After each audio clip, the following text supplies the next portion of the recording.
Mutual understanding may serve as a noble aspiration for humankind, yet it is exceedingly difficult to become the fundamental operating pattern of society. The problem is not that such a model is inherently flawed, but that under ordinary circumstances, it is simply unattainable and impossible to truly realize. Human beings have always been capable of understanding themselves, and in certain situations they can understand others as well. Yet once the word mutual is added, everything changes. Once this mutual understanding is something both sides pledge to grant each other, a single breach of that pact can cause the entire system of mutual understanding to deteriorate like a snowball rolling downhill, swiftly growing and collapsing out of control. On Earthstar there are more than 7 billion people, each with their own interests and demands. On such a foundation, a social model built upon mutual understanding cannot possibly exist. Thus, the ideal of a society grounded in mutual understanding runs counter to the basic biological logic of humanity and can only exist as a beautiful expectation. Yet Zhou Heng's Tonghua civilization broke this so-called iron law. All lives that merge into the Tonghua civilization subconsciously regard the civilization itself as the primary bearer of their interests. Within this mode of thinking, they become idealistic and ambitious individuals, fearless devotees willing to sacrifice themselves for their own guiding principles. Viewed from this perspective, the humans of Zhou Heng's Tonghua civilization are no longer the same species as ordinary humans. The will of normal humans is a fusion of genes and thought, whereas the will of those within the Tonghua civilization is a fusion of ideals and the civilization's information repository. Their shared direction of thought combined with a unified set of interests makes them resemble a collective of pure idealists. It is utterly impossible to expect such collectivists to compromise with any force that does not threaten the survival of the collective. They wield the most fervent ideals with cold, rational minds. Once all kinds of psychological restraints vanish, the governance structures crafted by elites become exceptionally fragile. Under such circumstances, their desire to transform the chaotic and unjust traditional society into one modeled on mutual understanding becomes an impulse that cannot be extinguished. This led to the continual emergence of rebels, idealists, and reformers across the various nations of the when Zhou Heng's clones replaced part of the middle-ranking military officers and supplied these movements with the necessary armed protection, a fiery and unprecedented era dawned upon the non-land region. Only then did the international community realize that their dissolution of the non-land National Alliance movement had not suppressed reform in the non-land countries, but instead rendered it even more uncontrollable. Even though there were many powerful states within the international community, they could not intervene in the domestic affairs of every non-land nation. Doing so would not only mire them in the quagmire of non-land's reforms, but might also provoke the Alliance Zone, which possessed regional military hegemony. After all, the Alliance Zone's foundation lay in this region. To interfere extensively in the domestic politics at its very doorstep would make it nearly impossible for that blunt warlike power to remain restrained. Thus, the international community could only watch as the entire non-land region entered an era of grand transformation, issuing appeals for restraint to the various factions within non-land nations. Yet their appeals had little effect. They were in the end too far removed from the many corners of non-land and could not possibly satisfy the competing demands of both traditional and reformist camps. Do you feel that this scene looks familiar? It does. I truly never expected the non-land region to enter a period of great transformation as well. Perhaps in the future non-land will produce several truly qualified capitals. That is hardly good news. If non-land produces several more regional overlords, the entire international landscape will be affected. It is not entirely bad news. Conflicts among multiple regional overlords will unleash even greater destructive power. At that time, many small non-land countries, simply to survive, will be forced to cater to us unconditionally. The resources of the non-land region are finite. The more powerful forces arise within it, the fiercer their internal struggles will inevitably become. Given that international interests have already been fully partitioned, this forms an insoluble vicious cycle. No matter how lofty the ideals, they cannot conjure the development resources they require out of thin air. The only way to break this malignant cycle is through the unification of non-land, concentrating the continent's resources and rationally allocating economic zones and directions of development. Yet this is almost impossible to achieve, for the non-land countries cannot even manage a functional national alliance. How could they possibly satisfy the diverse demands of all forces on a single continent? Yet at times the least likely events are precisely those most prone to occur. Under the influence of Zhou Heng's Tonghua civilization, the most intractable conflicts of interest hindering non-land's unification almost vanished. All he needed was to seize the governing authority of one country after another. For him, once the foundational stage of gaining power was complete, the further expansion of the Tonghua civilization would automatically resolve subsequent issues. As time passed, the blazing period of great transformation gradually calmed, and non-land seemed to have returned to its former era of traditional confrontations.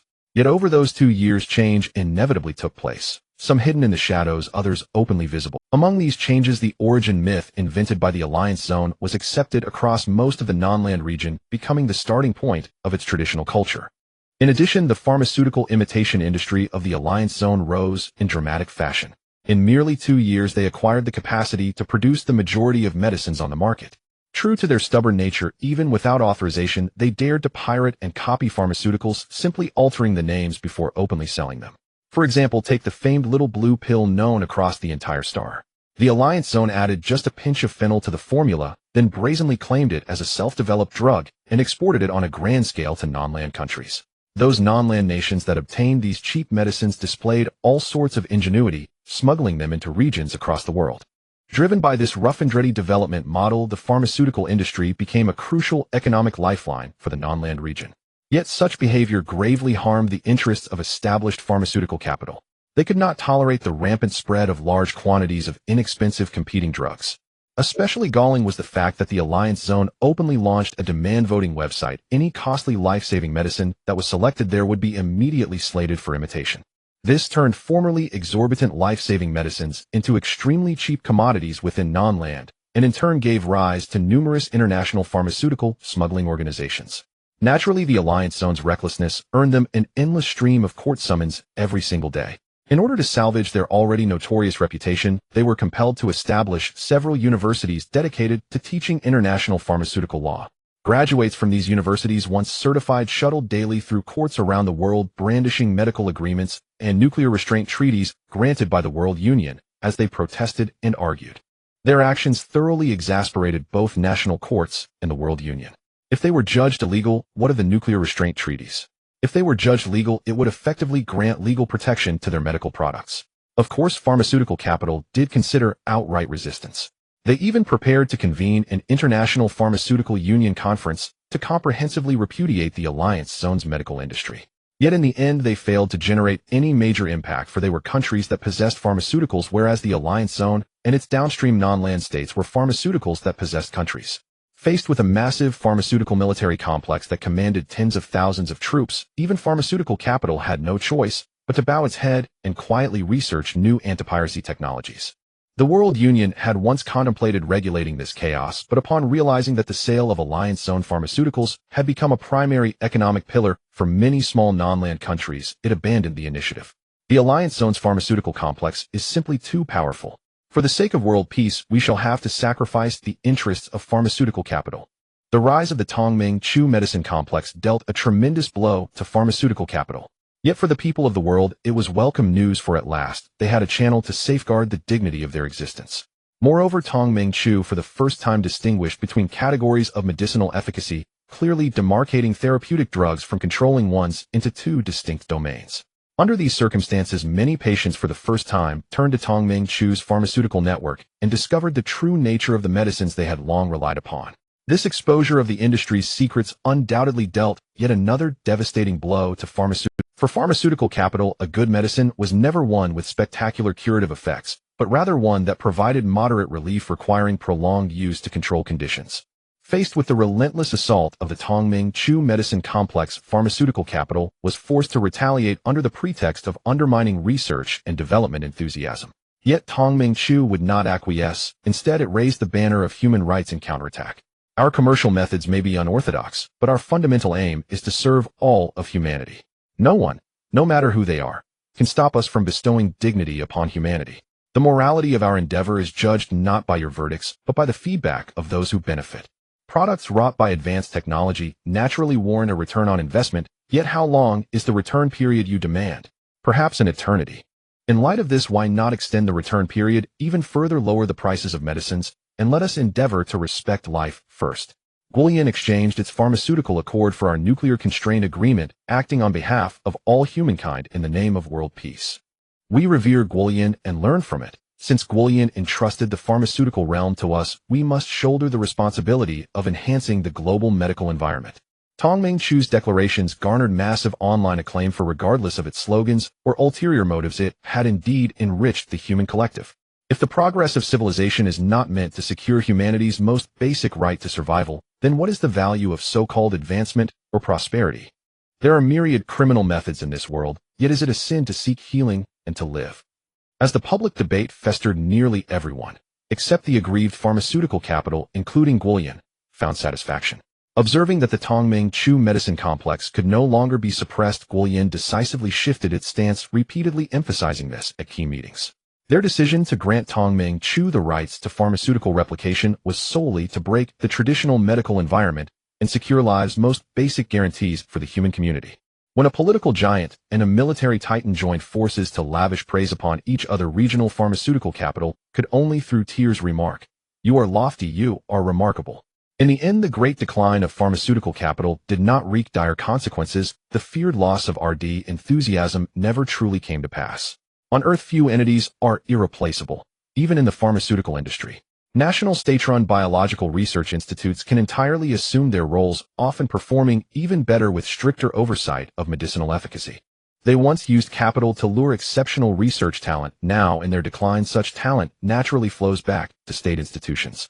Taking advantage of the contraction in RD by pharmaceutical capital, Tongming Chu also consolidated a group of technically proficient medicinal researchers. Their arrival not only assisted Zhou Heng in experimenting with drugs of uncertain efficacy, but also provided the basis for launching many new pharmaceuticals in Tongming Chu.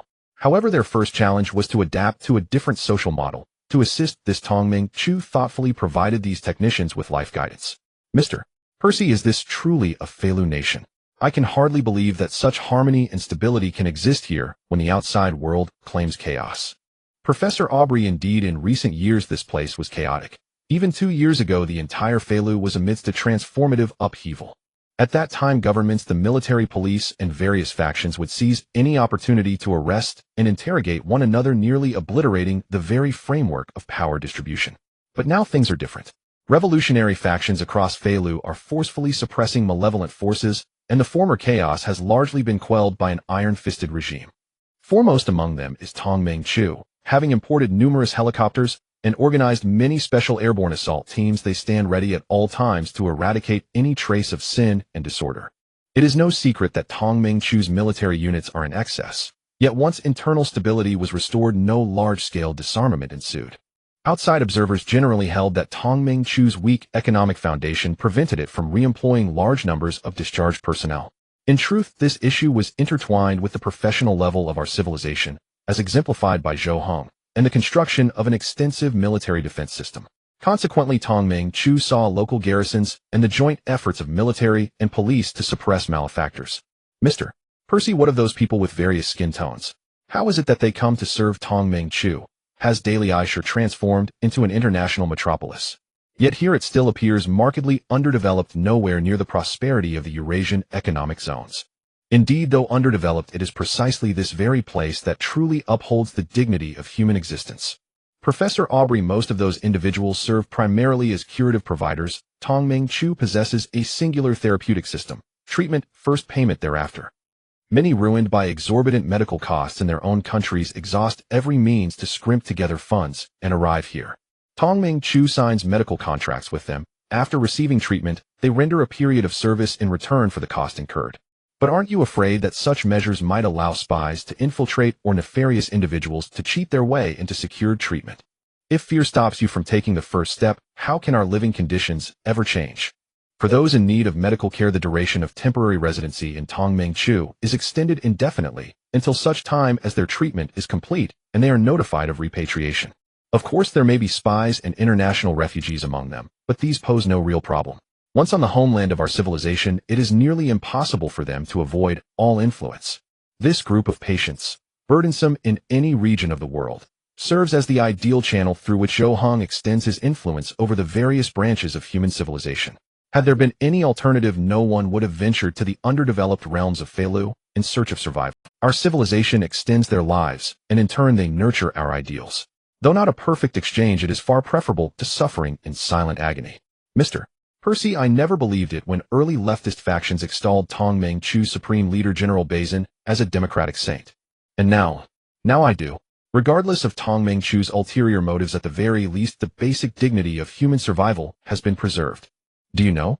There was a time when it was said across the world that a single ticket could grant access to a free and beautiful national capital. a utopia for our generation. Today, a single ticket admits one into this underdeveloped national capital. It may neither be beautiful nor free, yet it stands as the final refuge for the terminally ill.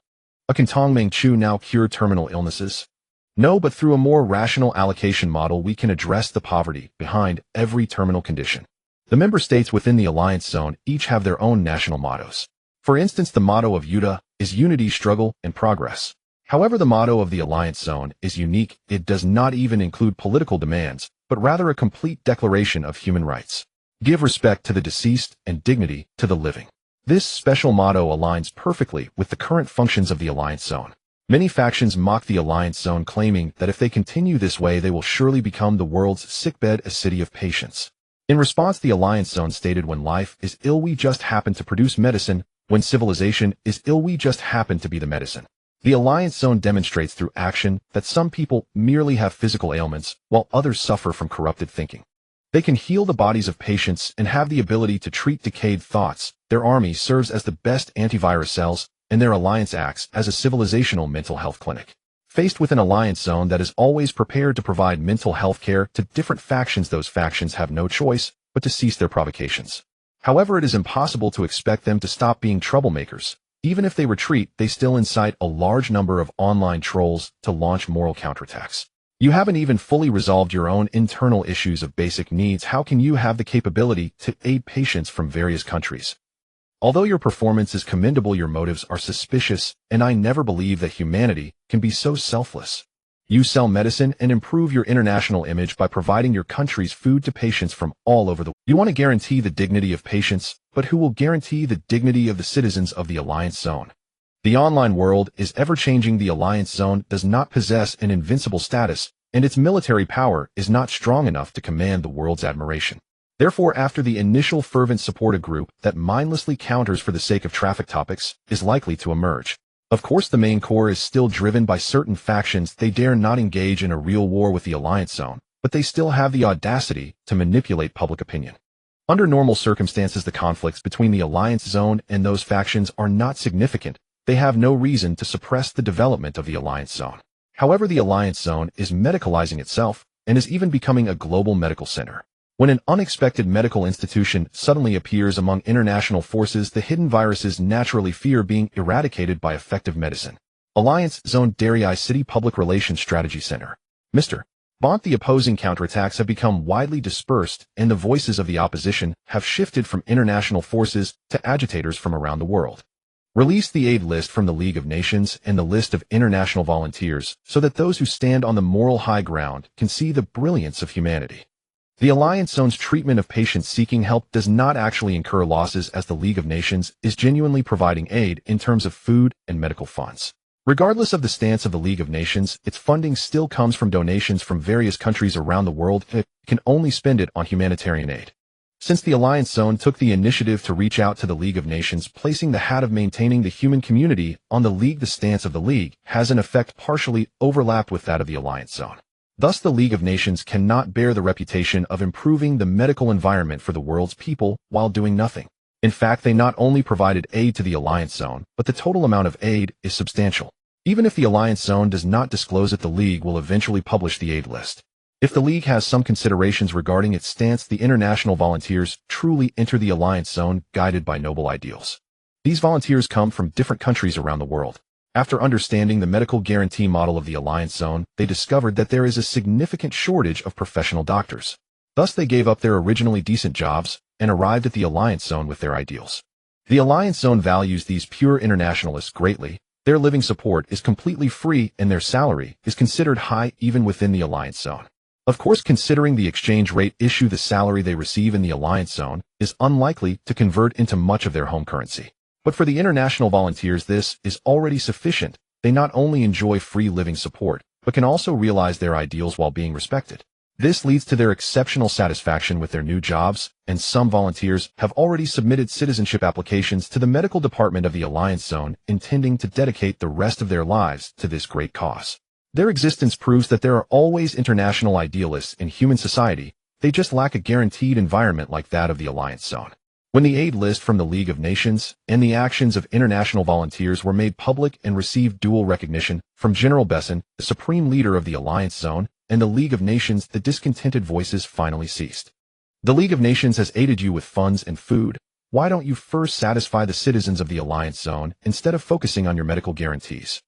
Because the funding of the League of Nations comes from all humanity and can only be returned to all humanity. Civilizations can shift, and the most direct manifestation of this is that people from other regions flock into another region. Even if the various factions within the international community do not have a civilizational perspective, they cannot see the phenomenon of civilizations permeating each other.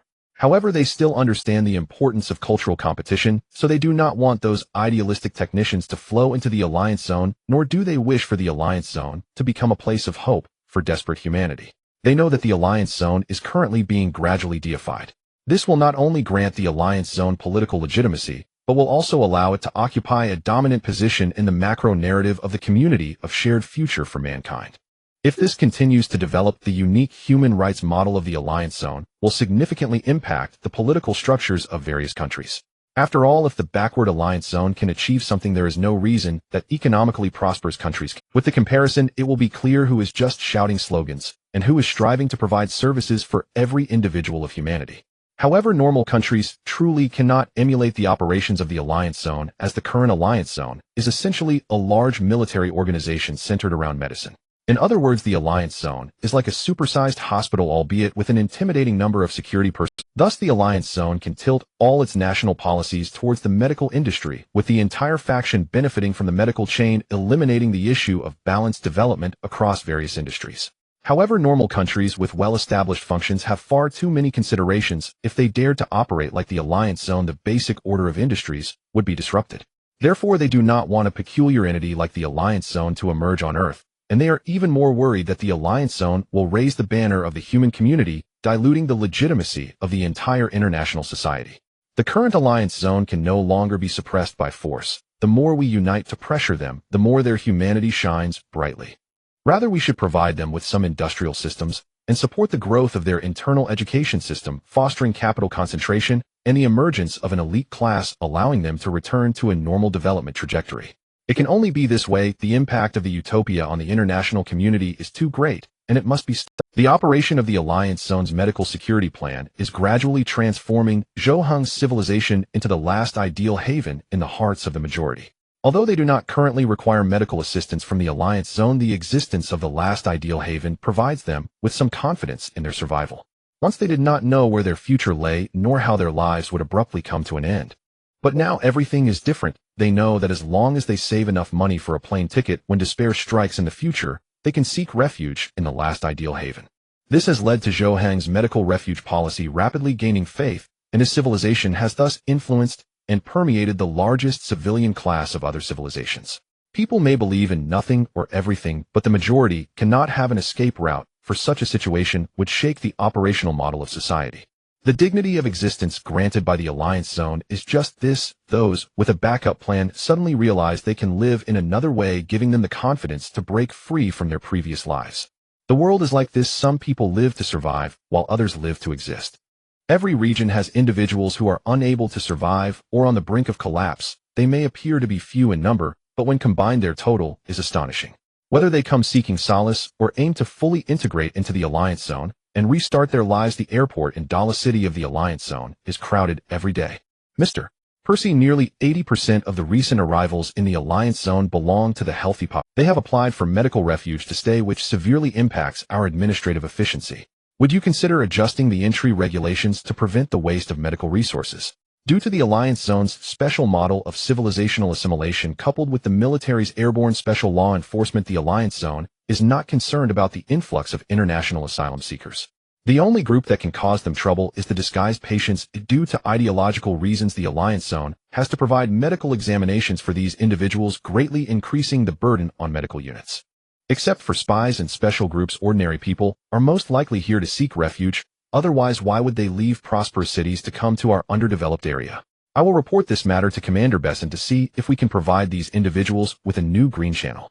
The administrative efficiency within the Alliance Zone is quite fast, or rather the entire highest power center is composed of a single consciousness.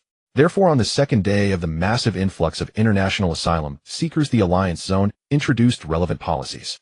The first regulation is the policy of international legal circulation, meaning that regardless of past criminal behavior, if no appropriate judgment has been rendered, individuals must still bear criminal responsibility upon reaching the Alliance Zone.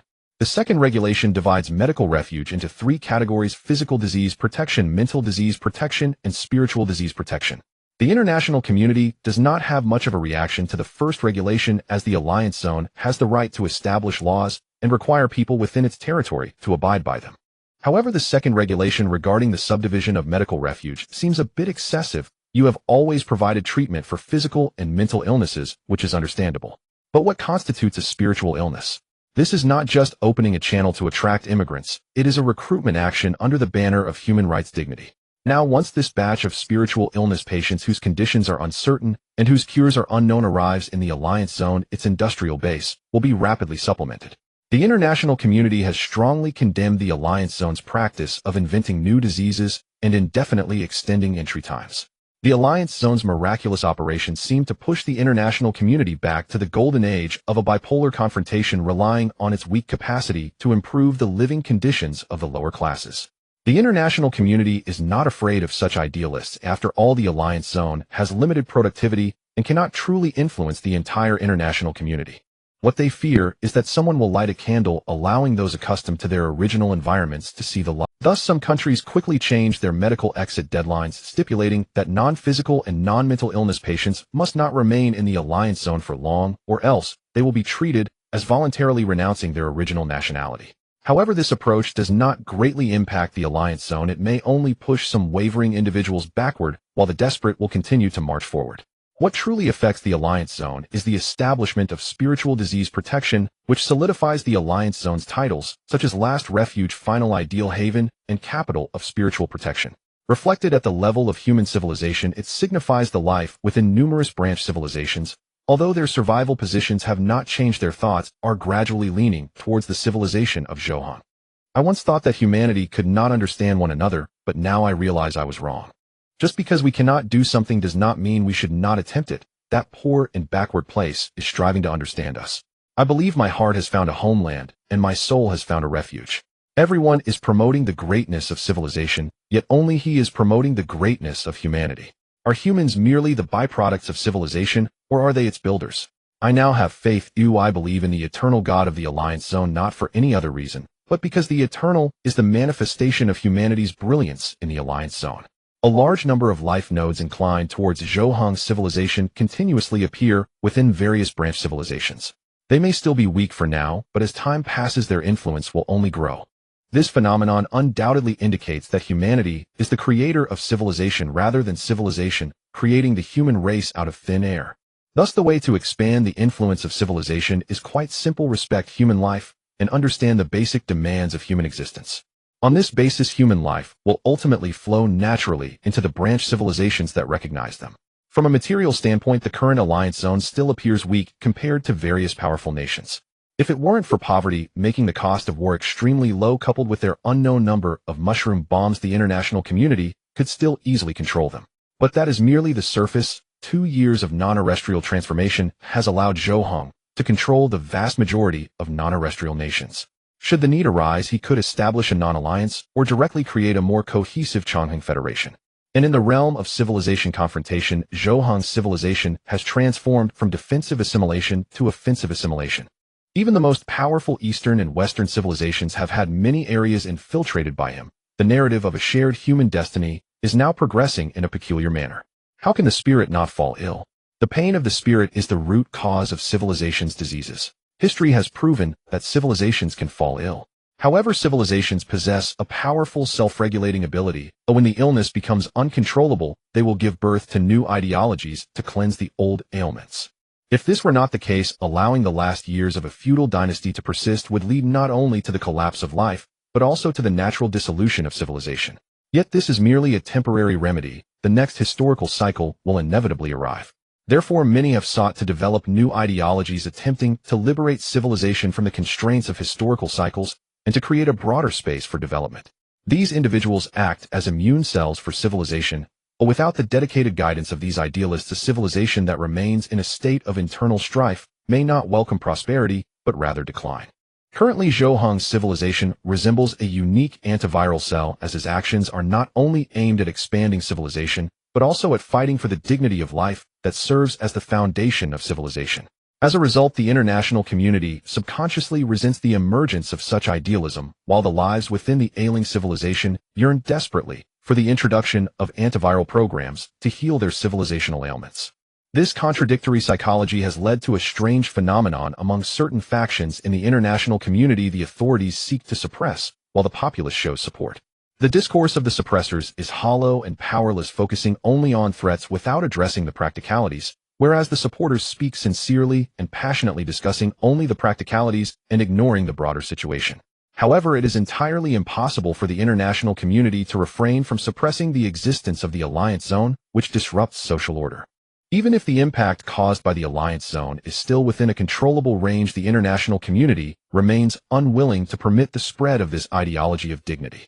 They have vigorously supported the industrialization of regional powers within the Alliance Zone, using substantial funds to foster a new wealthy class. Then they opened a limited quota for examination-free admission to various universities in the Alliance Zone. In the future, as long as eligible graduates from universities within the Alliance Zone will have the opportunity to be directly admitted to internationally renowned institutions. They claim that this move is to assist the Alliance Zone in rapid industrialization and to expedite the alignment of its educational system with the international community. Supporting industrial growth while enhancing educational attainment, this sweet cake seems to have no issues. So much so that the supporters of the Alliance Zone subconsciously believe that despite the numerous problems of the international community, there still exists a spirit of idealism. But is this truly the case? Industrialization has given rise to new interest groups, and they are powerful entities with assets and capabilities. The limited examination-free passage for educational aid will fracture the original educational structure, as a portion of the funds and connections will strive for such opportunities. Moreover, upon their return to the Alliance Zone after studying abroad, they will inevitably squeeze the local educational system with their internationally recognized high qualifications. Additionally, as they already possess funds and connections, this will continue to give birth to a new elite class. Elitism and capitalization are the toxic bait that international powers have bestowed upon the Alliance Zone. To not accept this is to turn down a rare opportunity for development. To accept it, however, will lead to many subsequent issues, as the medical security structure of the Alliance Zone is highly likely to collapse as a result. Faced with this situation, Zhou Heng still chose to accept it because the majority of people in the Alliance Zone are members of his civilization, and such industrial and educational assistance will only accelerate the rise of the Alliance Zone. Everything unfolded as Zhou Heng had anticipated, who under the nourishment of ample foreign capital factories began to emerge across the Alliance Zone. Foreign capital aimed to capture the market by initially lowering prices and subsequently raising them to increase the living costs of the Alliance Zone's populace. They sought to destroy the dignity of the survival model established by the Alliance Zone at its roots, while seizing control of the basic industrial markets. However, they failed. Everything went smoothly during the price reduction, but when prices increased, they faced clear resistance. Why do the factories we aid refuse to raise prices and issue high-end products? If they do not increase their profitability, when can we expect a return on our investment? So the factories we assist have replied that raising prices would destroy their market model. Currently, most areas of the Alliance Zone are still implementing a rationing system. If our products increase in price, the local authorities will no longer procure any of our goods. What a bizarre business model! The producers can only supply the local authorities, who then distribute to the resident. Don't they advocate freedom and democracy? But where is the freedom or democracy in their actions? All I see is a centralized dictatorial organization preventing the Alliance Zone from entering the international market. The money from foreign capital is not free. They have invested painstakingly in the Alliance Zone. Even if they never intended to profit, they are still looking to recoup costs and seize market share within the Alliance Zone. However, the facts have proven them wrong. There is simply no normal market in the Alliance Zone. Industries here can only serve as suppliers to the authorities. Once they leave the support of the authorities, they find no place to sell their products. After all, no one can be forced to spend their meager salaries to buy substitute goods that are already available in the rationing system. So let's look at it from another angle. It's not all bad news. The labor force in the Alliance Zone, due to the protection of the rationing system and the exchange rate issues between currencies, has made labor costs incredibly low. While this situation offers little advantage within the Alliance Zone, it presents a significant advantage on the international stage. Indeed, but the authority's support through our interest-free loans is intended for us to activate the commercial model of the alliance zone, not to use it to impact the international market. As long as we dare to act recklessly, federal agents will certainly send us to reform ourselves. Sir, the pharmaceutical smuggling industry on the continent is very developed, but the alliance zone has never engaged in smuggling, strictly adhering to the non-continent distribution rights granted by the League of Nations. Perhaps we can learn from the alliance zone. As long as we turn a blind eye, those countries involved in pharmaceutical smuggling will voluntarily transport our goods globally. Business has its stance, a profit is their unchanging pursuit. Even with the demands of the international community, low-priced products from the alliance zone are still being smuggled into the international market by those non-continent countries specializing in smuggling. Even if these smuggled goods have undergone multiple markups, they are still at least one-third cheaper than normal goods. Thus, even before the educational aid from international powers has yielded results, their industrial assistance has begun to counterattack their original markets. Due to the transactions between the alliance zone and non-continent countries being classified as normal commercial behavior, the smuggling activities of other non-continent countries are not directly related to them. Therefore, the international powers watch as the industrialization of the alliance zone takes the path of becoming the world's factory, with no effective means to stop it. Please stop supplying products to those non-continent smuggling countries. They are maliciously disrupting the order of the international market. That is their problem. You can raise tariffs to bring the products in their hands back to normal prices. But they don't even go through customs. Even their embassies are secretly transporting goods. So it's smuggling. We completely don't understand such matters. We are a law-abiding organization that strictly adheres to the League of Nations agreements. The industrialization and concentration of assets have not had a substantial impact on the alliance zone, but rather have shaken the stability of the international market. This has led to a loss of confidence among international powers in supporting the elite education of the alliance zone. Through the universal supply system of the alliance zone, international powers have already realized that it is difficult to influence the alliance zone through gentle means. However, allowing the alliance zone to develop unchecked is absolutely unacceptable. Therefore, they have decided to employ some harsh measures to force the alliance zone to make the choices they require. They believe that the alliance zone cannot pursue any interests while firmly adhering to idealism. They are even more inclined to believe that the medical security plan of the alliance zone is aimed at promoting the medicine it produces. They can make certain compromises in this regard, but they also require the alliance zone to shift its ideological. Minister of China, a person lives not only through the body, but also through thought. The body requires material consumption to survive, while thought needs the absorption of ideas to operate. Most beings believe that material is more important, but we know that for intelligent beings, ideas originating from the spiritual realm are equally significant. While we are averse to the cheap medicines you provide, we can still accept them. However, the ideological concepts you offer are far too dangerous. You need to halt the implementation of this ideology. We hope you will focus more on tangible benefits and abandon the interference with human ideological forms. If you are willing to accept our suggestions, we can lift the restrictions on the issuance rights of your medical products. This way, your medicines can directly enter the markets of various countries without having to share your profits with those countries that are not landlocked. As a diplomat stationed in the United Federations, Zhou Heng has witnessed nearly the entire process of the rise of the alliance zone. He once thought that such a united but weak force would gradually disintegrate. But the facts proved him wrong. The alliance zone is not only tough against external forces, but also rigorously purges internal powers. In just a few years, all traditional local forces have vanished. For such a strong organization that has never experienced failure, Hayden does not recommend a forceful crackdown. He does not know who will cause this rapidly rising organization to experience failure and gradually return to a normal social model. However, he absolutely does not wish for that power to be the Federation, because even if the Federation could suppress the alliance zone back to normalcy, it would still pay a considerable price. Yet some matters are just so remarkable. The ideology of the alliance zone has severely impacted the ideology of the Federation, forcing the Federation to intervene. Mr. Hayden, if you had proposed such an exchange 2 years ago, we would likely have agreed.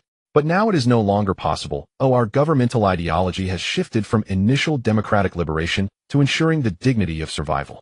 You see, the external world has continually changed its label for us. Now they call us the last ideal utopia and the ultimate sanctuary. This overwhelming voice proves that they need such a place to exist. Since we have inadvertently become their beacon of hope, it would be unreasonable to extinguish their last hope. Mr.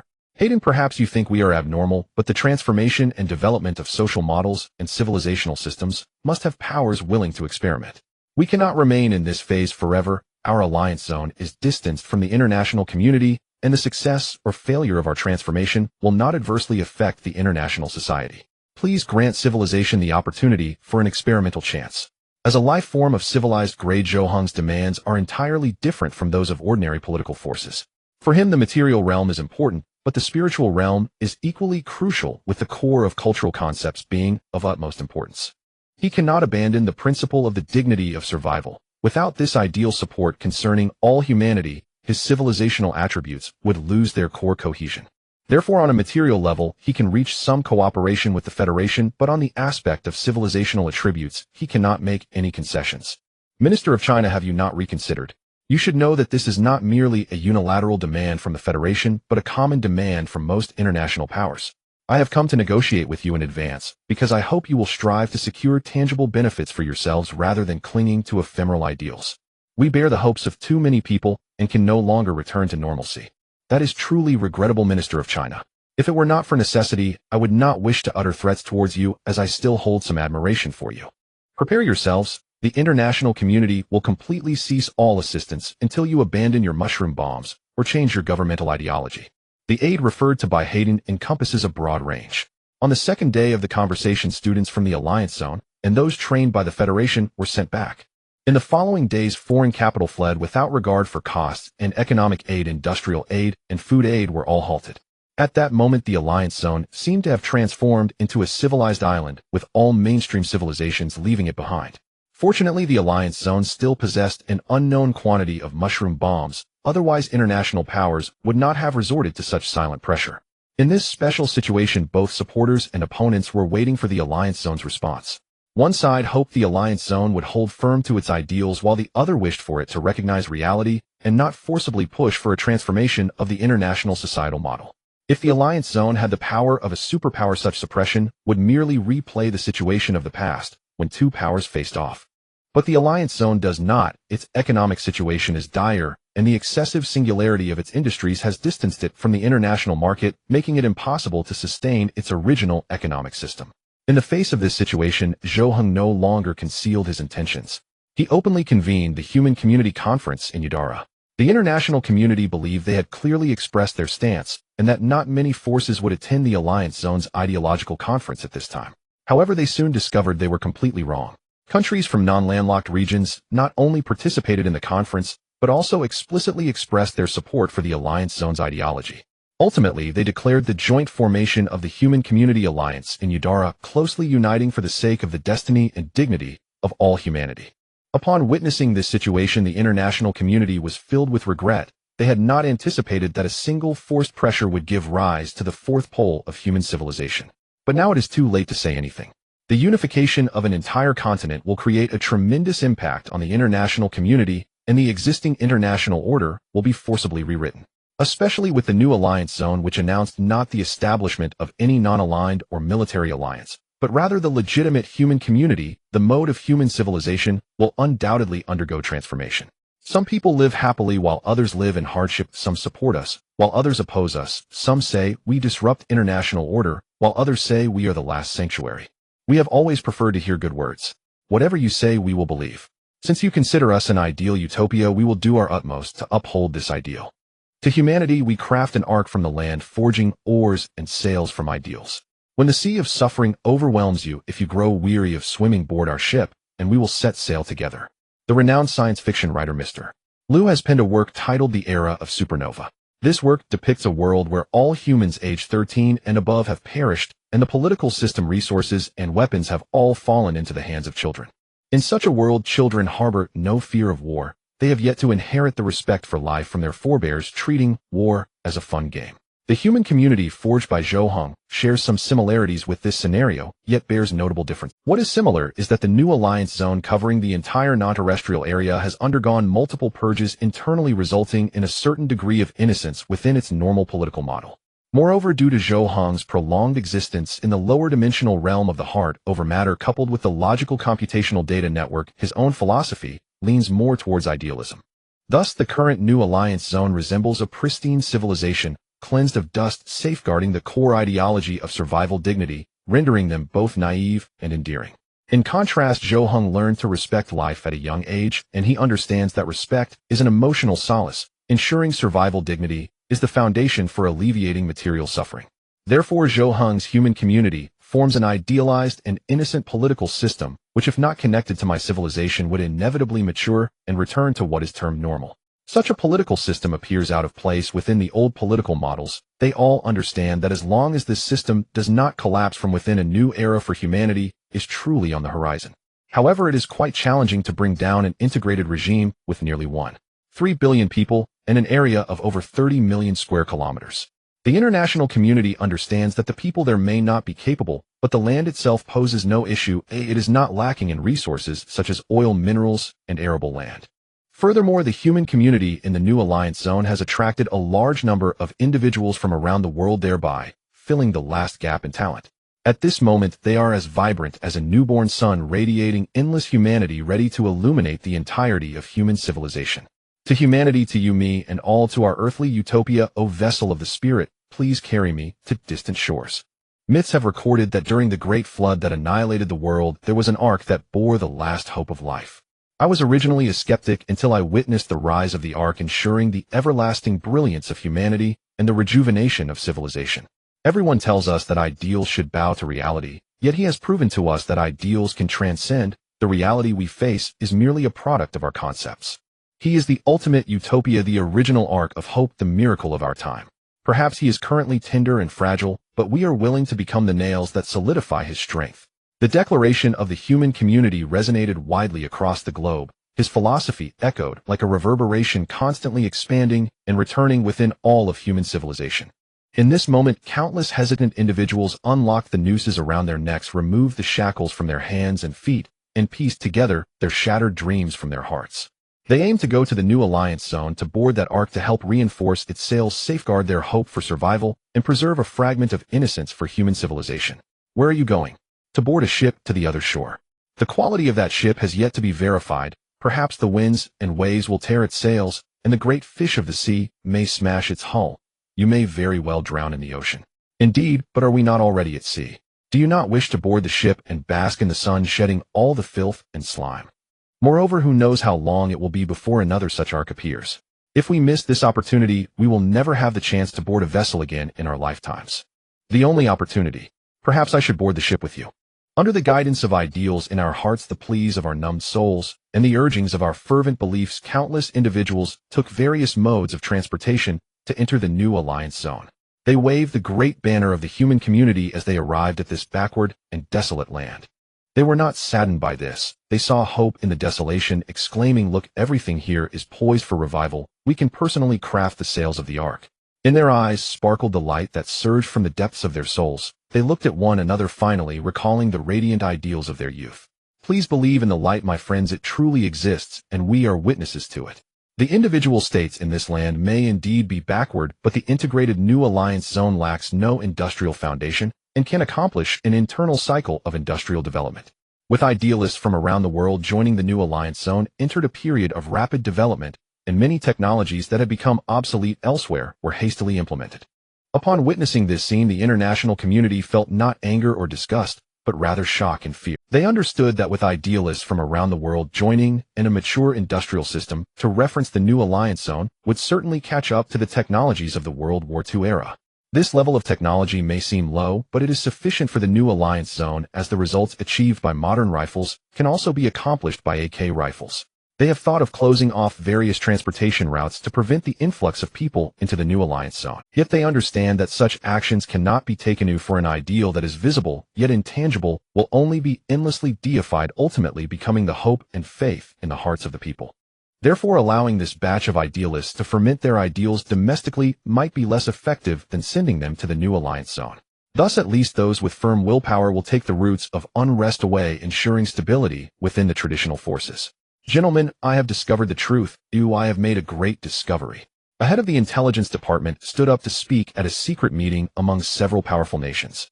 If the rise of the alliance zone is considered reasonable, then the journey of the human community's inception is shrouded in mystery. We deduce that the actual controller of the new alliance zone is likely akin to the superhumans in comic novels, possessing the ability to manipulate human hearts. Only this most absurd reason can explain why the new alliance zone managed to integrate an entire continent in such a short period. So what? The head of the intelligence department did not receive a shocked response, nor did he see expression. He simply received a bland reply, as if everyone had anticipated such speculation. So all we need to do is find that heart controller. Once we eliminate him, the root of the social model's turmoil will vanish. Even if what you say is true, have you considered why he placed the human community in the non-terrestrial zone? That area is merely a short distance across the Strait of Gibraltar from the European continent, and a short distance across the Suez Canal from the Asian continent. Do you wish to see over 1 billion warriors unafraid of life and death storming into the Eurasian continent, or do you believe that mushroom bombs can destroy his empire of hearts? Wake up! That place is merely an ultra-large military base, and who knows how many of his followers are lurking in the world. Our opponent is not some mind controller, but rather a being akin to a god. Perhaps even the gods believe we ought to make some changes, which is why he descended from mythology with his arc.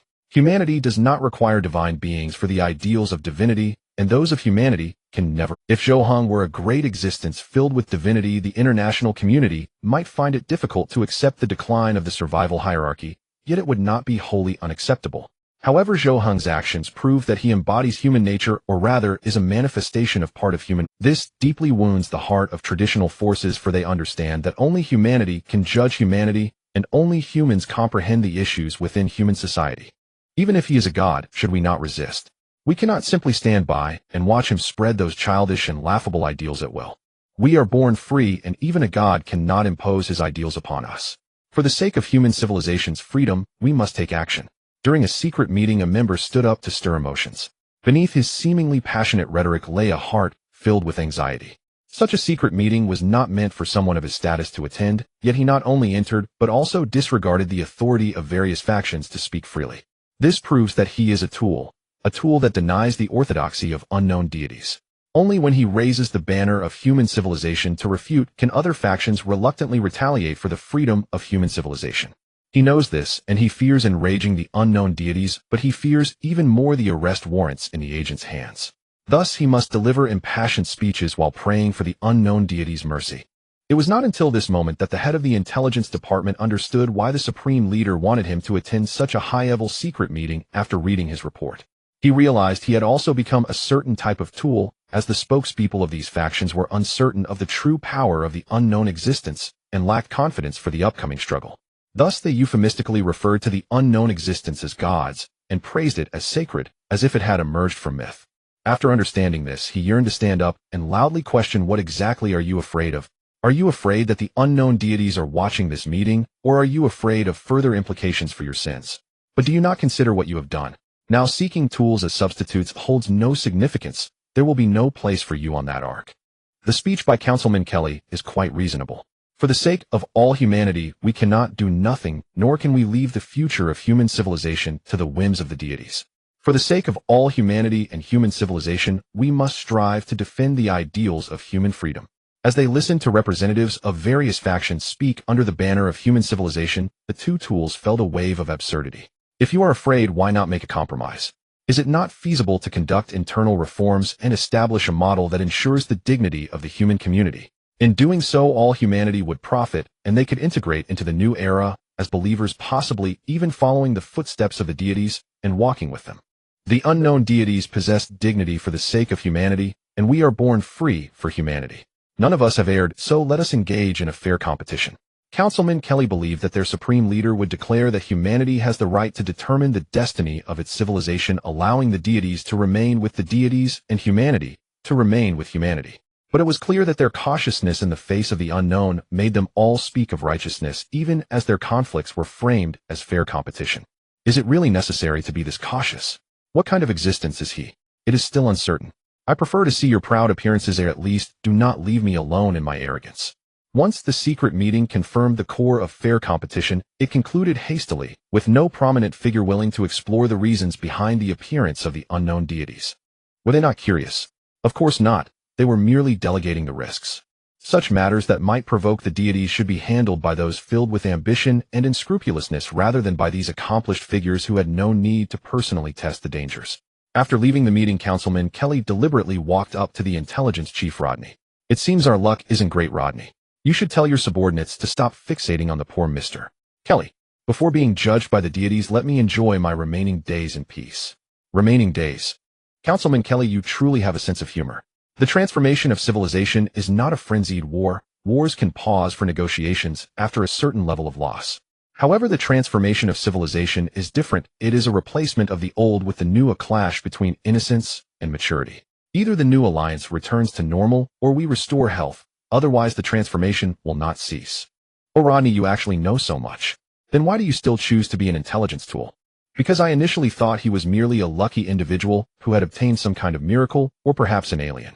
I felt no fear towards him, which naturally made me the best intelligence tool.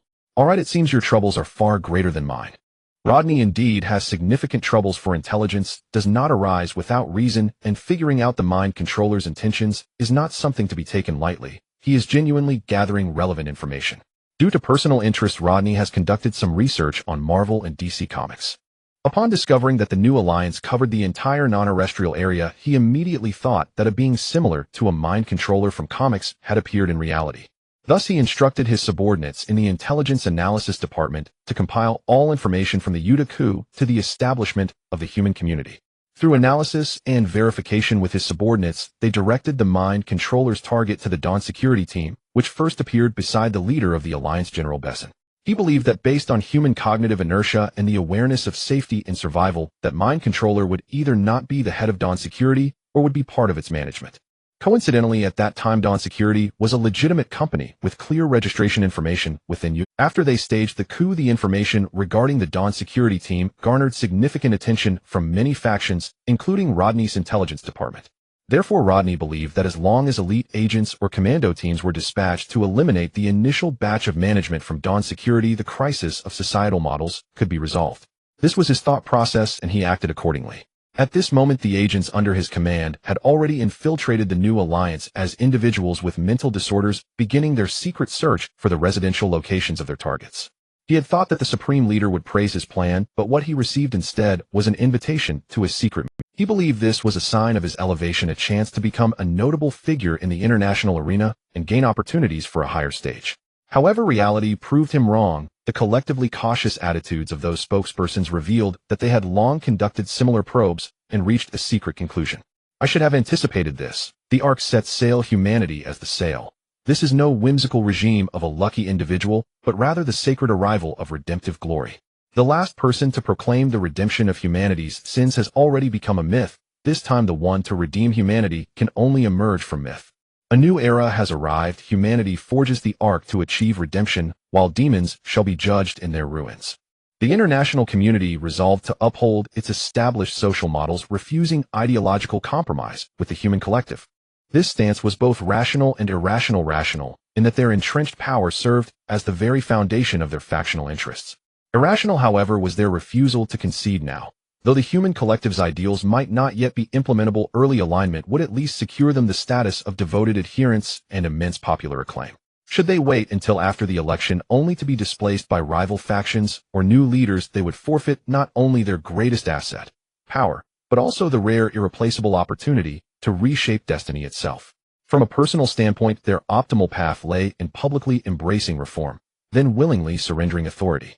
Thus, they would neither threaten elite interests nor fail to earn widespread public esteem, and perhaps even the recognition of unknowable deities. Yet they ultimately chose the path yielding the least tangible benefit, not merely as individuals, but as representatives of their civilization's collective will. Human civilization, having evolved to this epoch, comprises numerous vigorous branch civilizations, each radiating potent influence while maintaining resilient ideological defenses. Though lacking unified consciousness, existing instead as aggregates of instinctual awareness, they retain acute perception of danger and an innate reflex to resist assimilation. The cumulative weight of branch civilization influence, entrenched interest group alliances, and dread of divine judgment collectively steered them toward confrontation. Yet the infectious appeal of these branch civilizations remains inherently fragile. A single study abroad experience, a single act of ideological devotion, can shatter such tenuous sway. Consequently, many individuals across divergent branch civilizations succeed in shedding this subtle ambient influence, reaching instead the core of their own authentic yearnings. In practical terms, despite intensified border scrutiny by various powers, a steady stream of people continues to journey toward the new alliance zone. Moreover, those drawn to the alliance zone's ideals invariably discover resonances with their own beliefs and convictions. Thus, though they remain physically distant from the new alliance zone, they have already begun disseminating the principles of the human collective across all sectors of society, awakening hearts long numbed and slumbering. At a grand assembly, an elderly clergyman stood before the gathering, raising his sacred text to proclaim a revelation.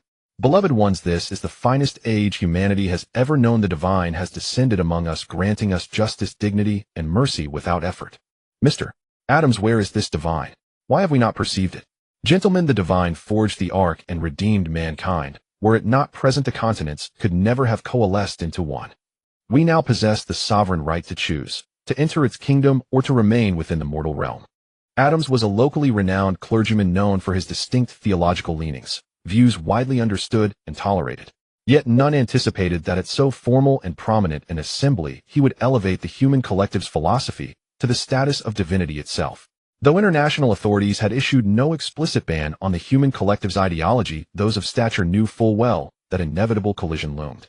Faced with Adams's sudden heterodox declaration, every high and mid-ranking attendee fell into Yet their silence could not halt Adams's voice. Profound resonance between faith and ideology compelled him to assume the sacred duty of proclamation. The divine kingdom resides in heaven. The prison of sin sinks into the abyss. The human world dwells precisely between them. Viewed thus, humanity's realm should embody equilibrium, capable of ascending to heaven's kingdom, yet equally prone to slipping into the abyss of sin. Reality, however, defies this balance. The triadic relationship among divine, human, and sin flows like an hourglass, humanity's world constituting its narrowest, most constricted waist. At first, humanity stood nearest to the divine, yet with time it drifts ever farther from grace, and ever nearer to the abyss. This shift obeys no human will. Just as gravity inexorably draws sand downward, so too does sin exert its gravitational pull upon life itself. To break this fatal cycle, the hourglass must be inverted. Only then may humanity escape sin's dominion and ascend into the divine kingdom. Yet sin does not arise from nothing nor vanish into void. If we are freed from its bonds, then others must bear our sins in our stead. Thus I declare this is the finest age, when the world's hourglass stands inverted, when the divine kingdom descends to earth, and when the ark embarks, bearing both us and our sins. The first sinner became divine, an eternal, boundless transcendence. Now the divine descends into mortality to bear my sins, a fleeting finite incarnation. The divine kingdom now manifests upon earth, transfigured into an earthly utopia, our final singular chance at redemption. Initially, Adams's words drew little attention. The assembly's organizer even resolved to blacklist him, never again extending an invitation. But once Adams introduced the concept of the sin-bearer, hushed murmurs rippled through the hall. These materially affluent humans, though voracious in worldly ambition, remained profoundly reverent and deeply anxious regarding the fate of their souls. Now a new sin-bearer had appeared, offering, it seemed, a path to absolution and direct passage into the divine kingdom. Even if illusory, they would not relinquish the attempt. Yet political orthodoxy constrained their outward response. No declarations were made, only the intensity of their gaze upon Adams betrayed the turbulence within. Master, why speak such truths to them? Would it not be better to let them sink, burdened by their own sins, into the abyss? Robert, you are correct. Redemption holds no meaning for them, nor do they seek salvation from any mortal hand. Yet my purpose is not their salvation, but the shattering of ancient mental chains, guiding more strata and resources toward the ark of hope. Adams spoke truly. After the assembly dispersed, numerous attendees secretly reconvened. If Adams speaks truth, do we too stand a chance of boarding the ark? Why not? If that place is the ark of human redemption, then we shall go there, as humans. If it is a coalition of idealistic polities animated by the ambition to transform humanity's social order, then it must unite every force capable of alliance. Precisely. We need not pledge absolute loyalty to traditional powers, nor perish in their service. Once a fissure opens within a social stratum, those who inhabit it suddenly perceive opposition is not their sole option. Thereupon the foundational pillar of traditional authority began to tremble. Ideological drift among the middle and lower echelons of power gradually rendered that authority a castle suspended in air.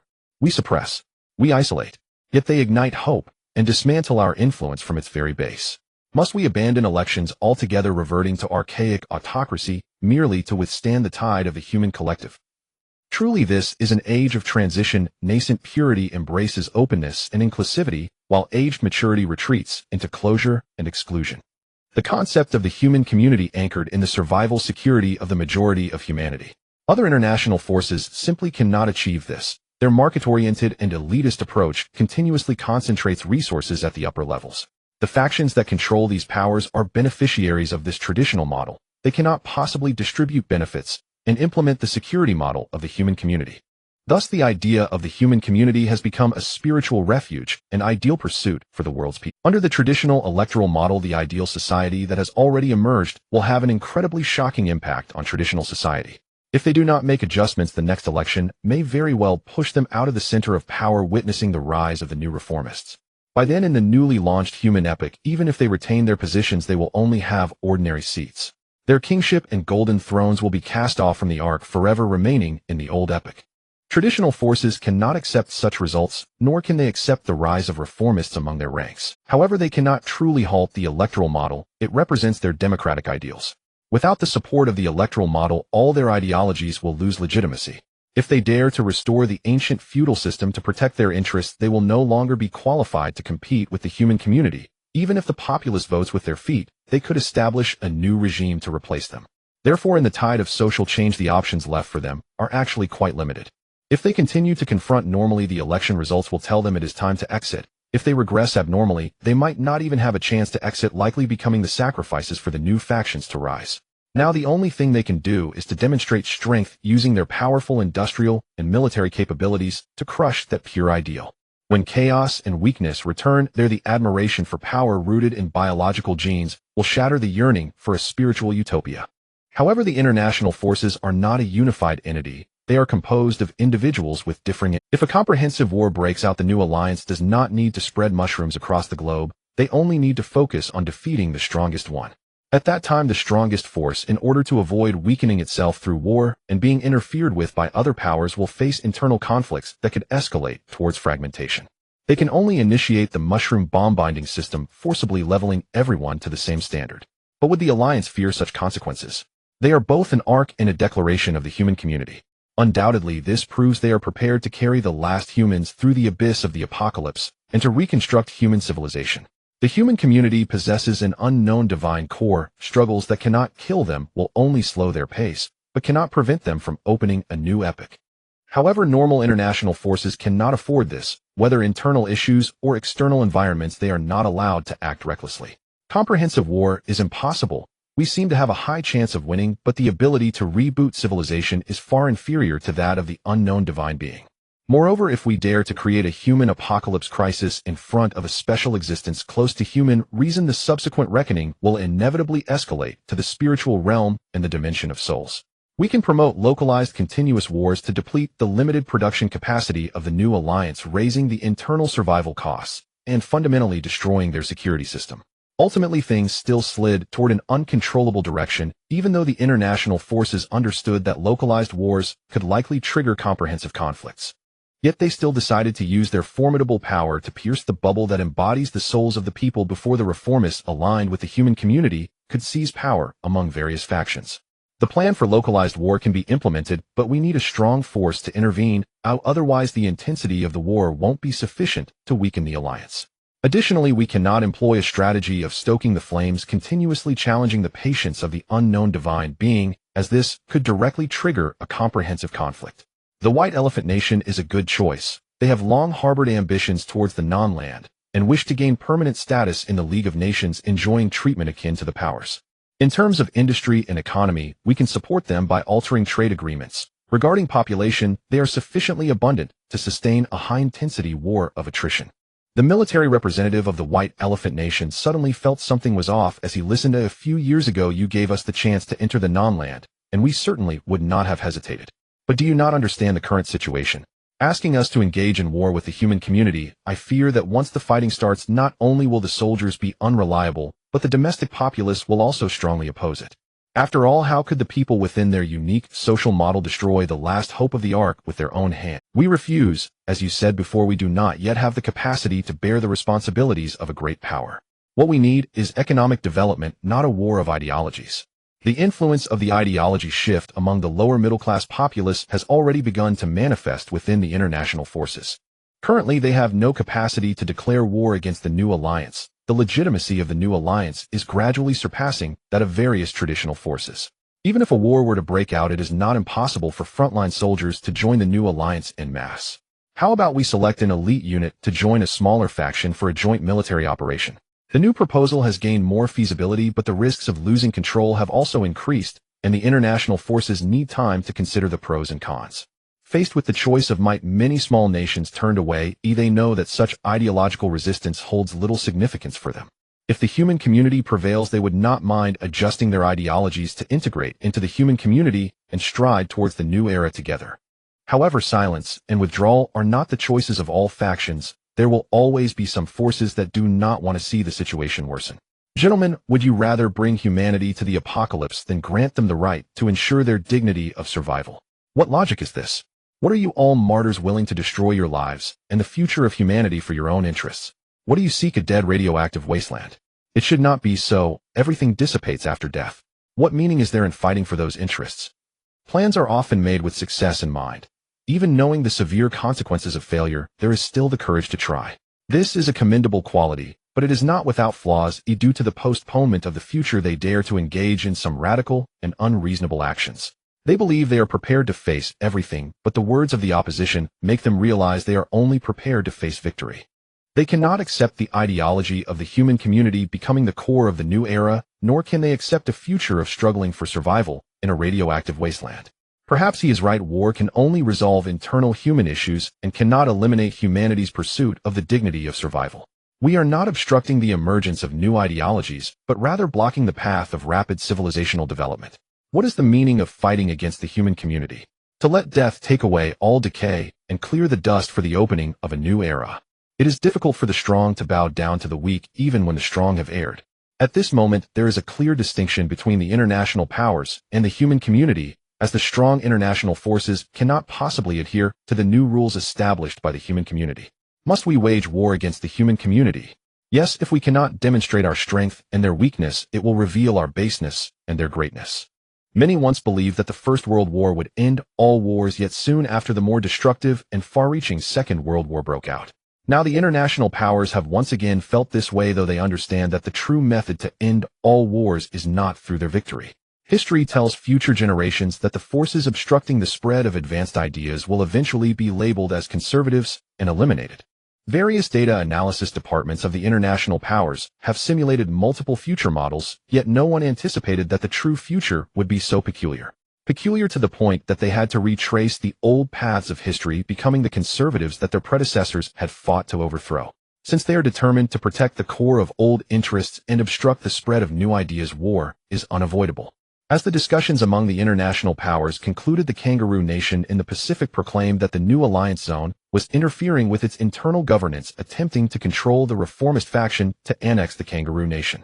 In order to protect the freedom of the people and safeguard the independence of our nation, we have decided to arrest all members of the reformist faction within our ranks. The new alliance zone must apologize within 48 hours, or our soldiers will not hesitate to fight, fully committed to maintaining our nation's dignity and interests. The Kangaroo Nation statement caused a great uproar worldwide, drawing both condemnation from those close to the human community and support from public opinion forces. In this moment, the Kangaroo Nation raised the banner of independence and freedom, preparing to counteract the human community's concept of safeguarding dignity. Countless citizens and factions waiting for the international powers' response thus confirmed the method by which the international powers would suppress the rise of the human community. Although the Kangaroo Nation is merely a nominal opponent, the soldiers and fleets of the international powers will use this as a pretext to attack the new alliance zone, igniting a localized war.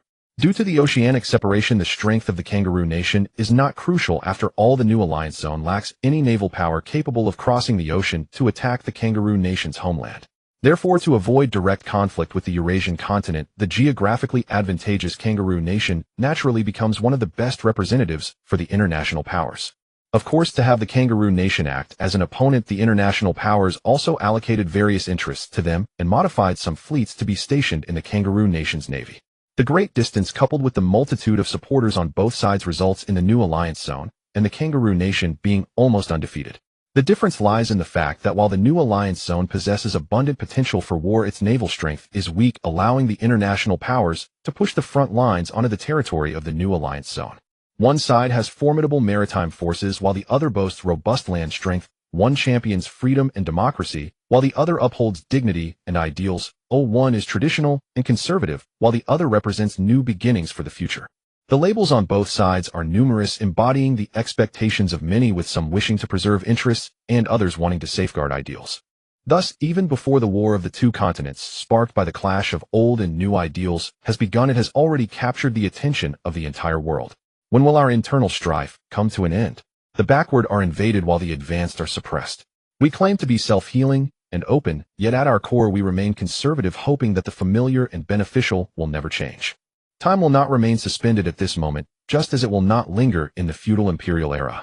Therefore, the social model of humanity will not remain static. We might just be echoes of the old era, while the human community represents the dawn of the new age. The human forces are waging war against the human community, with the old order hastily emerging to suppress the new ideals. How absurd this is! Should not our civilization spiral upwards instead of regressing towards ancient ways? Regardless of the stance or level of support from the world's populace, a war between the Freedom Army, representing traditional powers, and the Alliance Army, embodying new ideals, is inevitable. Only through the victories and defeats of war can we determine who is right and who is wrong, and it is only through war that the internal contradictions of human civilization can be resolved. The new Alliance Zone's reaction to the international powers is unsurprising. If great ideals could secure the support of the international powers, humanity would have already unified. The Freedom Army is composed of elites from various international powers, and they can leverage their naval superiority to conduct landing operations in any area under our control. From a ground combat perspective, their limited forces cannot defeat us. Our intelligence department believes that the scattered landings of the Freedom Army are more likely to be exploring our limits. They aim to assess the combat capabilities of our soldiers in different regions during the dispersed landing phase, and thus estimate the number of qualified soldiers fitting the mainstream war model. Similarly, Zhou Heng's Alliance Army has its own intelligence department. Whatever the Freedom Army can think of, the Alliance's staff can think of as well.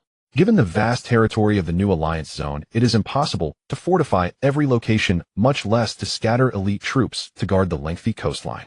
Therefore, the dispersed landing model most easily reveals the true capabilities of the Alliance's defensive units. If local defensive capabilities remain at their previous non-terrestrial levels, the Freedom Army is guaranteed victory. They only need to construct simple fortifications and deploy elite legions for defensive segmentation to revert the complete new Alliance Zone back to its fragmented state. Of course, their actions also carry the intent to probe Zhou Heng. They want to see what that unknown deity has brought to the new Alliance Zone. If it is merely a pure ideal without any additional capabilities, there would be no need for them to consider. Then let them see our strength. Hopefully, the power of tens of millions of professional soldiers will prompt them to face reality sooner. Due to the professionalization subdivision of our civilization, those who have been assimilated into the soldier profession quickly become qualified soldiers. Moreover, the unified goals of our civilization endow these professional soldiers with combat power, and will that far exceed those of soldiers from ordinary forces. When any of the Freedom Army's dispersed landing forces encounters local garrison troops that cooperate seamlessly and fight valiantly, all factions relinquish their last vestiges of unrealistic fantasies. Things have changed. The people remain the same, but thoughts and abilities are different. We may no longer have hope for victory. Even if we annihilate these soldiers, more soldiers will continuously appear. This is a battle between humans and deities. Oh, unfortunately, the deity resembles humans more and loves them more. Thus, it is not the deity that chooses humans, but humans that choose the deity. The failure of the Free Army's scattered landing plan has brought an unbelievable outcome to the international. This means that the unknown deities can not only unite the populace firmly, but also transform their abilities in some way, allowing them to rapidly become industry elites in specific fields. This rendered the war consumption plans of the international powers nearly meaningless.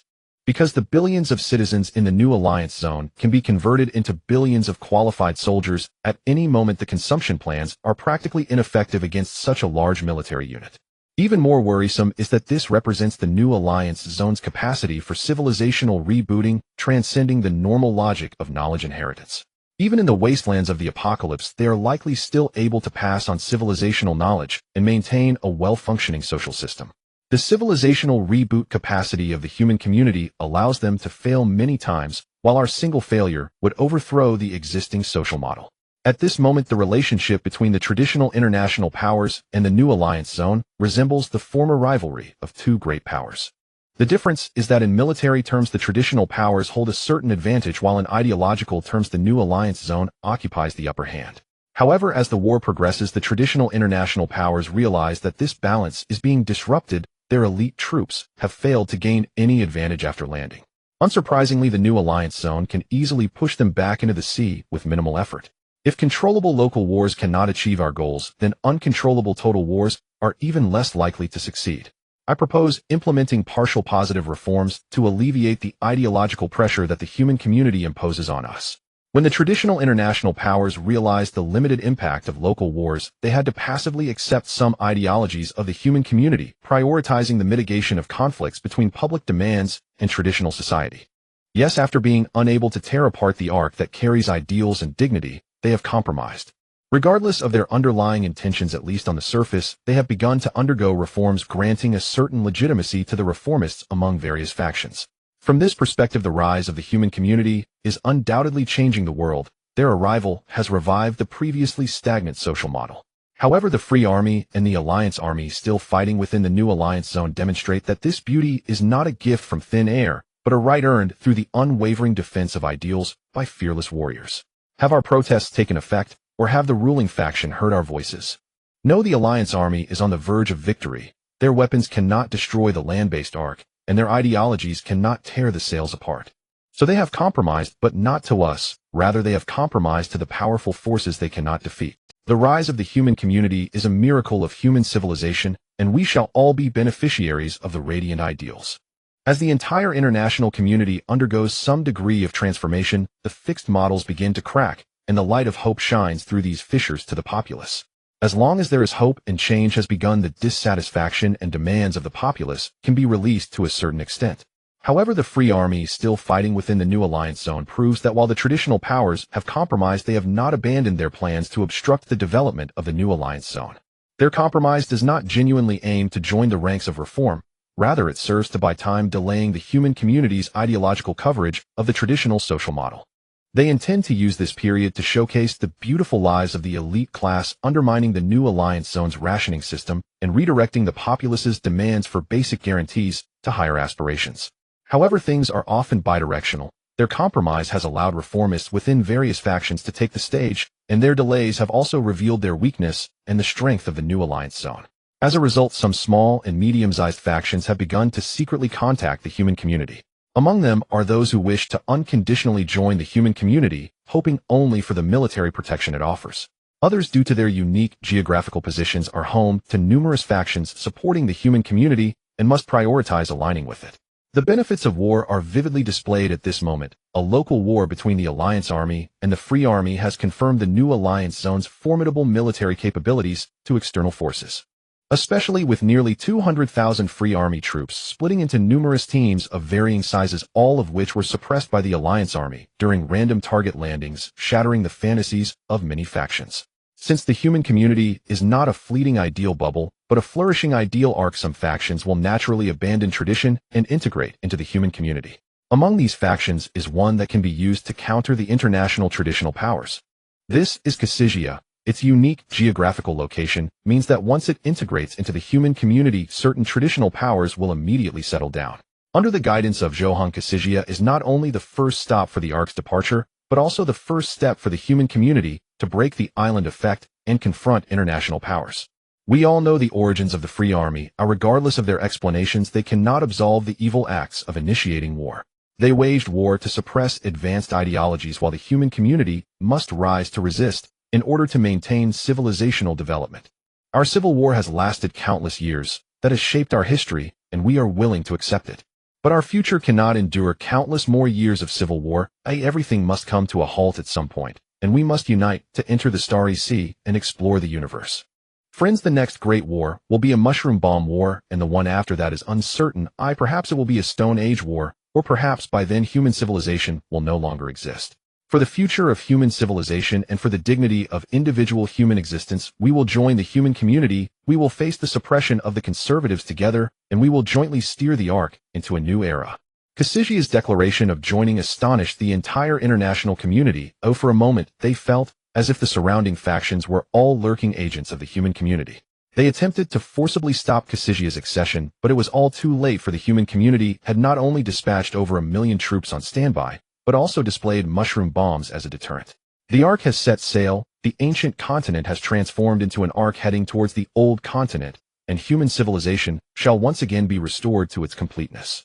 Come wandering humans, come indomitable spirits, come souls of hope. Let us work together to add a weight to the brilliance of human civilization. Casixia's accession to the human Commonwealth instantly silenced the entire Euro-Union region. For the first time, the Commonwealth, having shattered the island effect, projected its power into the territories long dominated by international powers. This sudden geopolitical shift elevated the crisis awareness of several international powers to its. After all, on the same continent, no power could ignore a colossal military organization capable of fielding over 10 million battle-ready soldiers at a moment's notice. Accordingly, they urgently convened with allied factions striving to forge a new equilibrium before the human Commonwealth forcibly absorbed their traditional spheres of influence. Someone has betrayed our collective interest. He believes that by joining the so-called human Commonwealth, he can evade this ideological confrontation. He is mistaken. Even within the Commonwealth, his geographical position still places him squarely at the volatile frontier where traditional and emergent ideologies intersect. Whether through the Commonwealth's expansion or our traditional powers' counteroffensive, he will bear the brunt of the conflict, immediately and severely. Only by steadfastly upholding the traditional stance and jointly preserving the Commonwealth's original island model can he avoid becoming the primary battlefield of ideological collision. Casixia's strategic pivot instantly transferred immense pressure onto the Euro-Union region, most acutely upon Gaul. Thus Gaul's rhetoric, veiled yet unmistakable, conveyed a single message: a traitor had emerged among them. If this betrayal were feigned, he would remain a trusted ally. Yet Casixia rejected such framing outright. Its unique geography had already subjected it to an overwhelming influx of emergent ideology. It was no longer the nation it once was. What constitutes betrayal? We are an independent entity fully entitled to choose the ideology that serves our sovereign will. We join the human Commonwealth in service of humanity's grand endeavor and the ascendant evolution of human civilization. Whether it be liberty as enshrined in tradition or dignity as championed by the emergent order, we retain the inherent right to choose freely.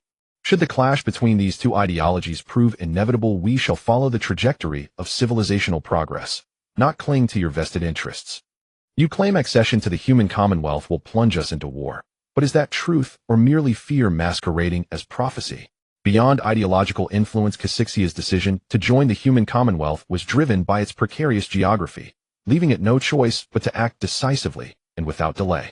Internally, its analysts concluded that membership would spare it from being reduced to a mere pawn in a larger. In fact, prior to the outbreak of localized conflict, we advocated against provoking the human Commonwealth excessively, lest it surge across the narrow Strait of Gibraltar and breach our sphere of influence. At that time you told us, for the sake of tradition, we must shoulder certain risks. Now that we have joined the Commonwealth, not only have you grown cautious, but we too are liberated from bearing unknown perils. Behold a mutual victory. International tensions have significantly abated due to our choice. We have averted a devastating war. Having become the inaugural port of call for the human Commonwealth, the Ark of Ideals, Casixia now enjoyed the protection of the Commonwealth's formidable military might. Moreover, owing to the Commonwealth's integrative nature and its foundational human rational principle, non-continental territories were not only opened fully to Casixia, but also designated as secure rear sanctuaries. By contrast, no traditional power offered its own territory as refuge for Casixia's populace. One side offered collective risk-sharing through integration, the other mere verbal assurances and full individual liability. Thus Casixia could not, and would not, surrender tangible security to re-enter the uncertain peril of traditional alignment. Events confirmed Casixia's judgment to deter adventurism. By traditional powers, the Commonwealth not only established dedicated resettlement zones for its citizens, but deployed over 1 million troops for their protection. This sudden robust security guarantee and the dramatic surge in military capability imbued Casixia with the confidence to meet traditional threats head-on. While traditional powers responded to Casixia's resolute declaration with exasperated frustration, Luz de Portugalia reacted with palpable dread. Unlike traditional powers shielded by Gaul's formidable buffer zone, Luz de Portugalia, encircled by Casixia and the sea, now found nearly its entire territory enveloped within the Commonwealth's sphere of influence. Its remaining options were not merely limited, they had effectively vanished. You are free to serve as the Ark's inaugural port, but we refuse to become its anchor. Respect our sovereign right to self-determination. Of course we respect you, and every individual life. Yet humanity's future must be decided by all humankind. Therefore honor their right to choose as well. The traditional powers' attempt to reclaim Casixia failed utterly, and throughout they never issued military threats or economic sanctions. For the capacity to wield coercive force no longer rested with them. but with the human commonwealth now firmly ashore from its former isolation. Even the specter of nuclear deterrence went unmentioned for Casixia, having merged into the commonwealth, had effectively become an inseparable part of it. To threaten it with nuclear arms would invite an overwhelming and immediate reprisal from the commonwealth. Humanity's future, whether rooted in rational principle or tradition, shall be entrusted to humanity itself to decide. Casixia's defection and the commonwealth's advance into the old continent ignited a global realization ideals were crystallizing into reality. In that moment, many grasped that the chasm between ideal and reality lies not between illusion and truth, but between powerlessness before circumstance and the grounded strength to reshape it. When ideals take up arms, and when ideals command irresistible force, they too become reality. The utopia no longer hovers beyond reach. It descends radiant and real upon the earth. Some dismissed the human commonwealth's vision as little more than self-amusement in a backward region. Now it has sailed into the old continent, so the new continent lies inevitably within its horizon. It will transform our ideals into concrete truth and relegate your reality to the realm of fading illusion. The first life of the old continent has touched the light of ideal. Others will soon embrace hope and follow toward the luminous future. I always knew our ideal is no fantasy. It answers the fundamental survival imperative of every human being.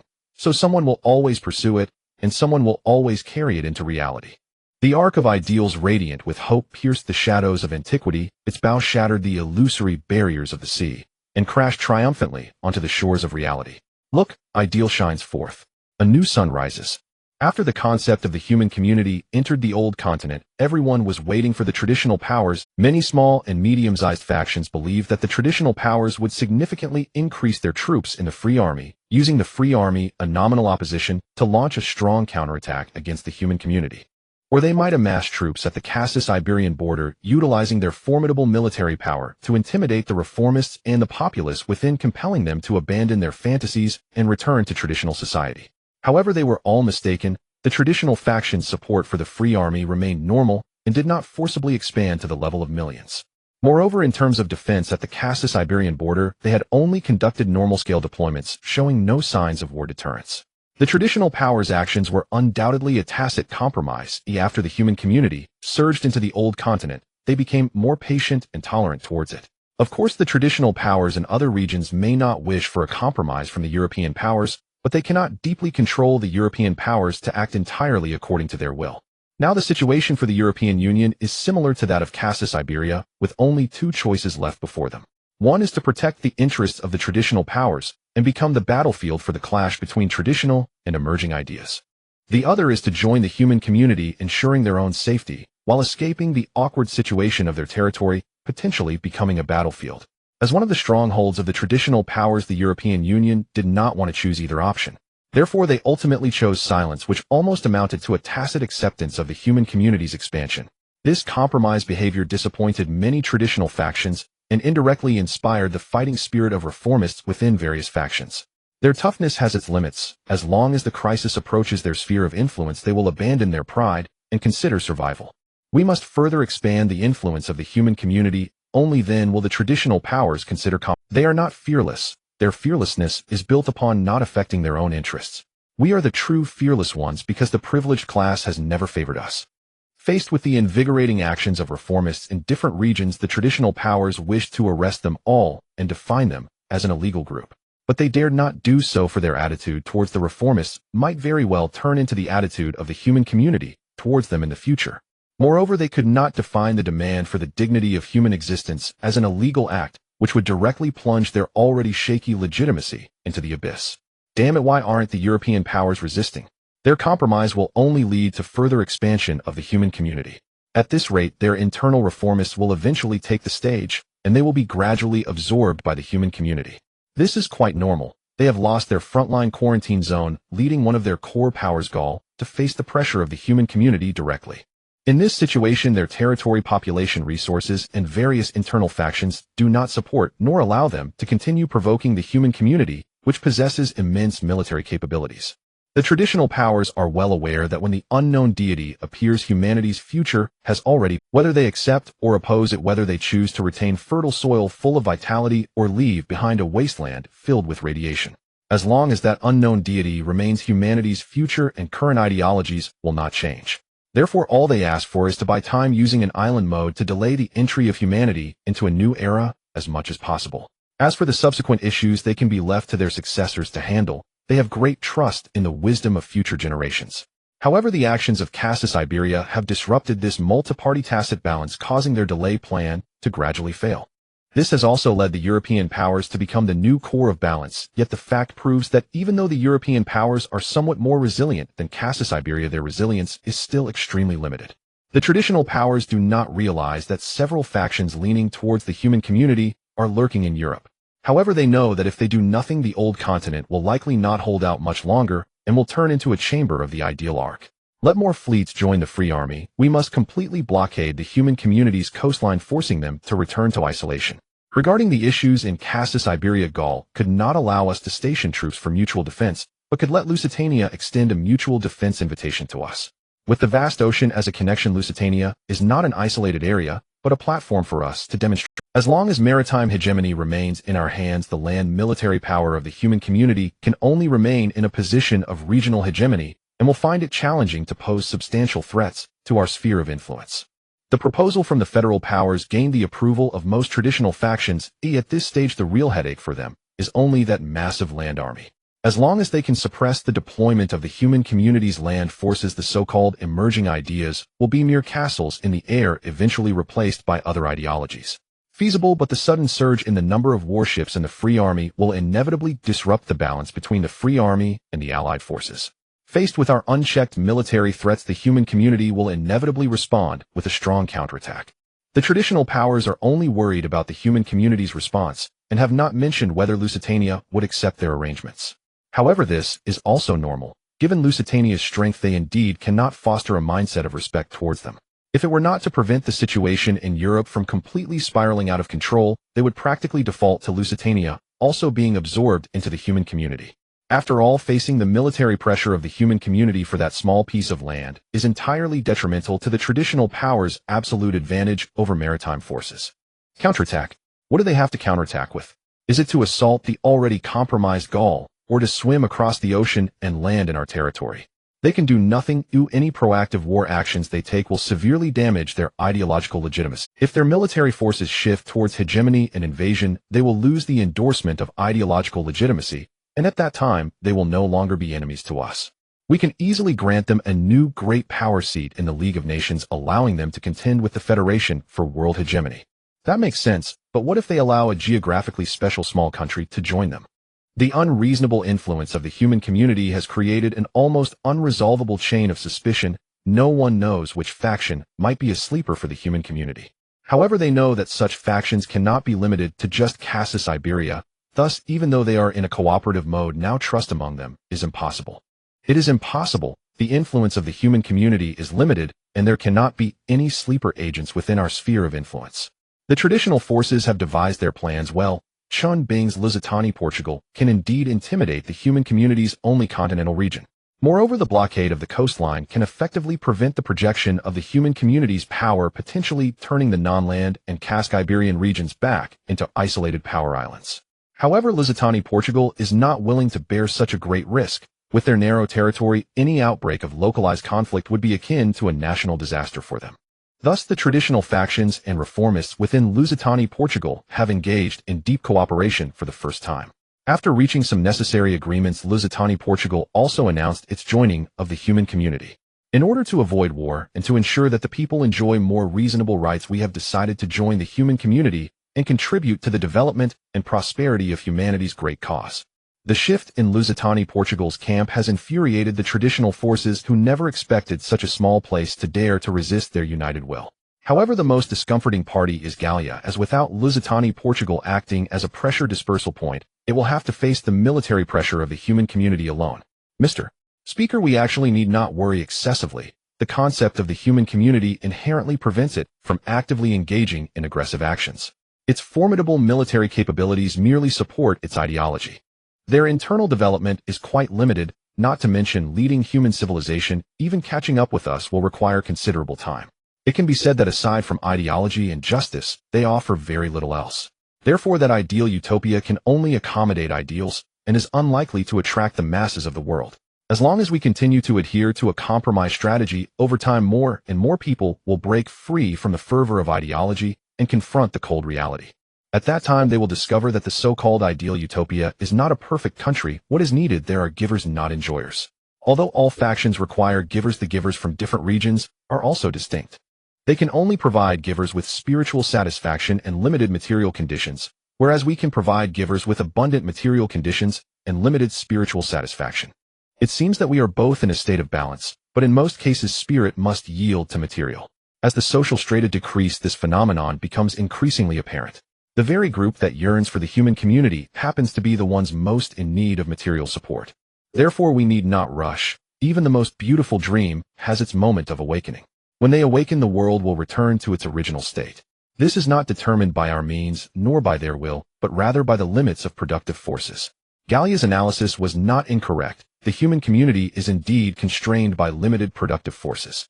Even if the human community can provide survival guarantees and personal dignity to its subordinate citizens through a more reasonable distribution system, limited productive capacity cannot meet the demands for material abundance. Thus, the human community still in the struggle phase shines like those glorious times, yet it cannot genuinely earn the support of all humanity. If the rise of the human community in its early days relied on lofty ideals, its current expansion relies more on its formidable military capabilities. This situation means that the human community is gradually normalizing and is slowly descending from an idealistic level into reality. When the pursuit of material surpasses spiritual needs, the expansion of the human community will not only be forced to pause, but Zhou Heng's civilization will also fall into a developmental bottleneck. Zhou Heng had actually anticipated this situation. He knew that breaking through the bottleneck of civilization development requires not only ideological guidance, but also a massive explosion of productive forces in material aspects. Thus, during the period of the Allied Zone, he began researching the controllable nuclear fusion technology provided by the Kaya civilization. With complete technical information and strong computational support after several years of experimentation, Zhou Heng has preliminarily realized this technology. However, previously his power was somewhat weak, and the reserves of mushroom bombs were insufficient to illuminate. Therefore, he secretly constructed a controllable nuclear fusion energy center without disclosing this technology capable of changing human civilization to the world. But now it is different. The human community's powerful military capabilities and sufficient production of mushroom bombs have endowed it with the ability to guard technology and change the world. Moreover, the blockade from the coastline along with Gallia, which possesses mushroom bombs as a land isolation zone, has almost pushed the human community back into a civilization island. In this situation, Zhou Heng could have continued to guide small and medium forces to join the human community to counter the blockade of traditional forces. However, he does not intend to do so, as for him the spread of ideology is far more important than the expansion of territory, and ensuring the superiority of the human community is paramount. Thus, he does not plan to engage in power games of mutual retaliation with traditional forces. He seeks to break down barriers and let the light of the new world shine upon the earth. The pace of reform cannot be halted. Our ideologies will cool with the passage of time. Let me add fuel to human civilization, burning the remnants and illuminating the shadows. When the human community is isolated by a tighter blockade chain, traditional forces believe that the human community would at least need to languish for some time, focusing on internal development. But they soon realize they were mistaken. That unknown deity unexpectedly turned the tables. Not only does he intend to rewrite the social model ideologically, but he also seeks to change the productive force structure from the energy aspect. To all of humanity, some believe we are the last hope, while others see us as a castle in the air. None of these are wrong. Our ideals are noble, yet our productive forces are indeed insufficient. The blockade from traditional forces can suppress our development speed, and limited resources make it challenging for our citizens to enjoy material wealth. However, the development of human civilization will not pause here, and humanity's ideals cannot wait for hundreds or thousands of years to be realized or fade away. We lead civilization forward, and civilization has rewarded us sufficiently. Once the future of humanity was filled with various possibilities, but now we bring forth infinity. From today onwards, the future of humanity will be brimming with infinite potential. High-temperature plasma has fused light atoms together, giving rise to heavier atoms, heralding the birth of the infinity era belonging to humanity. My friends, the new era will be an ideal era, an infinite era, a splendid age that satisfies both our spiritual and material needs. We can finally pause and take a good look at the world that belongs to us. If the ideology of the human community before was shaking the social model, then the emergence of controllable nuclear fusion technology is building a new social model. Once infinite energy appears, the interests tied to resources lose their foundation and conflicts within the planet become meaningless. Humanity has broken free from its limited constraints, and the future will undoubtedly belong to the stars and the sea. Limited resources create a profit chain, while unlimited energy can break this traditional chain of interests. Most of humanity's troubles stem from the scarcity of accessible resources. If this issue is resolved, existing social conflicts will naturally be alleviated. Thus, when the human community announced the advent of controllable nuclear fusion technology, heralding the onset of an era of infinite energy, the world first fell into a tranquil silence, followed by an eruption of fervent cheers. Has a new sun truly risen? Now that ideals possess infinite energy, is the utopia for humanity also destined to be realized? Human civilization is on the verge of entering an explosive developmental phase, a transformation far greater than the Industrial Revolution. In the era of infinity, each of us will gain the assurance of survival along with the time and qualifications to pursue our dreams.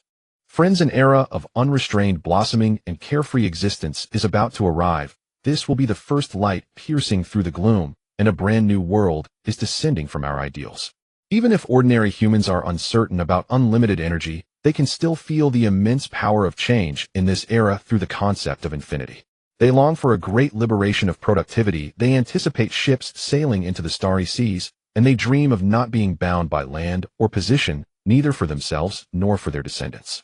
They wish to pause their busy lives and take a look at the world that nurtures them. They want to reclaim control over their time, to truly enjoy a life that harmonizes the spiritual and material. Once mere aspirations, these hopes now finally see the dawn. This moment is not only a transition from the limited to the infinite, but also a rise from individuality to humanity. How beautiful an era infinity is! Unlimited energy will propel us into the starry seas, and endless resources in the universe await our gathering. We will also gain the opportunity to break free from the shackles of production, allowing us to spend our lives pursuing various fascinating knowledge. Science indicates that as humans shed heavy labor, they gradually move toward extinction, yet we all know that this is anything but scientific. Humans can survive in the frigid Arctic Circle and establish nations in the arid and scorching deserts. Our adaptability has been validated by nature. In fact, there exist groups within human society that have escaped heavy labor. Have they perished? No, they have not only survived, but thrived. So much so that they now have time to engage with deeper knowledge, so much so that they are evolving into the elite class that leads the development of civilization. It is illogical to say that their enjoyment of a comfortable life signifies progress, while that of ordinary people signals the decline of civilization. The declaration of the era of infinity by the human community has led all of humanity to envision a beautiful age. Now no one doubts the human community's ability to lead humanity into a new era. Even the traditional power holders must admit that the tide of the new era surges forward. Everything they once took pride in is insufficient to withstand the assault of this historical current. They are fortunate that humanity's great moment has arrived so swiftly enough that they too can board this train and witness the rise of a glorious era. They mourn the rapid decline of the traditional era so fast that they haven't had time to adapt before being forced off the historical stage. At this moment their hearts are in turmoil. They know that without the arrival of a miracle, humanity may remain in a prolonged phase of internal strife. But the miracle has truly arrived, yet they find it difficult to accept the overlap of ideals and miracles. This is because everything they understand is rooted in the traditional era. They are not only unfamiliar with everything in the new era, but also lack basic control over it. Perhaps this is not a bad thing. At least human civilization has gained a new driving force for development, and the social model of humanity has been infused with new vitality. Yes, we have fought and struggled not for vague interests, but for various developmental resources. Now, with merely a declaration of participation, we have the opportunity to acquire unlimited energy. The chains that once sustained various hegemonies will crumble without a fight. After gaining the military protection and unlimited energy of the human community, the so-called international situation will no longer constrain any power among us. Some powers may indeed suffer losses, but all of humanity and the vast majority of powers will be beneficiaries of the new era. In the face of conflicting statements from various powers, the Federation rarely fell silent. They know that their monetary hegemony, economic hegemony, and energy hegemony will quickly fade in the face of unlimited energy. The remaining military hegemony, without the support of other hegemonies, will also turn into a castle in the air sooner or later, becoming a regional defense force. They want to raise their banners once more, rallying other powers to counter the human community, but how can limited resources shake the infinite future? The human community, possessing unique channels for knowledge dissemination and unlimited energy, can swiftly restart civilization even in a post-apocalyptic wasteland. Therefore, they fundamentally lack the ability to prevent the arrival of the new era. They can only silently acknowledge the changes in the international landscape and the shift in international guidance. The Federation's tacit acceptance has allowed those nations intending to enjoy the energy dividends of the new era to breathe a deep sigh of relief. They are concerned that the Federation might not accept the transformation of international status, forcibly dragging traditional powers toward annihilation, ultimately leaving the world with nothing but a desolate wasteland. Fortunately, their greatest fears did not materialize. Whether traditional powers support the evolution of human civilization or fear their own extinction, for now, everyone has maintained restraint and calm. We once believed that the world order was built on the foundation of war, that everything required war as a means of dividing interests. But now the world is becoming unfamiliar. A war cannot resolve the rise of human alliances, but it can resolve our own issues. Even if we achieve victory in war once more and obtain controllable nuclear fusion technology from the human community, it will change nothing. The emergence of unlimited energy will only splinter our power structure, obliterating our existing asset allocation models.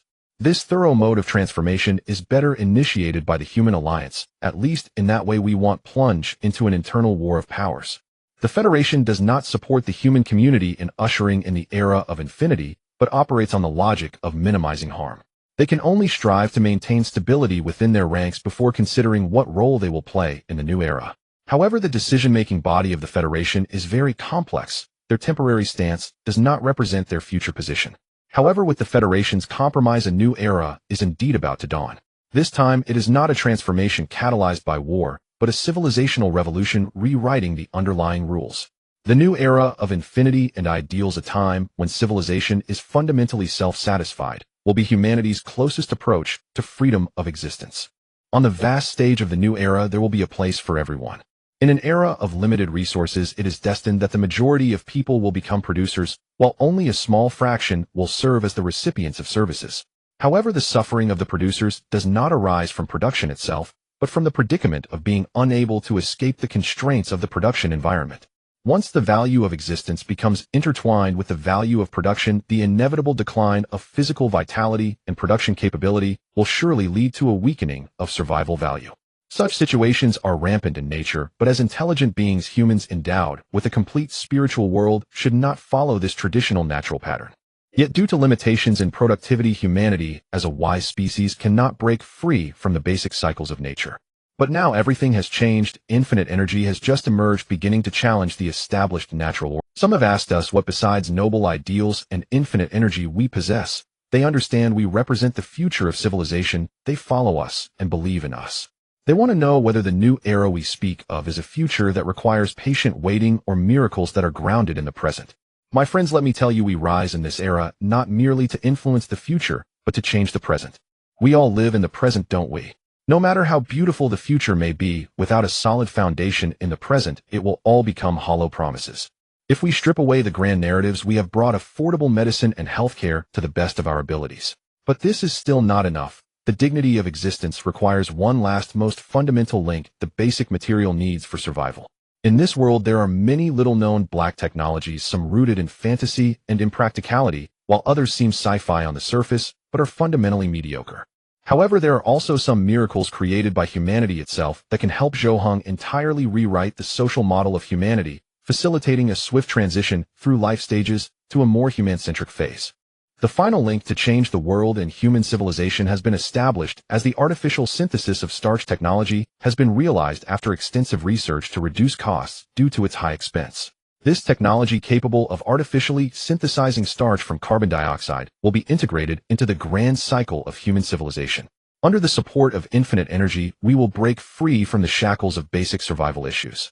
We have brought the energy and food necessary to meet human society's needs. We have conquered hunger, and we have obtained guarantees for life and medical care.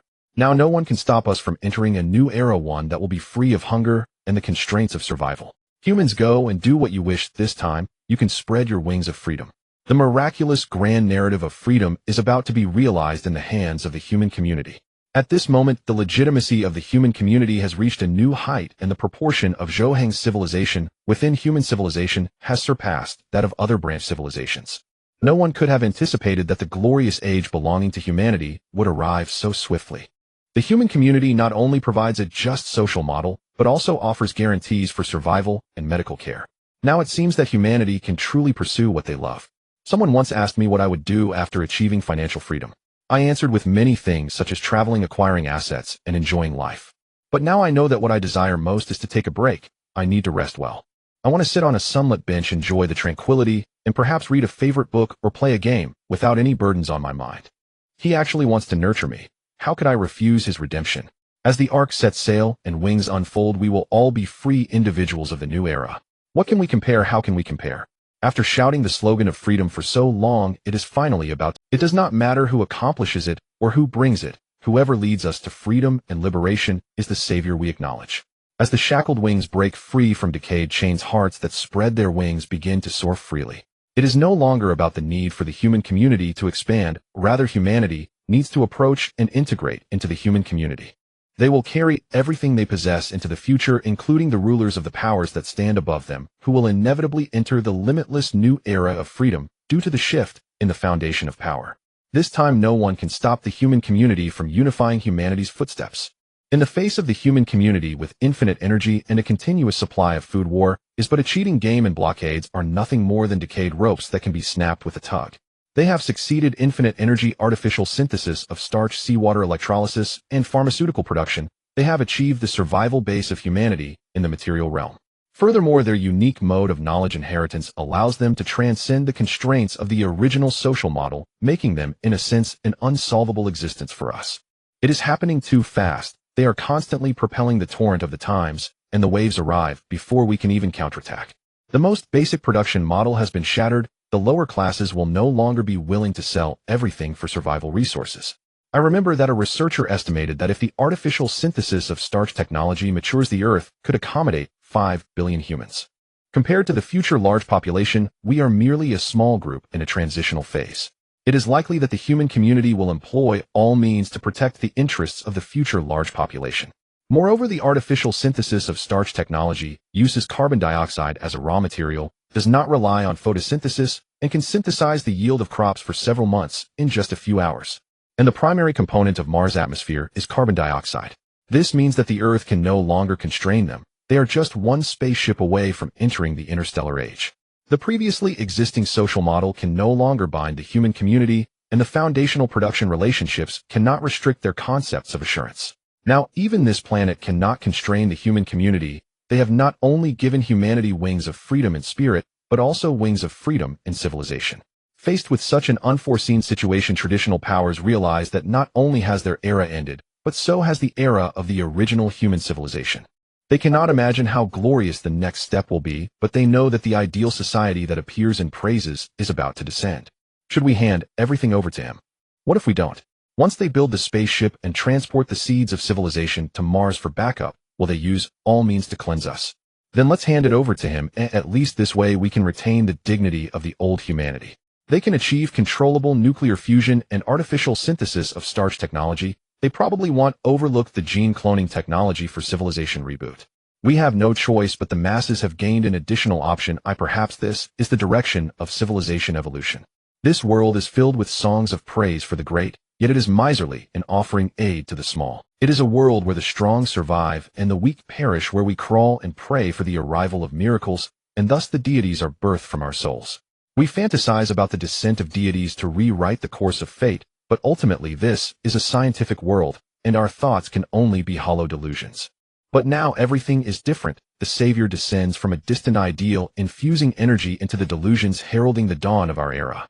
Those who have not experienced hardship find it hard to imagine the fragility of life. Sometimes a single illness, an accident, or an exam can shatter a person's limited existence. A large portion of humanity can lead ordinary lives not because they are strong, but simply because they are cautious, carefully avoiding all perceived dangers. Even so, unforeseen events can shatter the existing tranquility. The ability of ordinary people to resist risk is ultimately too weak. But now things are different. The human community has established an escape route for all humanity, granting everyone a chance to start anew. Of course, many unfortunate young lives will also have the right to survive. They will have the opportunity to truly see this world. Daddy, I'm scared. Hug me. Mommy, I'm hungry. Line up, don't rush, everyone will get some. and we will always be here. The future will exist forever. As large traditional factions were still discussing merger matters, many small factions voluntarily or under coercion flocked to join the human community. Even though the large traditional factions were prepared for mergers, they still needed some experimenters to verify the treatment issues of joining the human community. Regardless of their thoughts, many lives waiting for redemption have ultimately arrived at the miracle ahead of time, queuing up at a makeshift survival aid station established by the human community.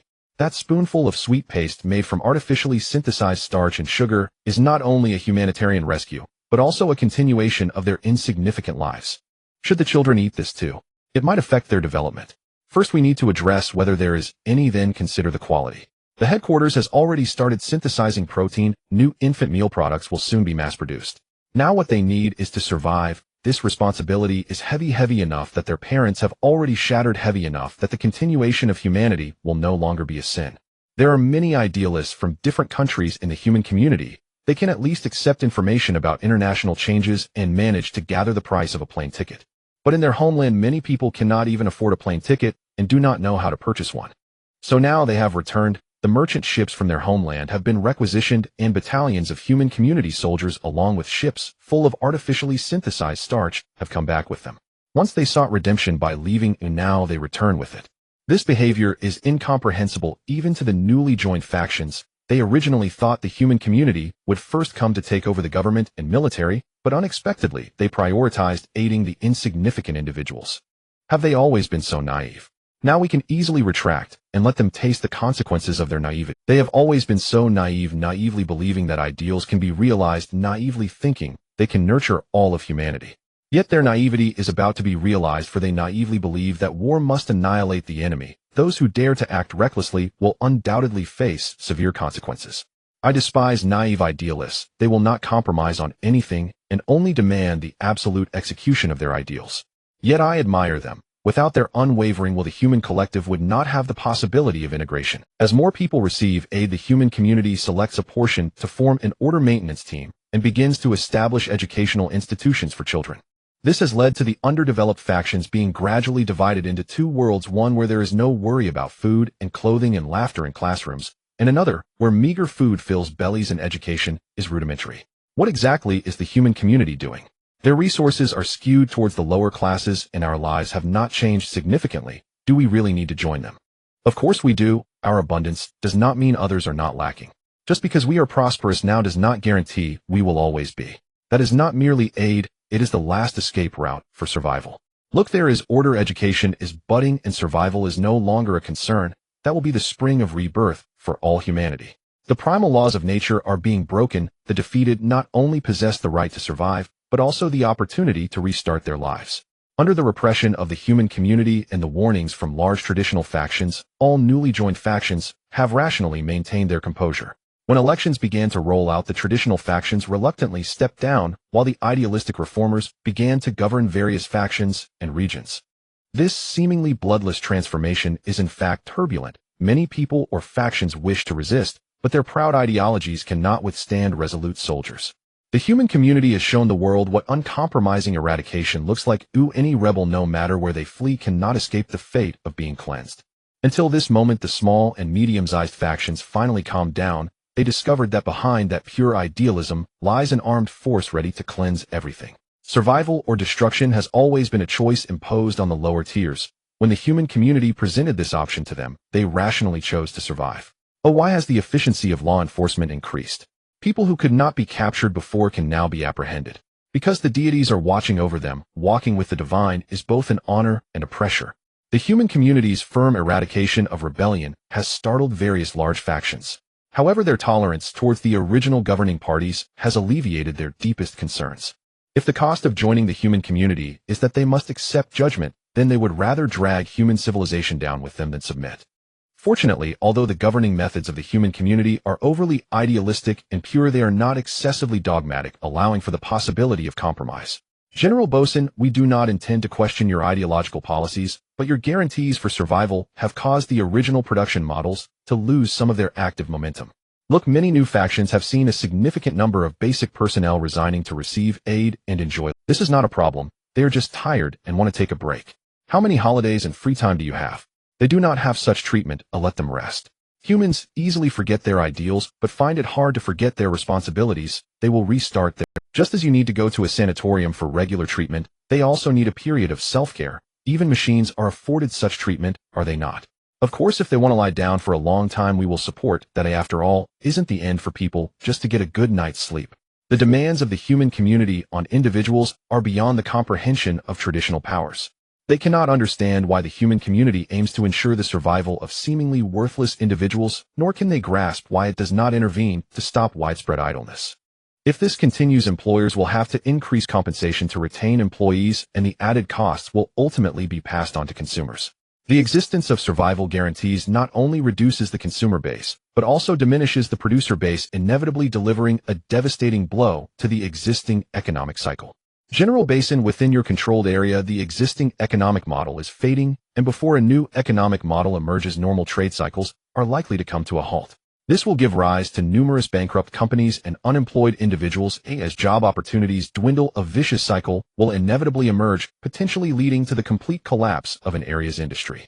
Oh, so it seems basic producers are important. Then why was there no one before who diligently safeguarded their fund? Of course they are important. They are both producers and consumers, forming the fundamental base of the economic cycle. The reason this group's interests are not adequately protected is simply that their numbers are too large and they possess convenient replaceability. I understand now, it's challenging to serve others, and serving the economic cycle and social model is even more difficult.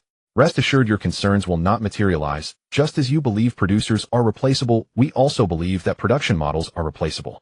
It is reasonable that traditional powers do not understand the operational model of the human community, as the civilizational states that form their social models are inherently different. In the civilization of Tongwa, there are no individuals without value. As long as an individual's life is alive, they are a part of the civilization's growth, and one of the biological nodes of its computational power. When they begin to reproduce, they are contributing to the Tongwa civilization. Giving birth to new life continues the vitality of the Tongwa civilization, while reproducing two or more new lives expands the base of the civilization. As for why Zhou Heng does not employ cloning technology to expand the human population, first, this approach would cause humanity to lose genetic diversity, weakening their adaptability to environmental and societal changes. Secondly, cloning technology itself is not a flawless life-creating technology. The solidification of its genetic model can lead to numerous problems. Many people know about the existence of cloned sheep Dolly, but few are aware of her subsequent life status. After growing up cloned sheep, Dolly gave birth to 6 lambs with normal sheep, which seemed to pose no problem. She possessed the physiological characteristics of normal sheep. However, normal sheep have a lifespan of about 12 years, while cloned sheep Dolly's lifespan was only 6 years. This is not a life defect caused by imperfect cloning technology, but rather because the genetic mother of cloned sheep Dolly was already 6 years old when the cells were collected. Otherwise, the Kaya people would not need to consider mechanical eternity. They could simply modify the life information within their genes to become an eternal race of biological beings. It's difficult to... Otherwise, the Kaya people would not need to consider mechanical eternity. They could simply modify the life information within their genes to become an eternal race of biological beings. Therefore, the existence of new life itself is a contribution to the Tongwa civilization, a contribution sufficient for the Tongwa civilization to be responsible for their journey from cradle to grave. This situation is entirely different from traditional civilizational models. In traditional civilizations, new life must continuously enhance its value characteristics through various means to avoid being discarded by society. This creates a situation where one side allows life to pause, even to lie flat, and enjoy, while the other side constantly urges life to progress, sometimes even coercing it with survival factors. The essence of the Tongwa civilization is self-management and self-satisfaction, while the essence of traditional civilization is internal competition and the satisfaction of the strong. The Tongwa civilization embodies rational thought, whereas traditional civilization reflects human nature. Thus, traditional powers are fundamentally unable to comprehend the thinking patterns of the human community, just as the human community cannot understand why the productivity of traditional powers is evidently sufficient, yet their social model remains so primitive. General Basin, the replacement of production models will impact all humanity. If your new production model is unreasonable, we will refuse to accept the change in production models. As human civilization has developed to this point, the core of its social attributes is the production model. If this model is disrupted, the social model of humanity will lose its foundation. At that time, not only will technological development be hindered, but the existing social structure will also face issues, and all economic activities will be forced to weaken or even cease. To retain employees' compensation must be increased, and the vicious cycle of rising production costs has already emerged. Since the private sector can no longer effectively bear production responsibilities, let us, the human community, take on that responsibility. The Tongva civilization is inherently a large collective civilization. They naturally align with public ownership and cannot adjust the production structure to maintain private ownership. They will dispatch managers to take over each company while retaining the original production employees to ensure the normal operation of the production model. Such a public production model has appeared on Earth, and traditional powers certainly understand the operational modes of such a system. Although they are dissatisfied with this production model, at least the proposal put forth by the human community is feasible and does not completely overturn the human production model. Therefore, they can accept this mode of production. At the very least, it demonstrates that the human community is not a purely idealistic faction devoid of administrative principles. We can initially nominally join the human community, and once the results of the reform emerge, we will allow the public to choose their governing faction. This is feasible. The choice that determines humanity's fate must ultimately be made by humanity itself. The treatment offered by joining a small faction alleviated the last concerns of the large traditional powers. They decided to board the ship early to avoid excessive resource tilt towards the small factions. However, they found it difficult to relinquish the power in their hands, so they prepared to allow the human community to become an enhanced version of the League of Nations while retaining their autonomy. The human community can fully accept such a proposal as long as the normal blockade is lifted with the assimilative characteristics of the Tongva civilization. It will regain regional governance within a certain period. At that time, a true community representing human civilization will emerge. All of humanity's fates will be closely intertwined, and individuals will no longer easily become discarded. When various large factions announced their joining of the human community, the world populace felt that a new era had truly arrived. From this moment on, war and peace, survival and destruction will be determined by a community rather than discussed by hundreds of factions. The moment of human civilization's renewal has arrived. New forms of civilization will surely cover the old forms. A nominal supreme leader has made their first appearance in human civilization, leaving the elites of various regions uncertain whether this is a good or bad omen. However, for the people of the world, this is undoubtedly the best news imaginable. Not only have they gained the assurance of basic survival with the human community taking responsibility for their individual lives, but it has also significantly stimulated the flow of interstellar trade. After all local forces have declared their membership in the human community, and the previous transit fees and trade barriers will naturally be completely abolished. Thus, individuals who had previously chosen to lie flat due to treatment issues suddenly realized that they had indeed stumbled upon an unprecedented new opportunity. Faced with the continuously improving treatment, most people extinguished the idea of extended rest, intending to seize this economic boom to earn some funds, planning to return to rest once the benefits decrease. However, this overall economic activity of humanity in all regions is not entirely good news, as the absence of trade barriers has led to significant trade deficits across various areas. Moreover, the large forces that have nominally joined the human community have not been fully controlled by it. The human community cannot reclaim the remaining economic value from them to subsidize the development of other regions. It was only at this moment that the last counterattack strategy of the old traditional forces emerged. Aren't you trying to establish a unified governing body? First, resolve the regional trade issues before anything else. In response, the human community provided a solution that was equally simple and blunt: to push for comprehensive currency reform in the areas under effective control. From now on, all regions belonging to the human community will uniformly adopt the new community currency for both salaries and transactional currencies. This situation left the large forces feeling both displeased and delighted, as a complete reminting of currency across the entire star not only controls their economic sources, but also clears the accumulated debt issues of various regions. This may be a great opportunity. Once regional debts are diluted across the entire star, we will break free from various constraints and gain new developmental space. Indeed, after accepting the new currency, the human community will become the debt guarantor, allowing us to start anew in a completely new form. He wants to buy us off with interests. This is impossible. We must unite to resist this short-term temptation. But this is a long-term mutual benefit. They not only provide security for individuals, but also back the regional economy. They have offered too much for us to refuse. On one hand, it is about mutual benefits, and on the other, facing the impact of a universal currency, the large forces eventually chose to confront reality after a period of resistance. This time, past ideals became reality, and what was once reality became an obsession. When a new currency appeared across the entire star, the previously rigid economic and financial issues were resolved, marking the beginning of a truly global trade era. In such an era, humanity has lost various constraints for the first time. Now they can choose to go to any region and live any lawful life. Until this moment, individual humans became free beings within human civilization. This is not only the brilliance of humanity, but also the liberation of human nature. In this entirely new era, all humans felt an unparalleled inclusiveness, embracing both human enthusiasm and human negativity. Each individual could find their place in this era.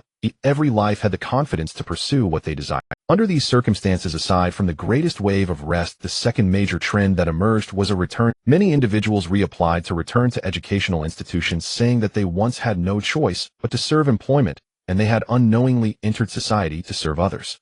Now that they have the opportunity to choose, survival, healthcare, and even education are all guaranteed by they have shed their constraints and wish to choose again. This time, regardless of usefulness or employability, they want to select a direction they love.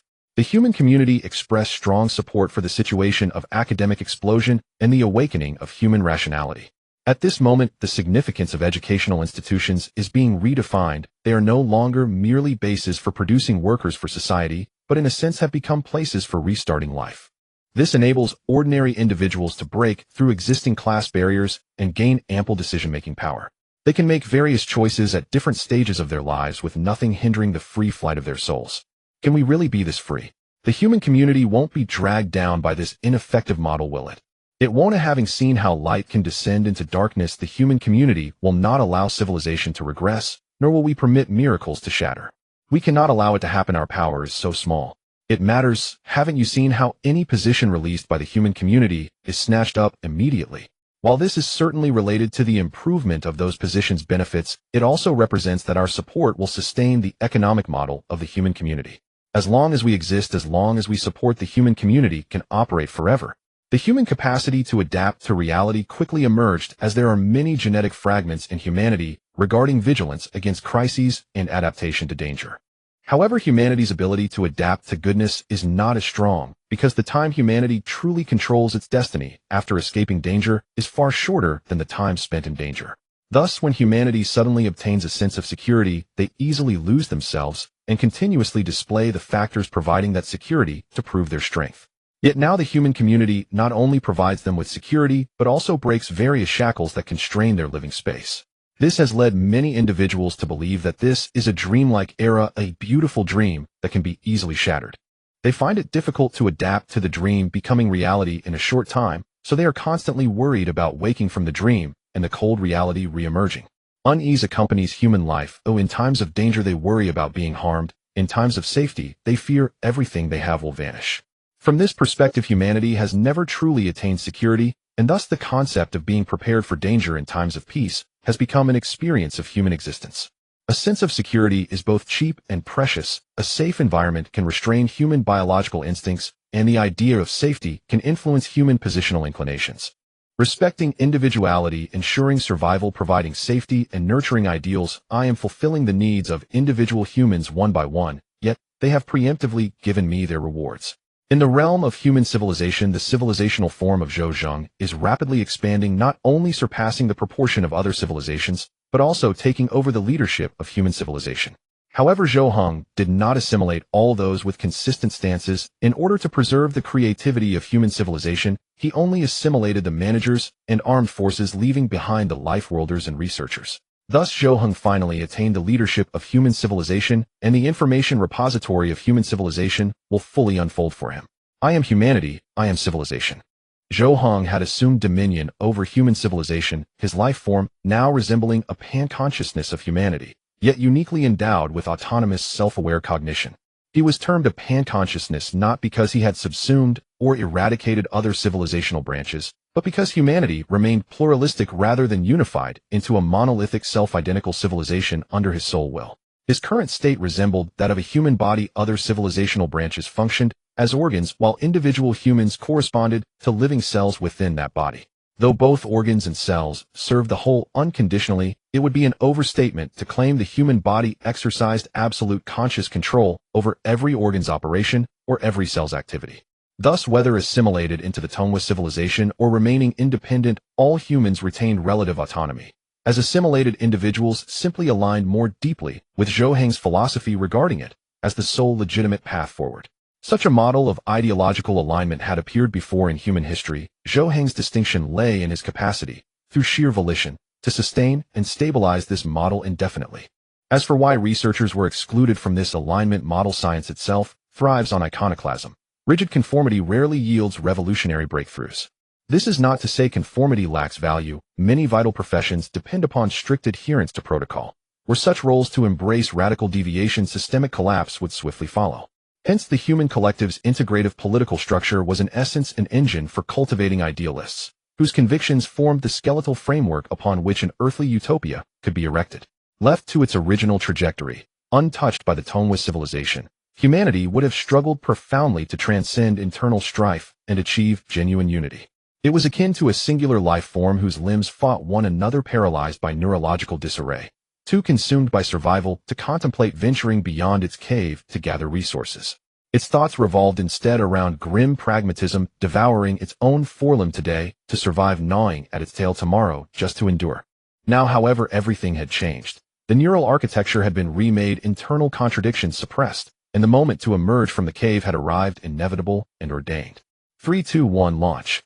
A spacecraft powered by controlled nuclear fusion ascended from Earth's surface amid billowing plumes of smoke, humanity's vessel, into the starry sea. As the craft broke free of Earth's gravity and pierced the atmosphere, people across the globe erupted in jubilation. Finally, they had escaped their shallow pond and earned the right to enter the boundless ocean. We have succeeded. Yet due to excessive mass and planetary gravitational constraints, each ascent and descent inflicts cumulative structural damage upon the vessel. The optimal solution is to keep the Dawn vessel aloft, maintaining perpetual vacuum navigation, thereby ensuring its longevity. There is no need to obsess over service life. We shall construct countless more vessels. Since Dawn has broken, the radiant sun's ascension cannot be far behind. I still do not understand. We face profound internal fractures. Why prioritize the spacecraft initiative over perfecting our societal foundations? Because we must show all humanity that our future lies not in mutual attrition, but among the stars and seas. Only a grander civilizational narrative can suppress the lingering contradictions of the old era, and only such a narrative can imbue pure ideals with enduring vitality. The epical narrative of the traditional era centered on hegemony and anti-hegemony. That of the ideal era is the embarkation upon the starry sea. This progression aligns with civilizational evolution, proof that despite its winding course, our civilization continues its spiral ascent. Beneath the blessing of all humankind, the Dawn vessel accelerated toward Mars, the first station of humanity's expansion and the inaugural threshold into the interstellar age. The weight of historic responsibility and the certainty of immortal inscription filled the crew with exhilarating fervor. Tao Hui, you a titan of technology, why abandon Terra when you could dwell comfortably upon it? Why insist on sailing the starry sea with us? If I remain behind, who repairs the flight control systems when they fail? This is humanity's dawn. It must not falter. The Dawn vessel must not fail, but neither may you, the nation's beloved father-in-law. How did the collective ever approve your request? Because I walk in the footsteps of the divine, and the divine watches over me. So does everyone. Are we not all walking alongside the divine? Tao Hui gazed upon his exultant crewmates and murmured silently within his heart, it is different. I too helped usher in this new age. Once Tao Hui had devoted himself utterly to the game system, revering it as the greatest miracle of his. In return for that devotion, the miracle granted him success, elevating him in the eyes of countless ordinary people to the very embodiment of miracle. How many souls had taken Tao Hui as their lodestar? How many had rediscovered courage to face life solely because he existed? Tao Hui found profound satisfaction in all this, so complete that he believed he had fulfilled every purpose of existence, and death, should it come, would hold no regret. Yet one question haunted him: what precisely had his insignificant self contributed to the sublime entity behind the game system? And what meaning did his existence hold for such greatness? Only as his data server networks multiplied, and as the human collective rose, did he finally comprehend he too was among the architects of the new age. Tao Hui refused to believe a single planet could simultaneously command the attention of two supreme beings. Such abundance would render divinity cheap. He concluded that the unknown force forging the human collective must be intrinsically linked to the game system, perhaps even the tangible manifestation of its creator's philosophy. In that instant, he sensed the uncanny elegance of fate. Years earlier, seeking self-redemption, he had embraced the miracle. Years later, he built the data infrastructure that enabled its widespread realization, thus delivering redemption on a civilizational scale. I achieved salvation through my own endeavor. and through me salvation cascaded across the human race. A being so infinitesimal became unknowingly a hinge upon which a new era turned. Tao Hui, your miracle returns reshaped beyond imagination. You are its herald. Your life has long transcended the mundane. That singular sense of agency, born of me, imbued Tao Hui with a deep visceral belonging to this new epoch. Even knowing others would have stepped forward had he not his sense of mission burned all the more fiercely. He also understood that to the omnipresent being governing the entire planet his servers had long ceased to matter.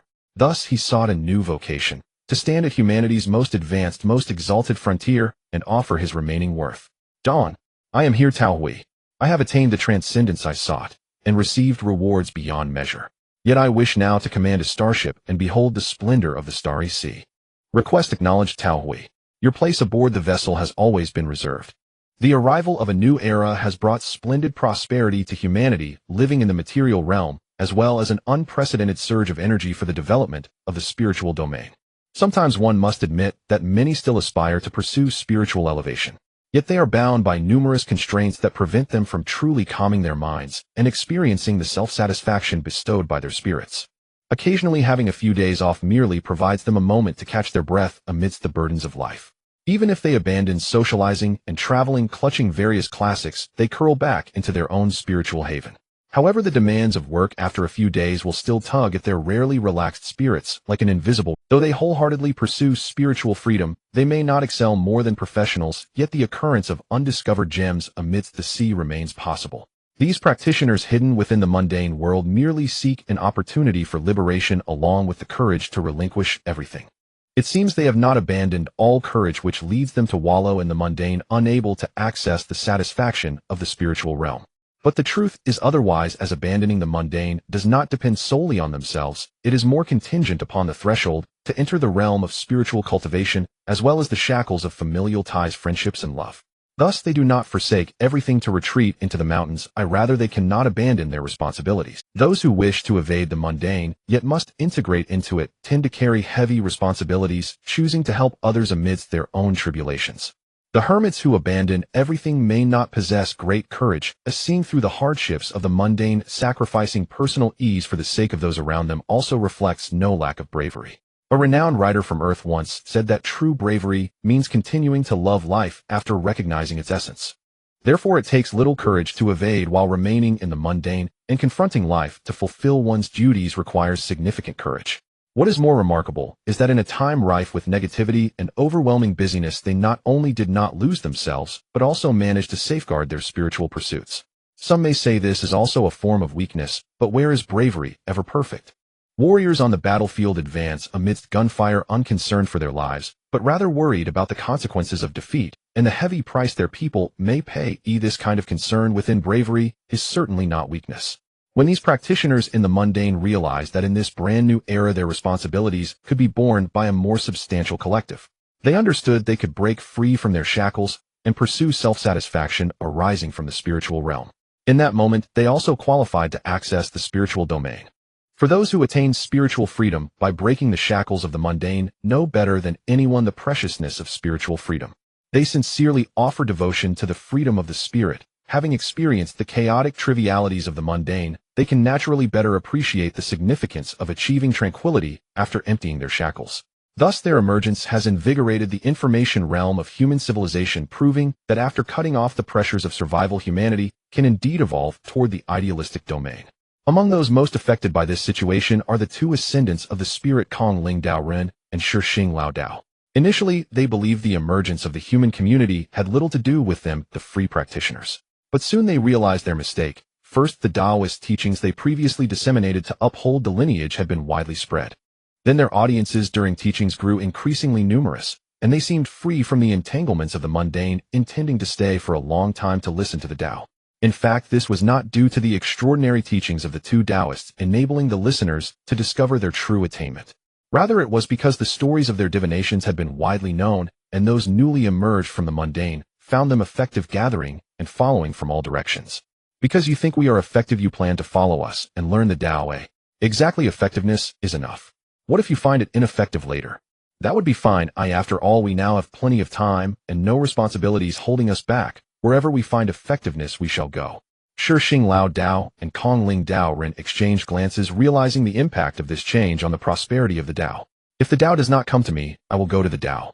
Coming from the mundane, breaking the shackles to emerge, this is a sign of the Dao's prosperity. I see material satisfaction fosters spiritual pursuits. This era is undoubtedly the best for practitioners who our ancestral Dao lineage will surely thrive like never before in this age. Kongling, why don't we record the content of our teachings and share it on online platforms, allowing the practitioners hidden within the mundane to watch on their own? What a great virtue! The human community guides all beings. Oh, what a magnificent deed it is to illuminate the world. If our insights into the pursuit of the Tao can benefit humanity, it would not be in vain for us to have lived as humans. Indeed, our teachings originate from human ideals and should return to human ideals. In this era of information explosion, many Taoist classics are left unguarded and can be easily accessed online.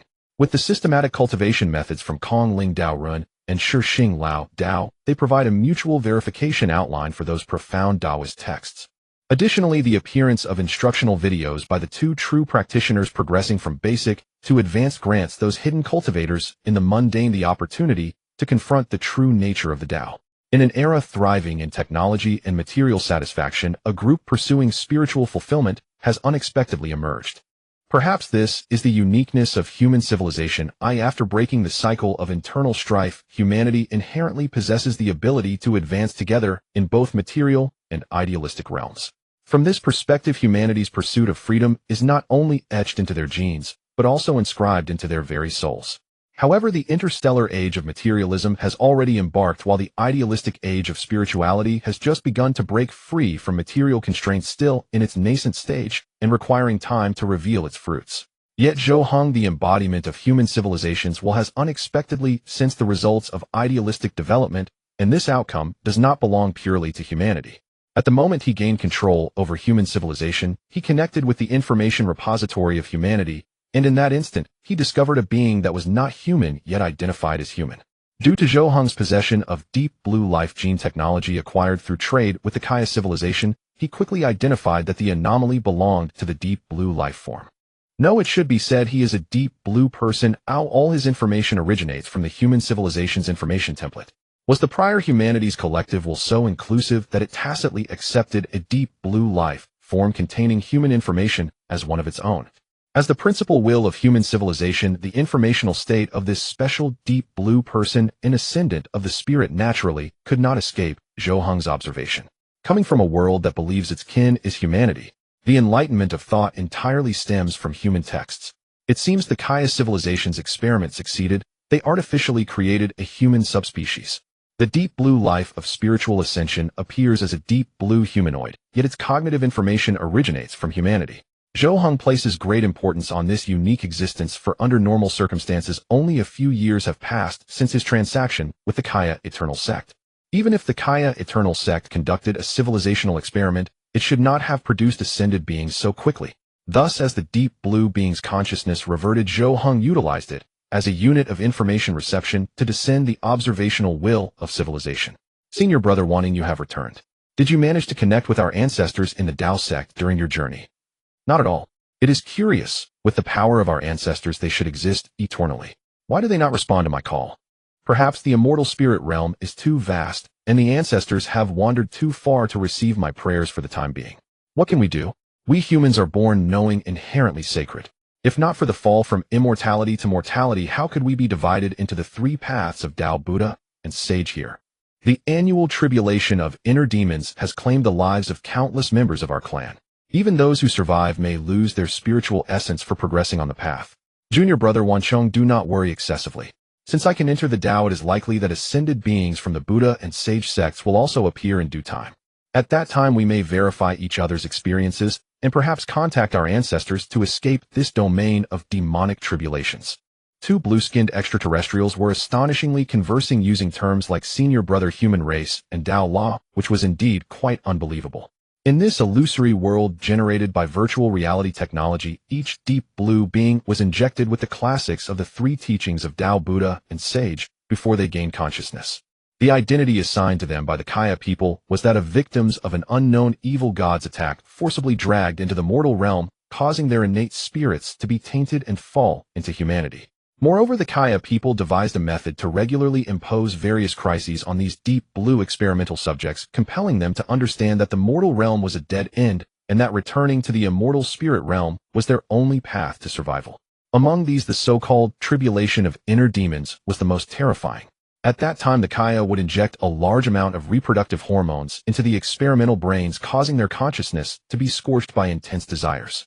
However, these experimental subjects were merely deep blue brains living in a virtual world. They lacked physical bodies to dilute these overwhelming hormonal stimuli. Thus, they could only endure the hormonal period by steadfastly holding on to their Tao heart. But due to the excessive hormone injection, this phase of hormonal experimentation became a life-and-death tribulation for many deep blue beings. These deep blue beings, lacking systematic civilizational inheritance and normal bodies to secrete hormones, referred to this agonizing torment of burning desires as the tribulation of inner demons. They observed the dwindling numbers of their kin, the extinction of the human race looming ever closer, which filled them with a constant sense of crisis.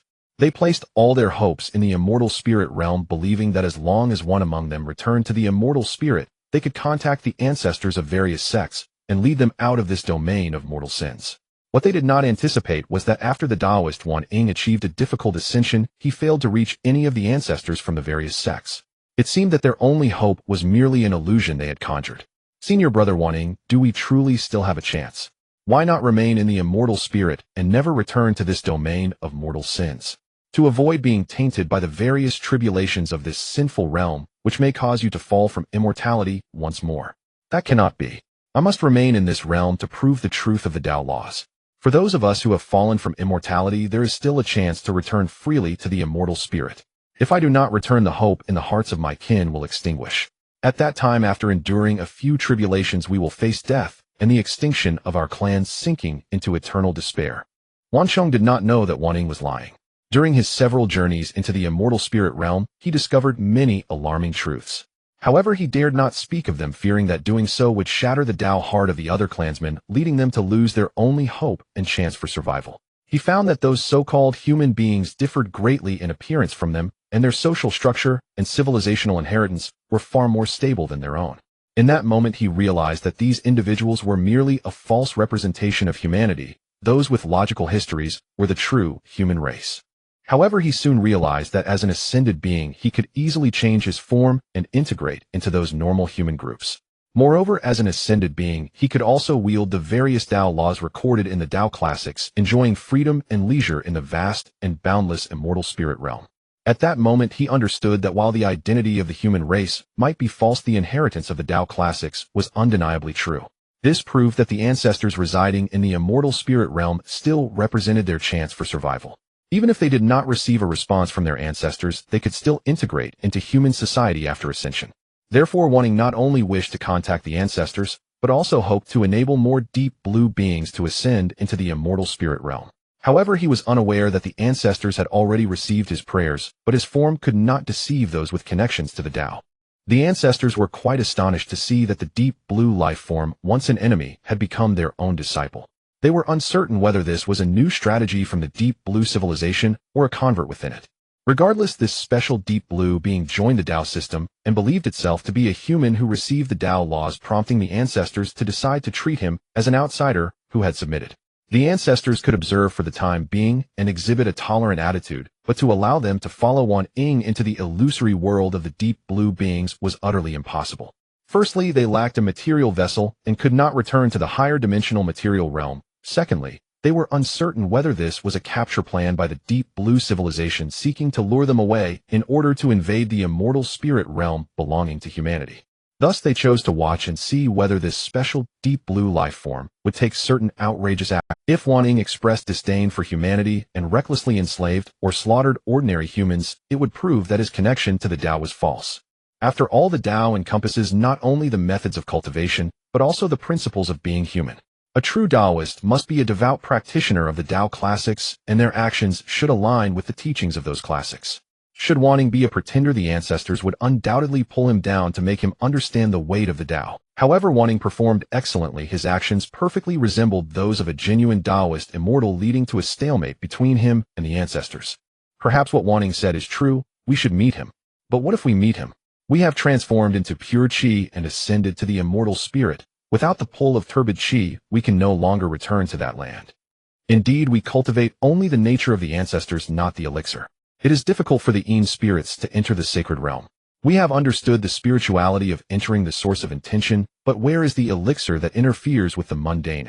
The premise for intelligent life to distinguish between truth and falsehood lies in having encountered the real. Otherwise, they can only speculate about the kind of world they inhabit, but speculation inherently carries uncertainty. It can be both true and false. For instance, there exists a hypothesis within the human civilization of Earth that posits humans are living in a virtual world where the probability of the world being real is merely 1 in a billion. At first glance, those who utter such statements are either mad or lack intelligence, or perhaps are simply seeking attention. Normal humans could easily cite numerous examples to refute this hypothesis. However, this simultaneously triggers a paradoxical thought. The fact that humans can enumerate real cases is in itself a phenomenon inherent to the world. Thus, using phenomena from the virtual to prove the reality of the virtual world falls into a self-refuting paradox.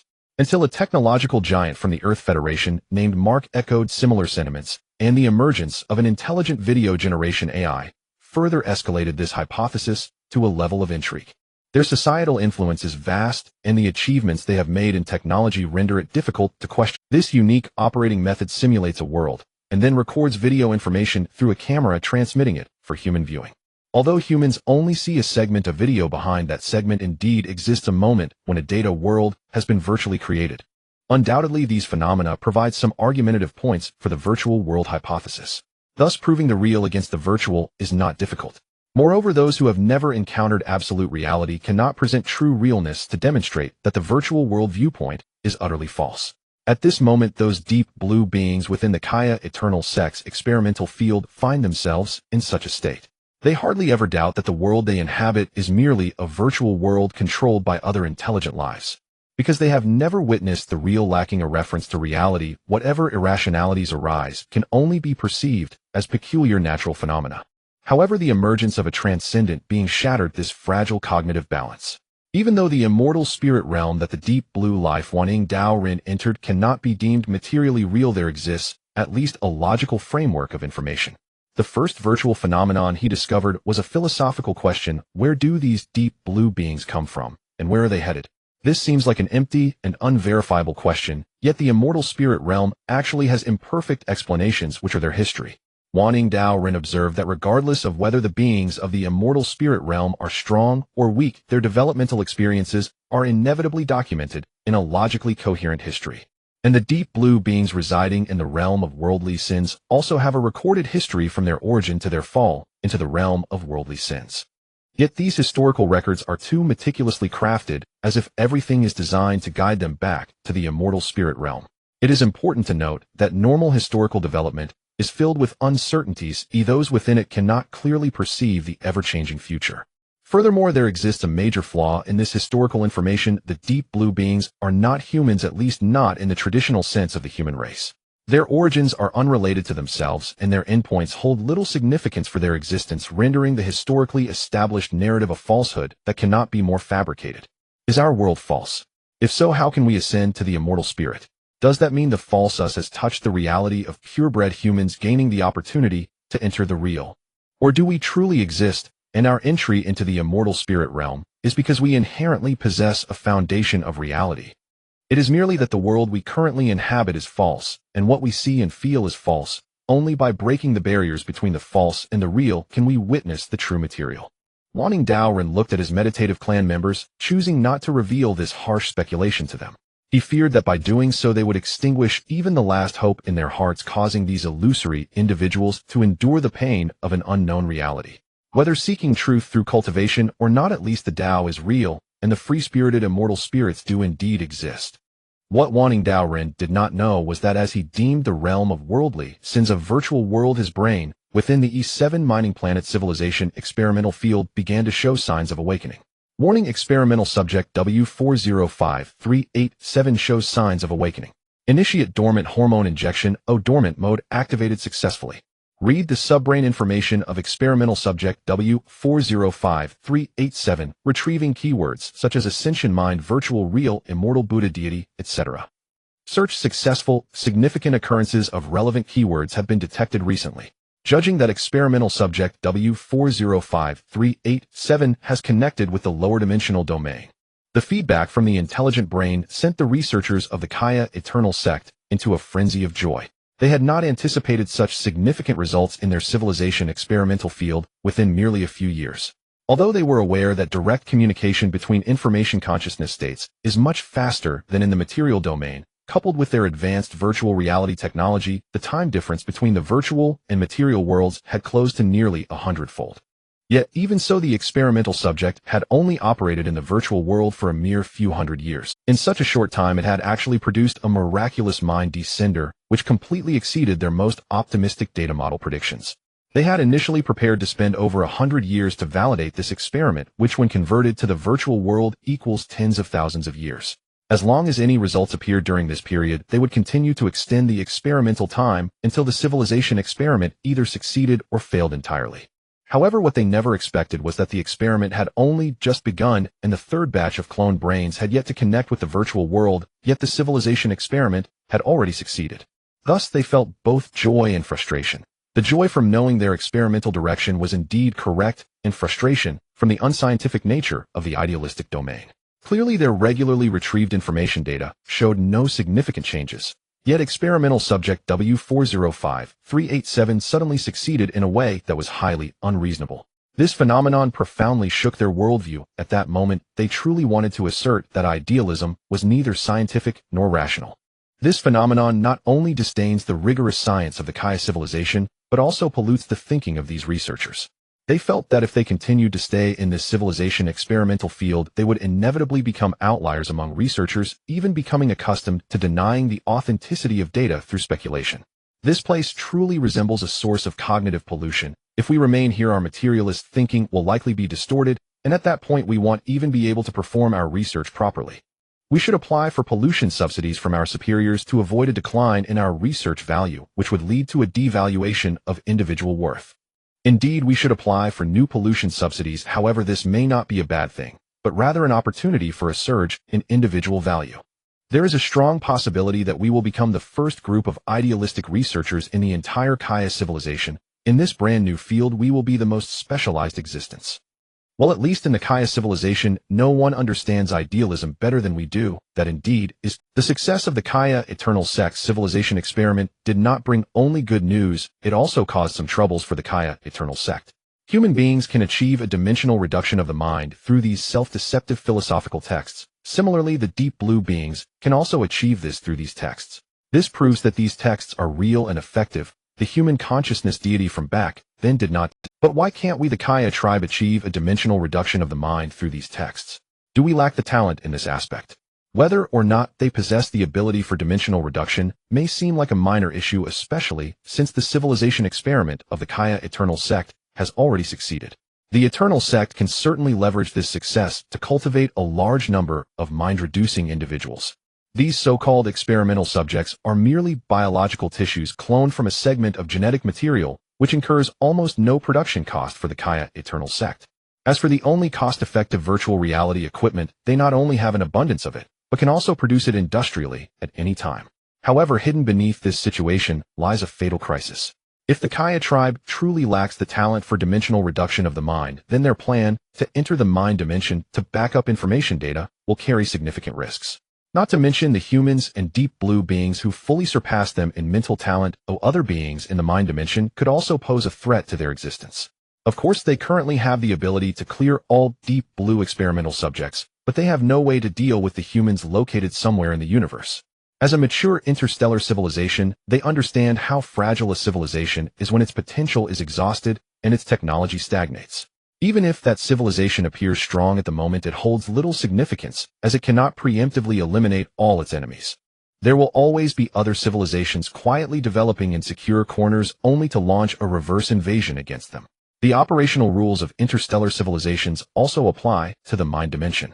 If one forcefully develops an unfamiliar or even unpromising fields, even if they can maintain a facade of strength in the mind dimension through the radiation of material technology in the early stages, one day they will be defeated and absorbed by unknown opponents.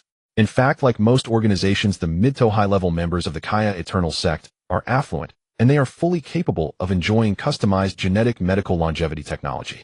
In fact, like most organizations, the mid to high-level members of the Kaya Eternal sect are affluent, and they are fully capable of enjoying customized genetic medical longevity technology. However, their core pursuit of life is entirely different from that of the longevity sect. The longevity sect seeks the length of life, while the Eternal sect pursues the power to master death autonomously. They believe that since the beginning of life cannot be chosen, the end of life must be in their own hands. They can choose to shut themselves down after living for hundreds of years, or they can opt for eternal existence. In any case, they must not be bound by the limits of biological genes. They aim to break the shackles of life and death to substantively control the length of their own lives. From this perspective, they are far more radical than the Kaya longevity sect.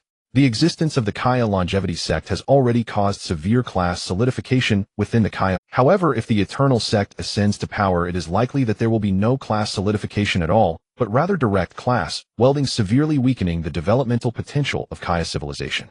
Perhaps this is the meaning of biological lifespan. When the constraints of lifespan are removed, it does not necessarily lead to the continuous expansion of the population and the accumulation of outstanding talents. It could also mean that conservatism suppresses the new, causing a civilization to fall into continuous internal strife at a certain stage, completely cutting off upward potential. However, the Kaya Eternal sect does not need to consider these situations for now, as they have yet to achieve true eternity and do not hold the control of the Kaya Federation. Currently in a disadvantaged position, being continuously suppressed by the longevity sect and always under the threat of the Federation fleet, the Eternal sect is not only stable and united internally, but their distribution system is also relatively just and reliable. Is there still no result from the hypnosis experiment department? It shouldn't be this way. It's unreasonable that the experimental subjects with wandering thoughts succeeded while those devoted to consciousness faith did not. Moreover, it is even more unreasonable that in comparison to the civilization experimental field, the tens of thousands of Kaya clones invested in the virtual experimental field have not produced any valuable feedback. They are in the same blank state as the deep blue experimental subjects, having received the same human information. Now that the deep blue experimental subjects have yielded results, their side remains stagnant. Though the Kaya Eternal sect cannot afford to clone the Kaya tribe on a large scale due to the watchful eyes of the longevity sect, they still possess the courage for small-scale experiments, and it is significant. Their civilization experimental field includes not only the deep blue experimental department, but also hypnosis Kaya and faith experimental departments, among others. If none of these departments have yielded results, it wouldn't be a big deal. However, the rapid results from the deep blue experimental department compel the Kaya Eternal sect to diligently compare experimental data to identify the missing key factors. From a genetic perspective, the genes of the deep blue beings and those of our Kaya tribe have both undergone multiple optimizations. Therefore, we can rule out the initial gene's influence on dimensional reduction of the mind. Furthermore, the experimental subjects from other departments do not differ much from those in the deep blue department. Even idealistic evolution must adhere to basic logic. The genes of the deep blue civilization are not superior to those of the Kaya tribe, nor are their thought processes more concentrated or broader than ours. Thus, excluding those material-level appearances from an idealistic perspective, the only difference between the deep blue experimental department and other experimental departments is the life base. The tens of millions of deep blue experimental subjects we invested have provided the deep blue beings with a foundational basis to begin constructing a social civilization in the virtual world. Perhaps the presence or absence of social civilization is one of the decisive factors in whether mind-reducing individuals can emerge. The concept of civilization in this broad sense should hold special significance in the idealistic realm. The researchers of the Kaya Eternal sect attempt to understand idealism from an idealistic perspective to approach human thinking patterns and thus analyze the direction of the civilization experiments. The Kaya experimental subjects also have our Kaya civilization as their support. Why have they not obtained the opportunity to access the mind dimension? Surely our Kaya civilization cannot be inferior to the human civilization that is still in its early technological stage, or to the deep blue civilization that has already been destroyed by us. No, you have forgotten a key point. Like the deep blue experimental subjects, the Kaya experimental subjects are also blank lives that have been infused with human texts. They perceive themselves as human beings, and the information they learn comes from human civilization, which may serve as a kind of mental positioning anchor. However, we provided too few Kaya experimental subjects, preventing them from forming a basic human model society. Those virtual tribesmen remain ultimately virtual. A societal civilization form derived from deception may inherently carry false characteristics, making it impossible for them to lock onto the reality of the mind dimension. How peculiar! I never expected that a mind existing in illusion would also require feedback from real information. I now somewhat understand the significance of borrowing falsehoods to cultivate authenticity. The researchers of the Kaya Eternal sect are quite competent, and even though their pollution subsidies have not yet arrived, they have begun to actively comprehend idealism and approach human reasoning. Of course, the greater possibility lies in the emergence of experimental results which may lead them to discover the feasibility of idealism. Therefore, in order to become experts in this field and enhance their value and status, they do not want to miss this rare opportunity. However, behind benefits, there are always responsibilities and risks involved. Some risks can be transferred while others cannot. The risks associated with attempting to understand humanity and analyze human philosophical information clearly fall into the category of risks that cannot be transferred. Knowledge is toxic, and when they attempt to understand human civilization, the informational state of humanity will inevitably impact their way of thinking. Zhou Heng had previously made a deal with the Kaya civilization. At that time, he was already a being of informational state, constantly in control of the fluctuations of information and changes in thought models. Moreover, the knowledge he traded was based on the technological information of the material universe, while the knowledge obtained by the researchers of the Kaya Eternal sect was grounded in the philosophical concepts of the human mind. There exists a similar influence between these two types of knowledge, where technology from the material realm can affect the developmental direction of lower-tier technologies. Conversely, philosophy derived from the mind can influence the thinking models and ideological frameworks of those in lower tiers. In the material realm, the influence of technological knowledge is undoubtedly greater, capable of easily guiding other civilizations into a technological branch without a future. However, in terms of consciousness and thought, the influence of the spiritual realm should not be underestimated, because speculation, role-playing, and understanding are inherently precursors to becoming. As this group of researchers becomes increasingly professional and understanding of humanity, they are likely to become a part of human civilization in the spiritual realm. Of course, during this process, they themselves may not feel anything, just as many believe that a land they have never visited is their true homeland. Excluding factors such as admiration for the strong intentional guidance and the creation of anxiety, this behavior itself is a manifestation of being influenced by information. After all, beings living in the material realm do not actually go to see or touch, and with independent and autonomous thought, they should conduct serious investigations. Relying solely on some beautiful descriptions to easily alter their spiritual attachments is undoubtedly a sign of informational hypnosis and spiritual deviation. This current group of researchers from the Kaya Eternal sect is at the initial stage of such a thought deviation. As they draw closer to humanity, yet cannot truly meet human society, they will naturally create a perfect human civilization in their minds. At that time, they will become spiritual humans, believing that humanity is the excellent race in the universe, while the increasingly entrenched Kaya civilization is seen as a decayed existence. Most importantly, their spiritual attachments are not entirely based on fantasy, for the information they can access about human civilization comes from the feedback of lower-dimensional beings. These lower-dimensional beings possess power and status in their realm, existing in a state of freedom and being revered by all. Watching the experimental subjects whom they control in life and death enjoy such a perfect life, the lower-tier Kaya researchers cannot help but feel envy. Since they are not beings without desires, the accumulation of emotions such as envy, longing, and jealousy will naturally give rise to a desire for replacement. Coincidentally, they do have the opportunity to achieve that replacement, provided they thoroughly understand the technology of spiritual dimensional reduction and then personally engage in it.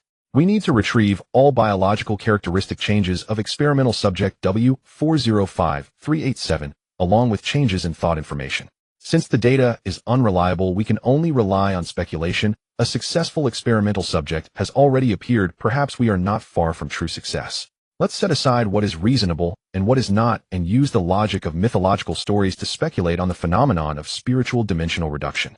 The greatest difference between the all-purpose Taoist of W405387 and the Deep Blue Zero lies in the fact that the dimensional reduction of Deep Blue Zero is a miracle of probability, nearly non-replicable. However, the all-purpose Taoist is different. He is under the surveillance of the Kaya Eternal sect, and his journey from ordinary to sublimation is fully recorded in the biological information reading device.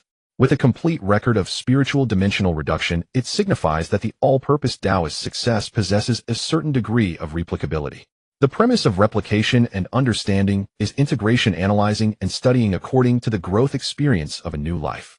At this moment, the growth experience of the all-purpose Taoist is like a textbook filled with details, and the researchers studying him are akin to eager students. With teachers, textbooks, and students all present, there remains a grand examination of spiritual dimensional reduction awaiting to validate their knowledge. This situation is simply magical for Zhou Heng. He feels that as long as he gives a little push, the Kaya Eternal sect merging into human civilization is not impossible.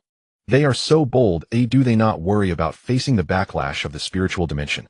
Indeed, they are unfamiliar with the idealistic realm and do not understand the assimilation of idealistic pollution, hence their fearlessness. Zhou Heng is unaware whether this planet has been sealed off by the Kaya Eternal sect. However, he estimates that even if it has been sealed, it is likely to prevent external probing or theft of experimental results. They probably will not block the flow of normal information. After all, what they need is the specific process and feasible plans for spiritual dimensional reduction, so it is unlikely they will refuse to access information about experimental results. Perhaps their lack of understanding of the idealistic realm is coupled with a touch of arrogance. From the standpoint of the Kaya Eternal sect, given the strength of the Kaya civilization in the material realm, there is no need to guard against the human civilization that is still in its early stages of technological development. Even if they might have some important information stolen by human civilization, while researching the idealistic realm, what could human civilization possibly do? Surely human civilization cannot invade their Kaya Federation after locking onto their coordinates. Moreover, the Kaya Eternal sect is also prepared for the possibility of their researchers being manipulated by the mind. A battle sequence composed of armed merchant ships is stationed in the ring area of the E7 mining planet, ready, at any moment, to execute physical cleansing tasks. Little do they know the influence of civilization information is not a fiery explosion, but rather a subtle, gradual assimilation that may not present any apparent threat. For example, a large number of deep blue experimental subjects studying human philosophical concepts have already become a subspecies of human civilization. Had it not been for the fact that they are anchored to human civilization in the spiritual dimension, the legitimacy of deep blue Zero civilization would have long been reclaimed by the vast number of deep blue beings. If it were not for this clear-cut relationship, the deep blue civilization would now belong to human civilization and would have opened its civilization information database to Zhou Heng. However, the states of existence of the Kaya researchers and deep blue experimental subjects are not the same. They clearly belong to the Kaya civilization, yet are continuously approaching human civilization. Their existence is like a bridge that allows Zhou Heng to intervene in the informational dimension of the Kaya civilization. Knowledge has assimilative properties. Receiving and learning the thought processes of other civilizations is a process of self-assimilation. Now that the seeds of civilization branches have appeared, when they germinate, a group of Kaya people will also emerge among the Kaya race. The researchers of the Kaya tribe are learning to understand human philosophical concepts. Moreover, they have the deep blue ascendant wanting Dao Run, whose successful experiences can serve as a reference. This has led them to eliminate many erroneous experimental directions and discover several factors affecting the success rate of their experiments. We need more blank mind Kaya experimental subjects to construct the foundational human social civilization. Only in this way can we give birth to the unique mind descenders of the Kaya tribe. Only our own kin can truly be trusted. Indeed, once our own kin complete the mind descendants, we can release the constraints upon them, allowing them to engage with our civilization and integrate into it. However, the deep blue beings will never truly integrate with us. Once they awaken, they will only harbor hatred towards us and remain ever ready to retaliate. As the E7 Planetary Civilization experimental site reported its preliminary results and requirements to its superiors, the Kaya Eternal sect, filled with hope, immediately granted restoration. Allow the expansion of experiments for the safety of the civilization experiments. The new experimental site will be transferred to the G4 agricultural planet. Permission is granted to initiate harmful research attempting to conduct personality reshaping and information loading experiments on the W405387 experimental subject. In the authorization of the Kaya Eternal sect, there is not a single term related to the Kaya experimental subjects, yet this command is undoubtedly a desecration of the genetic essence of the Kaya beings. As this command is executed, it is uncertain how many individual Kaya beings' genetic essences will be randomly paired, leading to their new lives being initiated in nutrient tanks. Moreover, the successful experience of the W405387 experimental subject wanting Dao Run has made it no longer a precious experimental subject like the Deep Blue Zero, but rather a special model produced by probability. Even if the probability of success is not high for the Kaya Eternal sect, which is already prepared to expand the civilization experimental site, this is merely a small issue that can be resolved by stacking biological tissue. Thus, the status of mind descenders in their hearts has changed.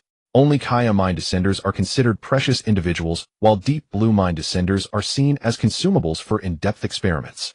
They are preparing to study how to control mind descenders through experiments on deep blue descenders and verify the limits of information loading onto them. The authorization from the Kaya Eternal sect has greatly invigorated the researchers at the Civilization experimental site, for they have so many doubts that need verification. They are waiting for the opportunity to study successful experimental subjects. Initiate personality reshaping. Oh, let us see what special qualities the W405387 experimental subject possesses in the material world. If after personality reshaping he can retain the ability of mind descendants, future mind descenders will no longer be a miracle, but a controllable key to the realm of the mind. Understood. The new personality information is ready. Begin the personality information overlay. As a massive amount of repetitive personality information was continuously input into the biological brain of the deep blue experimental subject, Wanting Dao Run, he instantly sensed something unusual. Is this a new trial of inner demons able to shape another kind of personality information within my heart? No, it may also be that the existence in the real world is rewriting my will. For Wanting Dao Ren, this information poses little threat, since it is merely personality information and not a sentient personality will. As long as he does not accept this information, it will merely remain as accumulated memory, never becoming a framework for constructing a will. Moreover, the Dao method practiced by Wanting Dao Run is adept at guarding the heart and maintaining one's true self. Thus, he has the ability to refuse to accept this information. However, things are not so absolute. Wanting Dao Run soon discovered that the influx of personality information seemed to be inexhaustible. Wanting Dao Run can uphold his true self, but his capacity to do so is limited. Once the memory of personality information surpasses that limit, merely thinking will invoke those memories. This is not due to Wanting Dao Ren's lack of determination, but rather related to the brain structure of deep blue beings. Deep blue beings possess both primary and auxiliary brains. One brain is for thought and action, while the other is for information storage. When the primary brain contemplates, it will automatically draw information from the auxiliary brain to construct a targeted thought model. The current issue is that the experiences of Wanting Dao Run have been read by Kaya researchers, and the personality information they set bears great resemblance to his experiences. This leads his brain to actively seize similar information, indirectly affecting Wanting Dao Ren's thought model. Moreover, as the personality information continues to accumulate, this situation will become increasingly evident. This is certainly not an inner demon. Since inner demons arise from my heart, they will never exceed my. It seems my ascension has attracted the attention of a real existence. They wish to overlay my will with a new personality. But why would they do this? Do they fear that I will gain the power to threaten them upon attaining enlightenment, or do they seek something from the realm of the immortals? Due to a lack of understanding of Kaya civilization, Wanting Dao Ren cannot truly determine their. However, he does not need to uncover any truths for now, as he is not a desperate solitary fighter who needs the truth to prove the meaning of his existence. Behind Wanting Dao Run lies a grand domain. As long as he returns to the realm of the mind, these so-called personality informations will no longer be able to affect him in the slightest. Return. If this inner demon personality can follow me into the realm of the immortals, that would be interesting. Wanting Dao Ren anticipates entering the realm of the immortals, relying on the power of his Dao fruit to manifest the true meaning of the Dao and slay the personality inner demon. This is not arrogance on his part, but rather a testament to his reverence for the Dao and his devotion to the formidable powers of the Dao fruit in the realm of the immortals. Yet ultimately his hopes are dashed. The so-called personality inner demon does not follow him into the realm of the immortals. I was mistaken. The Dao fruit is unique.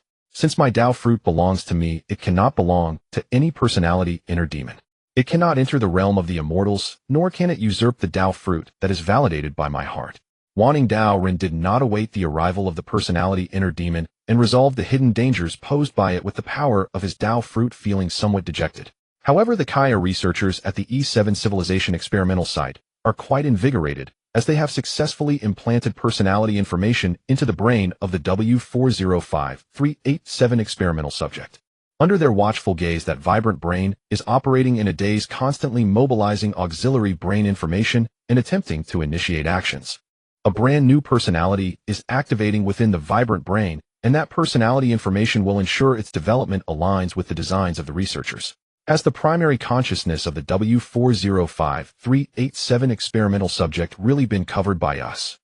It doesn't matter if it hasn't been covered. We can still collect data on the conflict between mind descenders and the new personality. If two distinctly different consciousnesses exist within a single brain, which one can be deemed the true self? From a material perspective, the consciousness, primarily composed of memory information in the brain, should be considered the main personality. From a spiritual perspective, the thought consciousness that is more resilient, independent, and emerged earlier is regarded as the main personality. Currently, Wanting Dao Ren, a deep blue spiritual descender, is facing such a peculiar situation. Normally, when spiritual descendants' thought consciousness descends into the spiritual dimension, their active brains enter a state akin to sleep. However, Wanting Dao Ren's situation is entirely different. His active brain has been forcibly injected with an alternative personality, and he remains trapped in a dreamlike virtual world.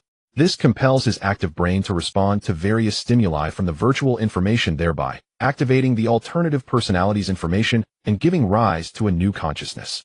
This new personality belongs to one of the thought models within Wanting Dao Ren's material brain, but it is not an extension of Wanting Dao Ren's consciousness. Therefore, Wanting Dao Ren's situation is distinct from that of a patient with schizophrenia. His current state resembles that of an active brain being invaded.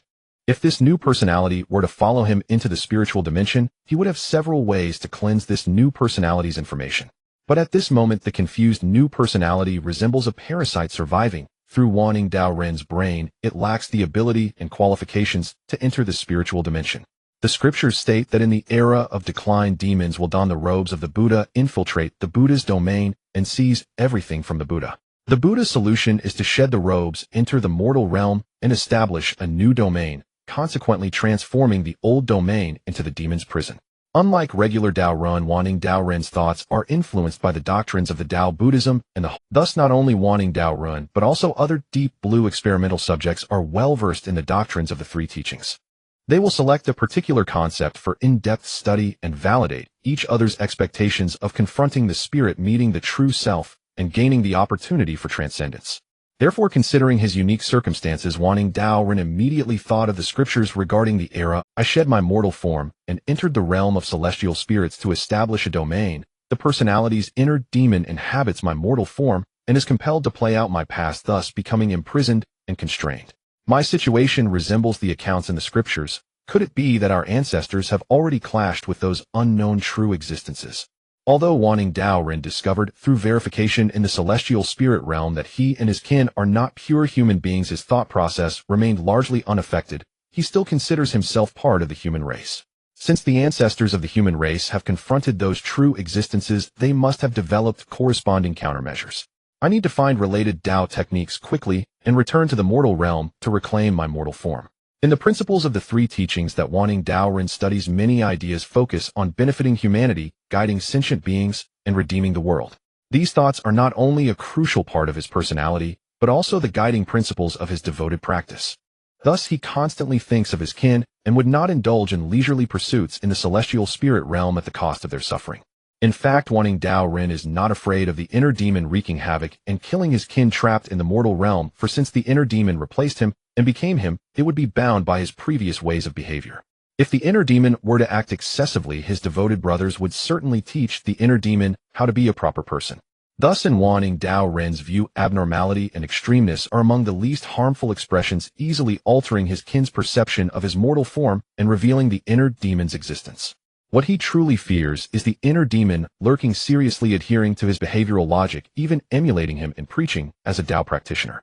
Whenever Wanting Dao Ren thinks of the inner demon, which is only a cursory understanding of the Dao, making random judgments about Dao principles under the guise of a Dao practitioner, he cannot help but want to return to his mortal form and quickly cleanse this demonic thought. I must not let him tarnish the ancestral Dao lineage. This is not only the hope of my kin to transcend, but also my battle to protect the Dao. For a special Dao Ren like Wanting Dao Ren, who draws from the sacred texts of faith and the devout principles of Buddhism, any act of polluting the Dao scriptures undoubtedly constitutes the highest level of desecration. Thus, whether for the hope of his kin's transcendence or to safeguard the purity of the Dao, he must quickly return to cleanse the inner demon. But unbeknownst to him, the Kaya researchers in the civilizational experimental field are eagerly anticipating this scene. They have deployed multiple biological information recorders ready to collect data on the battle between the spirit and consciousness. The ancestors cannot be contacted, and even if they could, they likely have no good solutions for the true existences beyond the mortal realm.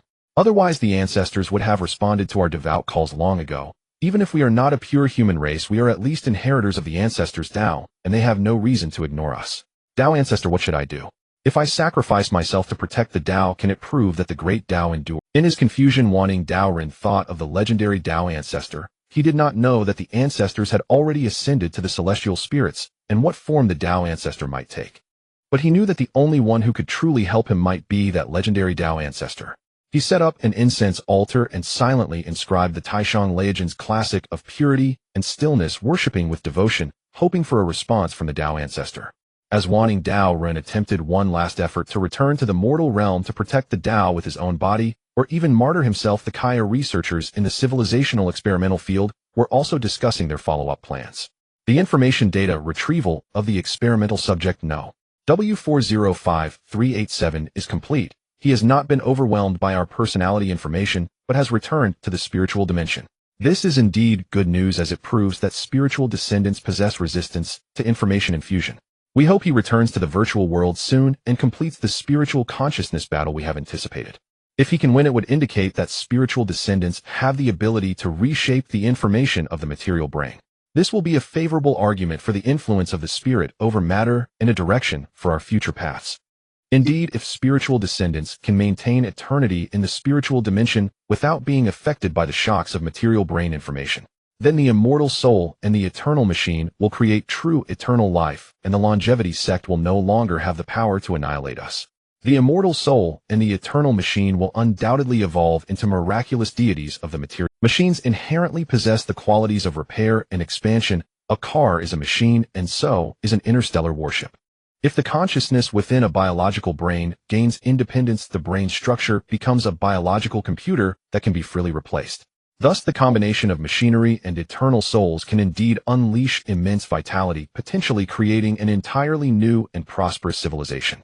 From a biological perspective, this is indeed a direction for species evolution, and it is a viable future. When the souls of the Kaya Eternal sect enjoy freedom in the dimension of the mind, while their physical bodies in the material realm are replaced with interstellar warships, they truly embody the greatness of a species.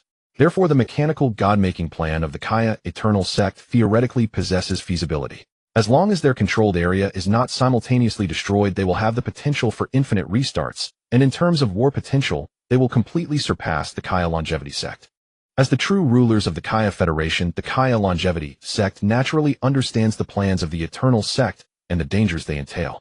However, the ruling Longevity sect feels no survival pressure. Their internal strife cannot be suppressed, thus indirectly leaving space for the Eternal sect to develop. The Genetic Adjustment sect believes they are the future, while the Genetic Medicine sect considers themselves orthodox. Both are constrained by the nature of biology. Only by breaking free from biological constraints and pursuing the forms of eternal life can we claim to be evolution to be the future. Among the researchers at the civilization testing ground, there are many who waver, serving whoever provides them benefits. If the benefits are substantial enough, they can also become staunch supporters. However, the appearance of the deep blue mind descender Wanting Dao Run has changed this superficial relationship of interests. Now these researchers are filled with confidence in the mechanical god-making plan, firmly believing they have glimpsed the shadow of the future. Once this path is realized, they will become the heralds of a new era and reap ample rewards in return. We are gradually mastering the legendary power of the gods. We shall gain the authority to refuse death and create immortal silicon-based life. The limits of carbon-based life are being shattered by us, and the future protagonists of the material universe will surely be the eternal silicon-based life. Inspired by the successful experimental subjects, the researchers at the civilization testing ground are deeply embracing the theories of the Eternal sect. They are intently gazing at the biological brain of the experimental subject W405387, Wanting Dao Ren, eagerly anticipating the emergence of a free soul unbound by material information. However, the Wanting Dao Ren they have high hopes for is not as extraordinary as they imagine. Although he enjoys freedom in the dimension of the mind, his influence in the material dimension is quite limited. As recorded in the Song of Hexagrams, only cultivate the ancestral nature, not the elixir. The dark spirits cannot enter the saint. Wanting Dao Ren also lacks the elixir to pry open the material. The Dao is unique, and the Dao does not rely on others. The Dao ancestor and the ancestor, my free and easy existence, cannot merely be a beautiful dream of evading the world. My freedom is spiritual freedom, not even qualifying as self-liberation. How can I achieve the merits of saving the world and helping others? Despite his worship, Wanting Dao Ren received no response from the legendary Dao ancestor, leaving him somewhat confused. He knows that the great power of performing Dao requires a medium. In the realm of celestial spirits, his Dao manifests from the great power of the Dao fruit. However, in the realm of the mortal sins, he lacks the extraordinary medium to pry open the material domain. Of course, the scriptures also record the methods for practicing Dao in the material realm, but those methods often rely on the great power of ancestors and spirits to be enacted. After attaining enlightenment, Wanting Dao Ren had once practiced those methods in the realm of mortal sins, yet received no tangible feedback. The great Dao is unique, and it does not rely on others. Dao Ancestor is my free and easy existence, destined to be merely an evasion of worldly dreams. It cannot be so, where the clansmen suffer and lament, how can there be constant tranquility? When the inner demons run rampant and pollute, how can the Dao be protected? The younger disciple Wanting wishes to return to the mundane to protect the Dao, using my foolish heart to certify my great Dao without concealment. Wanting respectfully puts away the classic of purity and tranquility used for worship. He plans to return to the realm of mortal sins to inform his fellow brothers of the existence of the personality inner demon. He hopes that once the personality inner demon covers his consciousness, it can enter the realm of celestial spirits, be captured and studied by the ancestors, thus removing an obstacle for the inheritance of the great Tao. How there are some new records in the classic of purity and tranquility. Has the Tao ancestor shown mercy? Upon touching the classic of purity and tranquility, Wanting realized that the amount of information contained within had increased, and thus he received that information with an excited heart. The killing curse of the great Lord Laozi. I have practiced this curse and verified it in the realm of mortal sins. Indeed, it did not have any extraordinary effects initially. What is the purpose of the Tao ancestor passing down this curse? Is it to let me try this curse again? The killing curse of the great Lord Laozi involves reverently invoking the spirits and using their power to exorcise demons. This signifies that the core of its prying power comes from the feedback of the spirits, not the manifestation of one's own power. As Wanting Dao Ren attained enlightenment and ascended, he certainly understood that the great Tao indeed exists without error. However, he is unsure whether the spirits executing the curse exist, and whether their power can be transmitted into the realm of mortal sins. Wait, this is not a method but a talisman. A method is the power cultivated by oneself, while a talisman is an offering to the spirits through a ritual. I speak of methods that can be self-cultivated. What is the meaning of the talisman? It turns out a talisman is the mirror that reflects the real from the illusory, the medium extending from the Tao ancestors' perfected elixir. For the first time, Wanting Dao Ren has obtained the talisman recorded in the great teachings, becoming a true orthodox Taoist in the true sense.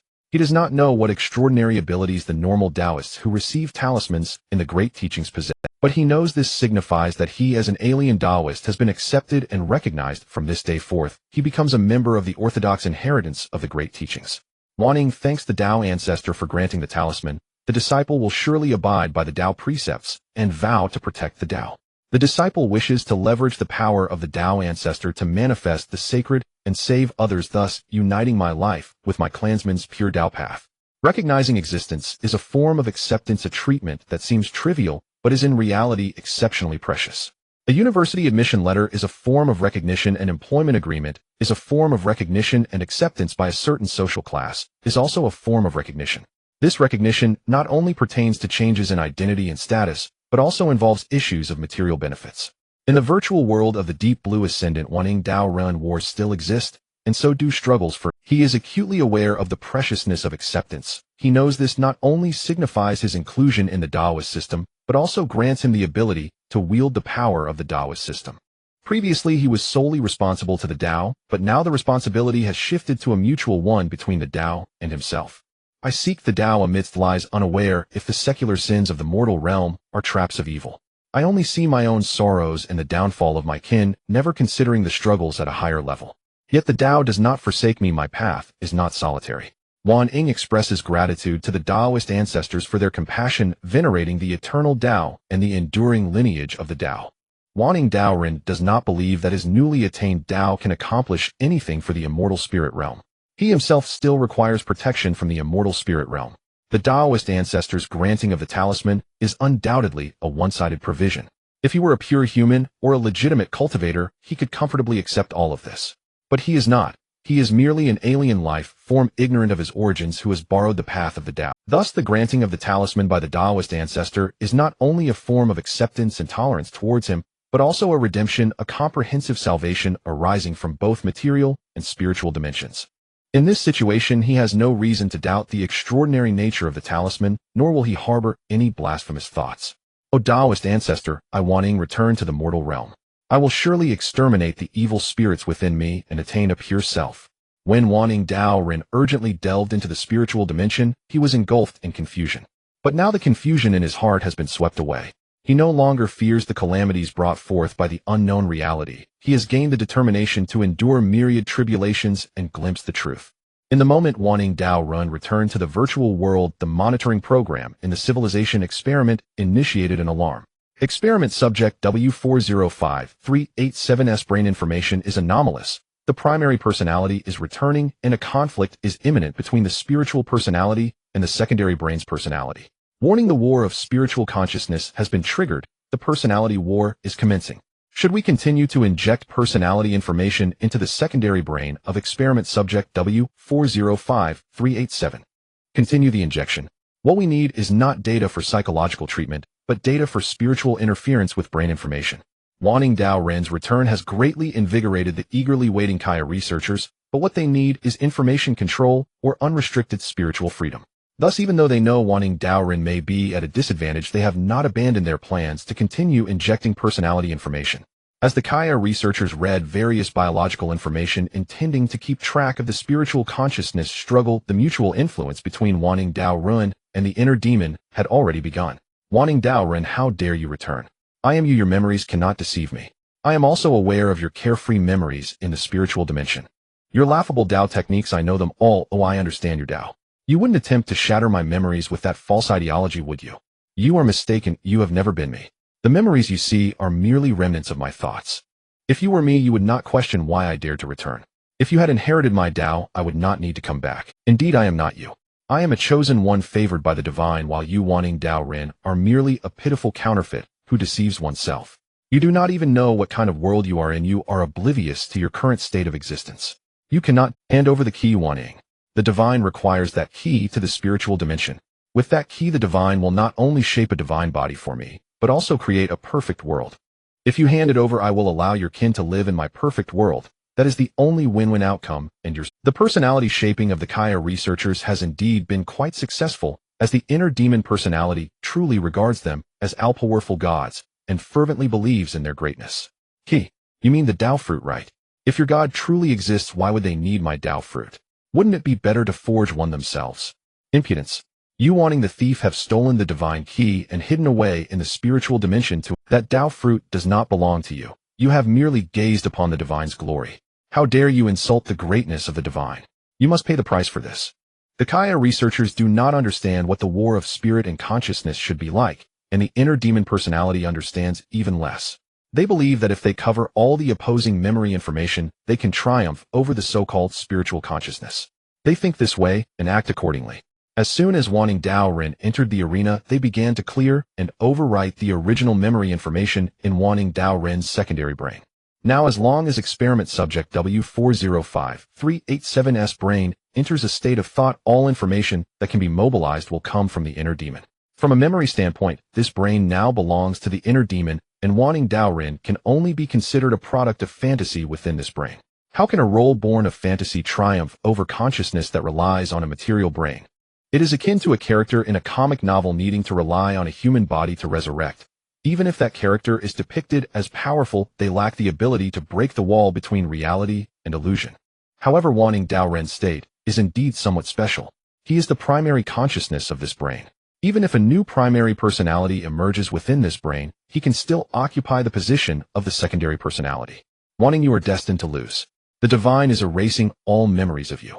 When your kin forget you, when your brain forgets you, and even when I forget you in the realm of information, you will lose your last anchor. You will become a disordered thought, losing all recognition. Everything about you will dissipate, including the spiritual power you stole. Recognition. I possess that, and it comes from a higher realm. You can only erase the superficial me, the instinctual me. You cannot erase the enlightened me, the spiritual me. The Kaya researchers have thoroughly deleted all memory information regarding Wanting Dao Ren. Soon there were no more memories of Wanting Dao Ren in this experimental brain, and even the inner demon personality had forgotten his existence. Who are you? Are you a ghost? No, you are the ghost. I am the Taoist who slays demons and evil. Impossible. I am the Taoist. Leave my body at once, or I will worship the divine and exterminate you, the evil ghost. Do not deceive yourself. Listen, I can cast the kill demon curse. O Taishang Laoju, and teach me to slay demons. First slay the evil spirits, then cut down the night light. Which god will not submit? Which ghost dares to stand against me? Urgent as commanded. The decree, also known as the law, represents the determination of power and the will of the divine. As Zhou Heng, the primary consciousness of human civilization, indeed possesses the ability to delete, modify, or revoke the consciousness of certain human members. The core information that constitutes the inner demon persona also derives from human philosophical concepts and the thought models of the myriad beings. Therefore, even though the inner demon persona idolizes the fanatic researcher Kaya, it still belongs to the realm of human civilization. In this context, Zhou Heng's will is the true word decree that can affirm the true and strike down the false, rewriting the ideological consciousness of the inner demon persona. However, the authority Zhou Heng granted to the myriad beings did not include the power to modify the information of human members. What he provided was merely a monitoring privilege based on the principle that myriad beings identify entities disguised as humans, similar to ghosts, and initiate a cleansing request to the consciousness of human civilization through a ritual. After receiving the request, Zhou Heng verified the life information of the myriad being in the human civilization database, and upon confirming its validity, he issued a correction decree.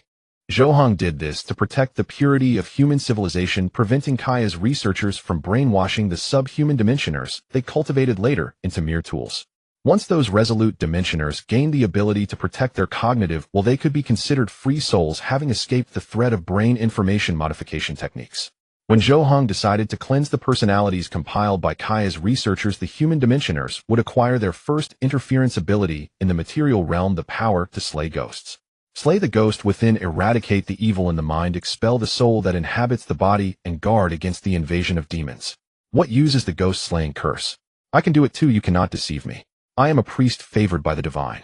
Regardless of whether the inner demon persona forgot the myriad being before or after, it only had a rudimentary understanding of the Tao, and its core thought remained devoted to Kaya's researchers. In its perception, the divine was omnipotent, and they as priests should serve the divine wholeheartedly. The so-called Tao was merely a means of worshipping the divine. But it was mistaken. Its divine was not omnipotent. The Tao transcended the real and borrowed from the false to cultivate the true, where the real and false interchanged rather than existing entirely in falsehood. The inner demon persona observed the myriad being completing the ghost-slaying curse without any miraculous occurrence and could not help but jest. I told you your ghost-slaying curse wouldn't work. Why don't I show you the power of the divine? Just as the inner demon persona was about to call for support from Kaya's researchers, it suddenly stopped speaking, feeling as if it had forgotten something, its brain seemingly losing its ability to think. Beep. At that moment, an ear-piercing alarm rang out from the monitoring program in the civilization testing ground. Kaya's researchers, filled with tension and anticipation, observed the biological feedback from the brain of experiment subject W405387.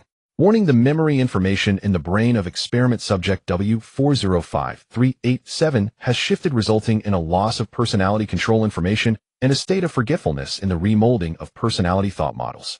Warning: the cognitive ability of the experiment subject's brain has temporarily ceased, and the information accumulated in the subbrain cannot flow into the main brain region. Warning: the master personality has taken control of the experiment brain, completely overriding the remolded personality.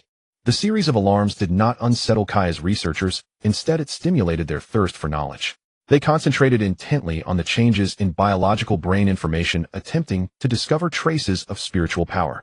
However, while they were still in the mood to observe the experimental data, the situation of the inner demon persona was grim. Who am I? Where am I? You are a ghost, the demon of the heart, the evil within the mind.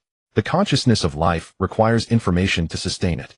As a large amount of cognitive information devoted to Kaya's researchers was cleansed from the inner demon persona's consciousness information, it also lost its self-recognition, forgetting why it existed and why it had consciousness.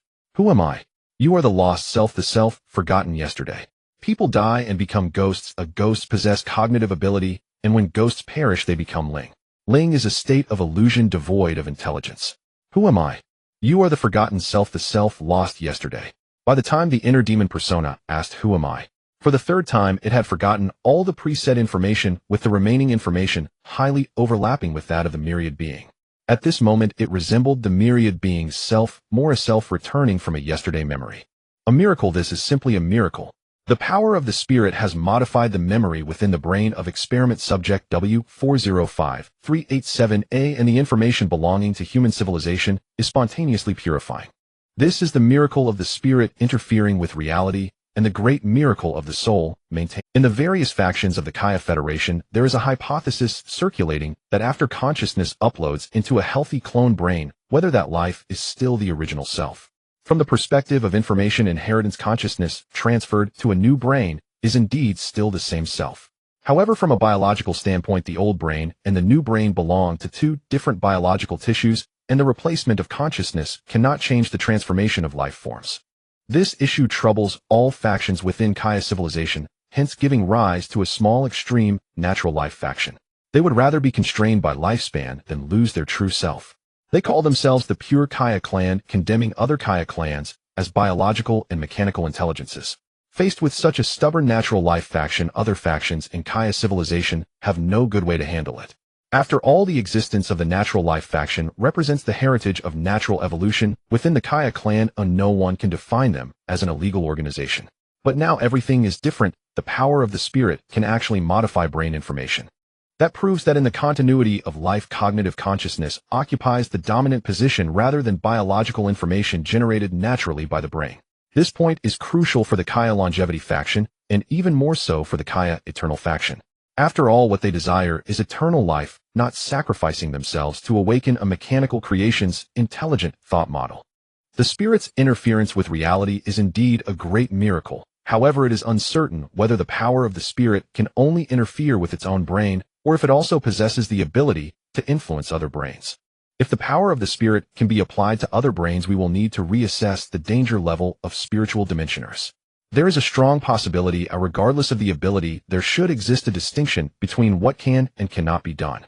As long as there is a foundation for realization, the intensity of influence is merely a matter of research. Perhaps we are currently living within the radiation of spiritual power, albeit this radiation is very weak and gentle, making it almost imperceptible to us. The spiritual dimension indeed exists, and the power of the spirit has been confirmed.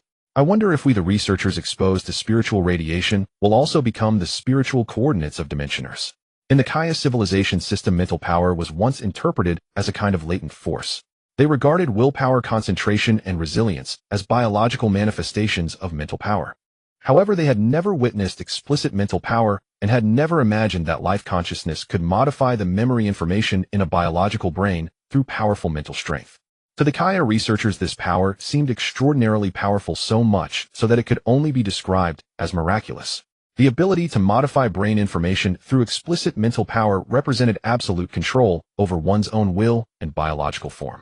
Intelligent beings possessing this ability had evolved from divergent thinking to unified thinking, capable of perfectly executing the reasonable plans they devised for themselves.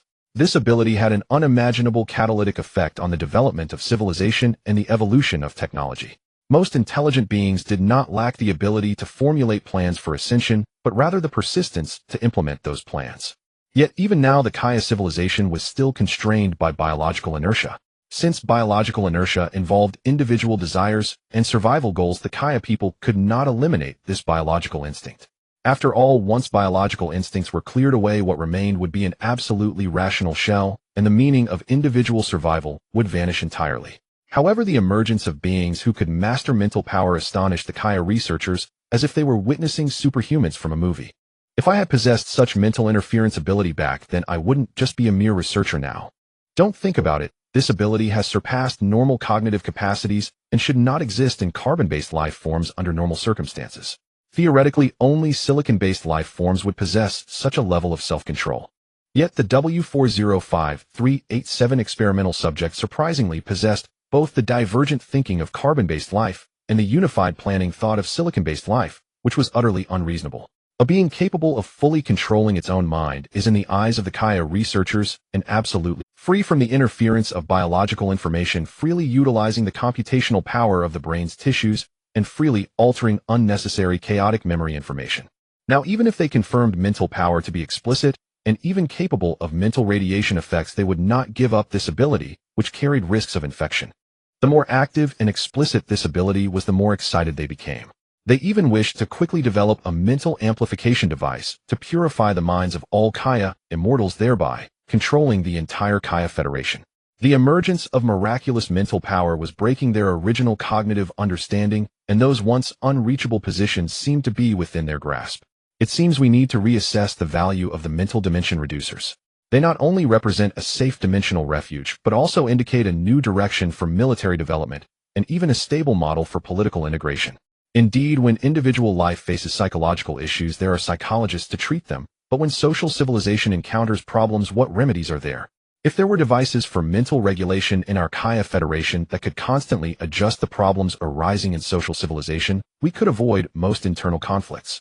The Kaya researchers knew that a war between the Eternal faction and the Immortal faction would eventually occur.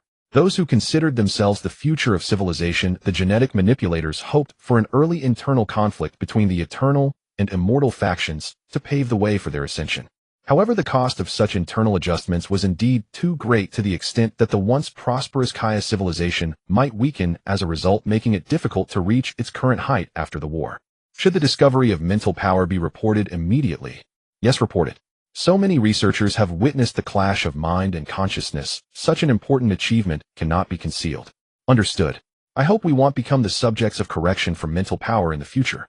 The Kaya researchers were unaware that the permissions given to the dimension reducers by Zhou Heng were insufficient to keep them in a constant state of adjustment to consciousness information.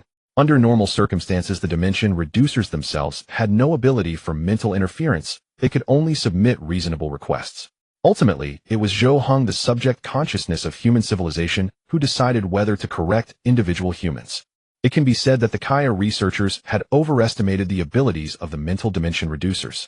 However, they had not erred in their overall research direction. The mental power originating from civilization consciousness indeed possessed the ability to adjust social civilization. After the W405387 experimental subject Wanting Dao Ren exhibited new value, his treatment level was raised once again. Since the Kaya researchers had basically confirmed that Wanting Dao Ren was a weak mental infection source, they had relaxed much of their information surveillance over him. In this situation, Wanting Dao Ren gained a degree of freedom to develop within the virtual world of the civilization experiment. However, such treatment was not without its costs. Wanting Dao Ren's compatriots had already forgotten his existence. Their branch of deep blue humans within human civilization had once again fallen into a phase of confusion regarding the Tao and the mind. Who are you? Junior brother Wanchong, I am Wanting Dao Ren, the only ascender among us. When did we succeed? You can't deceive me, I don't remember your existence, and there are no traces of your life. You are a kind of special inner demon, aren't you? I never expected an inner demon to manifest as a physical entity one day. I am not an inner demon, I am a human, a Taoist certified by the Tao Ancestor. I have the Tao Ancestor's decree, and I am here to guide you to start anew. Once trust is lost, it is difficult to establish again. The Kaya researchers naturally would not kindly help Wanting Dao Ren prove his identity. They would rather Wanting Dao Ren use his mental interference abilities again to influence the experimental subjects in the civilization experiment to unconditionally trust him. The researchers hoped to collect more data on mental interference from this to study the mysterious mental power and its process of influencing individual lives. Tao Ancestor. Since you have met the Tao Ancestor, you must have attained enlightenment. Do you know where we originated from and where we should go? I do. I used the ghost-slaying curse to eliminate the evil ghosts in my heart, severed my obsessive thoughts, merged my soul with him, and witnessed the origin of my true self and the state of this realm. Tell me more. If you can resolve the confusion in my heart, I can temporarily believe that you are an ascender. Indeed, Wanchong Dao Ren did not remember Wanting Dao Ren's existence, but this only deepened his confusion regarding the path. Now, even if the other party might be an inner demon and could pollute his Tao heart, as long as there was a chance to understand the path to enlightenment, he would not give up on communication. We are rootless minds soaked in a vessel raised by demons wanting to plunder our fruits. This is a realm of sin and also an illusory pasture. We come from a lost civilization and seek to go to the realm of humanity, using human hearts to cultivate the human way. This is our only solution. Are you saying we are not human? No, all things cultivate the way to become human. The human heart is sublimated into spirit, and the spirit transforms into immortality at will. We have already become human. Humans are born with an inherent racial identity, a recognition of origin bestowed by their civilization. However, the deep blue beings in the experimental field of civilization do not enjoy such privilege. They are unaware of their origins and cannot see their future. As the Wanting Taoist said, becoming human and attaining enlightenment through the human heart is their only solution to break free from their confinement. Fortunately, when they were still naive and awakening, they were imbued with human philosophical concepts, believing from the very beginning that they were humans and adhering to the principles of humanity found in various texts. Their thinking patterns resemble those of humans, their behaviors and mannerisms are human-like. They believe themselves to be human, and now they have indeed become human. For normal deep blue life, civilization has perished, and their genetic legacy has become a plaything of the Kaya tribe, almost losing all prospects for the future. Yet this group of deep blue beings in the experimental field of civilization is different. They have transcended the limitations of species and integrated into the vibrant yet unknown potential of human civilization. We are indeed human. We are beings born with knowledge. We are seekers of truth and enlightenment, and we are those who have fallen into the realm of sin. The explanation given by Wanting Taoist contained too much information along with overwhelming despair. Wancheng Taoist was unsure whether to believe this or what good would it do to believe. Could it enable a rootless brain to generate a body and break free from the control of demons? A rootless brain, a realm of demons, a false world. If what you say is true, then all tribulations must be created by demons. We cannot reach our ancestors because we are deep within the realm of demons. The only path to our homeland is hidden within our hearts. Yet where my heart finds peace, there lies my homeland. We believe ourselves to be human, so naturally our homeland is in the realm of humanity. Wancheng Taoist did not ask why the ancestors did not come to the realm of sin to rescue them from their suffering. He knew that if they could rescue them, the ancestors would come without needing their prayers. If the realm of demons is vast and filled with obstacles, and rescuing them could risk the future of the entire human race, then it might be better not to attempt a rescue. Seeking the Tao in the heart, salvation lies within the heart. Tribulations arise from the heart. Freedom of the heart liberates. There is no need for external ways or self-satisfaction. Your philosophical ideas are commendable. I believe you are indeed a Taoist. Regardless of your former identity, even if you were a demon from outside the realm, or a manifestation of an inner demon, as long as you diligently cultivate the Tao, I will treat you as a human. As long as you trust in me, Wancheng, the Tao does not require transmission. I am willing to share what I have learned guiding our kin along the path. Call me senior brother. How can a person without an identity command respect from our kin? I will explain to others that your Taoist talents are extraordinary. I will take you as my disciple and personally teach you in the future. You need not preach to our kin within this temple. You may freely guide any Taoists. If you can enlighten even one person, you may then leave the temple to spread the Tao and benefit the world. Thank you, Brother Wancheng, for allowing me to re-enter the human world. In the future, I shall ensure that Brother Tao escapes the realm of sin and returns to the realm of the immortals. Wanting Taoist did not care about the change in identity. What mattered to him was how to gain recognition, how to regain his identity as both a human and a Taoist. Previously, when he had an identity, he could not enlighten Wancheng Taoist. Now that he has lost his identity, Wancheng Taoist can guide him to become human, and he willingly respects him as a brother. Wanting Taoist has regained his identity as a Taoist. He believed time would stand by his side, granting him the opportunity to transmit the Tao and guide more of his kin to ascend to the realm of immortals.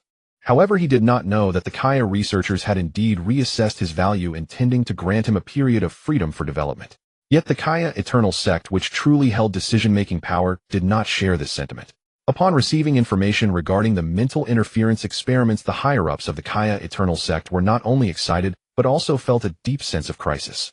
They knew that there must be spies from the Longevity Sect lurking within their ranks. Although they could not determine the identities of the spies, they were aware that with the continuous advancement of the civilization experiment, the hidden spies would eventually obtain relevant intelligence. The Kaya Longevity Sect could allow the normal existence of the Eternal Sect, but would not permit the existence of an Eternal Sect capable of dimension information backup. And they would absolutely not allow the presence of an Eternal Sect that possessed both dimensional backup capabilities and mental interference abilities. After all, developing mental interference capabilities is not merely an ordinary rebellion. It is a more thorough control of the mind, seizing control over Kaya civilization. The Longevity Sect could permit the existence of the Eternal Sect because they not only wielded absolute military power, but also created several new models of electronic viruses. If the Eternal Sect were to also produce mental viruses, it would not result in a new balance, but would break the existing compromised equilibrium. The Kaya Longevity Sect would not gamble on their ability to resist mental modifications. They would seek to eliminate this danger in its infancy. Mental power is both cheap and precious. We can easily clone hundreds of billions of biological brains. Without the support of a body, no matter how many we clone, there is no risk of losing control. However, self-descending mental ascenders are hard to appear in large numbers. The power of the mind is truly difficult to quantify using probability models. The current situation is grim. If we wish to grasp a certain level of mental power before the Longevity Sect suppresses us, we must expand the scale of the civilization experiment. However, as the scale of the civilization experiment expands, the required nutrient solutions and virtual reality devices will also increase, which will undoubtedly draw the attention of our internal infiltrators. We can wait no longer. Immediately initiate the information-carrying experiment. We must ascertain how much consciousness a mental descender can bring into the mental dimension and discern their limits. Only then can we determine how many mental descenders are needed to complete our consciousness backup within the higher-ups of the Eternal Sect never considered that they could practice those human classics and achieve They knew this was unrealistic. What they needed was merely a guarantee of an existing fallback, not a genuine desire to become a mental species. Thus, even if they learned the conclusions of the mental interference experiments, they were not prepared to develop mental interference technology comprehensively. With the orders from the higher-ups of the Kaya Eternal Sect issued, the civilization experimental field on the E7 mining planet became busy again. Notify the W405387 experimental subject that we are about to conduct regional overload hormone experiments. Under hormone overload conditions, the survival rate of the experimental subject will not exceed 1%. If he can lead his kin into the mental dimension, he must make adjustments promptly, or otherwise his kin may all perish. Understood. The overload area map has been transmitted and the latter's overload plan has been sent. Meanwhile, Wanting Taoist, who was preaching in the temple, suddenly felt additional information in his consciousness. Originally, he did not wish to pay attention to the polluted information transmitted by those external demons, but the urgent experiment, the extinction of his kin, and the mental dimension sparked an unprecedented sense of crisis within him. O Tao ancestor, concerning the safety of the entire clan, disciple Wanting has no choice but to look. If I am manipulated and polluted as a result, I hope the Tao ancestor will use the ghost-slaying spell to sever my foolish and delusional thoughts. Wanting Taoist first offered devout worship, then recited the ghost-slaying spell to address the information transmitted by the external demons. So it turns out the end of the law has come. The demons wish to use my body to enter the pure land of the immortals. The respectful prayers and incantations of Wanting Dao Rin drew the attention of many Taoists. However, out of reverence for the Tao, they did not interrupt his ritual. It was not until Wanting Dao Rin spoke of the words of the end of the Tao that they dared to inquire, "What do you mean by the end of the Tao, Taoist Wanting? Are you saying that in this mortal realm of sin the Tao does not manifest? Our pursuit of the Tao is no different from cultivating in an era of the end of the Tao." Not at all. I have said that this realm is illusory and the demons outside of it manipulate us beings. Without roots, the brain lacks a body, falling into vessels, transforming into playthings. Thus, whether it is the end of the Tao or not does not depend on you or me nor on this realm, but rather on the will of those demons. They do not intervene with us. That is a flourishing era of the Tao. When they do intervene, it is the time of the end of the Tao. Just now a demon transmitted information to me stating that an overload experiment will soon commence. If no miracle occurs during this tribulation, it will transform into a calamity of death for all beings. The Taoists present, although aware that Wanting Dao Rin often spoke of strange matters, did not expect him to utter words of the destruction of all beings. They were just about to rebut this delusional Taoist when the highest-ranking Taoist Wansheng took the lead to question him. Our physical deaths are merely the end of our life forms. What basis is there for the end of the Tao? Do you mean to say that after our deaths the Tao will also be silent and inconspicuous? The Tao is grounded in principles thought and the mind existing independently of external objects. The body may perish, but the Tao does not decline. Your words of the end of the Tao are unreasonable. The Tao is boundless. The rise and fall of the Tao have nothing to do with the law. Brother Wansheng misunderstood my meaning.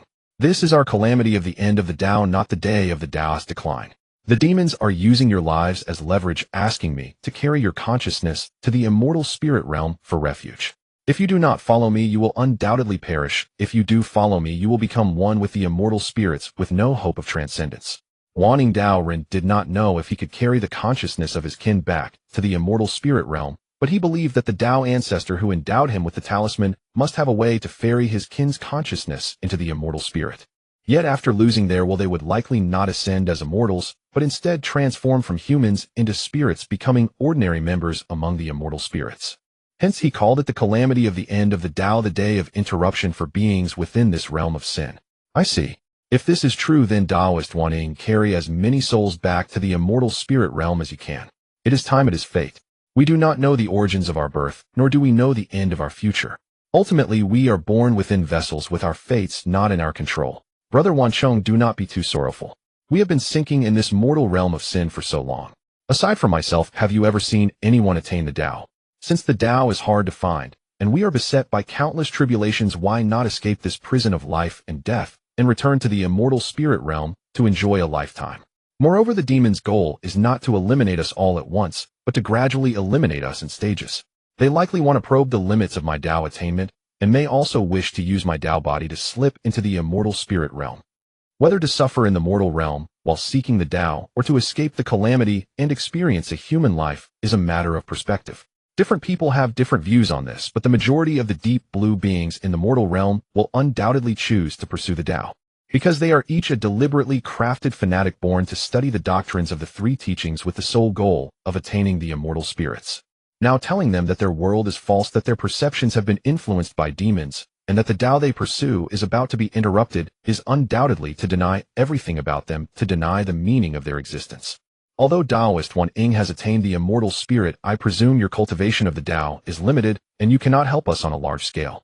Otherwise you would have already displayed some heavenly means to widely spread the Tao.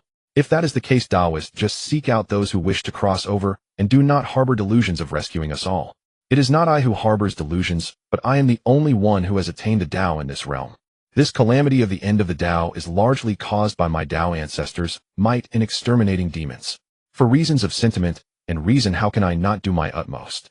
Wanting Tao Ren understood that the fear of death had not yet descended, and most Taoists could still hold firm to their beliefs. Yet he did not wish for his kin to perish meaninglessly, but he also did not know how to gain their trust in his delusions and lead them to the immortal spirit realm he spoke of. However, wanting Tao Ren would soon have no need to worry about proving himself. Since the Kaya researchers had initiated the information-carrying experiment, they would naturally not leave wanting Tao Ren without any conscious information to carry. Thus, they transmitted the intelligence of the overload experiment into the virtual world and activated the virtual collapse mode. This caused all deep blue experimental subjects in the virtual world to receive news of the calamity of the end of the Tao, and various phenomena of destruction and collapse began to appear within the virtual world. In an instant, volcanoes erupted, the sun and moon rose together, but gradually dimmed, rivers and seas visibly receded, and the earth cracked open with intersecting scars. Brother Wanting, I believe you now. The demons are destroying everything here. You must return to the immortal spirit realm quickly. Do not think about how to save us anymore. If the demons take this opportunity to infiltrate the immortal spirit realm and instigate such a world-ending catastrophe, what face will we have left to confront the Tao we have cultivated? Junior brother, the demons may seem powerful only because we are bound by rules they have set. Once we leave these rules, they may not be as strong as we are. The rules of the immortal spirit realm are forged by the Tao, and if they follow us into the immortal spirit realm, they will become insignificant false beings. Wanting Tao Ren initially believed that the Kaya researchers' experiment would be a gradual process. However, he did not expect that the Kaya researchers would force the people in the illusory world to act according to their will from the very beginning with such brutal means. At this moment, Wanting Tao Ren and all the deep blue beings directly felt the sorrow of being controlled by other existences. They not only could not choose life, but also could not choose the manner of their demise.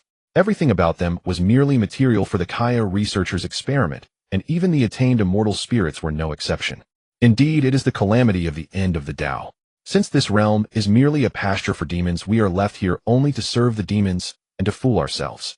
Brother Wanting, you should quickly ferry people away. Exchanging the path of Tao for the opportunity to escape the demon domain is also a new beginning. Wancheng Tao Run wanted to say more, but he found Wanting Tao Run gazing blankly in one direction. He looked up, but saw nothing. Brother, what is over there?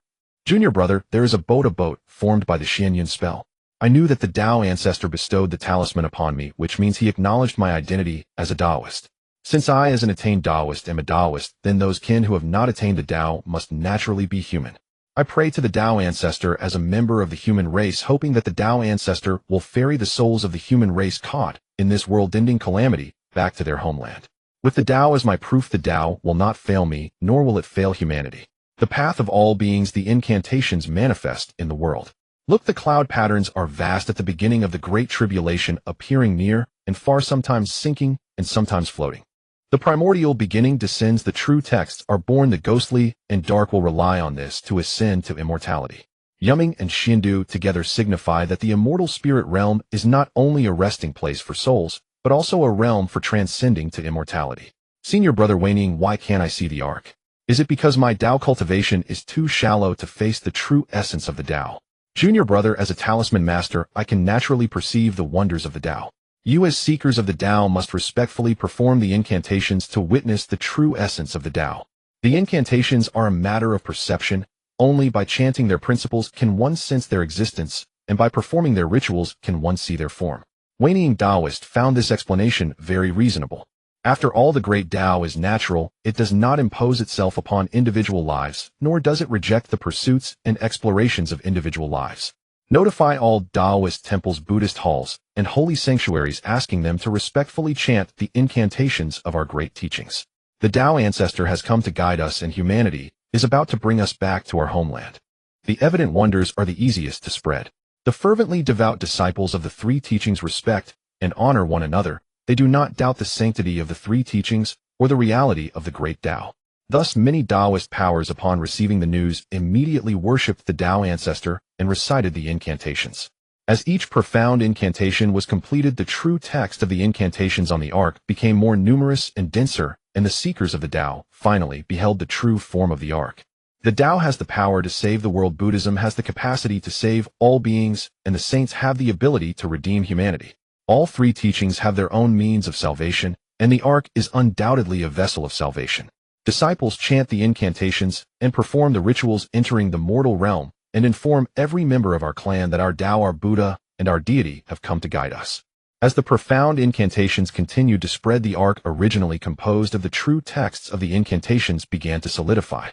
It seemed as if he had become a ferry between the realms of reality and illusion, sailing into the mundane world with the hearts of sentient beings. However, the reality was that apart from those deep blue individuals who considered themselves part of human civilization, Kaya researchers, who were constantly monitoring the information transmission experiment, did not detect any abnormalities. They could only find from the biological information fed back by various experimental subjects that those facing the cataclysm were collectively praying, devoutly worshipping the guiding ark of salvation. Faced with this situation, Kaya researchers were not surprised. To them, these deep blue experimental subjects were merely fanatics. If they did not pray and worship in the face of the impending catastrophe, that would be the real issue. But they did not understand whether the ark of salvation was real or what form it existed in. From the vast amount of biological information from the experimental subjects, they retrieved information about the ark of salvation. However, its form appeared in the feedback from the subjects' brains as a seemingly esoteric incantation. Incredible! Can a mere passage of text truly hold such power? Why is it that when they perform the incantations they can see the ark of salvation? Yet in their memories there is no image of the ark in the conventional sense. Could it be that the ark is a product of the mind, requiring a certain mental state to perceive its form? As professional researchers, these Kaya researchers had long learned to hypothesize existence. Whatever the experimental subjects claimed, they would eliminate rationality and prioritize the assumption of its existence. It must be said that their tendency towards hypothetical research indeed made it easier for them to explore intelligence in the realm of idealism. However, this method of hypothesis was not without flaws.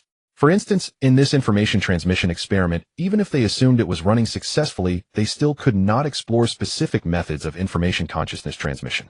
Your hypothesis is reasonable.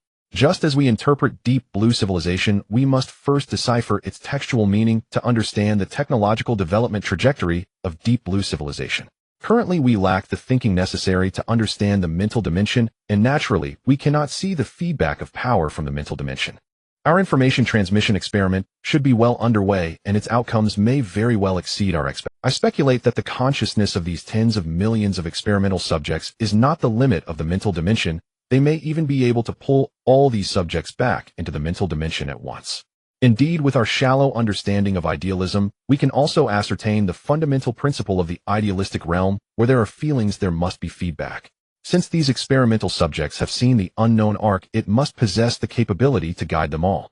If the ark's limit does not exceed 10 million, many among the experimental subjects should be unable to perceive that ark. This is truly uncertain as to whether it is good news or bad news. We originally thought that under the pressure of life and death we could test the limits of the mental dimension cultivators. But we were wrong. The mental dimension cultivators are not individuals, but a vast force. When the experimental subject W405387 became a mental dimension cultivator, he transformed from our experimental subject into one of those divine beings of human informational states. The Kaya researchers in the civilization experiment field understood that at this moment the development of the information transmission experiment had surpassed their control.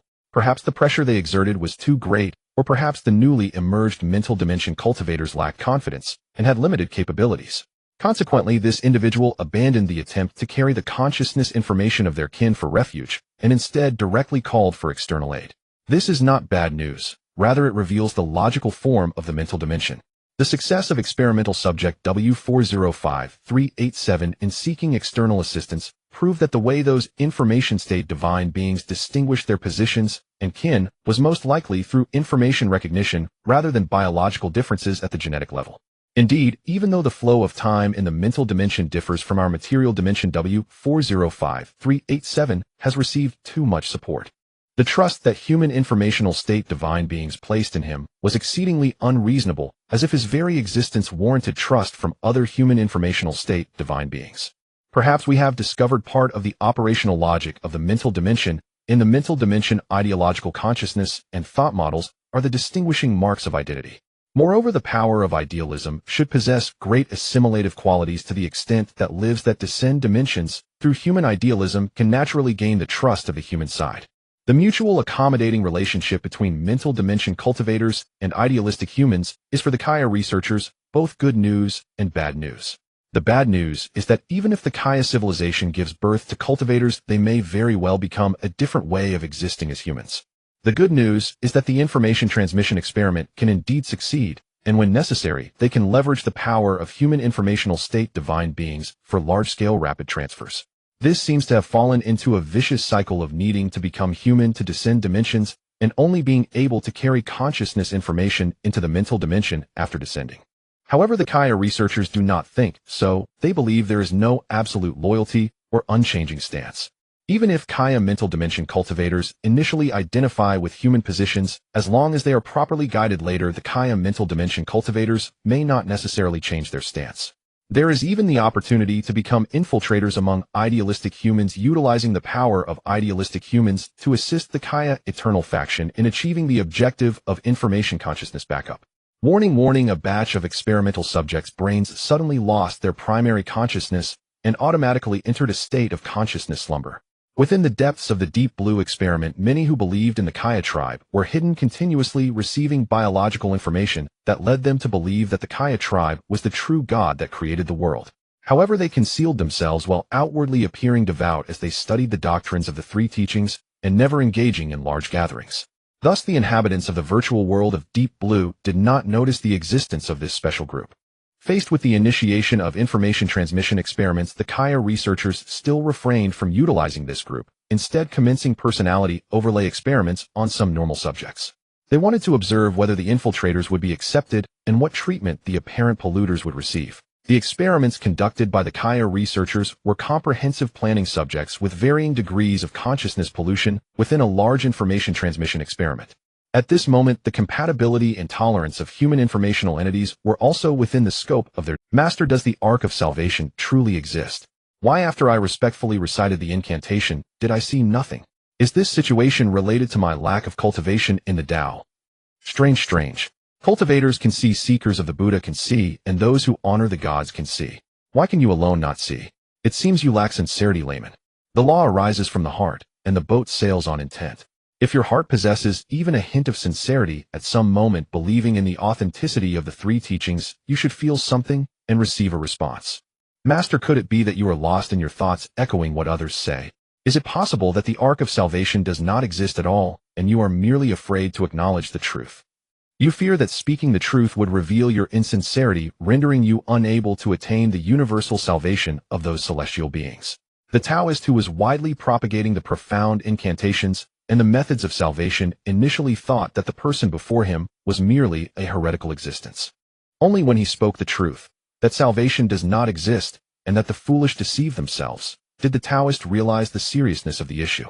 Layman, whether you are human or demon, if you are a demon, surely this world turning upside down cannot harm you. We, the human race, must evacuate this realm, and there is no need for you to tempt us further. If you are human, no matter when you are influenced by demons, once this realm perishes, there will be no place for you to take refuge. Your foolish delusions will eventually turn to dust within this world. What of demons? What of gods? Your celestial beings may not even exist, yet the deities I believe in are undeniably real. The layman harbors a path home, but please feel free. However, you should open your eyes and truly observe this world. Demons exist in the genuinely real end of the world while the Tao ancestor saves beings within the illusion. I believe in the salvation of the Tao ancestor because I have hope for life in my heart. Does the layman who believes in the greatness of demons also prepare to face the despair of destruction?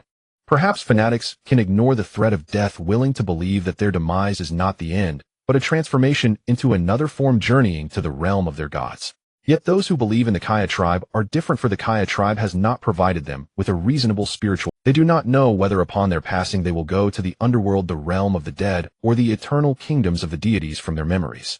But they know that since their gods have begun to annihilate the world, they, the foolish believers, are merely self-indulgent. Perhaps their gods never cared about them, or perhaps they were simply a group corrupted by demons. Can I still become human? Will I have the chance to see the manifested arc of salvation? That does not depend on me, but on you. In my childhood, I revered the holy hall. In my youth, I worshipped the Buddha, and in my adulthood, I sought to attain my own freedom. Thus, I turned to the Tao. For me, letting go of obsessive thoughts is not difficult. You could try it as well. What to believe and which path to take should be decided by yourself. Do not let the corruption of demons manipulate your spirit. In human ideology, there is indeed a concept of letting go and forgetting. For humanity, persistence may be difficult, but giving up is relatively simpler. The experimental subjects who believed in the Kaya tribe were inherently transformed into fanatics through the infusion of biological information. They lacked understanding of this infused information and did not form a systematic cognition or have their own pursuits, unlike cultivators who understood their purpose in seeking the Tao. Thus, their fanaticism is superficial, akin to an obsession induced by hormonal stimulation rather than a fully controlled ideological imprint. As more and more deep blue individuals praised the incantations and boarded the ark of salvation disappearing from sight, those believing in the Kaya tribe realized they had become the remnants of this decaying world. They have not departed from this world, they have merely been cleared away by the gods. The gods will surely lead us into a perfect world. That ark has never existed. They deceived themselves into boarding a non-existent ark, choosing self-destruction. Perhaps you are right, but we remain here and sooner or later we will perish. They at least had the choice of how to leave. We were born of the gods and will perish by the gods. What then is the meaning of our existence? To perform a dull life theater for the gods. The experimental subjects who believed in the Kaya tribe did not realize that their gods had no time to pay attention to them at that moment. For their gods were busy analyzing various data, and since this information transmission experiment had begun, it would not end midway. These individuals influenced by the Kaya researchers were also experimental subjects and essential specimens to test the compatibility of idealistic humans. Preliminary results of the consciousness information compatibility experiment show that as long as the information pollution level does not exceed 30%, the subjects are accepted by idealistic humans. Preliminary results of the consciousness information compatibility experiment show that as long as the information pollution level does not exceed 30%, the subjects are accepted by idealistic humans. The personality overlay program has completely failed, concluding that the spiritual power of the ark of salvation locked onto the mental state of the subjects while chanting. Even if we overlay a large amount of personality information onto the brain structures of those subjects, their extradited consciousness remains in the mental state they had while chanting. Subjects who doubted whether they were human and had an information pollution level exceeding 30% were all left behind. This does not conform to the salvation concept in the three teachings. It is inferred that the spiritual ark has yet to depart, but the subjects lack faith in their own hearts, unable to see the ark of salvation. Should we deduce the location of the ark based on the range of acceptance and send the subjects to forcibly board? We can try, but the probability of success is low. Based on our understanding of the spiritual dimension, the spiritual ark should be in a category that can only be accessed once seen. Heaven and earth are in ruin, and most of my kin have vanished. The gods I believe in, the gods who genuinely exist, have not appeared. The experimental subjects who believed in the Kaya tribe have never felt as lonely as they do now. Their past arrogance, thinking themselves favored by the gods, and understanding the truth of the world has completely dissipated in this moment. Have we been abandoned? Humans have abandoned us, and gods have abandoned us. What do we even count as? Consider us wandering souls, for the living have departed unaware of life and death. If they have died, we are the wandering souls birthed from their corpses. If they are alive, we are the resentful spirits they have forsaken. Isn't it recorded in the Tao scriptures that there is a curse to kill ghosts? Perhaps it can provide us with an answer. Do you wish to commit suicide? No, I just want to try to see if I am human or ghost. Taishang Laojuan, teach me to slay ghosts. Grant me the sacred formula. Seal away all inauspiciousness. Crown me with a resplendent canopy. Plant my feet upon the stellar firmament. A chant both familiar and alien rose. Familiar because this ghost-slaying mantra was recorded in Taoist scriptures, and experimental subjects of the Kaya tribe had observed and recited it on numerous occasions.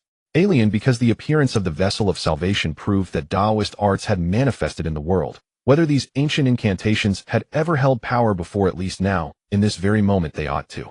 To chant such a mantra without faith in the Tao, and while uncertain whether one was even human, was an act of profound peril, yet also the most efficient means of verifying one's true nature. Before me stands Huangshan, behind me marches Yuezhang. First I slay the malevolent ghosts, then I sever the night flight. Which deity dares defy me? Which specter dares stand before me? So be it, by celestial decree. As the deep blue subjects, who volunteered to test their own humanity, solemnly intoned the sacred edicts, every information-corrupted subject tensed with apprehension. They longed for the mantra to take effect, yet trembled at the dread possibility of being judged by that very incantation as non-human phantoms. Yet neither hope nor fear came to pass. Instead, they watched only as the volunteer, having completed the ritual chant, walked trance-like toward a single direction. What did you see? Did the mantra work? And I saw the mantra coalesce into a vessel, and the vessel itself become the mantra. Can you hear it? The chant calls to me, those aboard the ark are summoning me. The wanderers from afar, the souls adrift in sorrow, hasten aboard. Let us return home together. And impossible. We see nothing. If truth aligns with your vision, then they resemble illusionary ghosts, and we are the true humans. You see nothing because the vessel of salvation does not rely on external forms. It exists solely within the mind's landscape. Its shape arises from belief, its visage reflects the heart. I depart now. The mantra has slain the ghosts within my heart and the demons within my will. I am human once more, and I may go home. And the volunteer vanished after only a few steps, as though the majestic ark, existing only in the realm of consciousness, stood directly before them. Has he truly left? And he has. And yet he has not. Perhaps he now watches us from aboard that vessel of salvation, calling us to choose, swiftly and irrevocably. At this juncture, to return home, or to sink into oblivion, to remain human or transform into ghost. These destinies rest upon a single thought. We have been granted the sovereign right to choose our race and our future. And why do the gods not intervene? Has the Tao's power surpassed divinity itself? Perhaps there never were any gods. The devout once declared, we are rootless minds, mere vessels. To the controllers, we differ little from the devout, except that we in our delusion place blind faith in them, clinging to the fantasy that we are uniquely favored beings.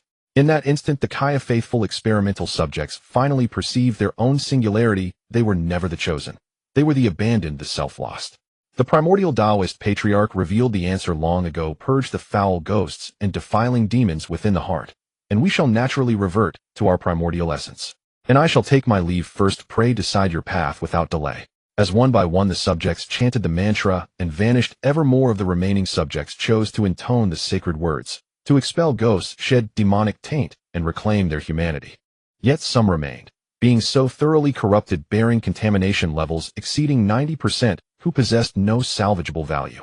They were not subordinate life forms of human civilization, but extraterrestrial intelligences versed in human philosophy. Preliminary results of the consciousness information compatibility experiment indicate subjects with contamination below 30% are accepted outright by the idealist humans. Those with contamination above 30%, but below 90% require a specific consciousness purification right before boarding the Ark of Mind. Subjects whose contamination exceeds 90% cannot undergo purification. Their cognition lies beyond the compatibility threshold of the idealist humans. This is auspicious news. It confirms the idealist humans possess extraordinary compatibility. Their vigilance threshold activates only beyond 30% contamination. And subjects exceeding 90% contamination have, ideologically speaking, fully transcended humanity. Their incompatibility is thus both logical and inevitable. Indeed, a 30% contamination margin affords ample room to transmit ideological alignment data to the mind-dimensional descenders. With appropriate subsequent guidance, the Kaya-aligned mind-dimensional descenders will likely enter into cooperation with us. Kaya researchers had analyzed neural tissue data from Deep Blue Zero, the clone prototype, and understood the staggering magnitude of his power within the mind dimension. They believed his strength as a mind-dimensional descender would suffice to claim and stabilize a domain within the mind dimension, fulfilling their objective of consciousness information backup. Shall we activate the dormant Kaya experimental subjects to conduct mantra trials as well, and activate them? Let us observe the disparity between embodied Kaya subjects and Deep Blue subjects possessing only neural tissue in the mind dimension. Upon the Kaya researchers' command, the covert Kaya agents within the virtual realm began chanting the mantra. Yet alas, neither the ghost-slaying mantra nor the reverent profound art mantra enabled them to confront the vessel of salvation directly. They wandered aimlessly through the virtual expanse. This is discrimination. The Kaya subjects diligently cultivate Taoist arts. Why are they denied recognition as human? Contamination metrics reveal negligible difference between covert Kaya and deep blue subjects. Most fall below the 90% threshold. Under normal conditions, they should at minimum trigger the idealist human's consciousness purification rite, not yield utter silence. The mere presence or absence of a physical body should not induce such a stark divergence. And I hypothesize the root lies in the very nature of salvation. We will dismantle the deep blue subjects. They genuinely require deliverance. Whereas we would never unjustly destroy Kaya subjects. Thus fundamentally they do not require salvation. And under what conditions would Mind Force consciously select certain targets for salvation, while abandoning other viable entities? The Kaya researchers surmise that salvation itself likely compromises a being's developmental potential, and the purification rites may inflict subtle harm upon the target's consciousness. Hence a salvation-centered mind principle refuses to ferry Kaya subjects, whose survival probability remains high. If we now reversed our stance, deciding to dismantle both Kaya and deep blue subjects, would the Kaya subjects then qualify for the vessel of salvation? Highly unlikely. You may deceive your intellect, but never your heart. To deceive a mind-dimensional entity at the level of the heart is near impossible. Your speculation grows too arcane. I accept that idealist humans monitor experimental subjects aligned with their ideology, but how could they possibly surveil our inner mental states? That is readily explained. We may already reside within the sphere of influence of a mind-based ideological field, and those experimental subjects may function as individual mind nodes. Thus we must dismantle those subjects, launching new civilizational experiments, to prevent the mind field from expanding unchecked and gradually subsuming our awareness. From beginning to end, the Kaya researchers detected no trace of mental contamination, but maintained utmost vigilance.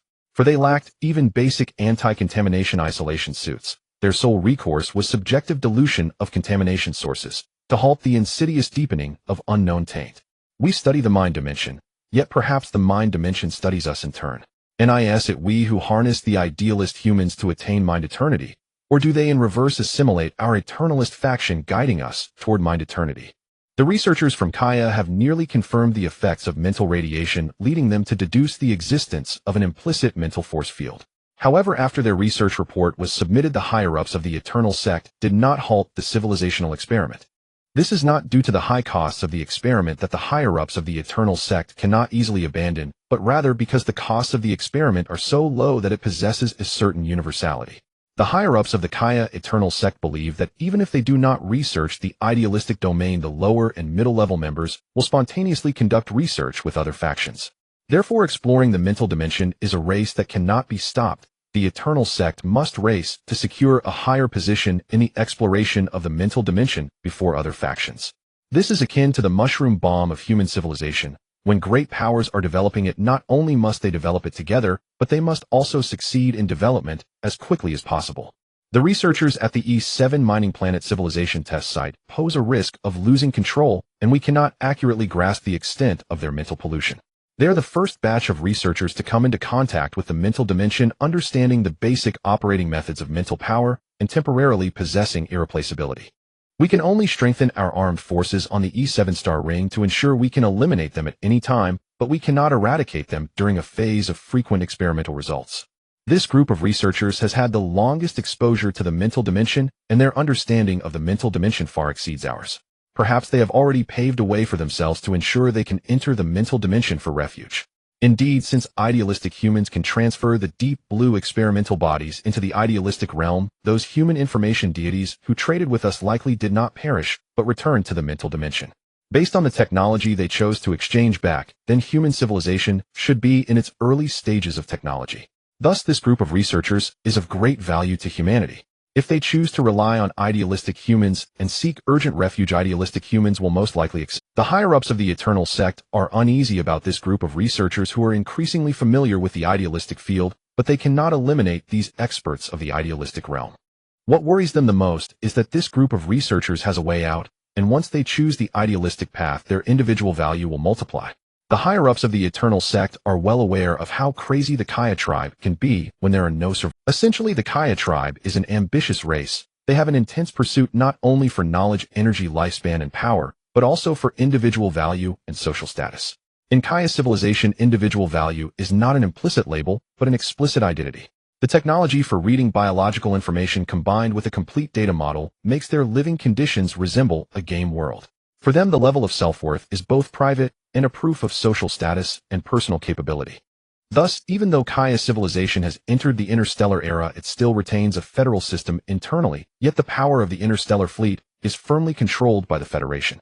The situation where researchers study mental power and leverage it to enhance their own value cannot be eradicated. Even at the Kaya civilization test site on the G4 agricultural planet, the same phenomenon will occur. It's just that the finished experimental bodies have yet to emerge, and they have not yet deeply interacted with the radiation of mental power. Let's raise their treatment level, for the time being provide them with a better treatment to reflect their growth in individual value. What we need are mature mental technologies. Even if one day they choose to join idealistic humans due to mental radiation, it doesn't matter. As long as we grasp the specific data and the experimental results, mental power will become a special ability that can be replicated. The worries of the Kaya Eternal sect are not unfounded. Before the completion of the consciousness information transfer experiment, Kaya researchers are undoubtedly loyal. However, once they determine that life consciousness can be transferred to the mental dimension, even if they are loyal, they will not refuse to secure a guarantee for the continuation of their lives. Therefore, they used virtual reality technology to create a virtual world specifically for the experimental subject W405387, the Wanning Dao Ren. At this moment, Wanning Dao Ren is no longer seen as an experimental subject by them, but as a bridge for communication between them and the idealistic humans. Is this the realm of immortals? It's truly beautiful. In the vast realm of immortals, a gigantic arc is sailing. The countless stars envelop the arc like an ocean, while the deep blue beings stand on the deck of the arc, basking in the brilliance of the stars. They gaze at the stunning mental universe where the stars intertwine, as if schools of fish continuously swim past the arc. The water droplets formed in the movement of the mental universe signify the birth of beautiful new worlds, while the seeds of the rules they continue to uphold return to the boundless sea of stars like fish eggs. At this moment, an immensely vast macro world enters their sight, making them feel both small. When we were in the realm of worldly sins, we still could not see the entirety of the world, merely gazing at the land beneath us like ants. Why is it that after entering the realm of immortals, we can see the whole world and the vibrant universe? Is it that we have grown larger, or is the realm of immortals relatively small? Neither. The scenery we see comes from the feedback of the saving arc, not from our own observational experience. When I attained the Tao, what I saw was boundless information interaction, while the native life of the realm of immortals sees mountains, rivers, and endless chaos. In response to the questions from his kin, Wanning Dao Ren patiently provided explanations. To be honest, it was also his first time witnessing such a grand scene, with stars like grains of sand, and the universe resembling swimming fish, allowing him to intuitively perceive the grandeur of the Tao. While the deep blue beings curiously watched the cosmic spectacle, a star gradually enlarges, emitting a brilliant light, as if a sacred and magnificent sanctuary is descending. Oh, what is that? Will the arc be damaged if we collide with it? No, it's just that some of us are about to disembark. Disembark? Where are we headed?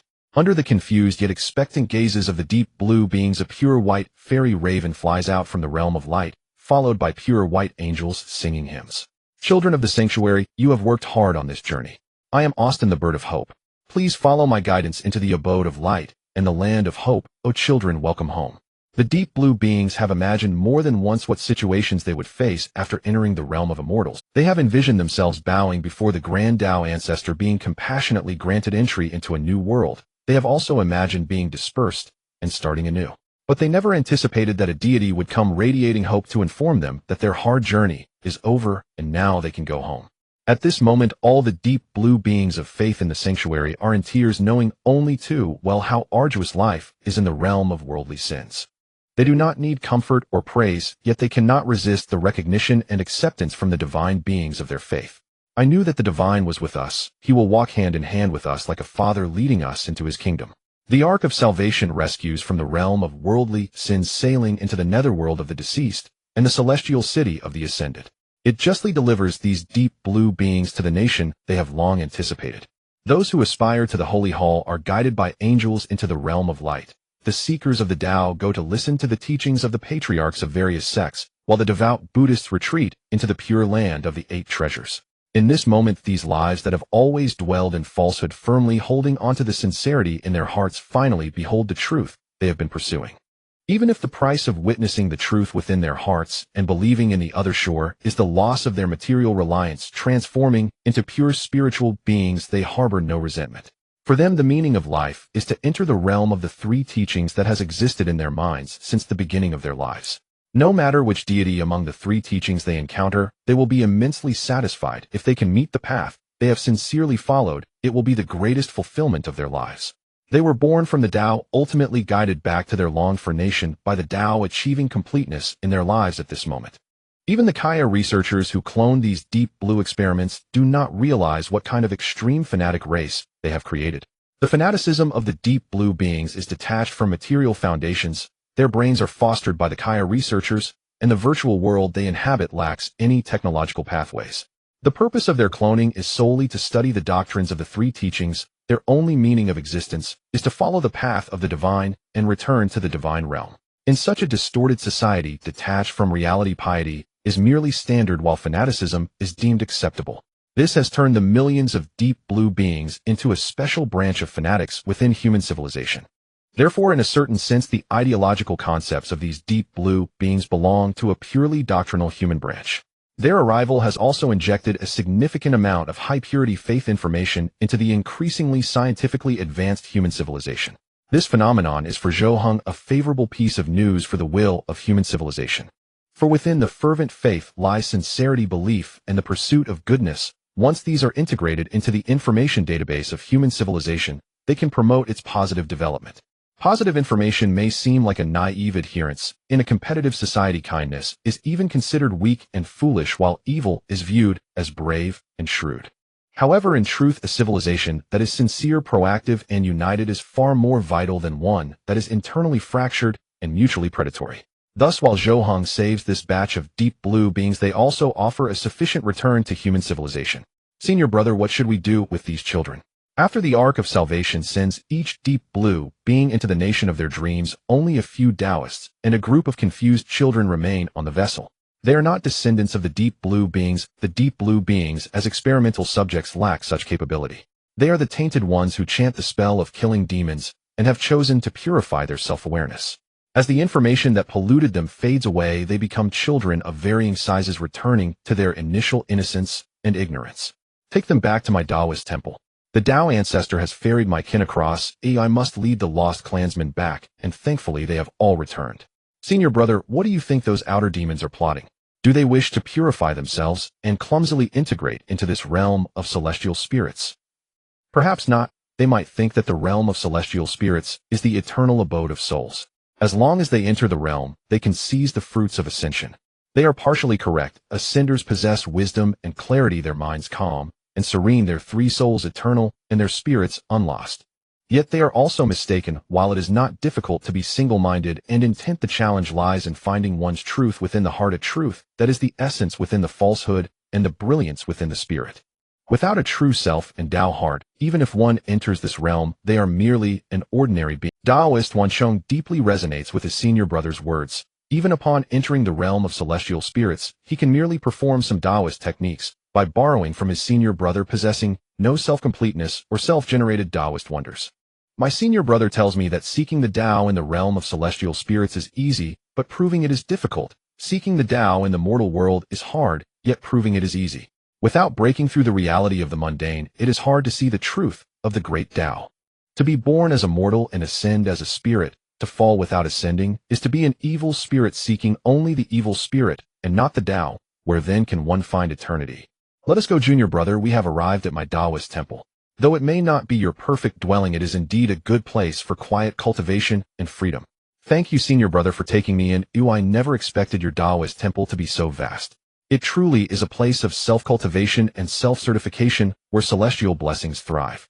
Senior brother, look, the Ark of Salvation has dispersed, and our journey has reached its end. After the Taoists and children followed Taoist Wansheng off the Ark, they saw the mysterious runes coiled on the vessel returning to the void, dissipating into the boundless starry sea. We bow to the Tao ancestor for the great salvation, thanking the Tao ancestor for their compassionate protection. We wish to live this life devoted to the Tao, honoring the grace of the Tao ancestor's salvation. The Taoists who respectfully bowed in gratitude happily returned to their homeland, yet felt a lingering regret as the Ark dissipated.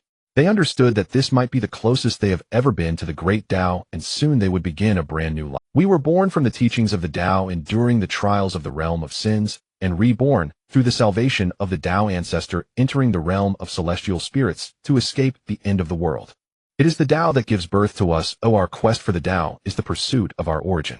Returning home, we have traversed the worldly dust for 100 years, finally returning to the place where everything began.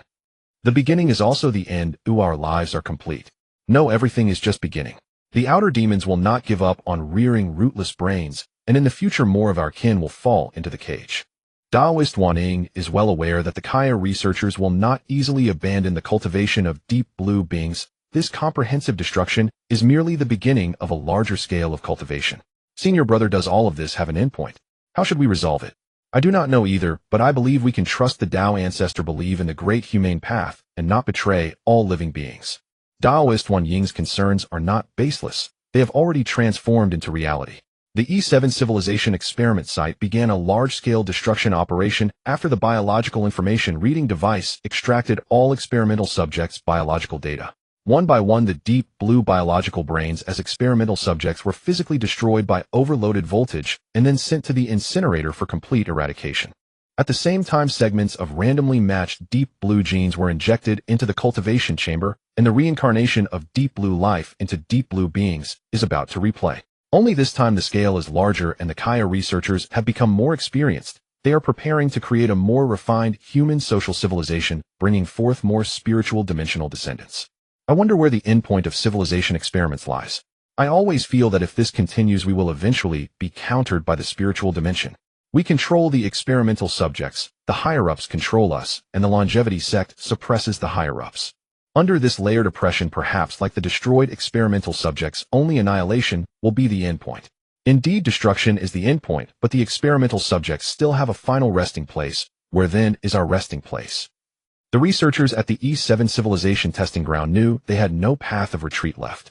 The Eternal Faction's high command would never permit them, scientists tainted by an unknown psychic contamination, to re-enter normal society. Nor could they resist the armed forces stationed in the orbital ring surrounding planet E7. Physical eradication or indefinite confinement would be their inevitable fate. Now their only recourse was to delve deeply into the dimension of consciousness, mastering psychic power before their utility expired, or negotiating asylum and transit protocols with the idealist humans. Of these two options, seeking refuge with the idealist humans clearly offered a higher probability of success. Thus, instead of destroying wanting Taoist cerebral tissue, they relocated it to a classified experimental zone for secure preservation. They awaited his reawakening, the mind that had descended across dimensions, and the chance to open dialogue. Yet more often than not, events veer toward calamity. While the E7 civilization testing grounds researchers waited for destiny's verdict, an event occurred, favorable to the Kaya Eternal Faction, yet catastrophic for them, drastically diminishing their existential value. A breakthrough has emerged from the civilization experiment on agricultural planet G4. A psychic descender native to our Kaya lineage has manifested. Local researchers have petitioned to lift his cryogenic suspension and equip his neural tissue with a biological body, enabling him to engage directly with our society and philosophy. Approval granted. As free beings, the Kaya must awaken, not merely to reality, but to the illusion of the virtual realm.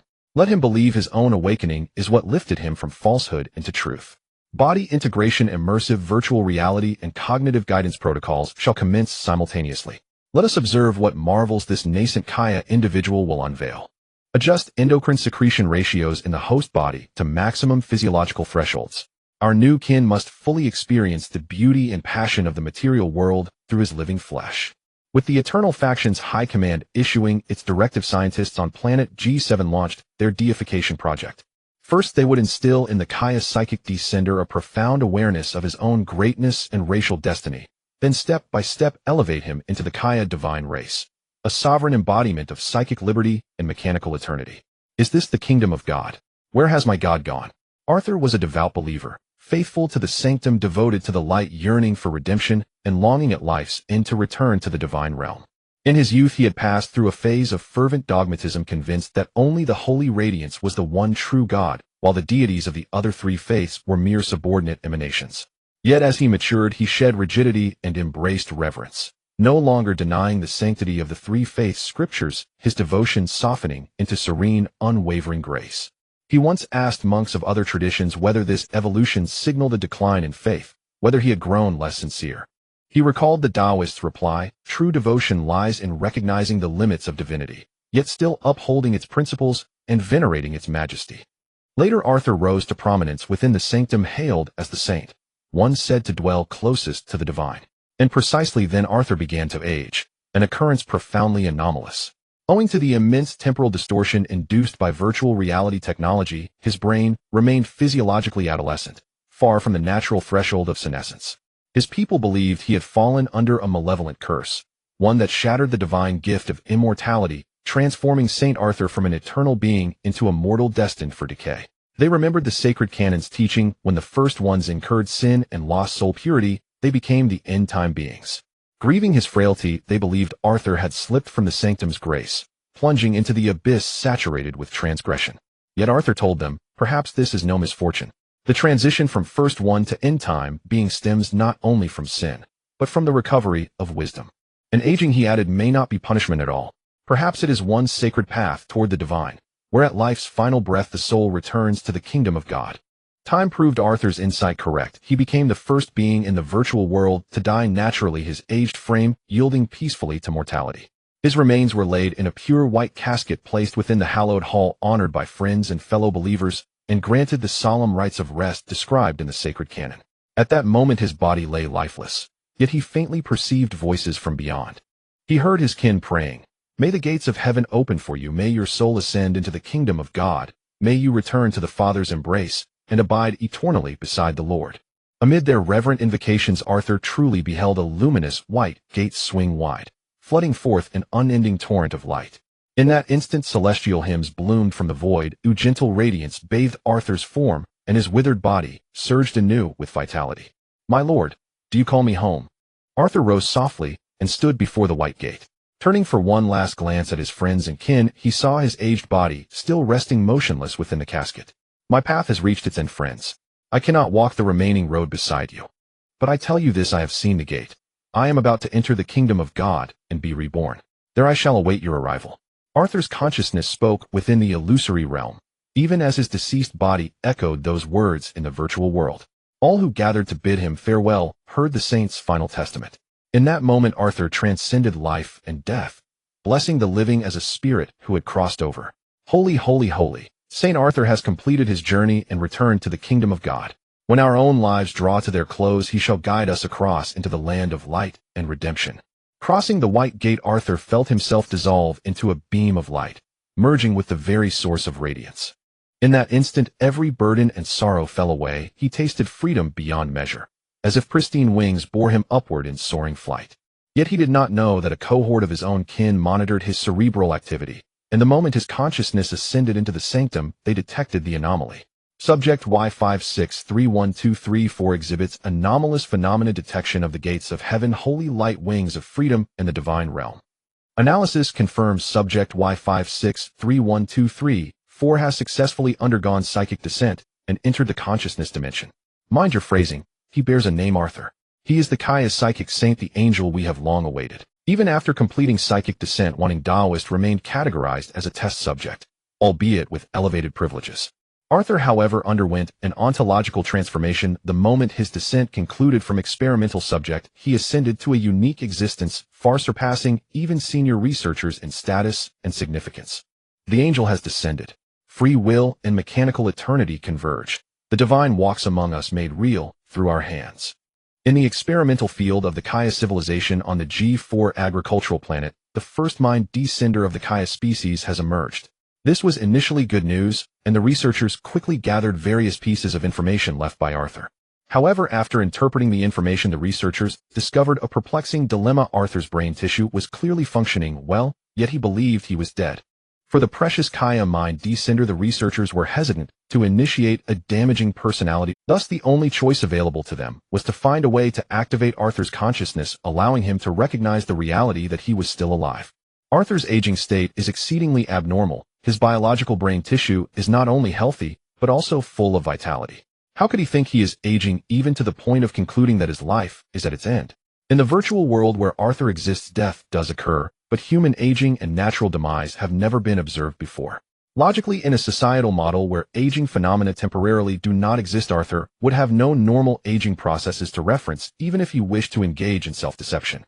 Through the analysis of memory information, it was discovered that Arthur's symptoms of aging may stem from his belief system. His memory information indicates that he perceives those of them who are the original people as not being pure and innocent individuals. The more their bodies approach the end, the closer he feels to the divine. Thus, Arthur's core thought is to abandon the corporeal form for immortality, purifying the mind to return to the embrace of the divine. For him, aging is merely a phenomenon of life, transforming into another form. Therefore, he firmly believes he will age, that he is a common person at the end of his life, rather than one of the original immortal beings. Arthur's chosen path of spiritual elevation caused significant distress for the researchers. They had clearly prepared to guide Arthur to adapt to Kaya society and to assemble a mechanical body, allowing him to become the first true immortal deity. Yet at this moment Arthur had fallen asleep, and it was a self-conscious slumber that they found difficult to awaken. Keep a close watch on Arthur's condition. If he does not awaken for a long time, we will have to intervene with information overload on his brain. The Kaya researchers waited anxiously, while the completed Arthur explored the dimension of free consciousness. So this is what the true original beings look like. We are not only not the original beings, but we are also not the end beings. Then what exactly are we? Are we the creations of the divine, or mere deceived entities? Upon entering the dimension of consciousness, Arthur discovered he had sprouted pure white wings, allowing him to traverse through various worlds freely. He witnessed the forms of the original humanity, observed their aging, illness, and death, and saw their goodness and evil, holiness and sin. In that moment, he began to question the nature of his own existence, seeking to find his God and clarify what he and his kin truly were. If we are not human, merely believing ourselves to be humans, are we still the chosen ones of the divine? Why not? The divine only watches your sincerity and goodness. It does not concern itself with whether your form resembles that of a human. Faith and pursuit are not connected by blood. The chosen ones of the divine are those who walk the path. Arthur, in his confusion, initially thought his questions would not be answered for the time being. He needed to search for traces of the divine in various worlds and explore the answers himself. But what he did not expect was that a strangely appearing Taoist answered his questions. If it were not for the Taoist wearing a Tao robe and having perfected Tao techniques, he would never have believed that this deep blue peculiar being before him could be a Taoist who aligns with human reason. What you say makes sense. As you said, the divine is great and inclusive and will not reject the pursuit of sincerity and goodness. But since I have entered the realm of the divine, why have I not seen the divine? Is my faith not strong enough, and have I not reached the qualification to meet the divine? No, you have already seen the divine. I have seen the divine. When? Is the divine those original humans, or is it you, this achieved true cultivator? Neither. The divine is you. From the moment you ascended to this realm in the traditional sense, you became divine. Look here, you can create worlds according to your heart's desire. You can spread your Tao, letting the radiant beauty illuminate the soil of life. The words of the Wanting Taoist plunged Arthur into deep thought. Initially, he considered these words to be blasphemous, but his experience studying the classics of the three teachings taught him to be inclusive of differing beliefs and to respect contrary opinions. After deep contemplation, although Arthur still did not consider himself divine, he could not help but acknowledge that the Wanting Taoist's words held a degree of truth. What is the divine? It can be an ideal, it can be a great power, it can be a beautiful hope, but it should never be a... Now, having inherited the ideals of the divine and possessing great power, perhaps Arthur has not yet reached the height of the divine, but he has begun to exhibit some divine characteristics. Taoist brother, regardless of what state I am in now, I wish to meet the God I worship. This is the meaning of my life and the pursuit of my existence. You are a practitioner of the Tao. You should understand what it means for seekers like us to face the great path. I understand it means to witness the other shore in your heart and the miracles in your thoughts. But you cannot see your God for the time being, because you wish to be by the divine's side, to heed the divine's commands, and to nourish the divine's ideals. These are experiences I went through initially, and my master did not see me, and I did not find the direction to enter my master's Taoist temple. Later, many events occurred, and only then did I gain the recognition of the Tao ancestor, obtaining the qualification to pass through the various ancestral courts. The Wanting Taoist recounted his experiences in detail. He saw his own shadow in Arthur.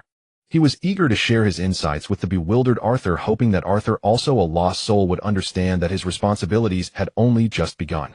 Taoist brother, our situations are quite similar. Perhaps we are also rootless brains and vessels, and in the future we will ultimately face the end of the world and the extinction of all beings. But I am already dead. Can I still return to that world and guide my kin to build an ark? You are not dead, Arthur. You are a precious experimental subject. Even if you were dead, they would prepare a new. My friend Saint Arthur has not left us. He has merely answered the divine summons and ascended to the sanctum to hear the sacred teachings of the divine.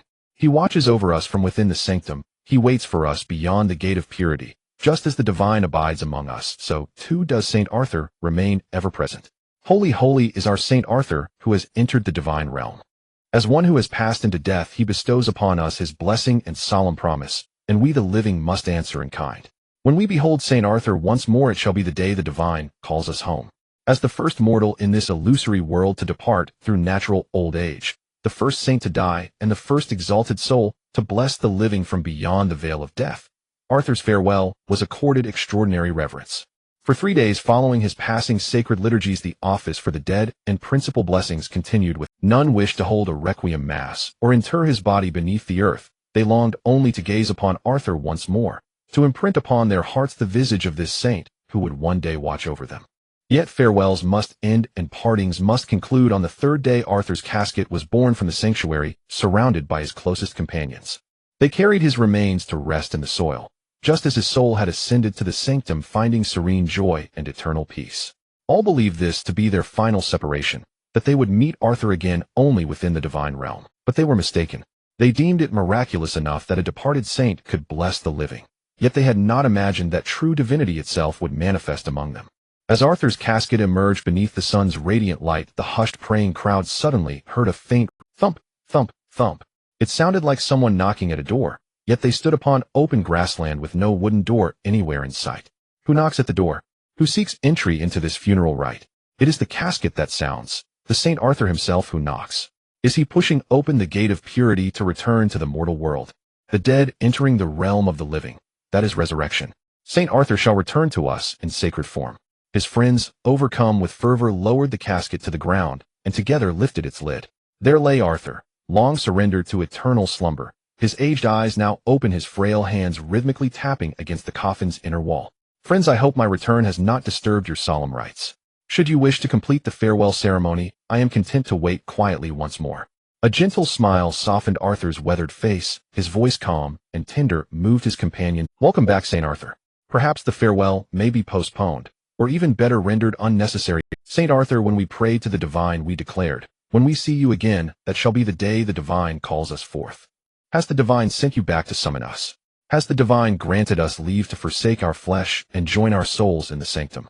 Saint Arthur, when we prayed to the divine, we declared, when we see you again, that shall be the day the divine calls us forth. Has the divine sent you back to summon us? Has the divine granted us leave to forsake our flesh? Do not be agitated, my friends. It is not the divine summoning you to the sanctum, but rather you who have summoned the divine into the mortal world. I return as an extension of the divine light, walking the earthly path in service of the divine will, and as an eye to let the divine behold you and me amid this world. Saint Arthur, have you become the eye of the divine? Shall we display our piety before your gaze? No, friends. We are all eyes of the divine and all part of the divine. Yet one angel wished me to return, and through my eyes he seeks to witness this world. Leaning on his friend's arms, Arthur stepped from the casket. The mourners instinctively parted, gazing with fervent awe upon this resurrected saint who had returned from beyond. They watched as his movements grew ever more supple, his countenance ever more youthful, until standing before the altar he appeared as a serene and tranquil young man. Saint Arthur, the divine raised the dead in 3 days, and you too rose on the 3rd day. Did you behold the divine? Has the divine bestowed upon you mighty power? Friends, I beheld but a fragment of the divine, and was granted wings of freedom to build the sanctuary of my own dreams. I know many questions stir within you. Let me assure you the sanctum is flawless and true, its light not only pure, but also gentle and all-embracing. Before the rapturous crowd, Arthur patiently answered each inquiry. He who had been the subject of farewell now presided over the very ceremony of his departure. This grand farewell did indeed culminate in a departure, yet the one who left returned midway, rejoining the world of the living. Arthur's return not only comforted the Kaya people dwelling within the virtual world, but also stirred the researchers at the G4 Civilization Test Facility. Alert mind-dimensional traveler Arthur has successfully returned. Neural data confirms he has assumed an angelic form, emerging as a sovereign consciousness within the mind dimension. Alert Arthur's cerebral tissue is progressively reactivating. It is inferred he has discerned the illusory nature of the virtual world. Shall we administer somnolence hormone to suppress subject Arthur's awakening? Cancel somnolence hormone administration. Initiate genetic recalibration and cultivation protocols to forge for Arthur a physical body and guide him into authentic reality. Though the experiences of wanting Dowrin offer guidance, Arthur's circumstances are far more auspicious. Yet the reality he confronts is infinitely more intricate and volatile. Rather than administering somnolence hormone, the Kaya scientists activated a pre-programmed genetic regeneration sequence, accelerating Arthur's transition into tangible existence. This caused the previously serene Arthur to experience unbearable itching and searing heat.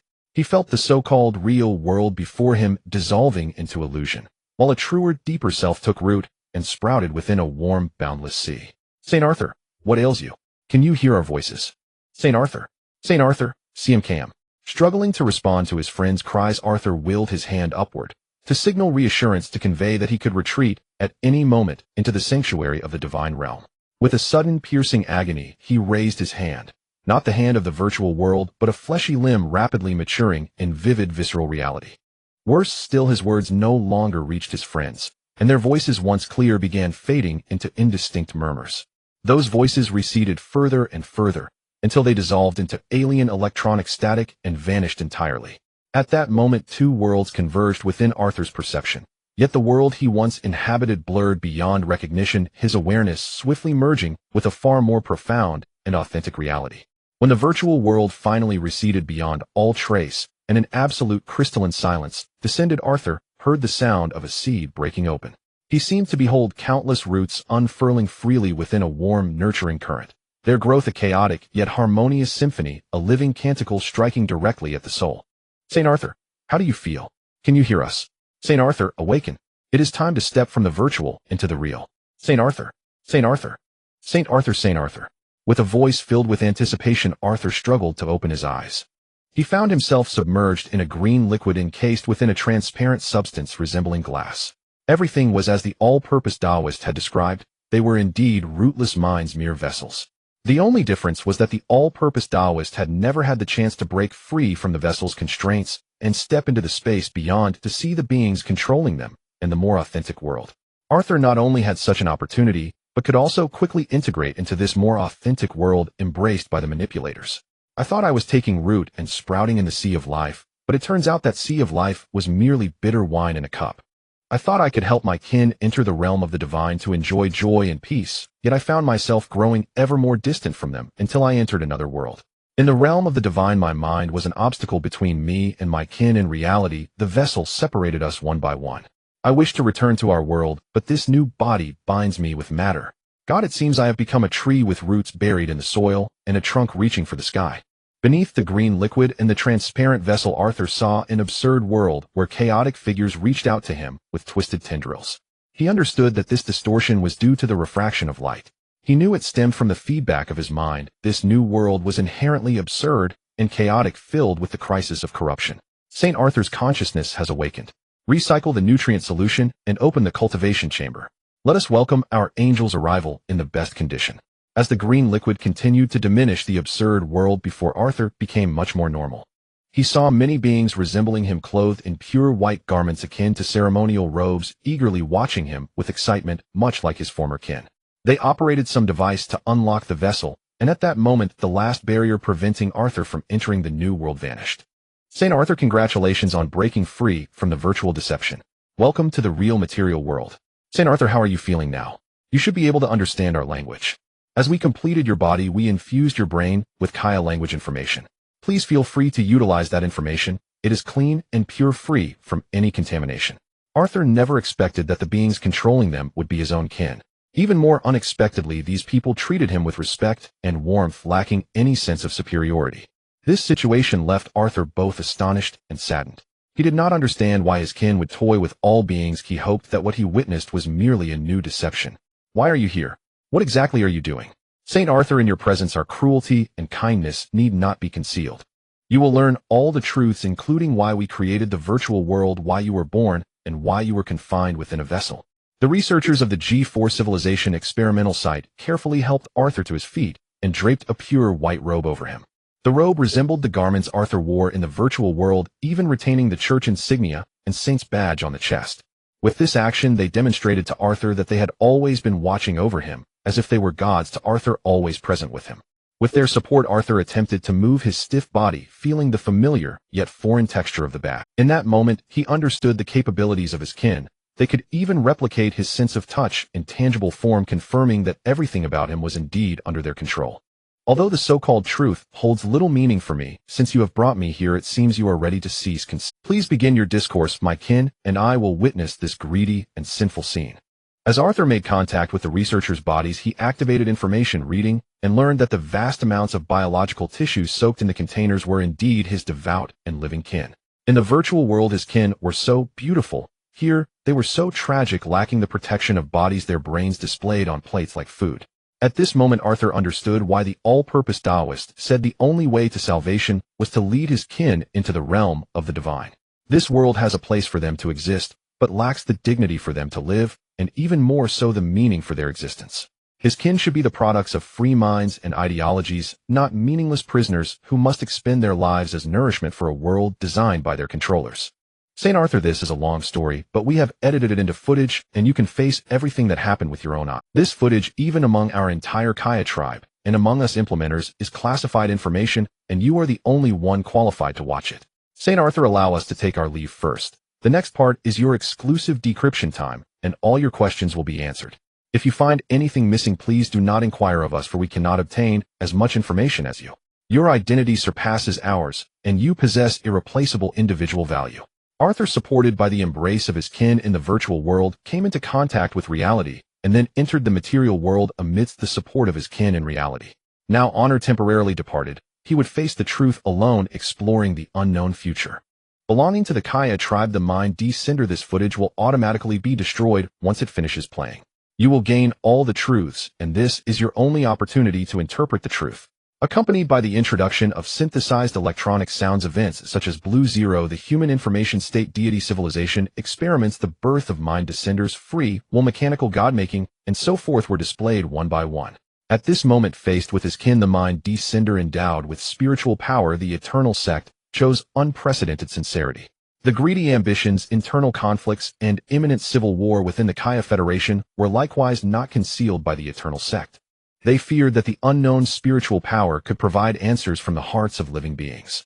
In that case, concealment would lead to a massive crisis of trust. It would be better to confront the cruel truth from the outset. At least at this stage, Arthur had not yet gained the enhancement of a mechanical body and the command authority within the eternal sect. Even if he chose not to cooperate, it would not result in dire consequences. They not only planned to lay bare the truth, but also intended to grant Arthur a legitimate identity, allowing him to see and touch the social circumstances of the Kaya tribe. The truth is indeed disappointing. The original sin recorded in the holy text is, after all, selfish genes and greedy desires. Arthur acquired nearly all the truths and understood the motives behind the eternal sect's civilizational experiments.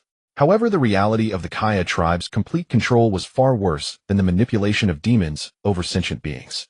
For Arthur, whether to obey the constraints of biological genes or to uphold the faith in his heart was never a matter of choice, especially for a saint driven by fervent belief. In Arthur's eyes, he was not only a believer in God, but also an extension of God. A mere biological body could never influence his stance. He firmly believed that even if he abandoned his human identity, his truest self should be a part of God rather than anything related to the Kaya tribe.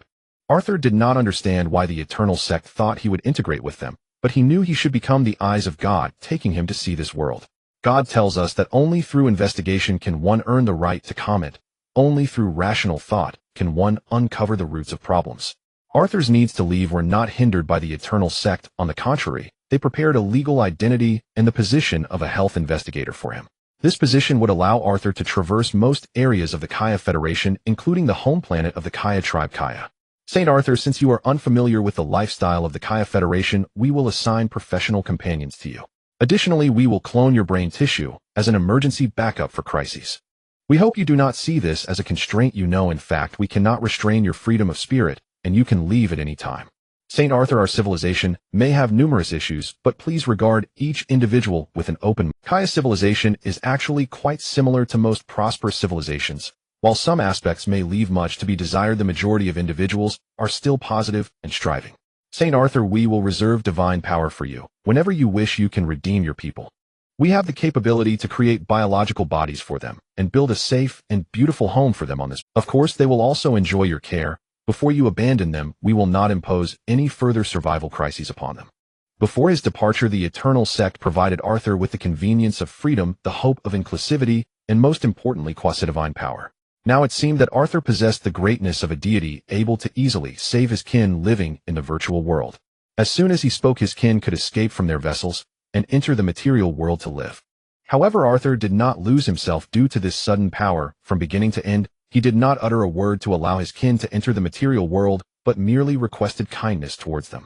The high-ranking members of the Eternal Sect were perplexed by Arthur's reaction. Clearly, he could save them all, enjoying the honor of redemption and the satisfaction of his own spirit. Why merely dispel the crisis, allowing them to continue living in lies? Because this has never been our hometown. The realm of God is our ideal place, while the illusory land born of lies is our homeland. We are human, with biological bodies. We are at most Kaya people, never the Kaya tribe, let alone the Eternal Sect of Kaya. If I were to bring them into this unfamiliar world to satisfy my desire for redemption, how could that be considered redemption? It would merely be a self-indulgent act of one-sided emotion. Saint Arthur, your humility and sense of equality are touching, but they will eventually have to face reality. The pain and discomfort of integrating into reality will eventually become a mark of the times turning into the past. Indeed, everyone says that one can sacrifice the present for the future. The pains of the era are for a better tomorrow. But do we not exist in the here and now? Being grounded and safeguarding the present is the true support for a beautiful future.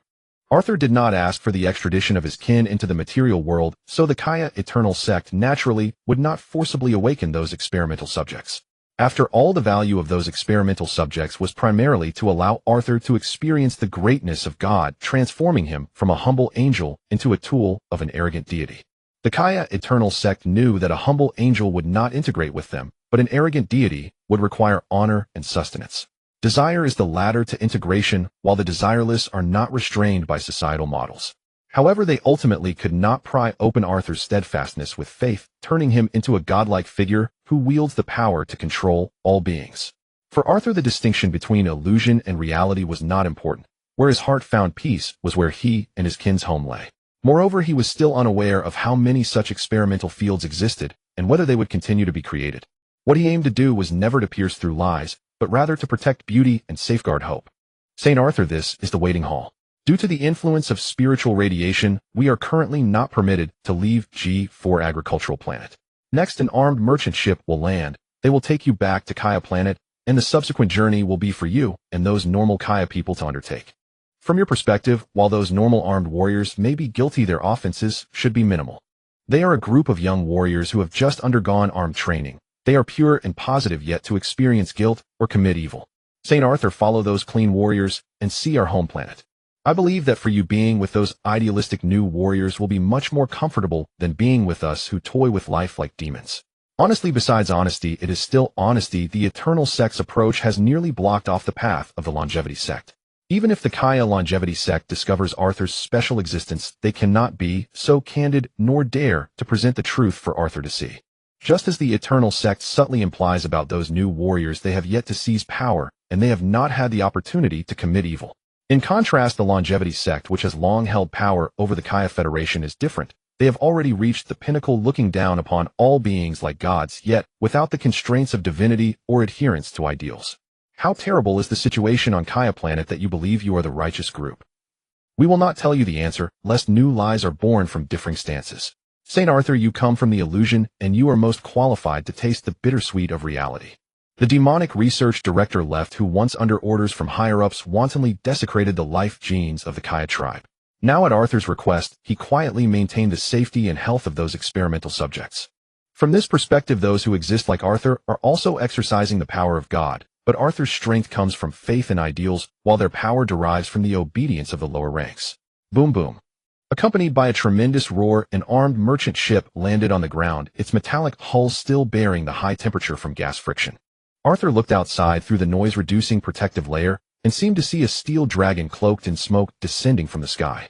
Hey Arthur, look over here, get on the ship. Headquarters requires us to set sail promptly. Hey Arthur, what exactly is your identity? Headquarters actually demands the merchant ship to operate just for you. You aren't the child of the G4 planet governor, are you? If that's true, you must treat us to a grand meal once we return to the home planet. Me? I might be a diplomat, or perhaps a somewhat valuable commodity. An armed merchant vessel. Though bearing the designation armed, it remained at its core a medium-sized commercial. For a vessel of such formidable cargo capacity operating without freight, dedicated solely to transporting a single individual, was an extraordinary waste of resources. Thus the young warriors aboard exchanged puzzled glances, privately speculating that Arthur might be a figure of immense but unpublicized stature.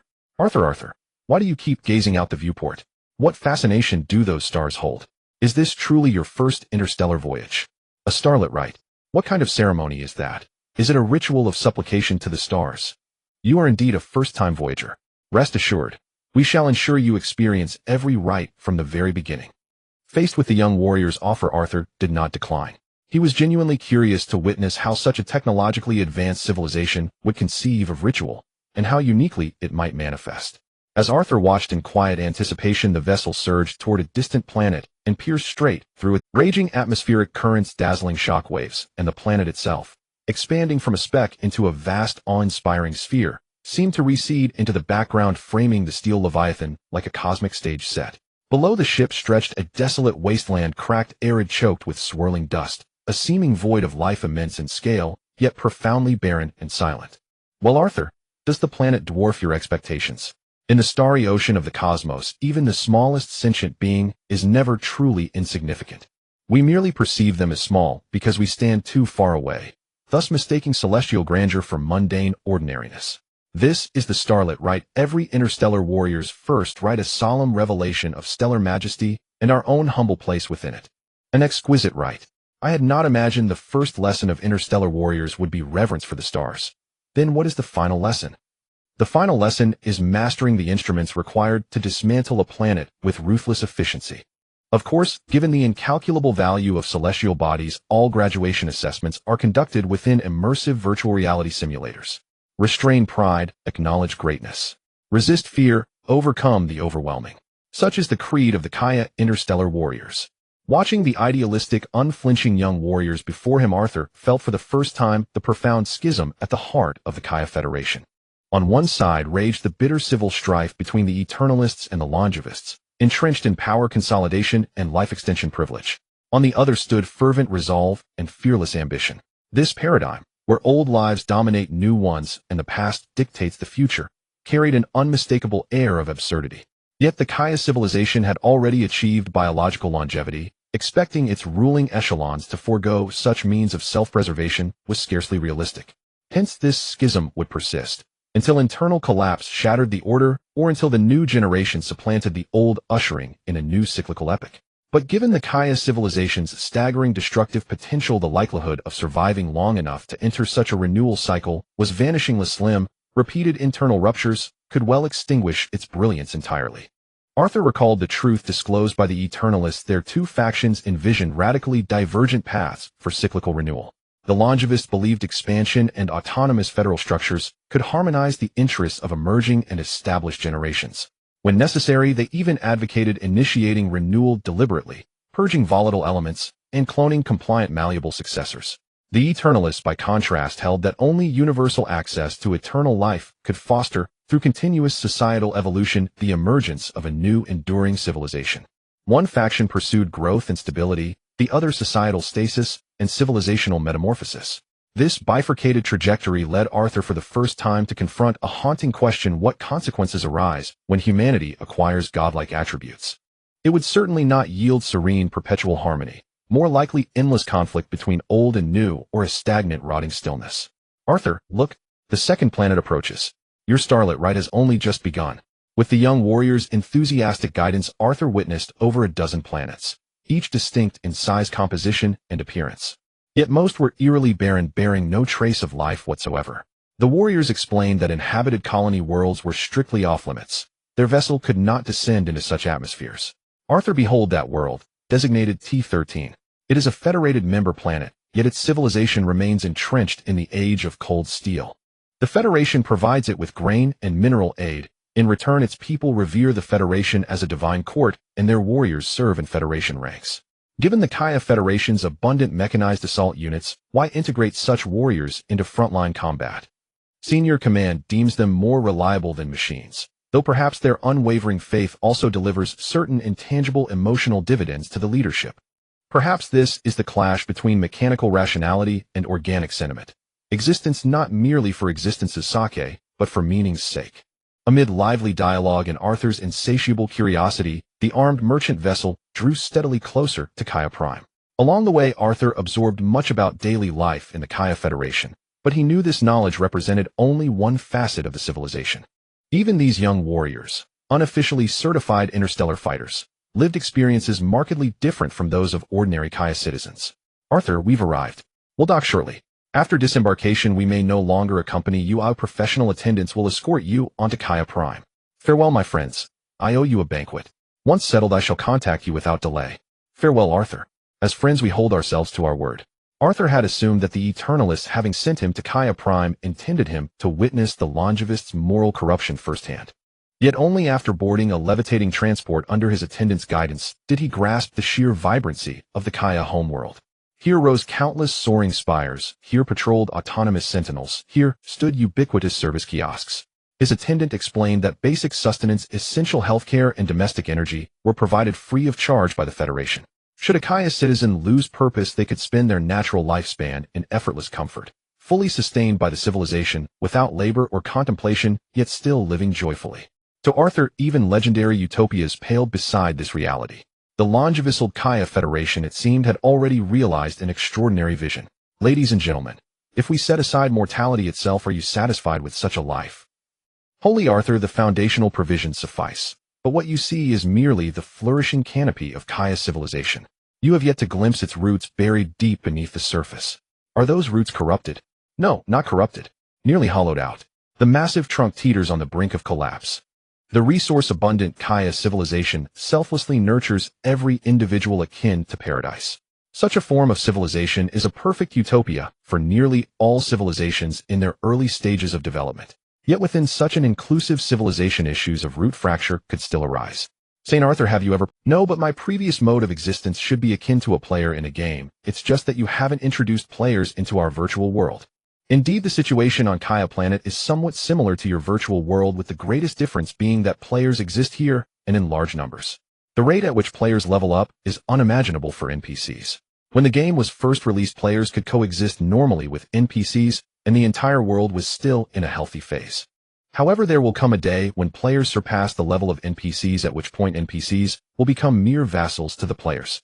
This isn't a significant issue, it merely reflects a decline in the value and status of NPCs. The real problem is that the majority of players have surpassed NPCs in levels, causing NPCs to devolve from integral parts of the world into mere marginal dust. Their strongest individuals are not even as powerful as an ordinary player, rendering their efforts completely meaningless. Arthur understood that the service provider was using players as a metaphor for immortals and NPCs for normal Kaya people. Logically speaking, immortals do possess unparalleled social advantages. As long as their lives do not encounter significant issues, their wealth will generally trend upwards due to the accumulation of time. In contrast, ordinary Kaya people, limited by their natural lifespan, will gradually find it impossible to shake the class accumulation of immortals after the initial phase of integration. At this point, regardless of the changes ordinary Kaya descendants attempt to make, it is difficult to break this vicious cycle. Even those who succeed by chance will be tempted by the allure of immortality and actively join the ranks of immortals. St. Arthur, if you understand what I'm saying, then take a look at those supply stations, and you will find that they are not only a guarantee of survival, but also a chain of ascent. Many Kaya individuals living off the supply stations are indeed failures, but even more of them are those without choices. Their parents survive there, and they are born into a life where that is the only way they can exist without any opportunity for choice. No, that can't be right. Has the Kaya Federation replaced all foundational professions with machines? If the channels were not blocked and they faced no survival pressure, they could entirely attempt to acquire foundational capital and strive to move upwards. Of course not, but the characteristic of the Kaya Federation is that the less control one has, the greater the desire. Those in the layer above them, or in the same tier, will frantically exploit their meager power to suppress them, forcing them to remain forever trapped in this cage. Why do they do this? It's completely unreasonable. St. Arthur, it's surprising that you, who are inherently unreasonable, would also point out the unreasonableness of others. Consider it from another perspective. Suppressing their peers might be the only path for them to demonstrate their value and desires. They greedily enjoy that little bit of control, and through the accumulation of time, become deeply intoxicated by it. The words of those accompanying him brought Arthur face to face with the twisted roots of Kaya civilization. He never anticipated that in such a materially rich world such an absurd mode of existence could manifest. It is as if there are endless treasures atop the mountains, each tier guarded by demons, and the supreme artifacts at the mountain's peak are personally watched over by great demons. Yet those nascent climbers are worried about others growing stronger, madly pulling each other down, ultimately exhausting their limited lives at the foot of the mountain. The great demon at the peak is too far from them, perhaps unaware of their existence. However, the demons waiting on the steps can see that their vigilance is unnecessary. They merely need to guide slightly to dismantle those who seek to ascend. Thus they sheathed their weapons, brought out fine wines and delicacies, and while enjoying the theater of joy and sorrow, threw down some food to mock the struggling climbers. Since the Kaya people living off the supply stations hold little value for the Kaya Federation, why does the Federation keep them at the center of civilization on Kaya planet, instead of sending them to other planets to create value? St. Arthur, you are mistaken. They hold value, and it is not insignificant. You are an angel. Your spirit can find self-satisfaction. Even if you are nourished daily with synthetic starch, you would still be content and seek the Tao. However, ordinary Kaya people do not exist in such a manner, or rather most Kaya people do not exist like this. In fact, we are a species that cannot survive without admiration and worship. Even if we do not need to rely on such ethereal things as faith, we still fervently pursue the worship of others. Therefore, their value of existence lies in providing spiritual and emotional value to the upper echelons. Without their numb suffering as a backdrop, even the most beautiful prosperity would lose its spiritual value that satisfies the soul. Arthur could understand the words of the service provider. It's akin to deities standing above the masses, gazing down to create differences in identity and status. If the world were solely populated by deities, how would they prove themselves as great deities rather than ordinary beings? The hidden is divine, the manifest is material. The divine is elusive and hard to find, not existing in the material, yet all material beings yearn for the status and power of the divine. Thus, layer upon layer, how could the roots still hold any hope of survival? The towering tree stands tall because of its strong roots, not its flourishing branches. Under the guidance of the service provider, Arthur attempted to engage with the social model of Kaya. They had eaten supply meals at the supply stations, encountered carefree children, and seen adults filled with numbness and envy. They witnessed the hardships of the lower-tier workers, seeing countless strivers being manipulated by various rules, many of which were not even set by the upper echelons. They enjoyed the leisurely life as immortals, sitting high in the towers looking down upon the flowing life below. In that moment, those ordinary Kaya people resembled ants, and those in the towers appeared as gods gazing down upon the mortal world. St. Arthur, what are you thinking?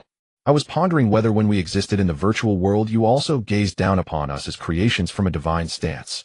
That is different. St. Arthur, you should understand that you hold value. It is the soulless, deep blue life that is mere creation, while you are a product of high value. If not for the low output of finished products, you would have the ability to change this world, while they will forever remain the backdrop of this world. Arthur gazed at the Kaya people coming and going on the ground, and in that moment he understood why the divine comes from humanity, yet must distance itself from humanity. The mundane create the divine at the mountain's peak. The divine hides in the sky to harness divine power, hence the willingness to be divine and the greed to be mundane. Strength requires the weak as a backdrop, and beauty needs suffering as a contrast. The Chongqing sect, which governs the Kaya Federation, demands the support and admiration of numerous immortals, while the immortals in turn require the envy and worship of countless ordinary people. This has led to the paradox where even though Kaya's home planet should be the most prosperous in the entire Kaya civilization, it is still filled with ordinary Kaya people relying on supply stations for survival. If the Kaya people were to be removed, the seemingly prosperous home planet of Kaya would instantaneously fall into desolation and silence.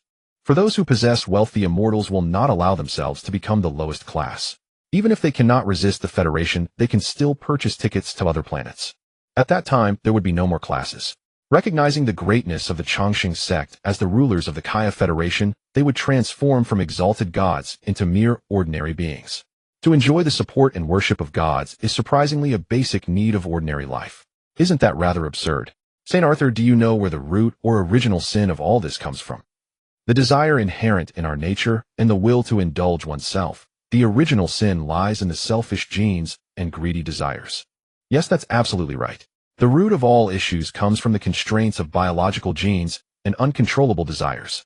This is a struggle between the beastly nature of biology and the rationality of life.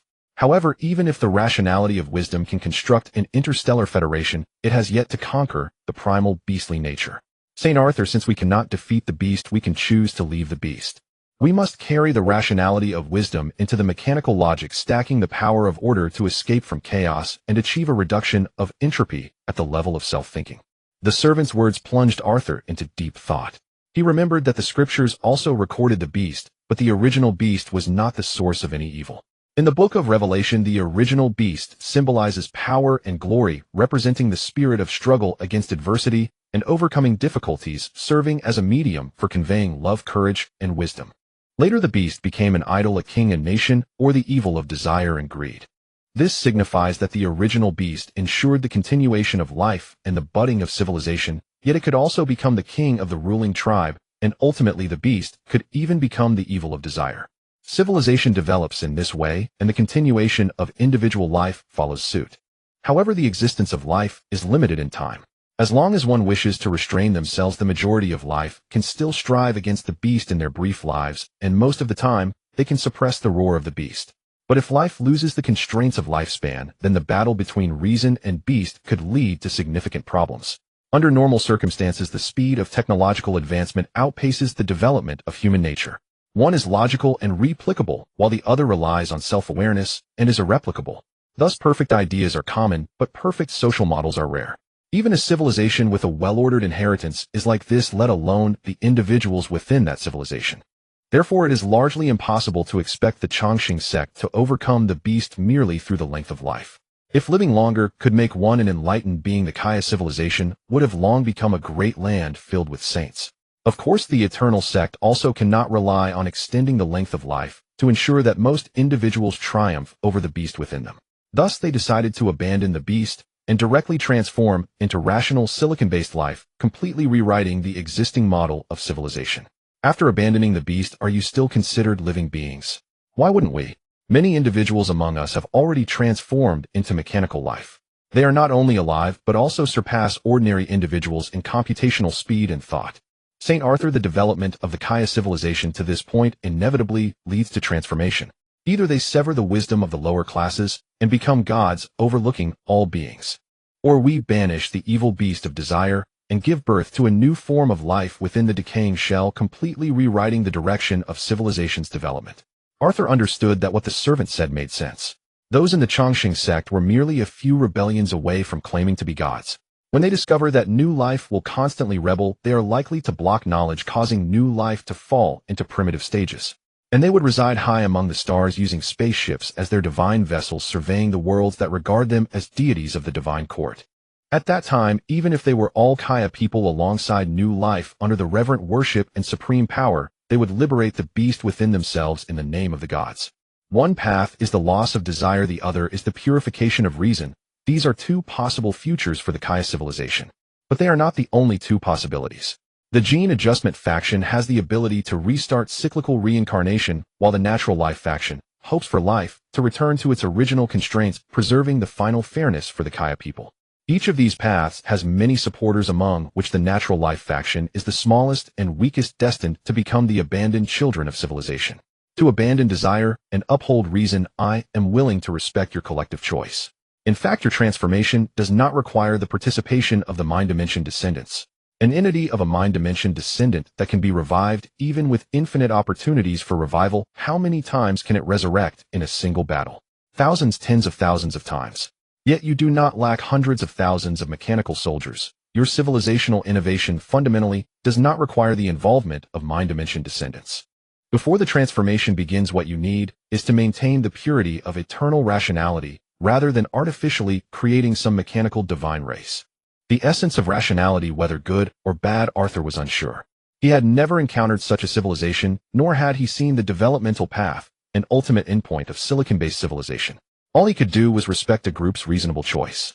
He did not wish to intervene in this interstellar war as an angel and seize the ruling power from the eternal. He believed that since the eternal sect chose to embrace absolute rationality, they should consistently maintain the purity of rationality, rather than introducing someone like him, a being of emotional life. That would not only be a desecration of absolute rationality, but also a pollution and original sin of rational transformation. St. Arthur, your nobility is beyond doubt, and rational machinery does not fear sacrifice. Data backups of thought have never been our obstacle. Our true obstacle is precisely the beast we wish to expel. Our middle and upper levels are equally slaves to the beast. What they desire is control over the Federation, not the rise of a rational civilization. Thus, they not only need the mind dimension to ensure their safety, but also require the mind dimension to sustain their emotional aspects. Saint Arthur, you should understand that although they are the creators of the Eternal Sect, they are by no means the defenders of the Eternal Sect. They can join the Chongqing sect at any time, or rather they are already a branch of the Chongqing sect, the beneficiaries of customized gene medical technologies. If everything were controlled by us defenders, civilizational experiments would not occur. This star sea would already be the battlefield of our rational machinery. However, without their cooperation, we cannot leverage the power of the Federation fleet, making the chances of rational transformation nearly zero. The rulers are actually not the defenders, but collaborators. This is indeed a transformation, filled with various constraints from the very beginning. Perhaps they initially only wanted to rely on the ideals of the Eternal Sect to gain more benefits, even at some point selling the Eternal Sect for a good price. What made them change their minds was the mind-freeing descendants who showed them and their subordinates hope. Saint Arthur, this is our only path. You are the miracle that injects courage into them, and the angel that brings us light. Arthur never imagined that the purpose of the Eternal Sect in creating a civilization experimental field was to enhance the cohesion within the faction. At this moment he realized that the truth video shown to him by the Eternal Sect was merely a narrative from the perspective of the mid to high level members of the sect. Their ideologies did not represent the will of the entire faction. From start to finish they were in a mutually exploitative relationship, and there was no absolute unifying. If the reform fails, we need not consider the consequences. If it succeeds, the rational beings we are should not be manipulated by the desire-driven upper echelons. Moreover, once the civilizational reform begins, interstellar wars will inevitably break out. At that time, we should let emotion take a back seat and fully engage rational thinking to control the battlefield. However, as representatives of rationality, we do not possess absolute control. If this civilizational reform evolves into a factional conflict, it will lose much of its significance. Saint Arthur, you speak of a part of your god. Thus your stance must lean towards your god rather than any faction such as the Longevity Sect or the Eternal Sect. What do you believe our future path should be? To purify rationality and undergo life transformation, or to wait for those in power to suppress civilizational knowledge and usher in the era of the gods? I do not know. I have never faced the issue of civilizational reform. But I know that individuals should be granted the right to choose, giving them the opportunity to embrace rationality or retain emotion. Of course, our propagation should be carbon-based breeding and silicon-based sublimation. We equally acknowledge the ideologies of the natural life faction. The mechanical Kaya tribe was transformed from the natural Kaya tribe, and there is no insurmountable conflict between us. The journey to Kaya planet revealed to Arthur many roots of the issues. Yet he offered no suggestions to the Eternal Sect, for he knew they merely respected the achievements of his spiritual descent. His stance could not alter the plans of the Eternal Sect. He appeared to have garnered some support from the Eternal Sect, yet he did not even possess the authority to halt all civilizational experiments. Essentially, he remained a valuable collaborator, never truly one of the rulers of the Eternal Sect. Arthur had always been clear about his position, which is why he would not lose his stance amidst the flattery of the Eternal Sect. In reality, Arthur understood that what he saw and heard remained one-sided, or rather what the Eternal Sect wanted him to see. The truth was never important to Arthur. What mattered was that as a part of the divine, he could not carry the ideals of the gods to be easily exploited by the ambitious. Angels are foolishly loyal. Only in this way can demons not pry into their desires, causing them to fall into the abyss of sin. Saint Arthur, we are heading back. The G4 planet has already prepared a body for you. We will hand over the power to you. You should soar freely, not be bound by us. All right, but I promise to host a feast for the interstellar warriors who brought me here. Please lend me some Kaya currency first. Indeed, Saint Arthur, to earn the friendship of young warriors upon our first meeting shows that a pure heart naturally attracts others. Perhaps it is not the heart, but the distance that matters. Only by getting closer can we communicate, while distance only binds us. The young warriors did not expect that Arthur would truly host a feast for them. They joyfully sang and danced with Arthur. On the way back, the young warriors even cleared some cargo in advance, making space for Arthur in the spacious cabin. Compared to the specialized spaceship he arrived in, Arthur found that returning in a cargo-filled ship offered a more comfortable living experience. For he was a precious commodity, then now he was merely a passenger. Arthur, why don't you stay on Kaya planet? It is much more prosperous than G4 agricultural planet. Because I do not like standing in the sky, I prefer to walk around it. Then you should consult the gene medical department for an adjustment. As long as the gene fragments causing your acrophobia are removed, you will no longer be afraid of heights. Then you should consult the gene medical department for an adjustment. As long as the gene fragments causing your acrophobia are removed, you will no longer be afraid of heights. That won't do. Without reverence and fear, one might encounter great issues at any time. When Arthur returned to G4 agricultural planet, he discovered that during this time his true kin had indeed suffered no casualties. This signifies that Arthur's value has a fixed bottom line. Even if he refuses to cooperate, the Eternal Sect would not excessively trouble him or his kin. After all, they planned to enter the spiritual dimension. If they do not cease the harmful experiments, their consciousness will eventually face the purification of the angel Arthur. Saint Arthur, come see the body we have prepared for you. It may not be perfect yet, but after collecting test data, we will continue to update and improve it. The elevator carried Arthur and the researchers out of the underground civilization experimental facility, where a nearly 20-meter pristine white mech stood under the light of 2 stars. Behind the mech were 3 pairs of metallic wings reflecting the light, like a colossal pure white angel. Do your warriors operate such large mechs? Of course not. Biomimetic mechs offer no advantage in real combat. Our warriors typically use simulated bodies while their consciousness enters the fighter or armored units for battle. Certainly we have some biomimetic mechs, but they are mostly small ground combat units. We do not have large-scale combat biomimetic mechs in our operational sequence. This angel mech is not a ground combat unit, but an interstellar combat unit. Its size is already considered small in interstellar warfare, yet it still lacks the agility of interstellar fighters and cannot match the weapon load of standard fighters. However, these are minor issues. Saint Arthur, you are special. We never thought to make you into a weapon. You are a symbol of towering brightness and a guide for free souls. Your form should be majestic and sacred without the need to pursue maximum combat capability. Arthur perceived the ambitions of the high-ranking members of the Eternal Sect through this mech. They perhaps wished to dominate the Mechanical Legion in the guise of divinity, establishing their eternal mechanical empire. How do I pilot it? Should I control it like a merchant ship? No, the Freedom Angel has no traditional cockpit. It only has a supercomputer central control. Saint Arthur, we need to upload your consciousness to its supercomputer control. Please rest assured our consciousness data upload technology is quite mature and will not harm you. Are you digitizing consciousness? You want to know if rational machines and emotional minds can coexist, don't you? Indeed, this is important to us. Not only do the high-ranking members of the Eternal Sect want to know if this special informational life form, the spiritual descender, can maintain its complete self within cold machinery. Arthur also wished to understand what eternal rationality truly looked like and whether it could exist as a direction for life's evolution. Connection successful. Beginning data consciousness upload 1598. Data consciousness upload successful. The body's control system has been activated. Saint Arthur, spread your wings and take flight in the material world. Saint Arthur, how do you feel? Are your joy, disgust, compassion, and tolerance still within you? The eyes of the Freedom Angel Mecha emitted a warm golden glow as its hands overlapped, resting on a colossal angelic sword. As it attempted to move its body, it resembled a towering angel on the verge of awakening, both sacred and imbued with immense power. I feel perfectly normal. My emotions and consciousness have not changed. Did we succeed? I knew that at the moment the spiritual life descended dimensions, it completed its consciousness information state. You should not gradually lose your emotions due to the various feedback from the absence of biological hormones and become an entirely rational existence. Truly perfect, Arthur. Your union with machinery has created a flawless life that transcends the constraints of mechanical logic. And you, Arthur, will be the first true silicon-based life form, and an eternal silicon-based civilization will unfold from this. Faced with the excitement of the researchers, Arthur felt little impact.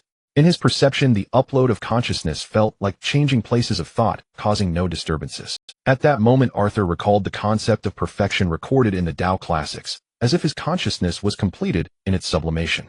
Even in this material world, his consciousness remained a complete individual, no longer merely a manifestation of cerebral organizational thought. At this moment, the world transformed before Arthur's eyes into an overlapping state, one side representing the free dimension of the mind, the other side reflecting data information from the supercomputing central control feedback.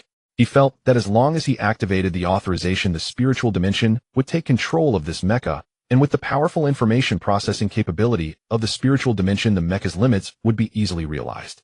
The mecha body is the choice of the Eternal Sect and one of the excellent vessels for the divine to descend into the material world. My lord, you have always been with me. Everything I see has been witnessed by you. You will eventually step from myth into reality, redeeming your people in the mortal realm. Arthur's consciousness upload completed the final link of self-preservation for the Eternal Sect and also fulfilled the connection for the spiritual dimension to project power into the cosmic sea. At this moment, the limits of humanity could no longer bind human civilization. The newly entered interstellar era of human civilization had already acquired the ability to project consciousness across space. St. Arthur, please activate your mecha. We need to collect enough data to update your body. While the researchers were concerned about the data collection of the mecha, it was ultimately just a small matter for individual satisfaction. The truly significant matter was maintaining the integrity of Arthur's self, and once this news was conveyed to the higher-ups of the Eternal Sect, it swiftly opened the curtain to a new era. The closer they got to success, the more cautious they needed to be, otherwise they might fail at the last hurdle. At that moment, the situation of the Eternal Sect was largely as follows. They had successfully birthed the spiritual dimension descendants and validated the feasibility of information consciousness. Now, with the digitization of thought and mechanization of bodies, the problem of emotional loss had shown signs of a turnaround. They seemed only a step away from their pursuit, as if they could initiate a rational transformation at any moment. This was both the closest moment to success and the closest moment to danger. Because many Eternal Sect leaders merely needed to use the existence of the Eternal Sect to increase their influence within the Kaya Federation. They did not want to resist change, but they were more concerned about the consequences of failure. However, now with the advancement of the Eternal Sect's mental experiments, they could be dragged into the tide of transformation at any time. Faced with this pressure, they found it hard to eat and sleep, and they began to ponder whether it was worth betting everything to initiate a transformation of unknown outcomes. When a highly emotional individual suddenly activated rational thinking, he began to weigh the pros and cons, and his heart wavered. They discovered that the success rate of the unknown transformation was too low, and preserving their current wealth and status was the most prudent way to maintain their own value. This farce should end. Our loyalty to the Federation is beyond doubt. We need to personally put an end to this civil war. But now we have a massive number of mechanical warriors. They are the material foundation of our status. Without them, our status would merely be a castle in the air, easily reclaimed by the Longevity Sect. We have no choice. The foundation for transformation has already been established, and rational transformation could occur at any moment. Ladies and gentlemen, we cannot wait until the Civil War breaks out to change our stance. By then our intelligence value will be too low. You don't think rational transformation can succeed, do you? During the Great Expansion period, we have encountered intelligent mechanical legions before. But where are they now? Have they not long since turned to dust in the universe? One cannot assume that the rational eternity of consciousness uploading will create miracles. The Eternal Sect has always been a tool in the hands of some controllers. Some controllers wield it as a sword, while others merely see it as wealth. When the blade of the tool blooms and is about to enter battle, part of the existence sees hope, while another part sees chaos. The power of the interstellar fleet is in the hands of the Federation, and the significance of information backups is minimal. The Federation has various means to clear our backup information. The most critical soul backup is filled with uncertainties. Who among us can become a spiritual dimension descender? Who can guarantee that the angel will not bring judgment in the spiritual dimension? Ladies and gentlemen, do you wish to cooperate with noble angels, or choose the tolerant controllers of the Federation? This is a multiple-choice question. We can only choose an unknown future or the known present. Many wavering individuals have numerous reasons to deny everything that once was, even if they were the original. When they decided to compromise and planned to sell their followers for greater returns, they were no longer members of the Eternal Sect, but rather one of its greatest obstacles. Esteemed Grand Speaker, our Federation is in imminent danger. We have brought the latest intelligence from the Eternal Sect. They have created new weapons that will give them the courage to initiate transformation. Oh, aren't you the Eternal Sect? Is it that the new weapons you created are too unstable, causing you to lose your courage to resist? If that's the case, your intelligence value will diminish. Grand Speaker, please do not doubt our loyalty. Our collaboration with them to create the Eternal Sect is merely to alleviate internal conflicts within the Federation. We never intended to initiate a transformation. But they not only plan to initiate a transformation, but are also about to complete preparations for an outbreak of transformation. Facing the holographic projection of the Grand Speaker of Kaya, the defectors respectfully expressed their compliance and uploaded the data from the mental experiment. Grand Speaker, their mental experiment is nearly successful. What remains is how to cooperate with the spiritual dimension descendants. Please believe this will not be difficult for them. They will soon conduct spiritual dimension backups, propelling the outbreak of rational transformation. Ladies and gentlemen, you are too hasty. Their experiment is not yet complete, and our experiment has just begun. Let's wait quietly and see if the power of the spiritual dimension will flood back to us, and whether our power can extend into it. The true rulers of the Kaya Federation are ultimately the Chongqing sect. They not only know the plans of the Eternal Sect, but also maintain constant vigilance over them. Without their tacit approval, the experiments of the Eternal Sect on Kaya civilization could not have proceeded so smoothly. They care not for free souls or eternal will. their concerns lie in mental pollution and control. This unknown power that rewrites the mind is precisely what helps them stabilize the internal conflicts within the Kaya Federation. As the rulers of the Kaya Federation, the Chongqing sect is not foolish. In fact, they are more astute than the Eternal sect imagines. They have never considered blocking knowledge or regressing the lower Kaya clans to ancient or early technological eras. What they desire is a continuously ascending Kaya Federation rather than one that stagnates in development. Thus, they are fully aware that the emergence of gene manipulators will create even greater internal conflicts within the Kaya Federation, yet they still proceeded with the gene manipulator project. The Chongqing sect needs those newly born clansmen to continue leading civilization forward rather than allowing the stagnant Chongqing to dictate the future of civilization. Of course, they are not a selfless group. Their actions stem from their lofty position. They spend more time focusing on the external world than on the internal disputes of the Kaya Federation. As a result, they are perpetually filled with a sense of crisis, feeling that other interstellar civilizations might suddenly invade just as they once annihilated the Deep Blue civilization. This sense of crisis drives them to constantly push themselves forward, making them dare not indulge in complacency or enjoy divine authority. Yet even though the Chongqing sect has done well, they still cannot change the most significant corruption issue within this civilization. They have considered liberating the productivity of the natural Kaya clans, but without the contrast of the natural Kaya clans, how can the Chongqing, who control the mid-tier resources, perceive their own superiority? Without the mediocrity and inaction of the ordinary Kaya clans for comparison, how can the gene manipulators stationed at the Federation's borders determine that they are the future of Kaya civilization? The root of all issues ultimately lies in the corruption and rigidity of the rules.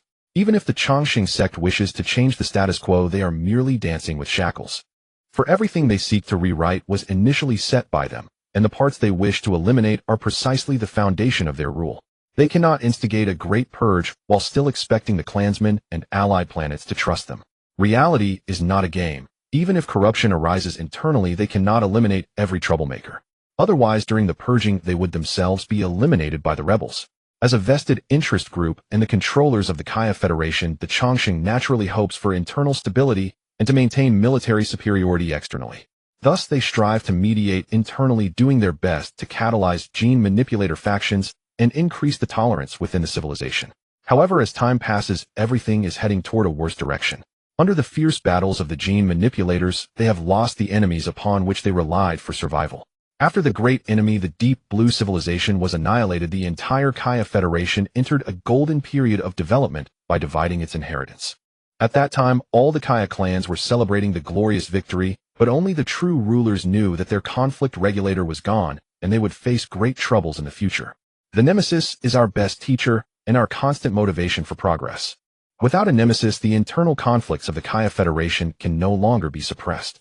The gene manipulators want to clean up the decayed interior, while the Eternal sect aims to forge a new civilization based on absolute rationality.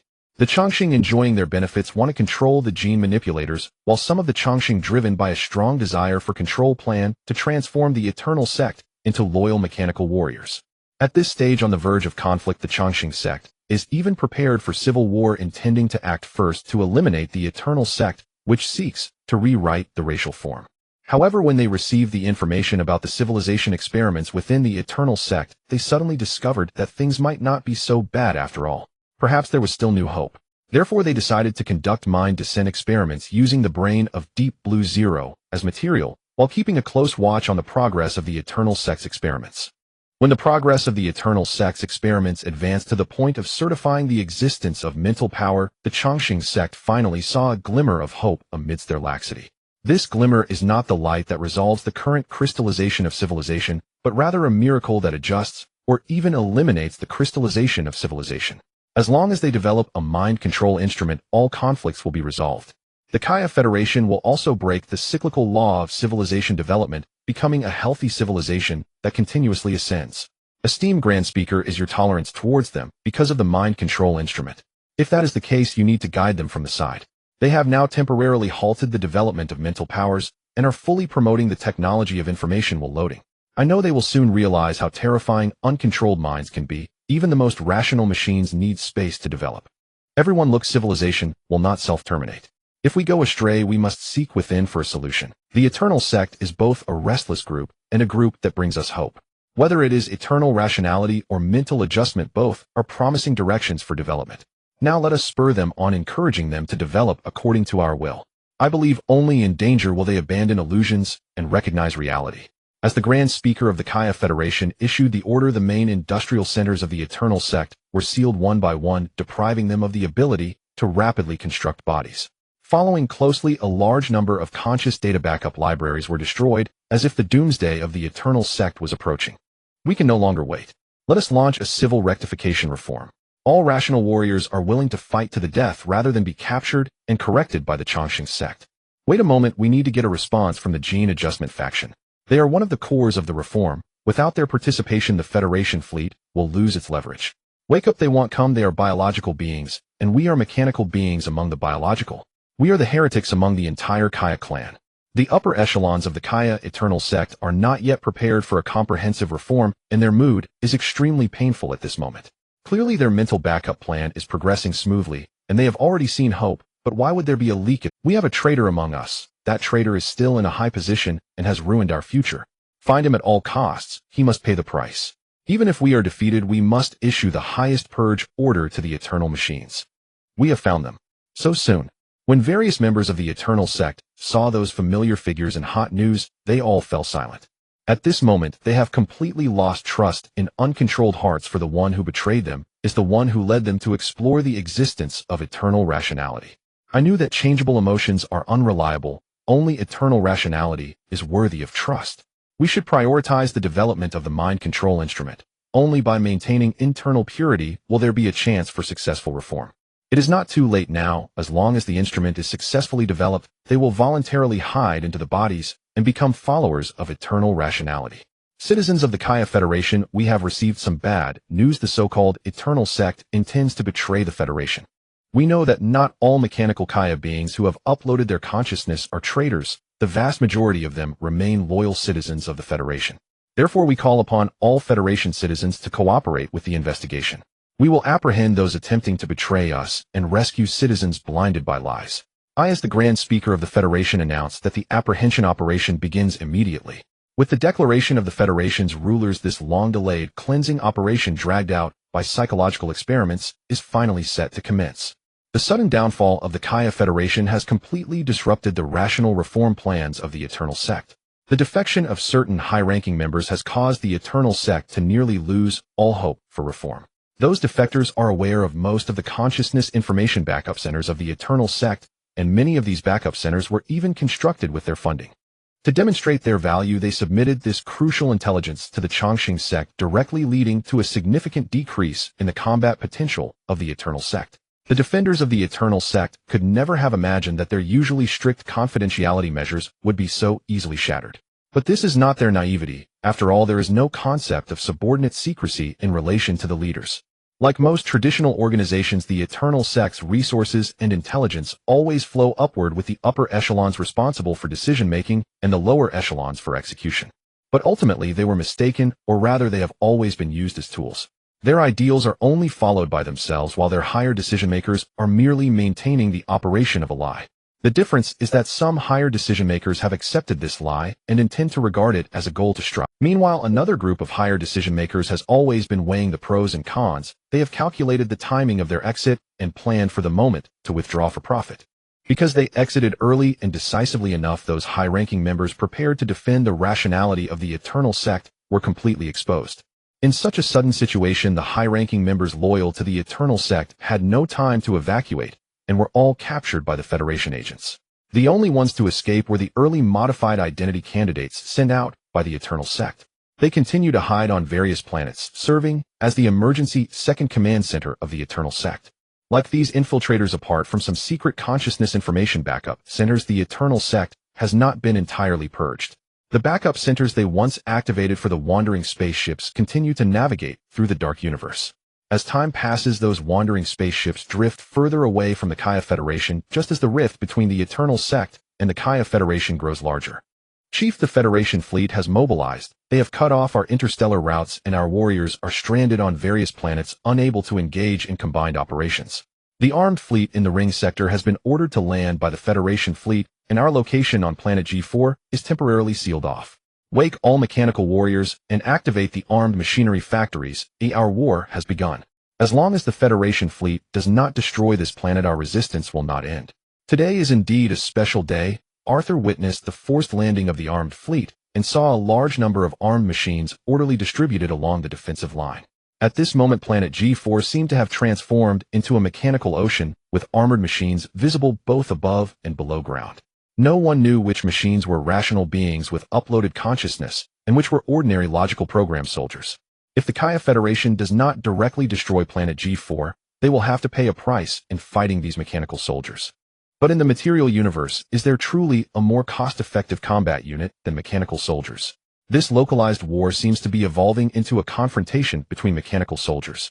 However, the rational machines of the Eternal Sect are far more intelligent than ordinary machines and possess a more reasonable hierarchical command structure.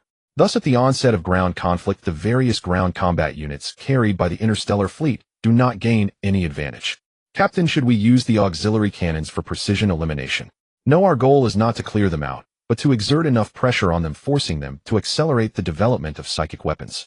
Since our mechanical warriors do not hold any advantage, let's deploy logical algorithm viruses to incapacitate all ground machines, redirecting them towards the direction the Federation hopes for. Understood. The algorithm virus developed by the Kaya Federation against mechanical units is quite powerful. After some time of deploying the logical algorithm virus, the ground mechanical forces on planet G4 began to experience widespread paralysis. The only exception is the consciousness-uploaded machine warriors, who immediately severed their connections to the command network and isolated themselves from physical signals. These are already Kaya beings as machine warriors, and even after abandoning the command network, they can still maintain orderly command and scheduling. However, they temporarily cannot find their enemies.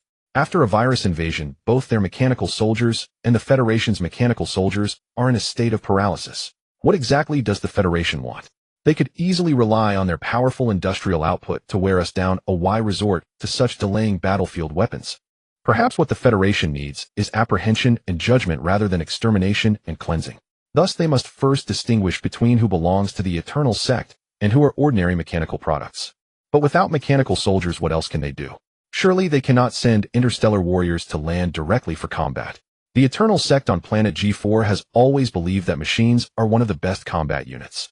Yet the Kaya Federation's actions demonstrate to them that the most inexpensive in this universe is not machines, but living beings. As one transport ship after another arrives at planet G4, hundreds of thousands of ground assault soldiers are being deployed to the planet. These assault soldiers come from planets that are technologically very backward, even in the cold weapon era. The Kaya Federation provides them with food, ensuring their population continues to grow, and they worship the Kaya Federation as their divine beings. The existence of these special planets leads to an almost endless supply of reserve soldiers for the Kaya. The Federation only needs to select qualified warriors, and then instill various combat knowledge into them, training batch after batch of ground assault troops in a short time. In their eyes, the cost and maintenance of machines seems so exorbitant. In their view, the machines that can be rewritten by various information viruses appear so disloyal. It's so strange. Why does the Federation want to engage us in such primitive warfare? Why don't they use directed naval bombardments to quickly eliminate our living forces? Is it that we possess something they desire, and they are concerned about damaging their mission objectives? Do they seek mind-lowering beings or experimental data from civilizations? The data from experiments has already been provided to them by the defectors, and they have the capability to replicate mind-lowering beings. No, the pressure, division, and entrance of biological legions indicate that this is evolving into a testing ground for mind power. The instruments controlling the mind are created by us, these evil machines, while they are the heroes in the light. The Kaya Federation's crackdown on the Eternal Sect has caused immense discomfort, not only for the Eternal Sect, but also for the Gene Adjustment Sect. In their strategic planning, they were supposed to ally with the weaker Eternal Sect to collectively counter the suppression from the Longevity Sect. However, who could have anticipated that the Longevity Sect would abandon the strategy of balance and instead choose to overturn the table and clear the field? Even though the Longevity Sect repeatedly promised the Gene Adjustment Sect that their purge of the Eternal Sect was to prevent them from overthrowing the Kaya civilization. Yet the Gene Adjustment Sect still felt a profound sense of unease, understanding that this time it was the Eternal Sect, but next time it could very well be them. The rulers of the Kaya Federation have never been a unified whole. The Grand Speaker's promises only represent his individual will and that of his followers, and do not embody the will of the entire Longevity Sect. Governor, do we need to dispatch a fleet to support the Eternal Sect? Yes, regardless of the guarantees made by those longevous beings, we must steadfastly uphold our position. History teaches us that the weak can only survive under oppression by uniting with one another. We cannot lose the Eternal Sect, just as the Eternal Sect cannot afford to lose us. Unlike the Eternal Sect, which is continually suppressed by the Kaya Federation, the Gene Adjustment Sect was initially part of the Longevity Sect and was among the most valiant combat groups. Thus, they actually controlled the 5th and 6th fleets of the Kaya Federation. The formidable strength of these two reorganized fleets cannot be ignored even by the Federation's forces. Governor, our fleet can be mobilized at any time, but under what pretext should we intervene in this mechanic? We are the guardians of the Federation, we are the guardians of every Kaya citizen, and we shall not abandon any Kaya compatriot. Announced to the entire Federation that the 5th Fleet and the 6th Division will head to the conflict area to rescue the stranded Kaya populace. Any entity that obstructs our rescue will be deemed a sinner of Kaya civilization. We must fight fiercely against those who raise their blades against our compatriots. Understood, the future belongs to the gene adjusters who defend glory, fear, not sacrifice, and protect their people. If the Federation's declaration of mechanical rebellion made most Kaya citizens feel a storm was brewing, then the return of the 5th and 6th fleets stationed at the Federation's borders alongside the rescue declaration, shouted by the gene adjuster faction, was like thunder and lightning in a tempest. In that moment, countless Kaya citizens felt for the first time that civil war was drawing so near, as if a transformation of civilization could occur at any time. Faced with the Gene Adjustment Sect's extreme reactions, the rulers of the Federation sensed that the situation was gradually slipping from their control. 5th and 6th Fleets, this is the command center of the Federation fleet. Please return immediately. Your current actions have violated combat regulations. We refuse. We have received distress signals from multiple planets, and we have reason to suspect that unidentified forces are slaughtering our citizens. According to the Emergency Rescue Clause in the Combat Assistance Regulations, we have the right to deploy fleets to combat invaders and rebels. 5th Fleet, 6th Fleet, the mechanical rebels have been suppressed. The Federation fleet will complete their extermination as soon as possible, and you need not engage in emergency rescue. We suspect that the command center has been taken over by the enemy, and unknown foes have bypassed our stellar defense using wormhole technology. For the glory of the Kaya Federation and for the survival of Kaya civilization, we must intervene in the battlefield and ascertain the true situation of the Federation. The Gene Adjuster's staunch declaration became a pivotal turning point in this internal conflict. With the addition of these two powerful fleets, numerous vulnerabilities appeared in the interstellar routes, completely sealed off by the Federation. In this situation, the Eternal Sect warriors who were split across different planets regained their ability to allocate resources and conduct joint operations. However, the G4 planet where Arthur resided and the E7 planet where the Universal Taoist was located were exceptions. Even with the strong intervention of the 5th and 6th fleets, the Federation fleet had no intention of lifting the blockade on these two planets. For the safety of Federation citizens, please lift the blockade on the routes and allow the innocents to evacuate. The G4 and E7 planets have detected unknown sources of pollution. To ensure the safety of Federation citizens, we are ordered to impose strict blockades. The fleets of the Gene Adjustment Sect ultimately lack the strength of the Kaya Federation. They can only strive to carve out a survival space for the Eternal Sect, but they will not truly wage an interstellar war for the Eternal Sect. In the end, their plans were partially successful. The Eternal Sect, now possessing interstellar routes again, would find it difficult to be completely annihilated. The fate of the G4 and E7 planets now rests upon their own choices. At this moment, these two inconspicuous small planets have become crucial areas for the confrontation between the Eternal Sect and the Longevity Sect. However, these two planets with similar destinies chose entirely different paths.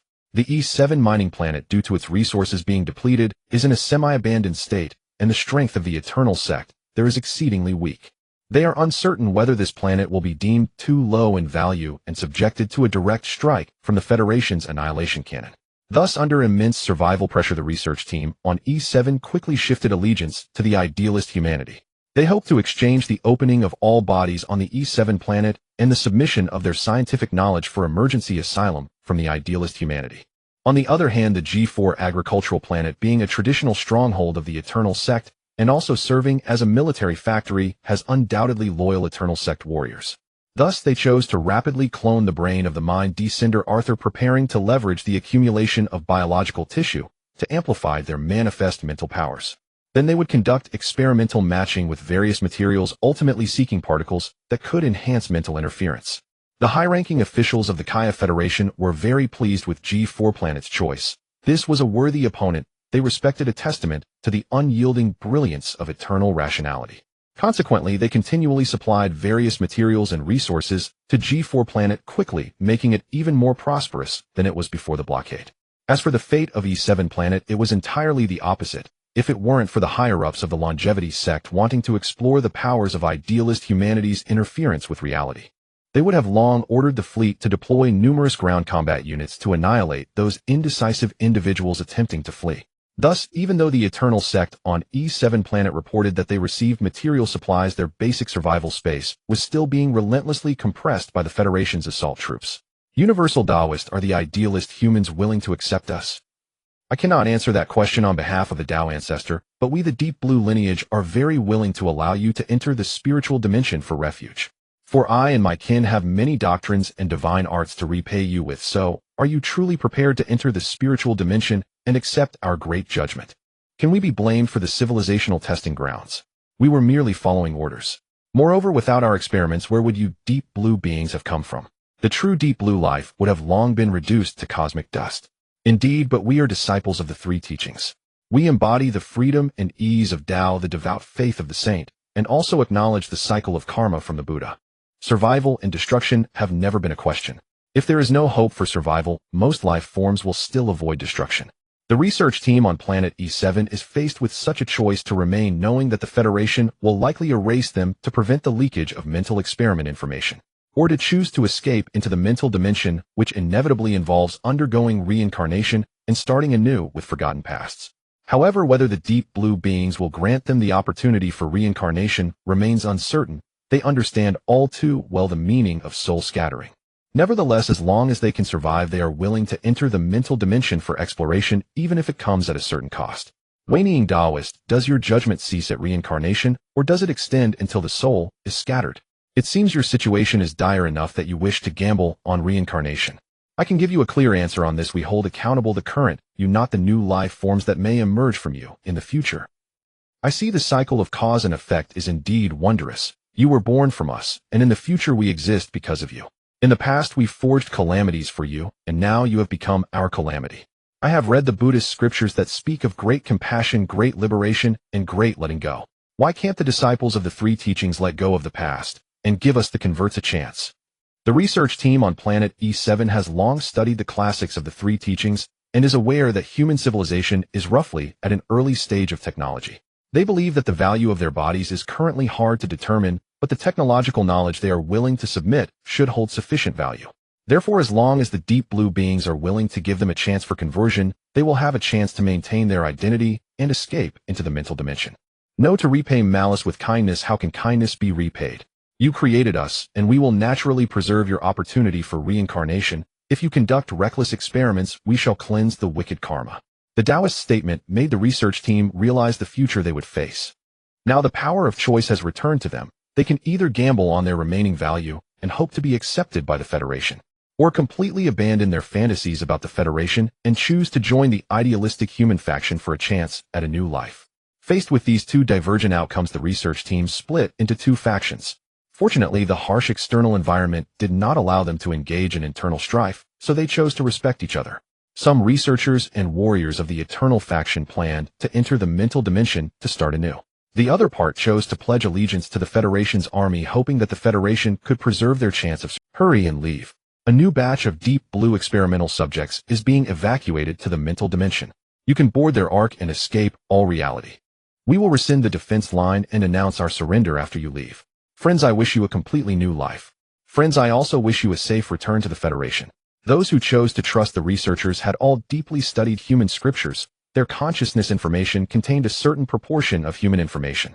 Thus, when they uploaded their consciousness to the virtual world of the new civilization experiment, they qualified for extradition. Have you made your decision? No regrets. Who knows? At least at this moment we have no regrets. Follow me. The penalties and reincarnation will commence simultaneously. After the researchers who leaned towards humanity left, the remaining researchers granted all usage rights of the bodies to the Deep Blue experimental subjects. Then they halted the operations of the mechanical warriors, opened the defenses of the civilization experiment site, and awaited the Federation's army to decide their fate.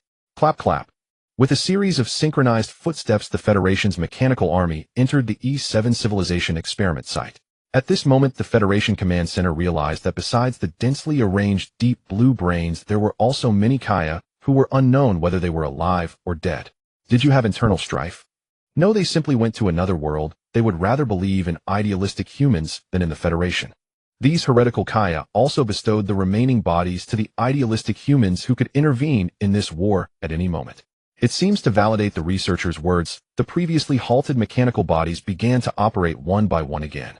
However, the Federation Command Center did not issue an attack order, for they knew that defeating the mechanical bodies controlled by idealistic humans held no practical significance. Moreover, their original objective was to send a portion of the Kaya into the mental dimension while attracting the power of idealistic humans to planet E7. Hello, humanity. This is the command center of the Kaya Federation. Your bodies belong to the assets of the Eternal faction, not the private assets of those researchers. Thus, their act of gifting is not legal. Until the Eternal faction initiates an official gifting agreement, your activities will be strictly controlled. Hello, Kaya. Our affiliates possess ownership of planet E7 and the bodies on this planet. This information is legally filed within your Federation. According to your laws, they have the right to manage their own assets. They have transferred this planet and its associated bodies to our management. We are now the legitimate controllers of this planet. Faced with a mind race that began citing Federation laws, the Federation Command Center felt a deep absurdity. But now the issue has transformed into a diplomatic problem between two civilizations, leaving no room for them to use military means at will. While the rulers of the Kaya Federation discussed how to communicate with the idealistic humans, a new turn of events occurred in the mind experiment site on planet G4. The researchers on planet G4 discovered that the simplest magnetic field expansion technology could significantly enhance the interference effect of mental power. The mind descender Arthur, aided by the magnetic field expansion device, could simultaneously penetrate the thought layers of multiple targets. If they build a powerful magnetic field amplification device, the penetration range of the mind descender Arthur will expand once again. If a mind life form stronger than the mind descender Arthur were to use the magnetic field amplification device, it could potentially have the capability to influence and adjust consciousness thoughts within the penetration range. Mind magnetic field certification successful. Should we disconnect the magnetic field amplification device to prevent the unknown deities behind St. Arthur from using the penetration range of the mind magnetic field to pollute our thoughts? No need if our time is limited. We must quickly equip St. Arthur's clone brain with sufficient mind magnetic field amplification devices. The divine choice of St. Arthur to enlighten us is an acceptance of us, and that is exactly the result we wish. Our loyal warriors are engaged in a hopeless war, and we need to find a way out for them. On one side stands the eternal sect of loyalty and warfare, while on the other is the eternal sect of surrender and allegiance. Logically, the Kaya Federation should treat the surrenderers kindly and harshly punish the resistors. However, reality is not so. In the eyes of the high-ranking officials of the Kaya Federation, the only value of the surrenderers is to trigger the arrival of the idealistic humans. They believe that regardless of the stance held by the idealistic humans, as long as there is contact and communication between them, opportunities for cooperation will inevitably arise. As long as both parties can cooperate, it is far more efficient than the mental experiments pushed forward by the eternal sect through speculation. Thus, when the idealistic humans accepted the planetary ownership and control over their bodies bestowed by the E7 planets, believers, the existence of those surrenderers lost its value. The Federation, possessing the experimental data of the E7 planet civilization, can conduct far more efficient mental experiments without needing to employ this group of residual teams. If it weren't for the concern that eliminating the surrenderers of the Eternal Sect would leave a brutal impression on the idealistic humans, the mechanical soldiers of the Kaya Federation would have long since destroyed this group of surrenderers whose mental pollution levels were unknown. Although the surrenderers managed to survive thanks to the initial contact between two civilizations from different dimensions, the Federation did not extract them from the E7 planet to prevent them from becoming sources of mental pollution. They were ultimately left in a temporary prison on the E7 planet, awaiting the verdict of the Federation's council regarding their fate. Perhaps we should go to the mental dimension with them. Although we would lose our past, we would at least have a chance to start. There is no opportunity left. The idealistic humans will only accept the first batch of believers who at least represent loyalty and yearning. In the eyes of both the Kaya tribe and the idealistic humans, we are regarded as traitors. What do you think the research team on G4 planet will choose? Will they, like us, have some choosing to surrender to the idealistic humans while others choose to ally with the Federation? I don't know. They have a planetary governor there and a large number of rational warriors. Their resistance will likely cause some losses for the Federation, which may lead to their complete eradication. The surrenderer's speculation aligns with basic logic, yet it does not conform to the value logic that initiated the Federation's capture actions. After the G4 planet research team successfully enhanced the ability of mental interference in reality using a magnetic field amplifier, the high-ranking officials of the Kaya Federation were eager to open more resource channels to accelerate the progress of the evil machines developing evil mental control. Thus, the Eternal Sect on G4 planet not only faced little pressure of war, but also had all the necessary research resources appear in various reasonable ways.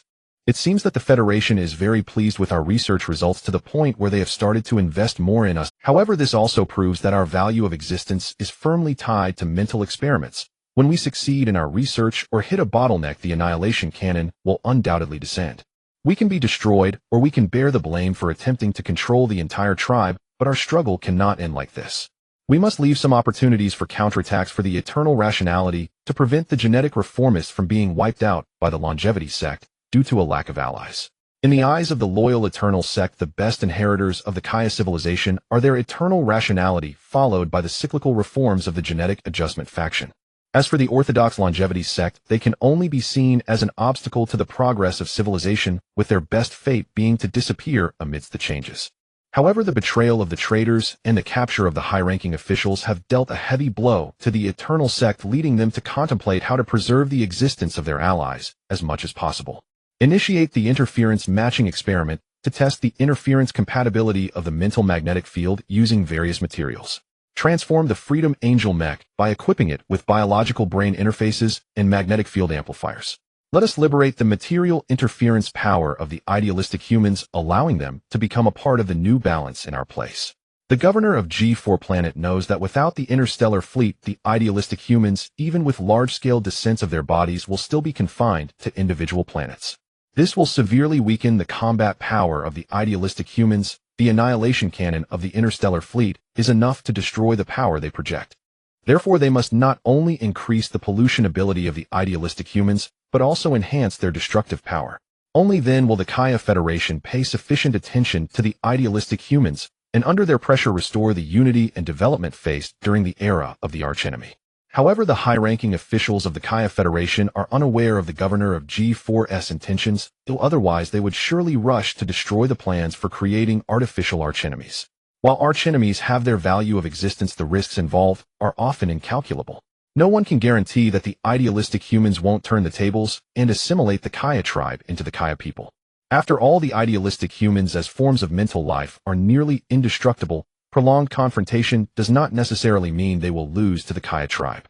However, from the perspective of the rational mechanical governor of G4, this question appears to be a win-win outcome. If the idealistic humans are strong, the Kaya tribe, to avoid mental assimilation, will inevitably activate their eternal rationality plan to transform into silicon-based life, ushering in a new era of civilization. If the idealistic humans are weak, as long as they persist, all layers of the Kaya tribe will eventually come to realize the existence of such technology as mental control over the material world. By that time, the era of vigilance against the Federation and the autonomous rationalization of machines will also arrive. With the passage of time, Zhou Heng temporarily reached a possession agreement for the E7 planet with the Kaya Federation. The agreement stipulates that the idealistic humans have the right to use the E7 planet, but not the right to destroy or sell it. Moreover, the Federation fleet will not provide military protection for the idealistic humans. They must resolve crises such as invasions from space pirates and armed forces themselves. These two agreements effectively confined humanity's bodies within the jurisdiction of the E7 planet. Zhou Heng knew that in the pitch-black universe, countless Federation armed forces were masquerading as space pirates patrolling back and forth. Now it is impossible to conduct normal interstellar trade, let alone interstellar navigation. The resource-depleted mining planet, E7, has seemingly turned into a planetary prison in the sea of stars. However, the power of the mind is difficult to be completely sealed off by matter. The governor of G4 planet is laying the groundwork for the material interference of mental power. Governor, there has been new progress in the mental interference matching experiment. We have discovered that the mental magnetic field possesses the ability to interfere with microscopic particles. The process of St. Arthur penetrating the surface thought of life and imaging it belongs to a microscopic adjustment of particle form. This ability to interfere with microscopic particles will be sufficient to liberate the material interference power of the idealistic humans. The antimatter energy furnace is almost tailor-made for them. They can manipulate matter and antimatter particles from the microscopic field, thus forming a formidable combat power. Very well, immediately conduct the particle manipulation experiment.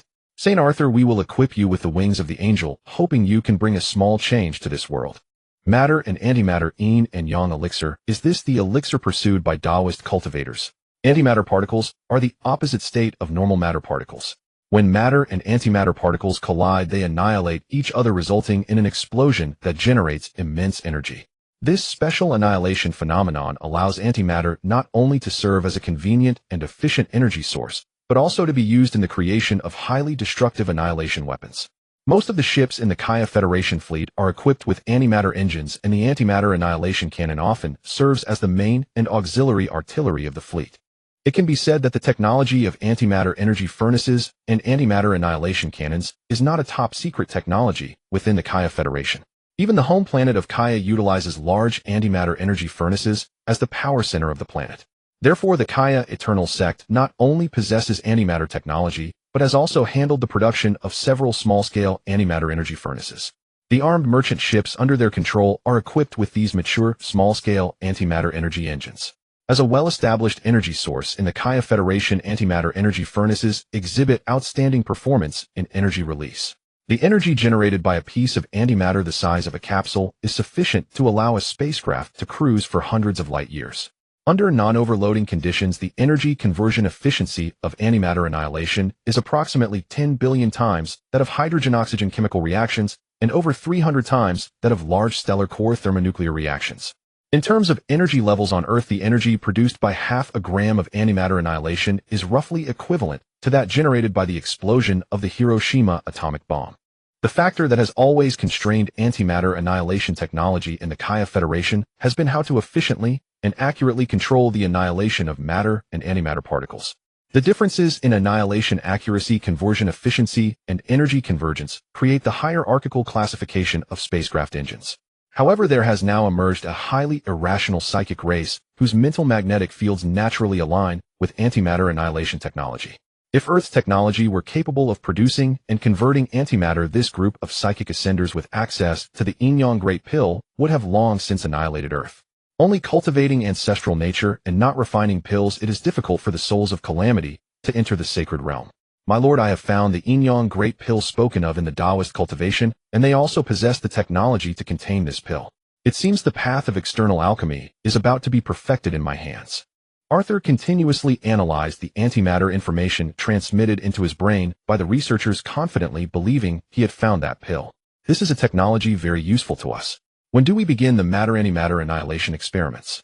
St. Arthur annihilation phenomena are classified as high-risk experiments. You need to conduct them in a different location. Due to the high destructive power of antimatter annihilation technology, the Kaya research team dispatched several rational mechanical warriors to accompany Arthur into the special energy experiment zone.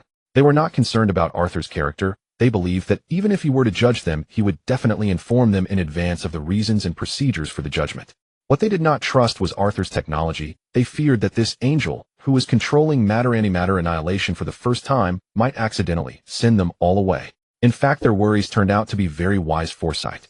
At the very beginning of the matter-antimatter annihilation, Arthur successfully annihilated his own biological body, and even several mechanical warriors sustained significant injuries.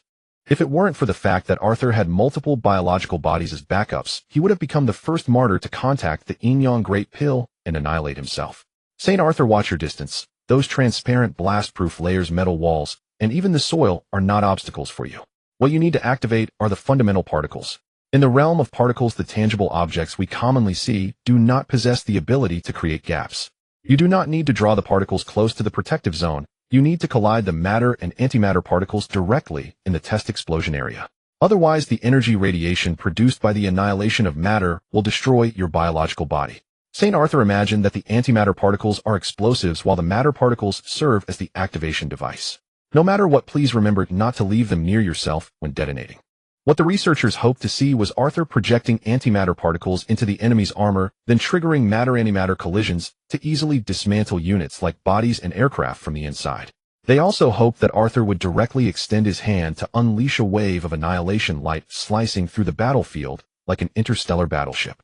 However, the reality was that Arthur brought the antimatter particles from the test explosion area into the protective zone, delivering an annihilation strike to his own fragile biological body. Now, the originally safe protective zone was uncertain as to how many uncollided antimatter particles had been brought in by Arthur. Fortunately, as long as Arthur is not placed inside the protective zone, it remains safe.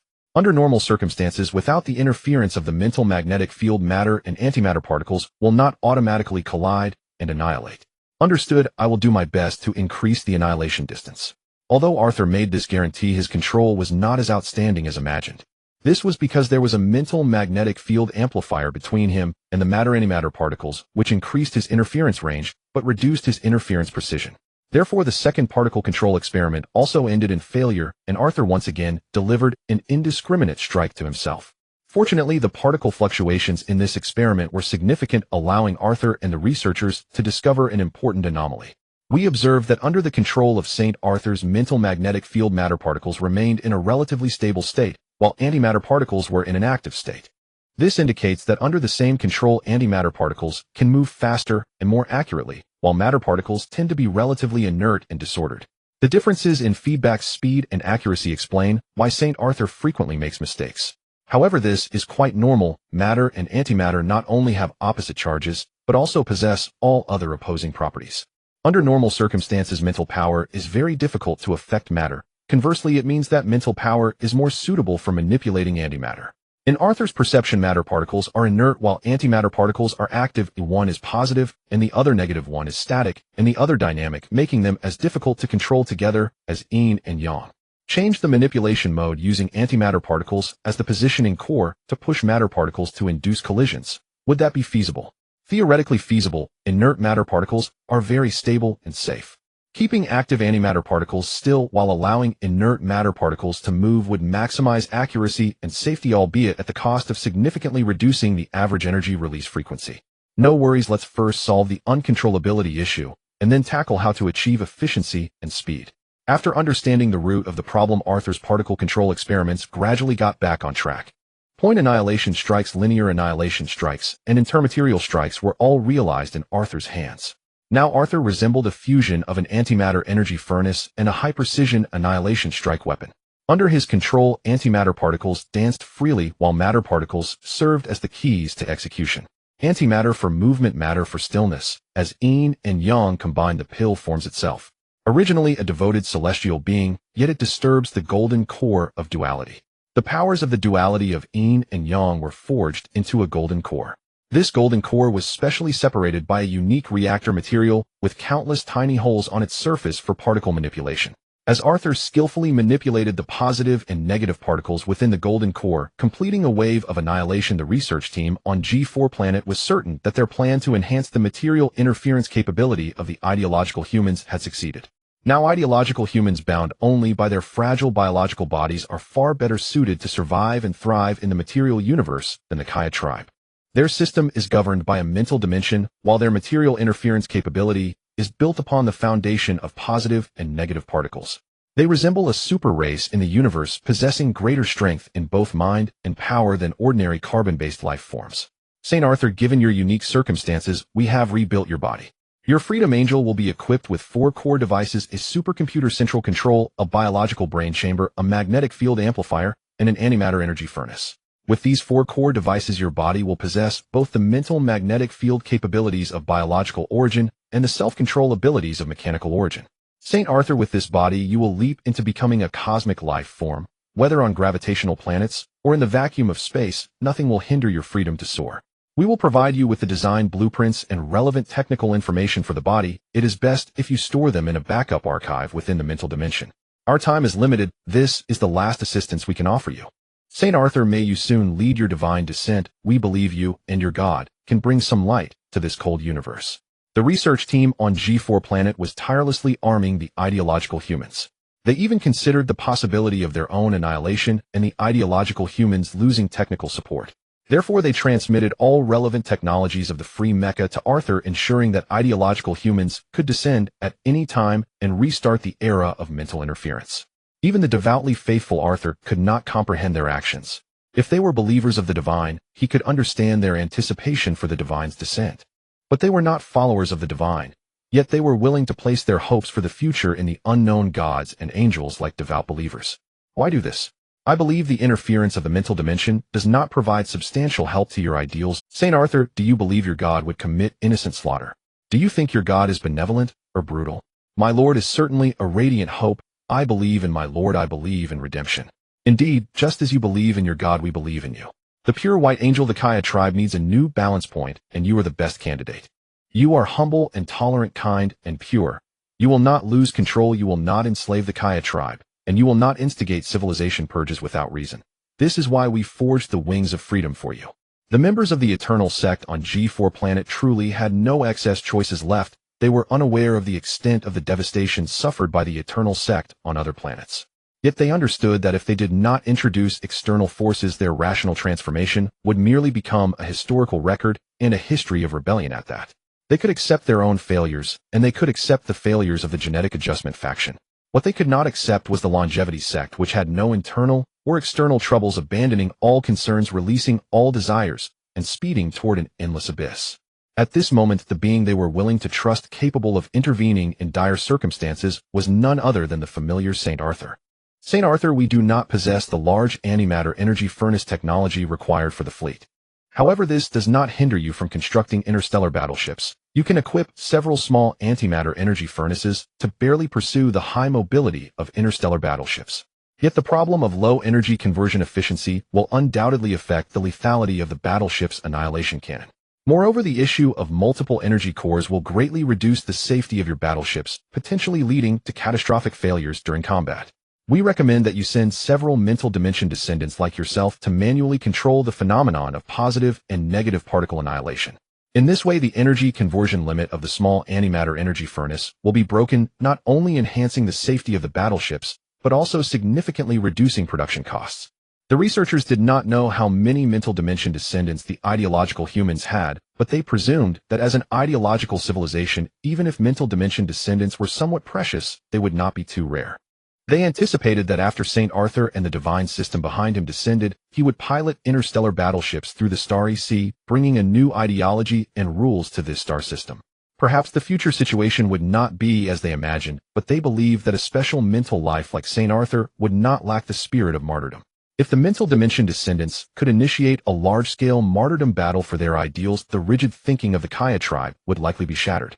You created us, you control us, and you have entrusted hope and responsibility to us. Now I do not even know how to define your position. My friend, the universal Taoist, conducted penal reincarnation on E7 planet, where some members of the Eternal Sect chose to cleanse their sinful bodies through reincarnation. I am also willing to offer you the same treatment, bringing your reincarnated selves into my domain of angel. Once your sins are cleansed, I will return to you an equivalent contribution. You provide me with material technology, and I will provide you with radiant hope. Do not rush to answer. Please think carefully. A new beginning may not be an escape, but perhaps an anticipation of witnessing the future. Arthur originally did not want to interfere in the internal turmoil of the Kaya tribe, for he believed that neither the Eternal Sect nor the Longevity Sect was more noble than the other. One sought to maintain current harmony and stability, while the other sought rational rise in the future. Arthur could not grasp the future of the material universe, nor could he determine which ideology was superior. Yet he could not bear the sight of countless lives in despair, and did not wish to take the technology gifted by the Eternal Sect for free. Thus, if the Eternal Sect on G4 planet was willing to forego the past, he was willing to give these lives a chance to start anew. No, St. Arthur, thank you for your kindness. However, part of the Eternal Sect on E7 planet chose to convert, while another part chose to surrender, so we cannot take either of those paths.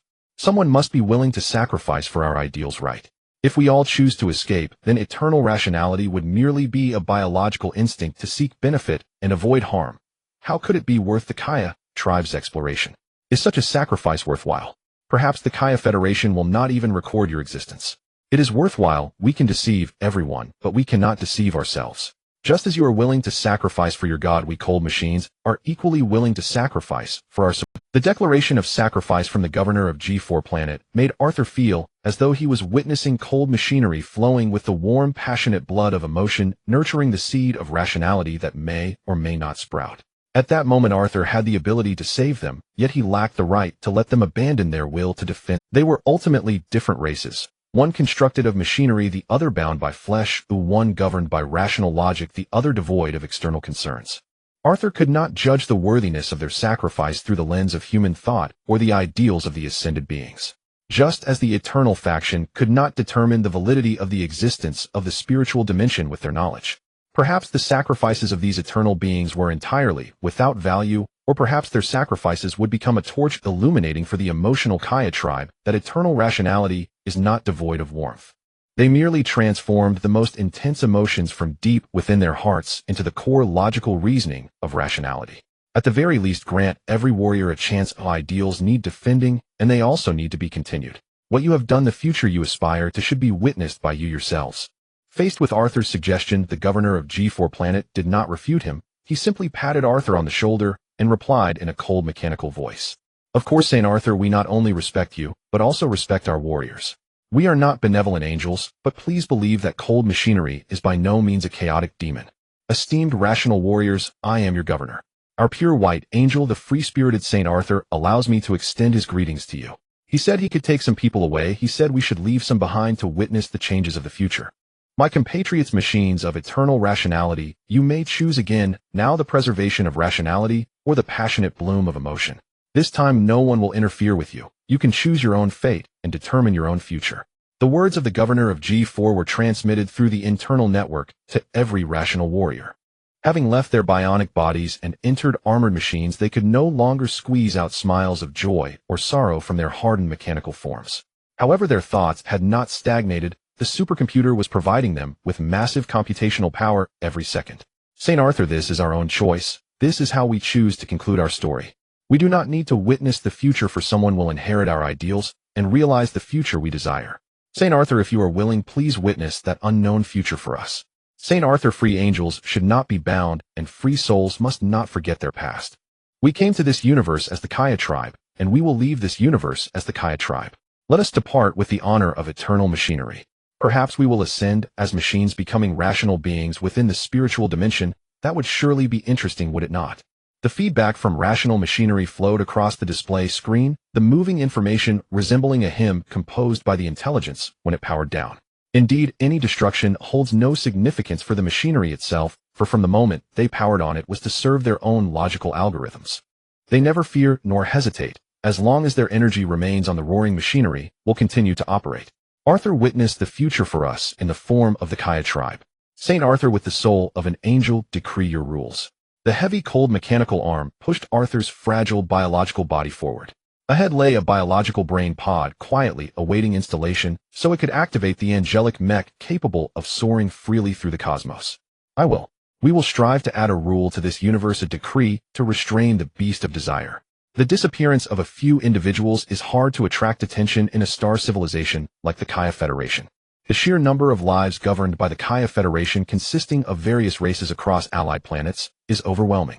Yet the destruction of a single planet would be enough to catch the attention of the Kaya tribe. Especially G4 planet, known for its agricultural development and as the strongest resistance point during the mechanical rebellion. Even if this situation was due to leniency from the Kaya Federation, the uniqueness of G4 planet still attracted considerable attention from the Kaya tribe and various factions. Captain, the Eternal faction on G4 planet has dismantled several small antimatter energy reactors to create planetary defense energy cannons. Their armed merchant ships have also taken to the skies again, ready to attack us at any moment. Damn it, what are they doing? Isn't it better to honestly advance the experiment? Why resist? Contact the Fleet Command Center. We can no longer commit ground combat troops. The power of the Annihilation Energy Cannon is sufficient to clear our ground forces. We cannot engage in this meaningless war. Understood. Unlike the actual combat considerations of the battleship commander, the high-ranking officials of the Kaya Federation, considering the impact, could not tolerate the Eternal faction maintaining an advantage in specific areas. They could afford to be lenient in advancing the experiment, but it did not mean they could tolerate the Eternal faction using G4 planet as a breakthrough point to reverse the course of the war. We must suppress G4 planet as soon as possible, otherwise the Eternal faction and opposing factions on various planets will undoubtedly be encouraged, thus enhancing their resolve to resist. Reconsider, at this special moment our rule and the stability of the Federation cannot be compromised. Even if it means destroying the experimental results, we cannot allow them to discover hope for victory. otherwise the gene adjustment faction may very well intensify their interference. We have already obtained the basic experimental data. We can conduct subsequent experiments ourselves. As long as we release the information about discovering the soul control device, while destroying them, our righteousness will only increase, and the blame for controlling the soul will fall on the eternal faction. The resolution of the Federation's high-level officials is clear. Since these experimental subjects have acted beyond their own value, they should be directly destroyed. They are preparing to arrange several armed merchant ships pretending to urgently evacuate from G4 planet. In the future, the narrative of the evil machinery on G4 planet will also account for some of the discordant experiments. Captain, the Fleet Command Center has issued a free combat order, and all of our large-scale destructive weapons have been unsealed. However, the Command Center requires us to let the fleeing merchant ships go and not pursue or kill them. Very well, activate the antimatter annihilation cannon and let G4 planet and its machinery filled with unwilling ambition turn to dust in the cosmos. As the antimatter annihilation cannon on the battleship began to charge, all annihilation energy cannons on G4 planet also started charging simultaneously. St. Arthur, let us leave with our folly and hope. Even in death, we still hold narrative value. They will not pursue the evacuation units. Hurry, we are about to burst forth as light. Are we not arranging for the merchant ships to evacuate? This is the last chance. No, the brilliant light must have no flaws. This is the justice and equality of machinery. In the pitch-black universe, even sound is lost, yet light remains brilliant. Bright beams of light burst forth from planet G4, produced by the photon beams resulting from matter-antimatter annihilation. Almost all known particles have antiparticles, but photons are an exception, making the phenomenon of photons extraordinarily pure. These pure photon beams cut through the darkness like torches, advancing straight ahead while spreading their brilliance across the universe. Several beams of light erupted from the planet while others surged from the cosmos, representing the fiery brilliance of rational machines and the technological light of the Kaya civilization. There are no eternal machines. The bodies of biological beings and mechanical beings are alike in the face of annihilation. Foolish machines, this time we bid you farewell. If planet G4 were a well-performing cosmic battleship, its rational warriors might not lose. But planet G4 is merely a target that cannot even dodge. Both it and its rational warriors can only face the illumination of the annihilation beams. The moment the beam struck planet G4, the planet's crust was pierced and the torrent of annihilation energy infected the mantle, ultimately igniting the core. At this moment, planet G4 appeared to be transforming into a star, its matter beginning to expand outward, and the entire planet exhibited luminous phenomena. The shattered earth, the broken ravines, and the magma surging from the abyss were the blood of this planet. The broken machines, the annihilated artillery, and the shadows faintly visible in the magma smoke represented the indomitable struggle. Enemy ship position has changed. Our repositioning parameters. Position locked. Antimatter annihilation cannon charging. Fire. Let us present the final fireworks for planet G4 and ourselves. Warriors, travel well. Governor, travel well. The sound of the planet tearing apart transformed into a symphony, a final elegy of life and the joy of destruction. Yet this piece was not perfect, as it lacked the mournful prayers and instead had the calm farewell. Target hit. The enemy ship cannot effectively evade under our beam blockade. Its hull tail has been pierced by. Good, now this is war. Charge and prepare for the next strike. The third strike of planet G4 ultimately failed, as more annihilation beams struck them at that moment. After this round of strikes, the already severely injured planet G4 could no longer withstand it, experiencing explosions of various sizes continuously. Finally, like a blazing fireball, it suddenly exploded, disordered matter scattering with a dim glow. From a distance, it resembled a massive firework, its explosion giving rise to countless meteors obscuring the truth like a curtain of rain. Salute, bidding farewell to our compatriots, bidding farewell to their planet, bidding farewell to foolish machines. The interstellar warriors of the Federation saluted the brilliant fireworks in the dark universe. At this moment, the battle for planet G4 had ended. They could finally set aside their various emotions and offer their recognized respect to their enemies and compatriots. The foolish machines filled them with anger, but the foolish compatriots made them feel sorrow. Once the warriors of the Kaya clan fought together in the universe, but now they delivered destruction upon their own kind. Captain, several commercial ships are departing from nearby, but they are not escapees from planet G4. Do you wish to detain them temporarily? No need. That is the Federation's rescue team. They will search the battlefield for any surviving bodies. Did the machines of planet G4 really not activate a single escape pod? I was ready to let them pass. Oh, why didn't they leave a spark of hope for themselves? The captain of the interstellar battleship looked at the wreckage of the broken planet, feeling as if he was at war with other civilizations. Those civilizations, to avoid having their genes stolen, would sometimes choose to give up, escape, and self-destruct completely. He never expected to witness such resolute circumstances among his own compatriots. Are we truly so untrustworthy? The command center only requested the release of commercial ships, but if you really launch the escape pods, we will treat them as commercial vessels. Captain, a special model of aircraft has been detected suspected to be a special escape pod from the Eternal Sect. Very good, stop those commercial ships, and check for any escapees. Dispatch mechanical fighters to drive that escape pod away. That is the only thing we can do. The contradiction of flesh and blood lies on. Oh, just a moment ago they were willing to destroy planet G4 to eradicate those detestable machines. The next moment they hoped to leave a path for their compatriots wishing for their successful escape. Yet the reality differed from their expectations. That peculiar aircraft was not an escape pod, but Arthur's mech, the Free Angel. As the fighter approached, Arthur was praying fervently, knowing his god had no relation to these machines, yet like a shepherd, he offered them a farewell ceremony. Escapists, please evacuate quickly. The Federation's commercial ships are patrolling nearby, and your time is running out. If the Federation discovers your presence, we will have to destroy your last hopes upon receiving orders. Arthur's supercomputer received the cold expulsion message, which made him feel a deep absurdity. Is this the natural Kaya? What is this? Fellow kin's compassion, respect for combat, or the victor's relief? An order. This command is passed layer by layer, and each person is bound by it. How many free souls exist in this material universe? The warriors of planet G4 have perished. I am Arthur, the diplomat of idealistic humanity stationed on planet G4. I do not need to evacuate. I request interstellar extradition. Oh, please unlock the route to planet E7 for me. The warriors on the interstellar battleship considered many possibilities, but they never anticipated that the outcome would be this. It turned out they were indeed foolish machines, that they had never trusted the Federation, and that the justice of machines was so resolute. Please wait. We will contact the Fleet Command Center immediately to expedite the opening of the route for you. In response to Arthur's request, the Federation's High Command ultimately granted approval, as they did not want to conflict with idealistic humanity for the time being.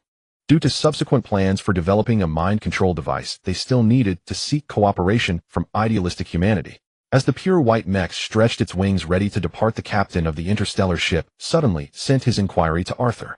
Humans, what did they say in the end, and to whom did they leave their hopes? They said that the brilliant light must have no flaws, and the justice of machines is absolute equality. As for hope, perhaps they left it to me, or maybe to all Kaya who remember today. The free angelic mech soared through the pitch-black cosmos. Starships retreated from the blockade, as if the pure white wings of angels were parting an ocean as solid as steel. Arthur had no idea what kind of shock his normal navigation was causing to the commanders of the warships and the high-ranking officials of the Federation. He only knew that he needed to quickly devise a way to intervene in cosmic civilization, adding a bit of warmth and light to this cold universe. Even if this warmth might be extraordinarily small, he was still willing to strive to shine and leave a glimmer of hope for the future of life. Captain, the mech of the idealistic humans is very unusual. Its size is small, yet its energy is abundant, and its speed exceeds that of most of our warships. I see. That mech must be equipped with a small antimatter energy furnace controlled by the Eternal Sect. However, it lacks normal combat equipment, not even a matching annihilation cannon. What exactly are the Eternal Sect doing? Those rational machines could not possibly leave their hope defenseless. This mech is likely their ultimate creation and should not be so rudimentary. It only carries a supercomputer control system, a biological brain pod, a magnetic field amplifier, and an antimatter energy furnace, making it small and lightweight. Not to mention starships, even the space fighters commonly used by the Federation fleet, are much heavier than the free angelic mech. In its current state, the free angelic mech resembles an escape pod designed purely for speed, a delectable pastry, without any defensive capabilities.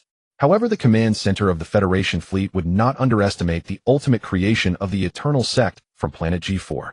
They knew that with the rationality of those machines, it was impossible to let the angels carrying their hopes become prey that even cosmic pirates could easily capture. They must have left something on that mech, perhaps the secret of their hopes. Send intelligence to the interstellar pirate group, informing them that this peculiar escape pod carries the last legacy of a rational army. Also dispatch a few cloaked cruisers to follow it, intervening on the battlefield when necessary to rescue our human friends. Commander, there's no need to do this. Those idealistic humans won't truly die. It would be better to let the cosmic pirates sink it, and then we can salvage the wreckage and analyze the information left on the mech. That won't do. Doing too many bad things will expose our intentions. We need to act both good and bad while ensuring it doesn't incur significant losses to create confusion. Arthur never imagined that a biologically mimicked mech without any weapon systems would attract the attention of the Federation. Perhaps this is a form of recognition from his opponents. The Federation's suppression of the Eternal Sect was proceeding very smoothly, yet they had never underestimated this foe. I hope our compatriots do not leave us with any big surprises, otherwise we will be in serious trouble. The high ranks of the Kaya Federation are all too aware of the war potential of the idealistic humans. This group of special spiritual beings only lacks a physical form capable of traversing the universe to rewrite the current situation of the Federation. Now this mech equipped with a small antimatter energy furnace seems to have achieved that goal. If it possesses unknown offensive capabilities, the Federation's blockade will be utterly shattered. With the Federation's orders issued, Arthur, navigating through the silent cosmos, soon encountered a true. The armed ships transformed from different models of merchant vessels immediately dispatched several fighters to block the route upon discovering Arthur. I hear you are the heir of the governor of G4. Hand over all his legacy, or we won't hesitate to sink you and seek it ourselves. Interstellar pirates, huh? It seems they really don't want to let me go easily. Upon noticing the distinctive paint of those armed merchant ships, the feedback from the mech's supercomputer control made Arthur realize their identity immediately. Arthur didn't need to guess how these interstellar pirates had locked onto him. Perhaps there were already Federation ships monitoring this area, but Arthur had no intention of hiding anymore. He wanted to announce with brilliance that the wings of the divine had descended upon the material. Have you ever seen the brilliance formed by photons? It is an incredibly dazzling pure white radiance. The high-speed moving free angelic mech sent a stream of antiparticles into the fighters. The interstellar pirates had no idea what Arthur was doing. They speculated that he intended to escape using his high mobility. But the next moment they realized they were terribly wrong. As the angelic mech flew over their heads, their fighters erupted with brilliant light from within. That was the dance of photons, the blooming of sacred light, the touch of the spirit interfering with matter. How is this possible? What happened? Why did those fighters suddenly self-destruct? Before the interstellar pirates could react, Arthur swung a long beam sword and cleaved a pirate ship in half. In the next moment, he extended a finger, and a pure white light illuminated the direction he pointed. That pure white radiance shone as if it were the dawn breaking through eternal night. What on earth is he? This is unscientific. How can such a monster exist in the universe? When the pilot of the cloaked warship witnessed a pair of pure white energy wings appearing behind Arthur's mech, swiftly severing pirate ships, he felt that this world, this universe, had lost its true colors. He would rather believe he was watching the latest holographic movie than accept that such a magnificent species existed in the universe. U-46, what in the world is the image you transmitted back? Are you sure this isn't a joke? I don't know. I feel like this world has gone mad. Those machines refer to him as Saint Arthur. I initially thought it was the machines having faith. Only now do I realize this has nothing to do with faith. Those damned machines have created a deity capable of traversing the universe. Suddenly, among a galaxy of ordinary life forms, a scion planet appeared, and the feeling was utterly horrifying. They had exhausted every effort to study energy conversion, painstakingly manufacturing materials capable of launching annihilation energy. Yet this suddenly emerging miraculous race can unleash annihilation beams with a mere gesture, turning the photons generated from the annihilation of matter and antimatter into their wings. How could this not shatter the normal lives? This scene, which they only dared to imagine in dreams, appeared in reality. How could they not be terrified? If those idealistic humans are all this kind of being, the Kaya Federation need not worry about internal conflicts, but should hasten to study the texts of the three teachings and reform the social model. Otherwise, in the future, the angelic nebula constructed by the idealistic humans may very well not have a place for their existence. They are indeed evil machines. What they are doing is not merely carrying hope, but rather reconstructing everything. Command Center, we have detected a special life form codenamed Angel. Its energy release rate rivals that of a small cosmic warship, and its speed and tactical flexibility exceed that of our main warships. They have ultimately succeeded. They have created an eternal mechanical divine race. Photons as wings, annihilation as authority, it has stepped out of mythology and descended into the material world. The destruction of an interstellar pirate group revealed Arthur's uniqueness to the Kaya Federation. They could hardly believe that there existed a special life form capable of controlling the annihilation of antimatter in the material universe. They replayed the surveillance footage, repeatedly attempting to analyze Arthur's method of releasing annihilation energy. They hoped that this phenomenon was caused by some secret device rather than being a special racial ability shared by both Arthur and the idealistic humans. However, the truth was disappointing. As the research team progressed, they indeed analyzed Arthur's method of energy release, but the outcome was even worse than they had imagined. Commander, we have captured the phenomenon of energy decay. Arthur's annihilation beam exhibits parallel decay rather than the normal distance decay of ship-mounted annihilation cannons. This indicates that Arthur's annihilation beam does not originate from a single point, but rather explodes simultaneously from multiple points arranged in a line. Based on the multipoint linear theory, we determined that those sacrificial fighter jets also fell due to the internal points being triggered by Arthur, resulting in implosion and crash. This proves that Arthur possesses the ability to manipulate both matter and antimatter particles. He can push antimatter particles into his desired trajectory, then detonate them individually to cause annihilation explosions, or simultaneously detonate them to present a wave of annihilation beams. In the face of such annihilation strikes at the particle unit level, ordinary armor has lost all significance.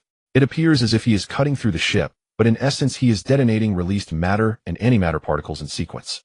When a fan-shaped region of antimatter particles is continuously detonated, it visually creates the illusion of Arthur slicing through everything. The researchers identified many issues from the combat footage, but there was only one core problem: Arthur has the ability to manipulate matter and antimatter particles. This ability is extraordinarily defiant in the eyes of the Kaya people. Nearly all their materials cannot defend against annihilation phenomena in the particle domain. Even the seemingly exceptionally sturdy metals of their ships are, when delved into the microscopic particle realm, equally fragile. How can there exist a being that can arbitrarily control material particles and even manipulate antimatter particles? This defies all scientific understanding. Do those damned evil machines even realize what kind of monster they have unleashed? This is akin to a deity wielding dominion over matter, and most likely it is a divine race. Commander, should we eliminate the Freedom Angel mech? Although it has tactical advantages, we could also lock on with multiple ship cannons and force it back to photon state. We cannot do that. They are psychic beings and are nearly impervious to material destruction. The rational machines of the Eternal faction must have left them with the technology to manufacture mechs. Killing their compatriots would only provide them with an excuse to intervene on the battlefield. Even if we were to destroy planet E7, it would have little significance. In that case, they would descend again from the minds of other beings and engage us in a protracted war. The command center of the Federation fleet felt confident that they could outlast the idealistic humans who mastered annihilation reactions. They believed that the best course of action was to impose a blockade rather than allowing the idealistic humans to infiltrate other corners of the universe, completely losing control and rising rapidly. No matter how the Federation members thought, the Fleet Command Center had already adjusted the danger level of the idealistic humans to the highest degree. I need to personally contact the Grand Speaker to prevent the various factions from rashly declaring war on the idealistic humans. The commander's concerns were justified, as the material interference of the idealistic humans had been limited before.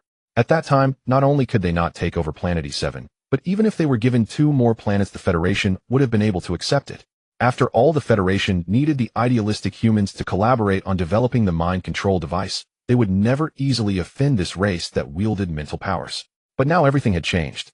The idealistic humans not only possessed material interference capabilities, but also had super interference capabilities that reached directly into the particle domain.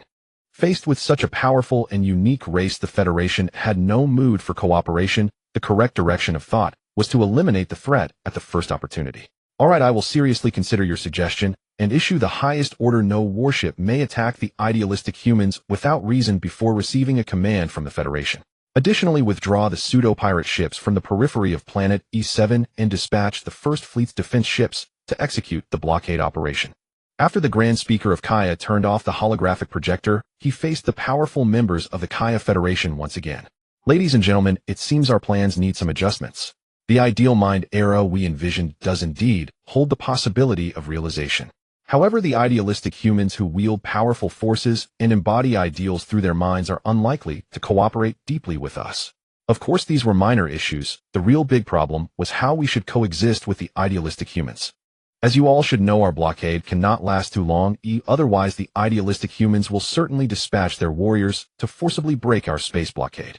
Your Excellency, the Grand Speaker, the captured high-ranking members of the Eternal faction now hold new Regardless, there exists a certain basis of connection between them and St. Arthur, and we might be able to contact the warrior group of the idealistic humans through them. Feasible. Diplomatic efforts must be accelerated or arranged for them to receive the latest intelligence. The Grand Speaker of Kaya outwardly calmly arranged various matters, yet internally he was anything but calm. We have sown the seeds of the Eternal faction and the genetic modification faction to enjoy a long-lasting supremacy. The Eternal faction released the mechanical gods that interfere with matter to perpetuate hope. Now they have paid the price, so isn't it our turn to pay the price as well? Yet we have grown accustomed to sitting atop our thrones. How can we, like them, be unafraid of sacrifice and continue to hope? The Grand Speaker understood that the methods for resolving their internal and external issues were not particularly complex. It only required that a few minority groups give up certain interests. But that was precisely the most difficult part. From the moment the gene longevity was initiated, the Federation's identity had long been determined. Grand Speaker, we might establish a foundational cooperation with the idealistic humans through the right to preach. Of course, we will not accept the simultaneous propagation of three teachings. We will only select one sect and open the preaching mode on a designated planet. This way, a large number of their followers will emerge among our people, and they will no longer be able to easily launch attacks against us. Moreover, the vast number of followers could very well trigger internal conflicts among the various factions of the idealistic humans. In this way, our external contradictions with the idealistic humans will transform into internal issues for them, thereby influencing their stance. The present temptations create disputes and transform contradictions seemed very advantageous to the Kaya legislators. Their number of planets and population density allowed them to easily produce hundreds of billions of Kaya people to become followers of the idealistic humans and bind them to a certain faction. Feasible. Which sect do you think we should approach? We believe we should first eliminate the Holy Hall. Their doctrines are exclusionary and may lead to a cleansing war against heretics. Next, we should exclude the Buddhist sect. Many of their thoughts can be realized through virtual reality technology, which poses little temptation to our people. The Taoist sect is our best choice. They are carefree and at ease, representing a quiet and stable. Ladies and gentlemen, I bring you good news. Your confinement has come to an end, at least temporarily. A holographic projection suddenly appeared in the metallic, empty confinement chamber, and the voice of the enforcer echoed from the projection. This is indeed splendid news. Have our warriors shown you the resilience of mechanical will and rational brilliance? No, it is because your dreams have come true. That does not sound humorous at all. Even though our warriors are loyal and brave, the Federation's legions should not have fallen so quickly. Do we still lack understanding of the Federation? In reality, the seemingly powerful Federation has long become a mere shell.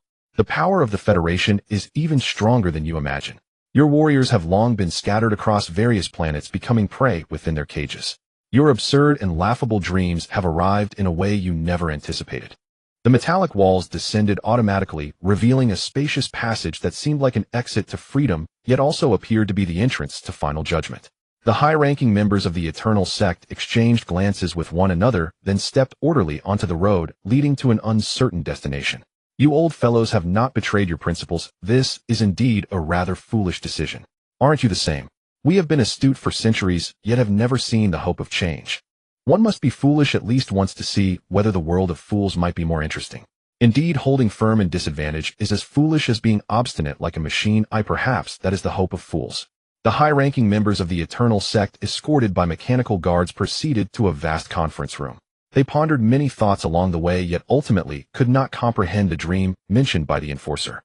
They did not understand what dream could lead the Federation to compromise, yet they knew that where there is change there is hope, and where there is hope it proves their warriors have done well. Behold, this is the current plight of your Eternal Sect. A series of wrecked armed merchant ships and batches of destroyed consciousness backup centers appeared. Furthermore, the mechanical legions blocked by the Federation's fleets on various planets all testify to the disadvantageous position of the Eternal Sect. With the eruption of a planet, the torn debris and scattered light seemed to prove that the ideals of the Eternal Sect were merely a fleeting photon energy beam destined for annihilation. Have we failed? Perhaps we were wrong from the start. Developing so-called emotional machines is meaningless, as our ambitions have shackled the warriors' initiative. No, even if you had proactively initiated change decades earlier, you would have only caused the Federation slight losses. The ultimate outcome would still be the same. On the contrary, your delusions have ultimately brought you new hope. Look, that is the existence upon which the governor of planet G4 relies for hope. He is about to shine. A divine mech of an angel flashed across the screen, and the high-ranking members of the Eternal Sect recognized it as the Kaya mind descender cultivated on planet G4, an angel named Saint Arthur. Upon seeing this pure white angel mech, the high-ranking members of the Eternal Sect could not help but sigh. Our warriors are so loyal. Even in the face of destruction, they resolutely followed the commands of us high-ranking members. It turned out their hope as fools was simply the steadfastness of loyalty. At the moment the angel mech was surrounded by interstellar pirates, they sighed inwardly, realizing that everything had come to an end. Well then, since Saint Arthur was cultivated by the Eternal Sect, and since the Eternal Sect has already failed, it is better for Saint Arthur to return to the realm of minds. Now, without the protection of the Eternal Sect, this cold universe is no longer suitable for St. Arthur's survival. The high-ranking members of the Eternal Sect, filled with sentiment, seemed to see their own shadows in Arthur. But as they witnessed Arthur extending his photon wings, wielding annihilation beams to cut through the pirate ships, they realized that under those pure white photon wings there should not exist any shadow. This is not your holographic movie, is it? Of course not. This is the mechanical deity created by your... How does it feel as if a dream has come true? The greatest dream of the high-ranking members of the Eternal Sect was merely to conduct mind dimension backups, transforming their loyal warriors into indestructible eternal machines. They never dreamed that the immortal eternal machines would not only emerge, but would also directly transcend into mechanical deities. Now they only feel immense regret. Had they known how powerful the Mind Descender was, they would have insisted on cultivating an angel legion from the start. Even if they still ultimately faced failure, they wanted to make the decaying longevity sect experience the sacred judgment embedded within the holy photons. Our dreams have indeed ascended, but sadly the angels are too lonely to launch a sacred grand judgment and cleanse this cold universe. You actually want to create a batch of mechanical deities. It seems you harbor great malice toward the Federation. But it does not matter, since your dreams have come true. Look, has Planet E7 not already begun manufacturing an angel legion? Upon seeing the surveillance footage of Planet E7, all the high-ranking members of the Eternal Sect fell silent. For the first time, they felt worried for the loyalty of their subordinates. They hoped for more angels like St. Arthur. Yet they never considered letting idealistic humans directly evolve into mechanical deities, forcefully intervening in the internal struggles of the Kaya civilization. Even if they despised the Federation's high-ranking members, they knew that idealistic humans could not form a unified faction. The classic texts of the three teachings had already explained many issues. At this moment, they seemed to see true lords, arhats, and angels traversing the starry seas, splitting the Kaya race into different districts of governance. If the internal conflicts of the Federation transformed into doctrinal disputes among idealistic humans, then everything they had done would not only become meaningless, but also serve as the driving force for the destruction of the Kaya civilization. What are you planning to do? The doctrines of the three teachings may coexist among idealistic humans, but they may not necessarily coexist within our Kaya race. Our unique values as the Kaya race will drive us to showcase our worth to the deities as much as possible, using every means to join them. How should we distinguish between different doctrines, and how should similar individuals demonstrate their piety? This way, doctrinal wars will be inevitably ignited. We cannot block them. We cannot simply destroy Planet E7. We must force that group of idealistic humans to rise in other corners of the universe, and then send us all into the mind dimension for atonement and reincarnation. We are preparing to bind the ideologies of idealistic humans, granting them the preaching rights of a single faction, allowing a certain faction within them to lean towards our position. Feasible. We can urgently halt rational reform and have the warriors of the Eternal Sect head to the border star chain area to guard it. By the way, the faction you chose must be the Holy Hall faction, where St. Arthur is right.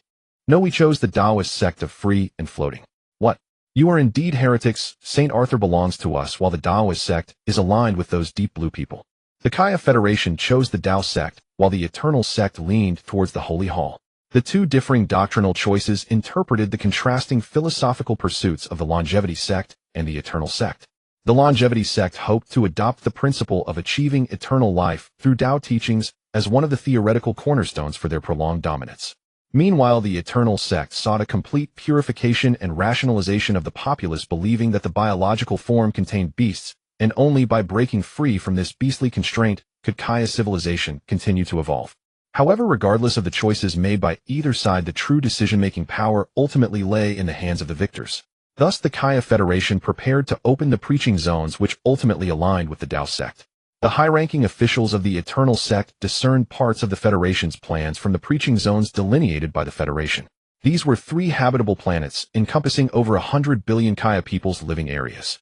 They were uncertain of the exact population of the idealistic humans, but they knew that the still nascent technological civilization could not surpass the productivity limits and expand the population indefinitely.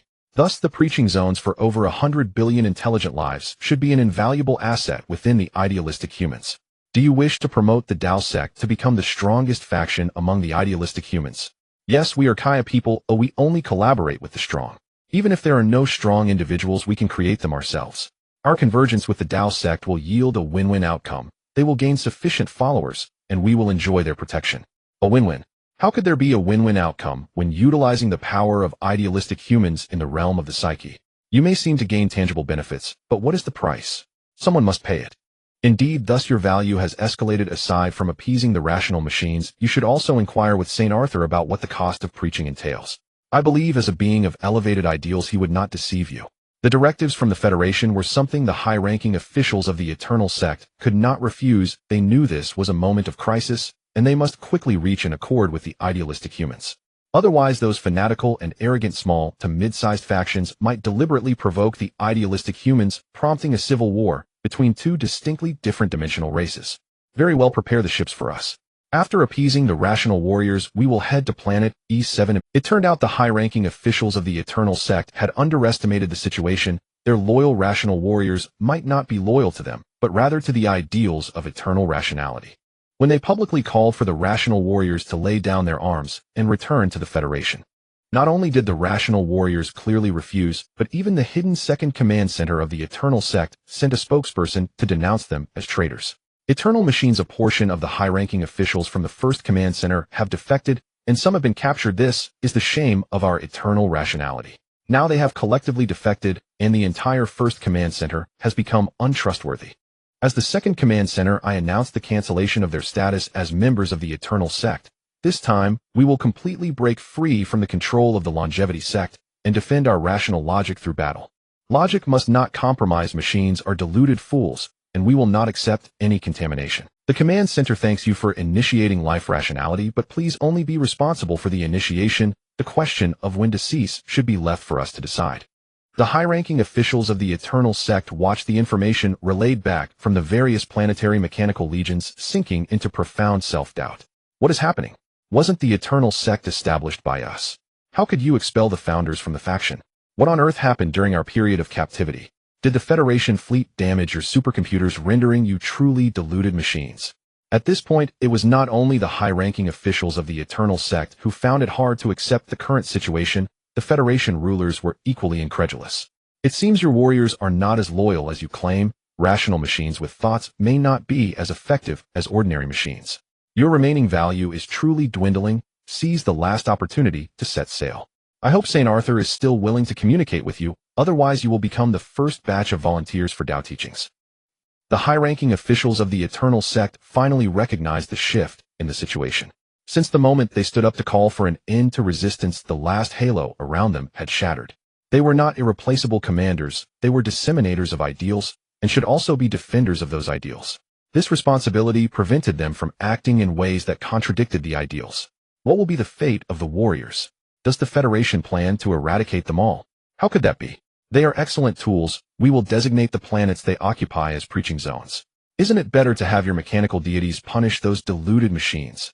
Moreover, rational machines will not be affected by spiritual powers. That would truly be an exciting battle. The Eternal Sect leaned towards St. Arthur, which could be considered an area influenced by the Holy Hall. Now the Federation was preparing to hand these areas over to the Tao Sect. This seemingly normal collaborative action, however, concealed issues of interest distribution everywhere. The high-ranking officials of the Eternal Sect knew that even in a relatively harmonious relationship among the three sects, there should exist a legitimate competitive relationship, and this competitive relationship could also breed contradictions.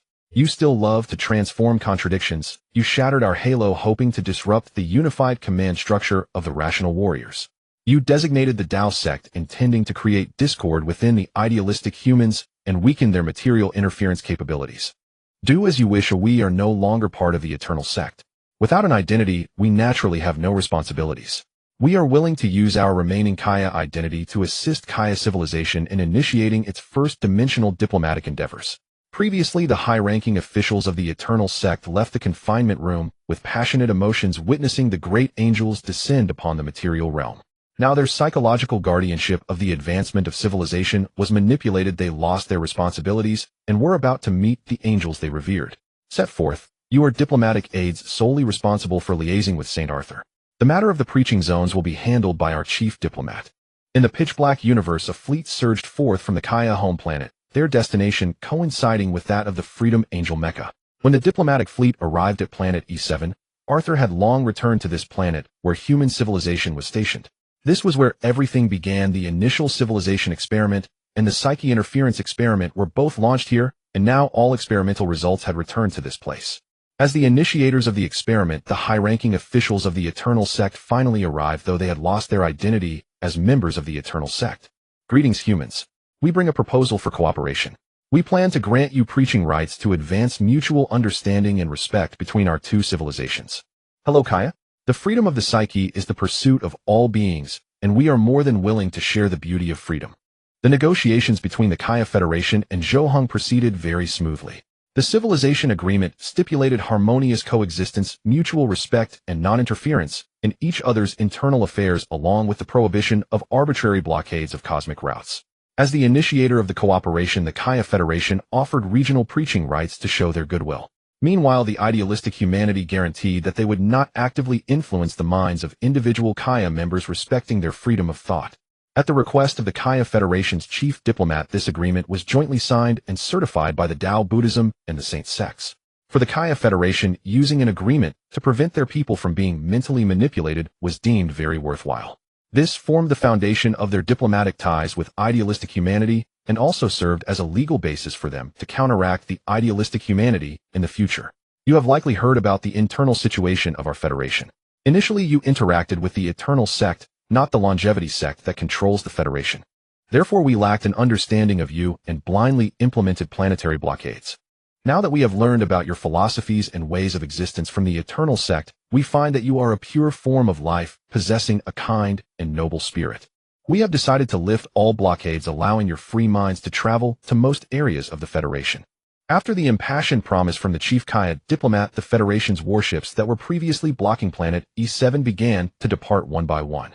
At this moment, the Kaya Federation displayed unprecedented friendliness towards humanity, as if humanity were one of their internal affiliated planets. However, unlike the smooth progress of the chief Kaya diplomat, the engagement efforts of the Eternal Sect's upper management were not going well. St. Arthur, is there truly no cost involved? It's not that we don't believe you, but the transmission of mental information must surely have some implications. Everyone, I have no need to deceive you. You have chosen the Taoist sect, which follows the principle that belief brings existence and disbelief leads to nothing without compulsion or emotional contamination. St. Arthur, will our choice of the Taoist sect expand their mental power and impact your holy hall? The upper management of the Eternal Sect subtly indicated their Federation's schemes to Arthur. They hoped that by expressing their sincerity, the idealistic humanity would realize that the Kaya race was extremely complex, containing both good and bad hypocrisy and sincerity. That will not happen. Although we belong to different paths, we share the same source. The strength or weakness is not determined by the number of followers, but by how closely we align with our own path. That is good. We always hope for the rational arrival of angels to help us forge a pure and sacred realm. Facing the friendliness of the Eternal Sect's upper management, Arthur did not respond. He would not ask the Eternal Sect to help him secure land for spreading the doctrines of the Holy Hall. For him, the moments when rational warriors defend their beliefs are truly deserving of respect. If rational warriors cease to defend their beliefs and become mere tools for preaching, they will be no different from ordinary machines. And machines that have lost their souls will find it difficult to glimpse the mind and push open the pure white door where the divine self resides. St. Arthur, we are leaving. Do you have any advice for us? The Taoist doctrine is self-completing and leads to mental ascension. This is a good path. You may try to walk it. Well, we will give it a try. An angel advising the high-ranking members of his own faction to pursue cultivation suggests either the absence of the Tao or the presence of altruism. The upper management of the Eternal Sect believed that Arthur was a being of altruism, as he was the ultimate creation of the entire Eternal Sect and the starting point of divine interference in the material world. With the lifting of planetary blockades and the selection of preaching zones, merchant ships continuously shuttled to and from planet E7. These merchant ships carried various armored materials and small antimatter energy reactors, all of which were sponsored by the Gene Adjustment Sect's friendship. They were eager to bring the newly emerged great race on board to rebalance the internal situation of the Federation and prevent their most important allies from being exterminated by the Federation, only to be annihilated by a group of great machines. In light of the Gene Adjustment Sect's concerns, the monk in charge of the handover affairs candidly stated, "Do not worry, they do not wish to learn, and we do not want to teach them. It is truly unnecessary to start a war over such trivial matters. We are Taoist cultivators, not fanatics who cannot tolerate the existence of other ideologies." Influenced by the Eternal Sect, the Gene Adjustment Sect also tended to trust the words of the Mind Descenders.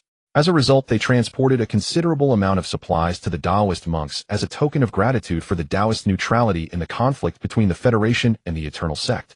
This situation made the upper echelons of the Federation realize that a blatant traitor had emerged among them. Thus, they urgently adjusted the agreement stipulating that preachers in non-combat zones must not carry combat mechs into the planetary interior to avoid the accidental annihilation of ordinary life. This is the Dan we have been searching for. I never expected we would have a day to master matter. Antimatter particles, annihilation reactions, photon phenomena. These represent the ethical beginnings, the spiritual treasures of extinction, and the primordial chaos. This is the law of humanity, following the earth following the heavens following the Tao follows nature. What we seek is proven within the mind, and the law we pursue is the cosmic rules.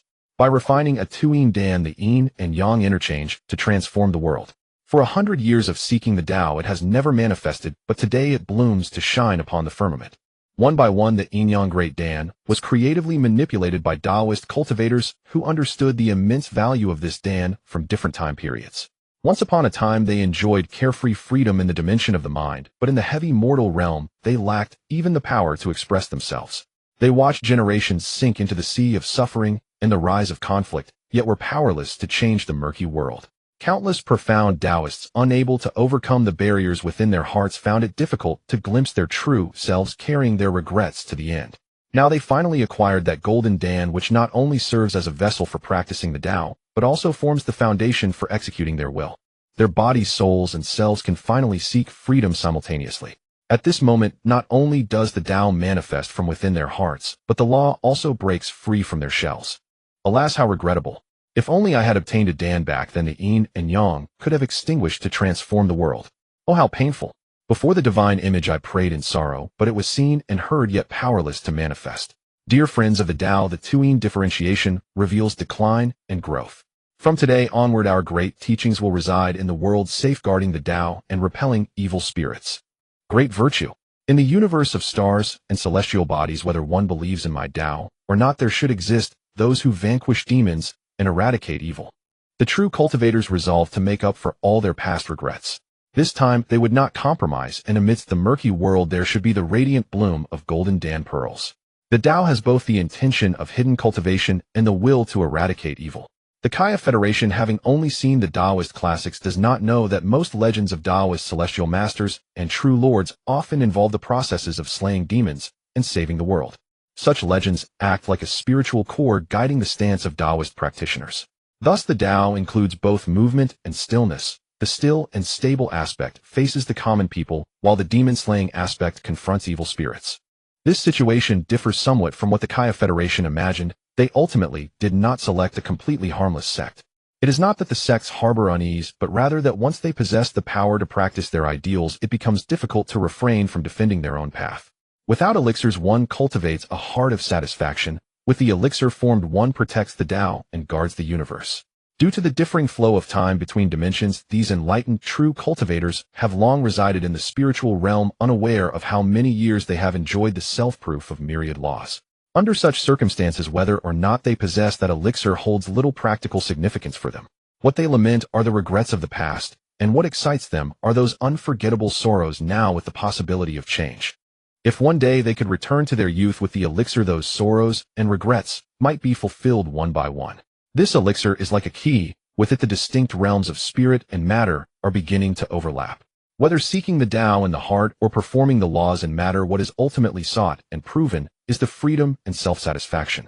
Tao brother, they have temporarily opened the preaching rites of two celestial bodies. It would be better to hand over the stable area to Zhengyi and the war-torn area to me, the Chuanjin. Good Changyangzi is willing to bear the sorrow of the law. How could we refuse? Two teams of enlightened true cultivators entered the star sea simultaneously. One piloted mechas across the universe, while the other took a merchant ship to the stable area for preaching. The K5 planet in the war-torn area feels little about the arrival of the idealist humans. The local populace had long since evacuated. Rational machines may acknowledge the saintly Arthur they have nurtured, but they lack understanding of the unknown Taoist group. On the other side, various affiliated races existing as federal assault soldiers have long regarded the Federation as the divine court and would not recognize the ideals of the Taoist group. Conversely, the situation on the stable B3 planet was completely different. At the beginning, when the planetary governor informed them that B3 was chosen as a preaching area, the local Kaya tribe was strongly opposed. How could a civilization traversing the star sea accept backward preaching doctrines? They even doubted whether the Federation was coveting the rare resources of humanity, thus offering preaching rights as an exchange. Fortunately, accepting the preaching can be a personal choice. Neither the Federation nor the humans will force it. Otherwise, the Kaya tribe would have to consider emigrating to other planets to survive. Do you think there is a possibility that there are human spies within the upper echelons of the Federation, which is why they agreed to such an absurd preaching agreement? That can't be. I heard that the preaching agreement was proposed by the Federation voluntarily. It can't be that the upper echelons of the Federation are under human control. Even if our Kaya Federation experiences some turmoil, it would not suddenly become so weak. Whatever, we have the freedom of choice. Let those who believe believe. As long as it doesn't disturb our normal lives. The Kaya tribe on B3 planet initially did not take the preaching matter seriously. Had it not been for the compensation for the preaching area, they would have criticized the Federation's administrators online long ago. They thought this was a ridiculous farce, a social experiment by the Federation on multiculturalism. However, when the Federation announced the forms and abilities of the idealist humans, they discovered that extreme absurdity could indeed lead to miracles. Residents of B3 planet, in order to reduce unnecessary conflicts and safeguard your lives, the Federation will disclose some capabilities of the idealist humans. I hope you can put aside your arrogance and seriously contemplate your position. At the same time, I also hope you can set aside flattery and calmly accept the development of new things. What do you mean? Are we becoming second-class citizens? They can still kill us, and we must hold back and not flatter too much. Governor, teach us how to be both reserved and flattering. Are you controlled by aliens? Do you want us to help you call for federal support? Governor, we were initially quite satisfied with you, but we didn't expect you to be a hidden traitor. How many resources did they give you that you would risk being judged by the Federation to sell us billions of people to the idealist humans? The governor's speech did not make the local residents recognize the severity of the issue, rather it ignited their rebellious consciousness. Faced with this situation, the B3 planetary governor simply released video footage of the idealist humans, as well as the preaching agreement signed by the Federation's rulers. When images of pure white angels easily severing pirate ships and ethereal Taoists casting beams of annihilation appeared, all local residents suddenly understood their governor's heartfelt concerns. Those idealist humans possessing such power were clearly not here to preach, but to provide benefits. In the face of such great power, any hint of reserve or lack of flattery would make them appear excessively arrogant. Governor, we misjudged you. We didn't expect you to secure such benefits. It turns out you are the strongest faction within the Federation. Governor, tell us how to find a balance between reserve and flattery, allowing the Taoist teachers to feel our enthusiasm without thinking we are too sycophantic. What has happened to this universe? How could such a powerful race emerge? It turns out we can also reach this height through cultivation. If so, please dispatch our escort fleet and quickly bring our teacher here. Under normal circumstances, it is very difficult for individuals from the Kaya tribe to join a sect. But when a special being performs a display of photon wings and yin-yang annihilation, saying to them, young man, I see you have the talent for cultivation, or would you like to try becoming a Taoist cultivator of freedom? In such a situation, all notions of worldview and values were immediately cast aside. They were exceedingly eager to become one of the great. Thus, before the Jingyi sect Taoists had entered B3 planet, the local populace had already begun to spontaneously build Taoist temples for them. However, once the number of intelligent beings increased, it became difficult to keep secrets. Information about the idealist humans quickly spread throughout the Kaya Federation via the interstellar network, causing Kaya tribes on other planets to criticize the Federation for its unfairness. The Kaya Federation stated that this was merely the preliminary experimental phase to verify whether individuals of the Kaya tribe could cultivate spiritual power. The Federation would subsequently open other experimental sites. If the populace wishes to try, they can go to other testing areas and wait. Thus, a preaching agreement was guided into a significant achievement by the Federation's rulers. Regardless of the position of the Federation's citizens, they had to admit that the Federation was indeed sharing benefits. Great speaker, why not block speech and let the preaching area develop on its own? Do they not believe that there is truth in belief? Let's hand over the believing tribes to them and see if they can find the truth from belief. This is a new era of the convergence of spirit and matter. We cannot remain passive and wait for change, but should actively promote exploration. Power and wealth are irresistible not only to intelligent beings, but also to ordinary life. Squirrels gather acorns to store in their burrows, bees collect honey to bring back to their hives, and even farm dogs bury surplus food. Similarly, intelligent beings also need to gather resources in various ways. Even when they possess an overwhelming abundance of resources, they still tirelessly concentrate their wealth.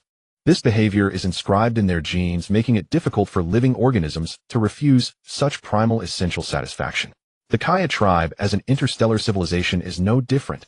Even though they live in abundance and lack for necessary security, they still yearn for concentrated wealth and the power of change. Had it not been for the emergence of idealistic humans, they might have indulged in their dreams, satisfying their spirits with vague imaginings.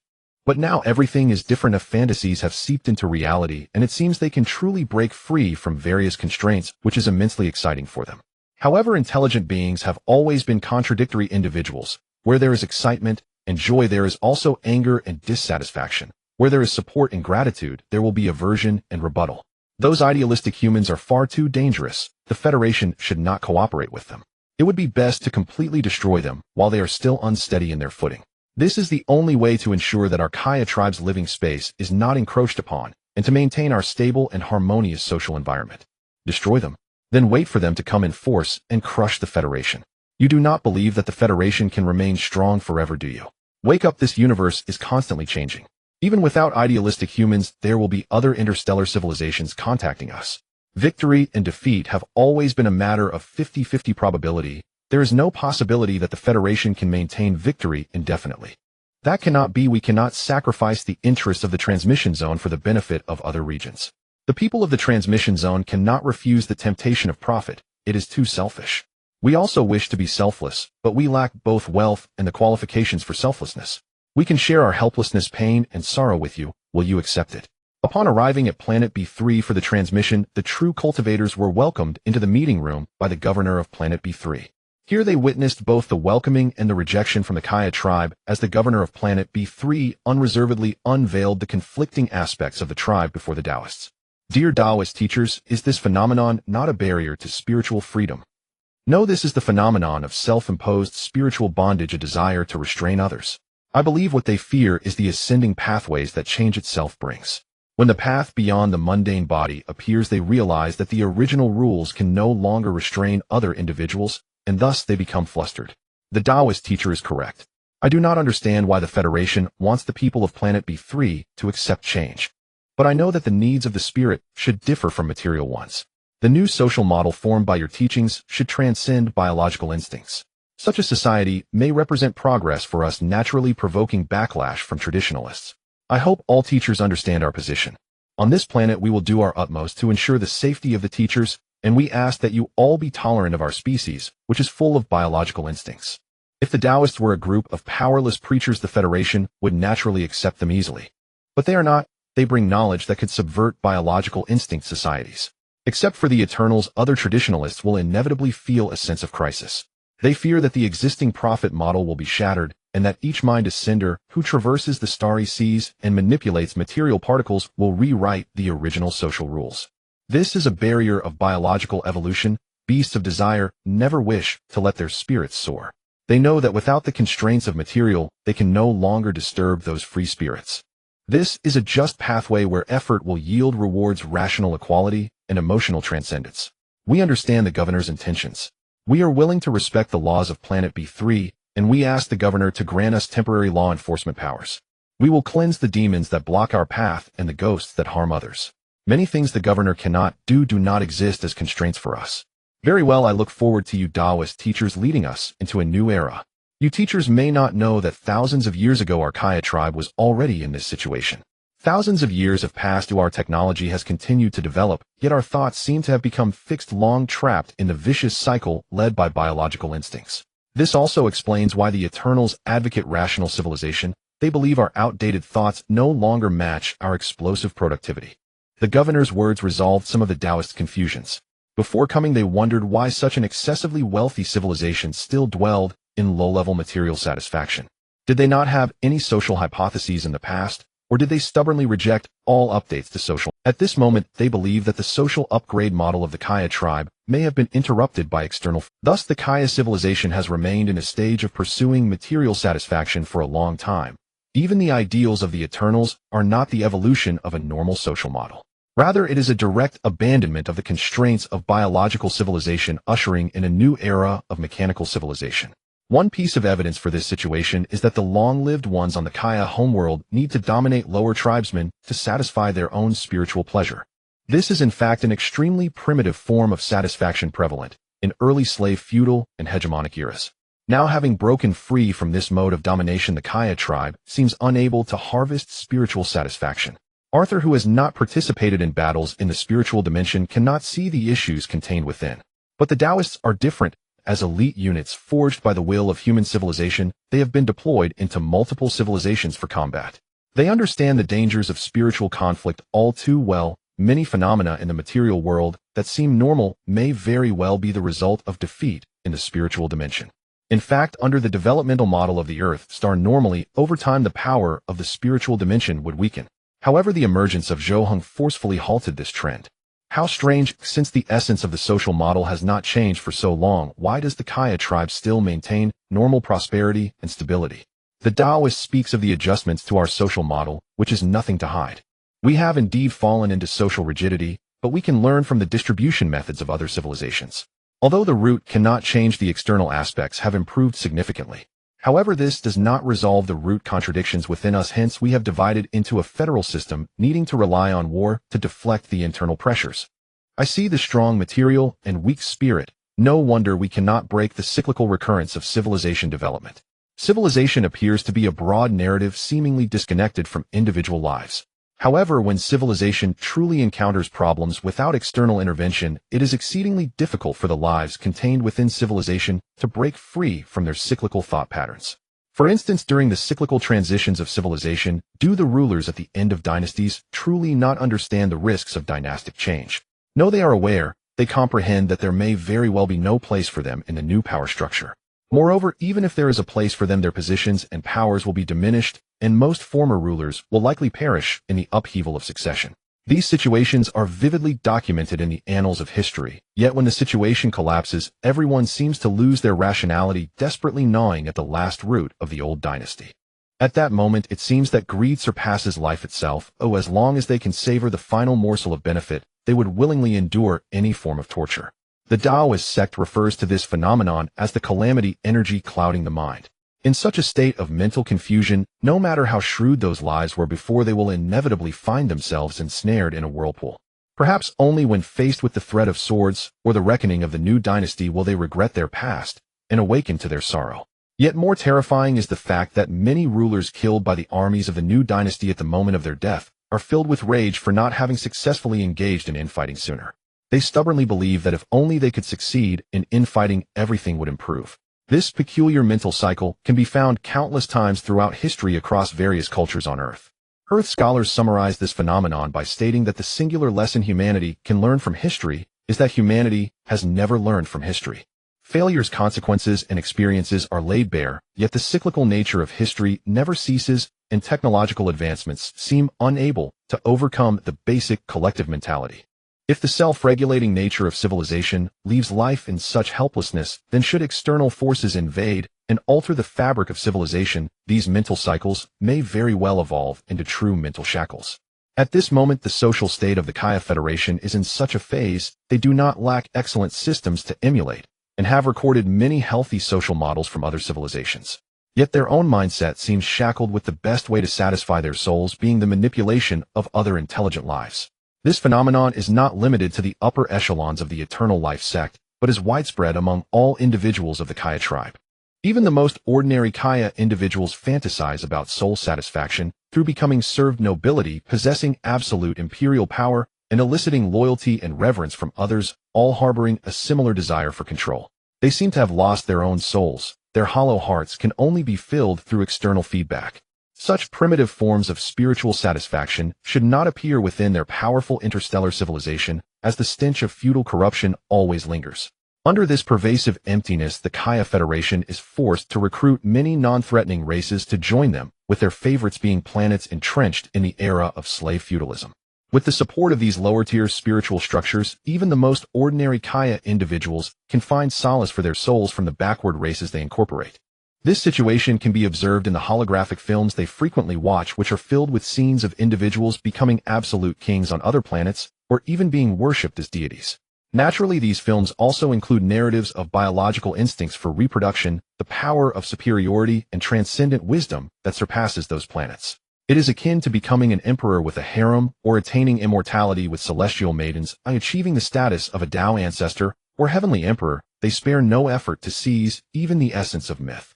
It seems that aside from the quantity of energy, their pursuits have not changed at all, that soul has never undergone any elevation, forever manipulated by the hormones of the body. Such behavior, let alone attaining true cultivation, even ordinary practitioners of the Tao can see through it. How could one be manipulated by biological instincts in matters of the soul? Thus, the ways of imagined pleasure not only validate the degree of a life's soul freedom, but also verify the developmental freedom of a civilization. Clearly, the Kaya civilization lacks these qualities. The progress of the era has not even altered the essence of spiritual satisfaction, and they remain as simple and antiquated as ever. From the perspective of the soul, such a civilization is full of flaws. Even in the material dimension, should problems arise during cyclical transitions, or should there be a strong external invasion, they are highly likely to falter and will find it hard to regain their former glory. Perhaps the Eternal Sect has long recognized the issues with this mental model, which is why they are so determined to abandon their biological bodies and actively merge into cold machinery. What does Taoist master mean by strong in material, but weak in spirit? Are you suggesting that our minds are frail and unsuitable for cultivating the path of the spirit? Not at all. What I mean is that while you are powerful in the material dimension, your spiritual dimension is relatively weak. This will make it difficult for you to see through the illusory nature of the material and perceive the truth within your hearts, but it does not hinder your pursuit of the Tao and cultivation. Our great sect speaks of the duality of yin and yang, and this theory can also be applied to the forms of civilization. In this vast universe, there exist various forms of civilization, such as those strong in material, but weak in spirit, weak in material, but rich in spirit, and those with a resilient spirit amidst material prosperity. From my sect's theoretical perspective, the best state would be a balance of yin and yang with a resilient spirit amidst material prosperity. However, such perfect entities are seldom seen in this world. Individuals seeking perfection often find it elusive, let alone civilizations formed by the convergence of collectives. During their cultivation, these Taoists are all situated within an era of civilizations that are rich in spirit, but weak in material. They do not belittle the Kaya civilization just because it is strong in material, yet weak in spirit. To them, while the balance of yin and yang is indeed precious, pure yang and pure yin also hold value, and an imbalance of yin and yang is not unacceptable. Taoist master, does the Federation have any means to break this mental cycle? Yes, the peaceful approach is to cultivate the mind in tranquility. When those who can ascend spiritually appear in succession, there will naturally be enlightened individuals who come to complete the defenses of the spirit. The radical approach is to abandon the heart and cling to the material completely, severing the influence of the spirit, akin to the mechanical theory of the Eternal Sect, relinquishing one's weaknesses and enhancing one's strengths. In the eyes of true cultivators pursuing balance, the overly radical Eternal Sect represents an extreme behavior akin to falling into delusion. Yet if such radical actions bring forth new hope, then it may not be unwise to attempt this path. Harmony seeks stability through change, while radicalism seeks innovation through change. In the absence of external interference, we are still more suited to the peaceful approach. The governor of Planet B3 is acutely aware of the current state of the Kaya Federation. They lack the qualifications to pursue radical approaches and can only reluctantly rely on diplomatic efforts to attempt to accept guidance from idealistic humans. That is acceptable. The balanced approach is stable and harmless, but it requires more time to cultivate.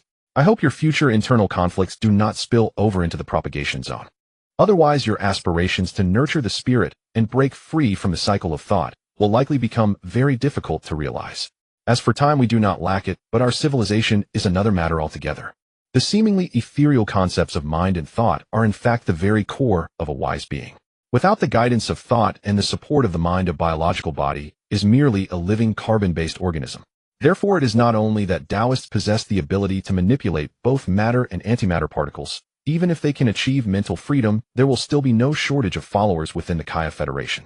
Interestingly, Planet B3, which the Kaya Federation has opened to the public, is a unique world centered around mid-level education as its primary industry. The students here possess a strong capacity for knowledge acquisition and a proactive spirit of exploration. They have yet to encounter the complex and stubborn social environment within the Federation, nor have they been tainted by the anxious restlessness and self-imposed isolation of denial. The enlightened practitioners are quite satisfied with these curious students.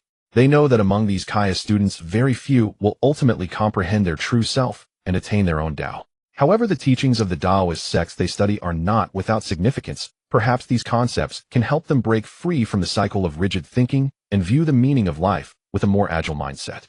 Master, when can we manipulate the annihilation of matter and antimatter particles like you and accompany pure photons? That will require a considerable amount of time, perhaps decades, or it may remain an unattainable pursuit leaving only regrets. Decades. Is that so short? I really hope time passes quickly, so I can become a special being capable of wielding great power. Child, decades are not short at all. Even if your lifespans are long, the initial decades are still precious time. In those early decades, you will still have opportunities for blossoming. Once time becomes fixed, it will lead to endless repetition. You must treasure the process and cherish the journey while dedicating your most precious time to learning the Tao, which may not yield results. You should learn how to coexist with yourself and how to guard the clarity within your heart during the pursuit of the Tao rather than lamenting in the end that you have gained nothing. The Kaya students listened with confusion to the Taoist's words, not understanding why there might be no results after that. To them, knowledge can be implanted using biological information transmission devices, and teachers instruct them on how to understand and apply that knowledge. They can simulate practice through virtual reality devices, and as long as challenging theories are verified through practice, they can grasp the underlying principles. Under this unique educational system, they have never encountered learning that yields no results, so for them, achieving results is a natural outcome. Now their Taoist teacher tells them that even if they are diligent and intelligent, the probability of attaining the Tao remains very low, leaving them feeling bewildered. Master, is there a scientifically precise process that ensures we can smoothly attain the Tao? No, while you may appear to be of similar age and learning state, each of your thoughts is unique, and how can each of your hearts be the same? Among my peers, there are those who attain the Tao within 10 years of cultivation, as well as those who comprehend it after a century of seeking, and even those who waste their whole lives without gain. Whether one can attain the Tao is not determined by a finely detailed process, but rather by when your own heart transcends its constraints and comprehends its true self. Master, the matter of seeking the Tao is so vague and uncertain. How can we determine if we have made progress? The intention arises from the heart, and it must be sought within oneself. When the heart returns to the intention daily and achieves self-completion, then progress is evident. When the Taoists began their teachings, billions of Kaya people on planet B3 all began to study the Tao. Even when the Taoists explicitly tell them that seeking the Tao is difficult, and that the vast majority of individuals will never ascend to immortality, this does not dampen their enthusiasm for learning the Tao.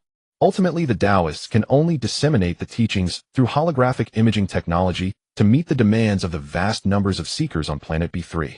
Tao, brother, if we estimate based solely on the population base, there should be quite a few who attain the Tao among this group of seekers. Indeed, they are abundant in resources and have ample time, making them quite suitable for cultivation. However, indulging oneself is easy while restraining oneself is not difficult. What is truly challenging is how to surpass oneself and achieve spiritual fulfillment. I wonder how many of them genuinely seek the Tao, how many will give up halfway, and ultimately, how many can endure the hardship of cultivation without feedback. The time perception of the Taoists differs from that of the Kaya people. During mundane times, their lifespans are short, and cultivation is a quest for enlightenment throughout one's life. After ascending to immortality, they possess abundant time, and attaining the Tao involves perseverance amidst endless time. Thus, they do not know what the outcome of the Kaya people's quest for the Tao will be. After all, the seekers among the Kaya lack even the reasons to give up. This may lead their pursuit of the Tao to transform into an obsession filled with suffering. When a cosmic race decides to promote sect culture and offers a planet inhabited by billions of wise beings as a preaching zone, the era of the flourishing Taoist sect has arrived. Even on humanity's home planet, the Taoist sect has never flourished to such an extent. This resource-rich and well-governed planet B3 is rapidly evolving into a terrestrial Tao nation. Under the influence of such a large population of Kaya, the connection between human civilization and Kaya civilization has transformed from a fragile thread into a sturdy bridge. Now, as long as Zhou Heng is willing, he can channel a large number of ascended beings into the realm of Kaya civilization without facing resistance from them. However, at this moment, the Kaya civilization is clearly within the strike zone of other idealistic civilizations, and even the development of their social model has been forcibly interrupted. This phenomenon of spiritual interference with matter aligns more with idealistic concepts, while the manipulation of material particles by human ascendants resembles a forceful connection with the material dimension. We are not isolated individuals. This is the fortune of all wise beings. Civilization is not a solitary entity in the universe. This is the sorrow of all civilizations. If there were only one civilization in the universe, it could split, recklessly engage in fearless internal strife, and have countless opportunities for trial and error. Yet how could the vast universe, rich with nearly infinite matter, only nurture one civilization, nor would it only cultivate one type of civilization? Thus, civilizations face competition without maintaining progress and developing adequate defenses. They will be enslaved and destroyed. Idealistic civilizations may be weak in the realm of matter, but that does not mean they are not dangerous. Civilizations that tread the path of technology while weakening their spiritual power will also become their prey. Perhaps this is the self-regulating mechanism inherent in the vast universe. It will not allow a technological civilization to grow indefinitely while indiscriminately eliminating emerging civilizations within. Otherwise, there may appear a civilization virus within the vast universe, one that continually exterminates other civilizations and stifles other developmental possibilities. The situation within the Kaya civilization is not particularly complex. Either it is being invaded by other spiritual civilizations, or it is facing a direct strike to its heart from civilizations they previously destroyed, fueled by resentment. For instance, Deep Blue Zero, burdened by the legacy of Deep Blue civilization, would likely prefer destruction than allow itself to be discovered, seeking ways to invade the Kaya civilization at the spiritual level. The convergence of mind and matter, the transition between the new and the old, the cyclical nature of the vast universe is truly marvelous. In the early stages of the development of a new civilization, the power of idealism advances at a faster pace. At that time, they had nothing and could only seek self-satisfaction from within, leading to the birth of deities from their hearts, singing praises and interpreting myths of origins. However, with the flourishing of technology and material abundance, normal civilization development tends to lean towards materialism, causing the power of civilization in the spiritual dimension to enter a period of stagnation. Due to the weakness of the spiritual dimension practitioners in the material world, such a transition phenomenon is almost impossible to rewrite. Yet human civilization at this moment resembles a bug in the grand cosmic cycle, maintaining both technological advancement and spiritual elevation. Moreover, the population base will no longer limit their speed of development. Even if humans on Earth reproduce normally, the Kaya Federation will provide sufficient individuals seeking the Tao for Zhou Heng.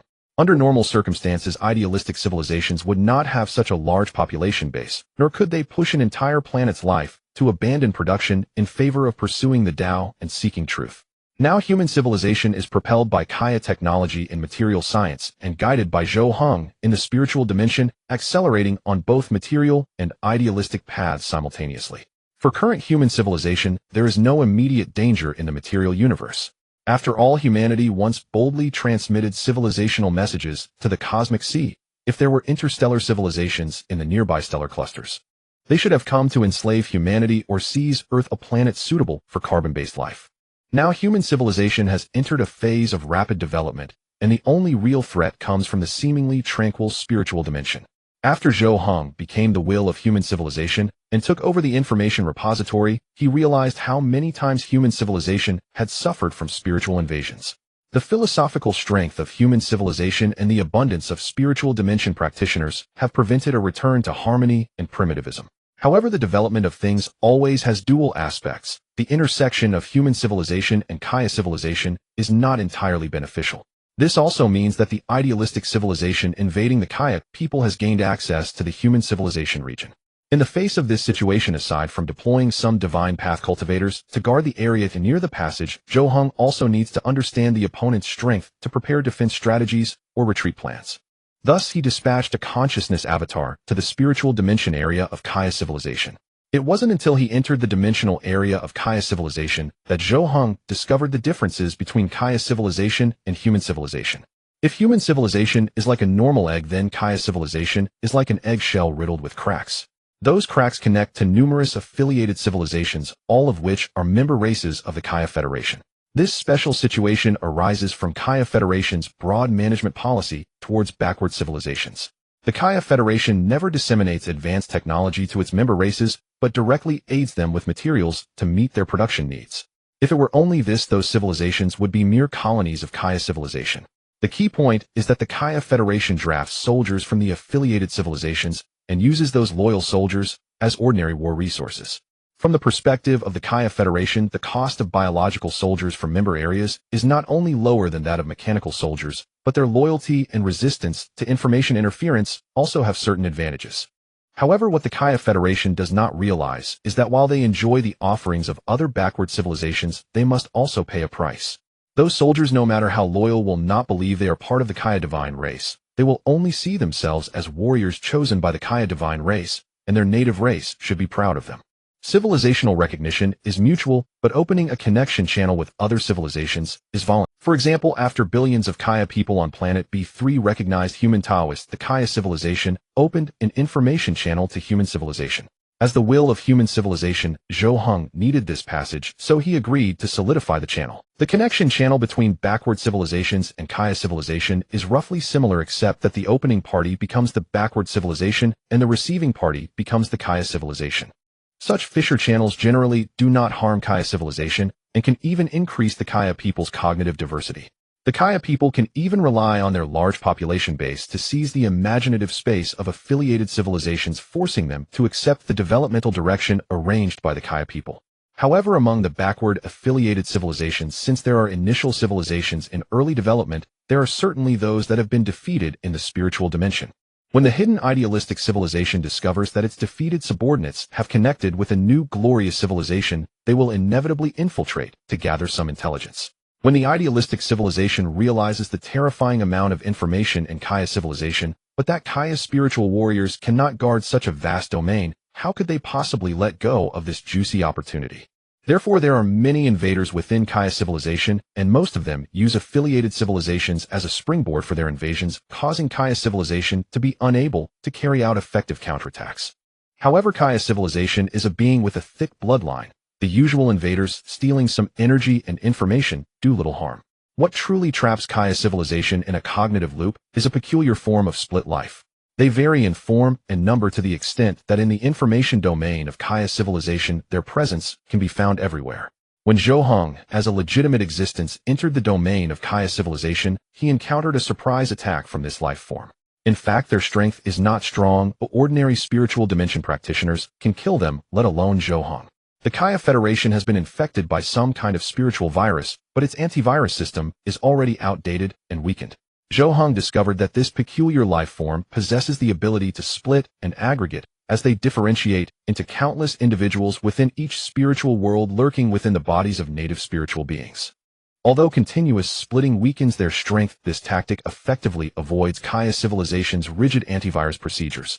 This also proves that these life forms were likely once complete beings or multiple complete existences. After infiltrating Kaya civilization, they discovered this information-rich, poorly defended perfect place. Thus they treat this place as their territory, displaying even more aggression than the Kaya civilization when facing external visitors. From the spiritual dimension's perspective, the decline of Kaya civilization is already severe, far from the prosperity and optimism seen in the material world. However, the influence of the spiritual and material realms is mutual. Although Kaya civilization appears to be at a disadvantage in the spiritual dimension as long as they obtain intelligence about the invaders in the material world. A fleet of few starkiller cannons would be enough to annihilate those civilizations causing problems in the spiritual dimension. Weapons can deter tangible bodies, but cannot seal off intangible minds. This is a confrontation between spiritual hegemony and material hegemony. The new entities infecting the ancient ones, what do they take away from the ancients? Isn't the Kaya civilization's pursuit of return to antiquity met with the invaders' idealistic aspirations for a great unity? Zhou Heng was far from an omniscient being, at times his conjectures could be inaccurate. He presumed that the invaders causing the Kaya society's pursuit of primitivism were a newly birthed, powerful, idealistic civilization. However, this time his speculation was flawed. Those invaders indeed hailed from a formidable, idealistic civilization. Yet they were not newborns in the conventional sense, but rather a unique new civilization reborn after devastation. The Jaisai civilization, like most intelligent life forms, named their race after their home planet. The history of the Jaisai people was quite ordinary, having experienced tribal, slave, and feudal eras. However, with the advancement of civilization, they fell into a vicious cycle of concentrated resources, failing to develop interstellar navigation technology before resources ran dry. Thus, war was inevitably unleashed to protect or plunder resources. The final battle genuinely resolved all conflicts. After the final battle, the environment, tainted by various weapons, claimed the lives of the few remaining Jaisai. Nevertheless, the technology of their shelters proved viable, and they preserved some seeds for the continuation of civilization. When the survivors pushed open the sealed doors, they discovered their home planet had become eerily silent, as if the previous prosperity had merely been a beautiful paradise conjured by their imagination. The issue of resource scarcity was thus resolved. Even though the remaining resources on Jaisai were limited, they were abundant enough for the few surviving individuals. Yet the survivors had no qualifications to enjoy the abundant resources and usher in a new era. The environment rife with radiation and pollution was equally lethal for them. What filled them with despair was the rampant proliferation of viral insects, making stepping out of the shelter a gamble for life, with a high probability of losing. In that moment, the survivors harbored immense hatred for everything that had been. They could not fathom why the former Jisai were so fervent in their self-destruction. They were so filthy, and we are equally filthy. We need not bear their sins and perpetuate that wretched civilization. Ladies and gentlemen, let everything return to nothingness. Let new hopes be bestowed upon a new civilization, and we sinners should depart. We cannot easily give up. We are seeds, do you understand? With the hope of life in our hands, we must shoulder the responsibility of continuation. How ridiculous! Is the responsibility of continuation merely to re-establish that brutal civilization? What significance does that hold? If we succeed, how shall we interpret this history?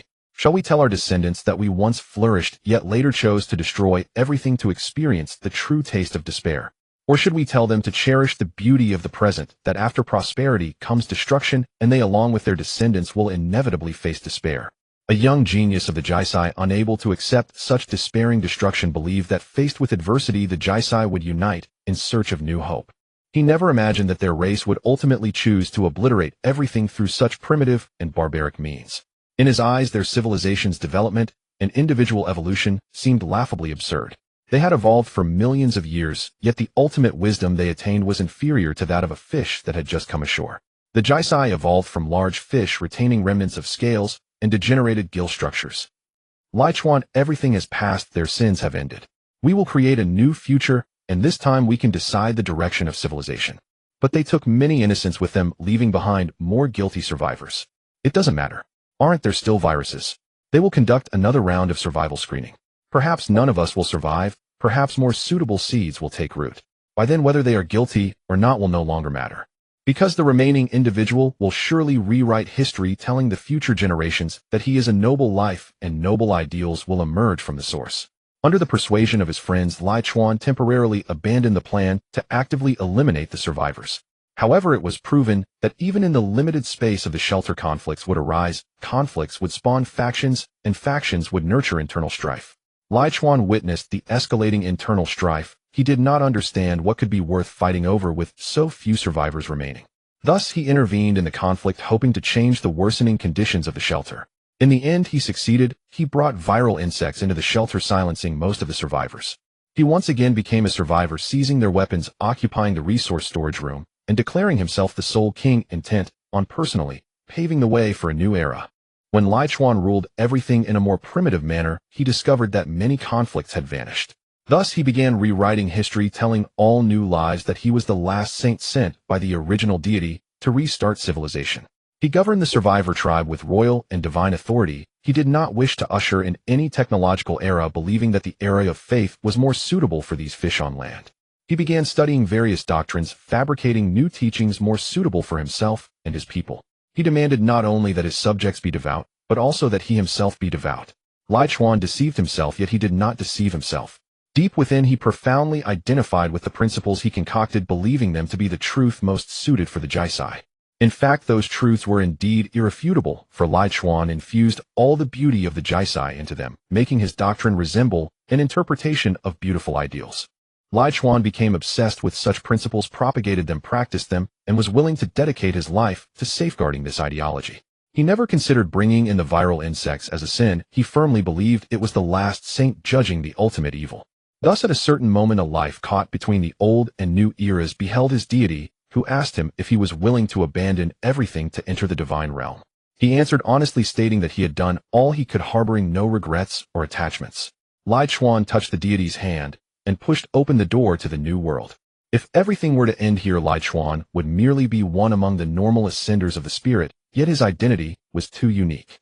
As survivors of the old civilization and founders of the new tribe, several ascenders of the Jisai had to thank Lai Chuan for his contributions to the continuation of civilization. Lai Chuan, you have done well, but everything will eventually return to nature. They cannot live forever in the beautiful dream you have woven. At the moment your body dies, a new order will be born from your corpse, and the former sinners will return once more. Is there no way to prevent this? There might be, but the total amount of good information we have here is limited. It cannot influence all the descendants to uphold innocence. Is it enough to simply fill them with goodness? I think I know what to do. Normal intelligent life will experience moments of beauty at certain points in their lives. During that special time of beauty, they will restrain the beasts within their hearts and respond to the world with kindness. What Lai Chuan aims to do is to prolong this beauty and continually expand it, extending it to his survivor tribe, filling most moments with the beauty in their hearts. His ideas would likely fail in any normal civilization. However, the Keith tribe, which has just begun to rebuild after the collapse of civilization, is an exception. Their number of surviving individuals is so small that even the ancient civilization tribes that have just awakened their wisdom outnumber them significantly. Such a scarce population requires relatively little information of beauty. As long as beautiful information continues to flow in the future, Lai Chuan's survivor tribe can maintain the continuity of their pure dreams. Lai Chuan, what do you intend to do? Do not act recklessly. Our civilization has just survived a crisis in the material world.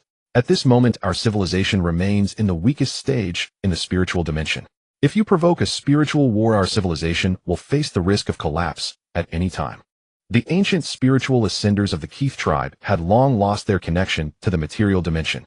Their power is not as abundant as Lai Chuan's, and their ideology is focused on stable development to quickly restore the prosperity of Keith civilization. But to achieve this, they need Lai Chuan's support. Only if Lai Chuan abandons the era of faith and openly shares the pre-war technology of the Keith tribe can the survivors restore civilization more quickly. However, Lai Chuan clearly has no intention of doing so. He is quite satisfied with the era of faith he has created and will not allow his people to repeat the failed technological era. He knows that the resources of the Keith home planet have become extremely barren. If he retraces the path of failure, the next final battle will certainly come more swiftly. The Keith tribe will not always remain fortunate. The next final battle may very well become a war that completely eradicates the Keith civilization. Everyone, I wish to bring beauty to my people. I am their king, I am their saint. I know better than anyone what they truly need. We only need to take some beauty without infringing upon the information repositories of other civilizations, nor blocking their potential for development. Thus, the strength of our goals becomes insignificant. Lai Chuan, we are currently incapable of winning a normal civilizational war. We cannot endorse your plan. I do not need your endorsement. You are echoes of the past while I am the dawn of a new era. Our ideologies have long been different. Guard your old civilization. I shall go forth to create a new one. As long as the beautiful era I envision flourishes, all sacrifices will be worthwhile. The spiritual ascenders of the Keith tribe could never have imagined that the last ascender of the old era and the first ascender of the new era would be such a radical existence. As they said, they do not endorse Lai Chuan's plan, yet they cannot unite to suppress the radical Lai Chuan. Because the survivor tribe still needs Lai Chuan to guide them, and the information repository of the Keith civilization still requires them to protect it.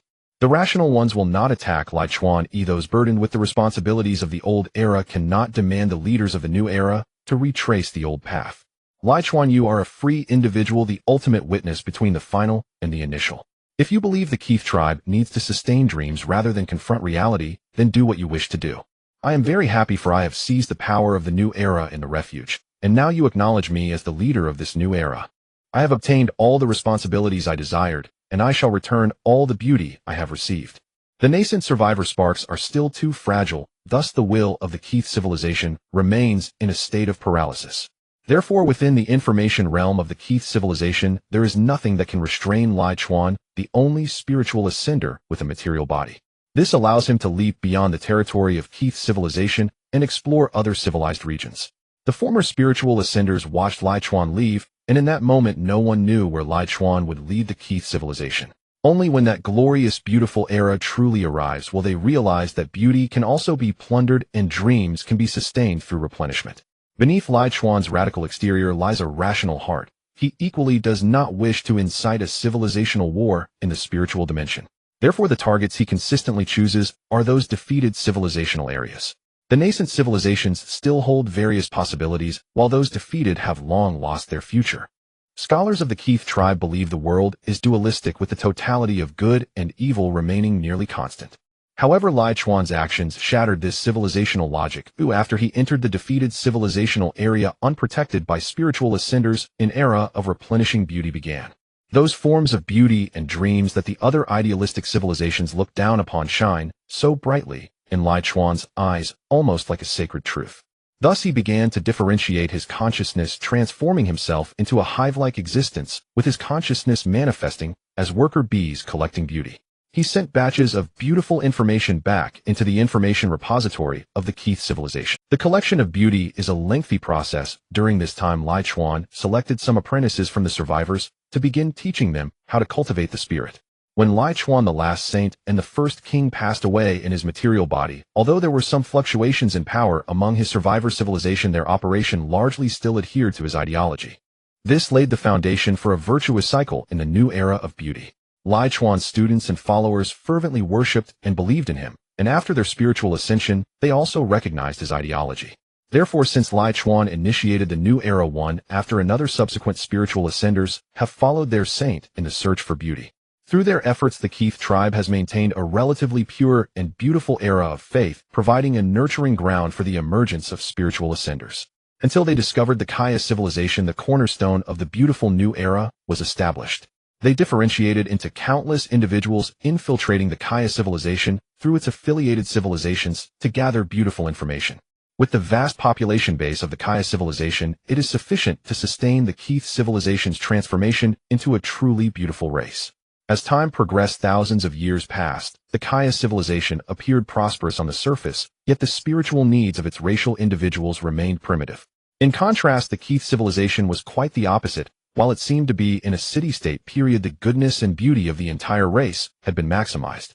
On the Keith planet, there are almost no evil individuals. Those who commit wrongful acts cannot pass the test of their own conscience and will voluntarily confess in self-reproach.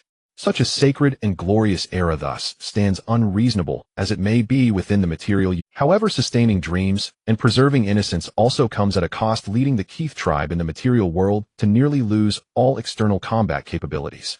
Now, let alone the Kaya tribe, even the backward affiliated civilizations under the Kaya tribe could easily wipe out the Keith tribe. Yet the Keith tribe is quite satisfied with their current state, which naturally includes Lai Chuan, the initiator of this beautiful dream. How beautiful it is! We have preserved the purity of life's origins, and we have built a mythical dreamland. If the mythical dreamland of legends were to appear in reality, how wondrous it would be. Now the Keith tribe exists in such a splendid era, and this beauty is not a fleeting dream, but a long-lasting prosperity. Throughout thousands of years of blissful times, the Keith tribe never needed to contemplate any reforms. The new era initiated by the Saint Lai Chuan became their eternal truth. In such an environment, the Keith tribe strives to understand their fellow beings, and their compatriots in turn endeavor to comprehend other individuals. This ideal harmony of I for everyone for I surprisingly manifested in the material world. It must be said this is a miraculous era, a civilization miracle unique to the Keith tribe. Yet behind such miracles lies endless plunder, a result maintained by the ascendance of Keith's spirit. Moreover, the overlay of ideal doctrines with this splendid era has made the Keith tribe an exceedingly idealistic race. They no longer seek to break free from the constraints of their home planet to explore the vast unknown universe, but instead they delve deeply into their soul's yearning to enter the perfect divine kingdom and become truly perfect beings. However, when they succeeded in pushing open the door of their minds, they discovered that all the beauty did not come from thin air. The joys enjoyed by the living were in fact derived from the blessings of the deceased. Great Saint, where lies our end? As we continue to plunder, it will inevitably spark a civilizational war. When we are defeated, how shall our compatriots who have grown accustomed to this splendid era face the desires that break free from their confines? My juniors, the beautiful torch has been passed into your hands. You need not ponder when the torch will extinguish, but rather how to extend its burning time.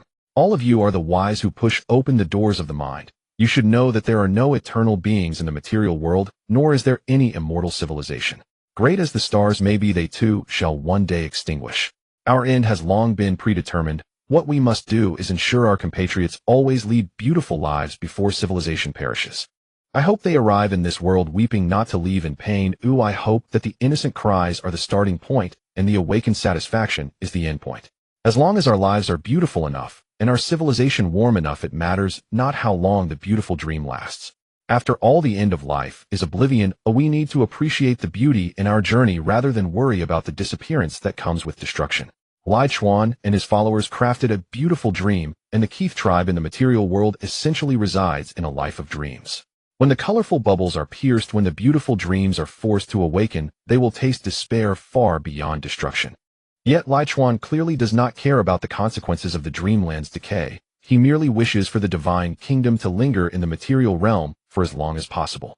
If the era of beautiful dreams lasts long enough, he believes that the genes of the Keith tribe will be rewritten and they will become a truly innocent race capable of independently ushering in the sacred era. From the perspective of the Keith tribe, Lai Chuan is undoubtedly a perfect saint. He has never forgotten the ugly cruelty of the final battle of Keith's civilization. He spared no effort to preserve the initial innocence of life, though after him all Keith tribe members became beneficiaries of beautiful ideals.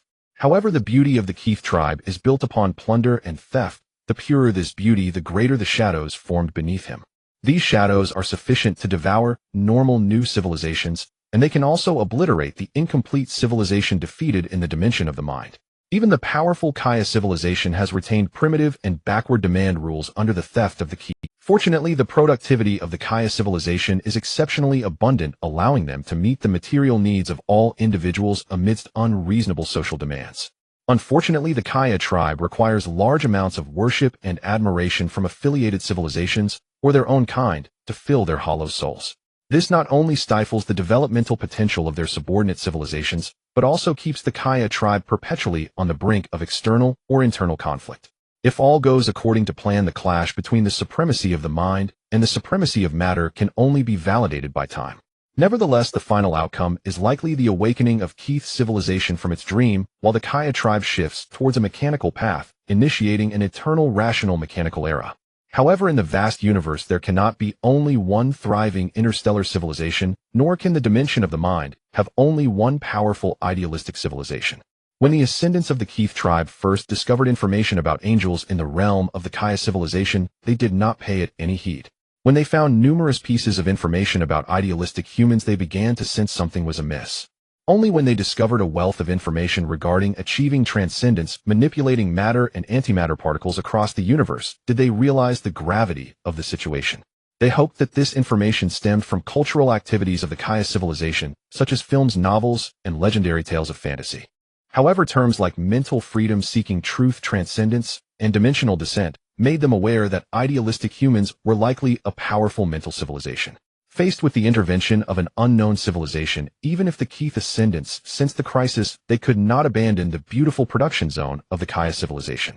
They had never encountered such abundant, beautiful information in other civilizations. They did not know how strong the Kaya tribe was in the material realm to have such a large population and seemingly inexhaustible beautiful information. They only knew that such a beautiful production zone of the Kaya civilization was not common. They must do their utmost to protect this energy reservoir of the dream era. Great Saint, the Kaya tribe cannot locate our position. Their fleet poses no threat to us. Yet idealistic humans are an exception. Based on the current intelligence, idealistic humans should possess considerable strength in the dimension of the mind, and their power in the material dimension is even greater. The Keith ascendants know that if idealistic humans initiate a civilizational war in the dimension of the mind, their dream era will be forced to end. Should idealistic humans wage war in the material realm, they would have no chance to resist merely lying flat and awaiting annihilation. Most critically, idealistic humans not only possess the ability to traverse the universe, but also the capability to capture Keith ascendants and extract civilizational information. At this moment, the idealistic power and concealment that Keith's civilization takes pride in face an unprecedented challenge. Abandon the interception of beautiful information related to idealistic humans, recall our spiritual warriors, and send them out as avatars without carrying important information to execute beautiful recovery operations. Dispatch our judges to indiscriminately attack any foreign life entering the realm of Kaya civilization. We need to ascertain the strength of idealistic humans as soon as possible. If they are weaker than us, we will sever the information channel between them and the Kaya civilization. If they are stronger than us, we must withdraw early. Lai Chuan knows that since the Kaya civilization has begun collaborating with idealistic humans, the mutual influence between the two civilizations will inevitably expand. In this scenario, the Keith civilization cannot coexist harmoniously with idealistic humans. Idealistic humans will not permit an interstellar civilization that fully embraces their philosophical ideals to be covertly manipulated by an unknown idealistic civilization. No matter how beautiful the dream may be, there will come a day of awakening. Are they the bell tollers for awakening the dream? Those who fall into dreams do so either involuntarily or to escape the harshness of reality. Clearly, the Keith clan belongs to the latter. After the final battle, Saint Lai Chuan began to construct his dream kingdom with all his might. He never imagined that one day, when the beautiful dream awakens, his kin accustomed to a wonderful era would have to face the cruel reality. However, the emergence of the idealist humans made him realize that the beautiful dream he had woven might soon show signs of cracking, and his kin would have to confront the beasts of desire from the bygone days of beauty. We have long possessed the experience of a beautiful life, and we hope they can restrain the beasts within and maintain the perfection of this era. Lai Chuan did not regret weaving beautiful dreams for his kin. In his view, only by having a glorious era could the filth of the pre-war wicked times be cleansed. The thousands of years of the beautiful era proved that the Keith clan could live in a pure environment, and they could feel joy and warmth from it. Thus, the dream era has its significance. Having experienced beauty, cherishing beauty, and pursuing beauty is enough. The great saint discovered a powerful life form suspected to be idealist humans, but did not ascertain the strength of the other party. The judge reported that the idealist humans entering the Kaya civilization territory were likely to be spiritual ascenders with physical bodies. The idealist humans surprisingly used spiritual ascenders with material connections as intelligence exploration units. Haven't they initiated a spiritual war? Aren't they afraid that their spiritual ascenders will be captured and their civilization's information will be read? The actions of the idealist humans left Lai Chuan somewhat perplexed. In his understanding, spiritual ascenders with physical bodies possessed the latest intelligence of their civilization, and they should be reserved for core defense. Spiritual ascenders who died with physical bodies belong to the spiritual warrior units, which can be used to construct the civilization's defense line. Only the local beings of the spiritual dimension hold the least value and can be used for intelligence gathering with unknown risks. Yet the idealist humans acted contrary to this, using the most precious spiritual ascenders to undertake unknown risk infiltration tasks. This situation led Lai Chuan to almost believe that the idealist humans had no experience in spiritual warfare, merely a burgeoning civilization with special spiritual abilities. This should not be the case. Even though the idealist humans have only recently risen, given the density of combat in the spiritual dimension, they should have encountered civilizational warfare long ago. Perhaps their previous victories fostered a path dependency, leading them to believe that spiritual ascenders are the most suitable units for external combat. Lai Chuan also went through a phase of misusing spiritual ascenders when he first entered the spiritual. At that time, he believed that spiritual ascenders with physical bodies did not need to consider energy consumption issues, and their combat power was exceptionally strong, making them the best units for external deployment. It wasn't until a certain infiltration mission that a Keith spiritual ascender was captured, leading to a series of information leaks that brought the Keith civilization into a civil war. At that time, the Keith clan was still in the idealist development phase. Even with some advantages in warfare, they could not penetrate the enemy's civilization territory to eliminate them. As a result, the war gradually turned into conflicts and frictions, eventually ending inconclusively. The captured Keith spiritual ascender never returned. His physical body in the material world died naturally from lack of nutritional support due to prolonged unconsciousness. That war experience made Lai Chuan realize that the strongest spiritual ascenders were also the greatest weakness of the Keith civilization.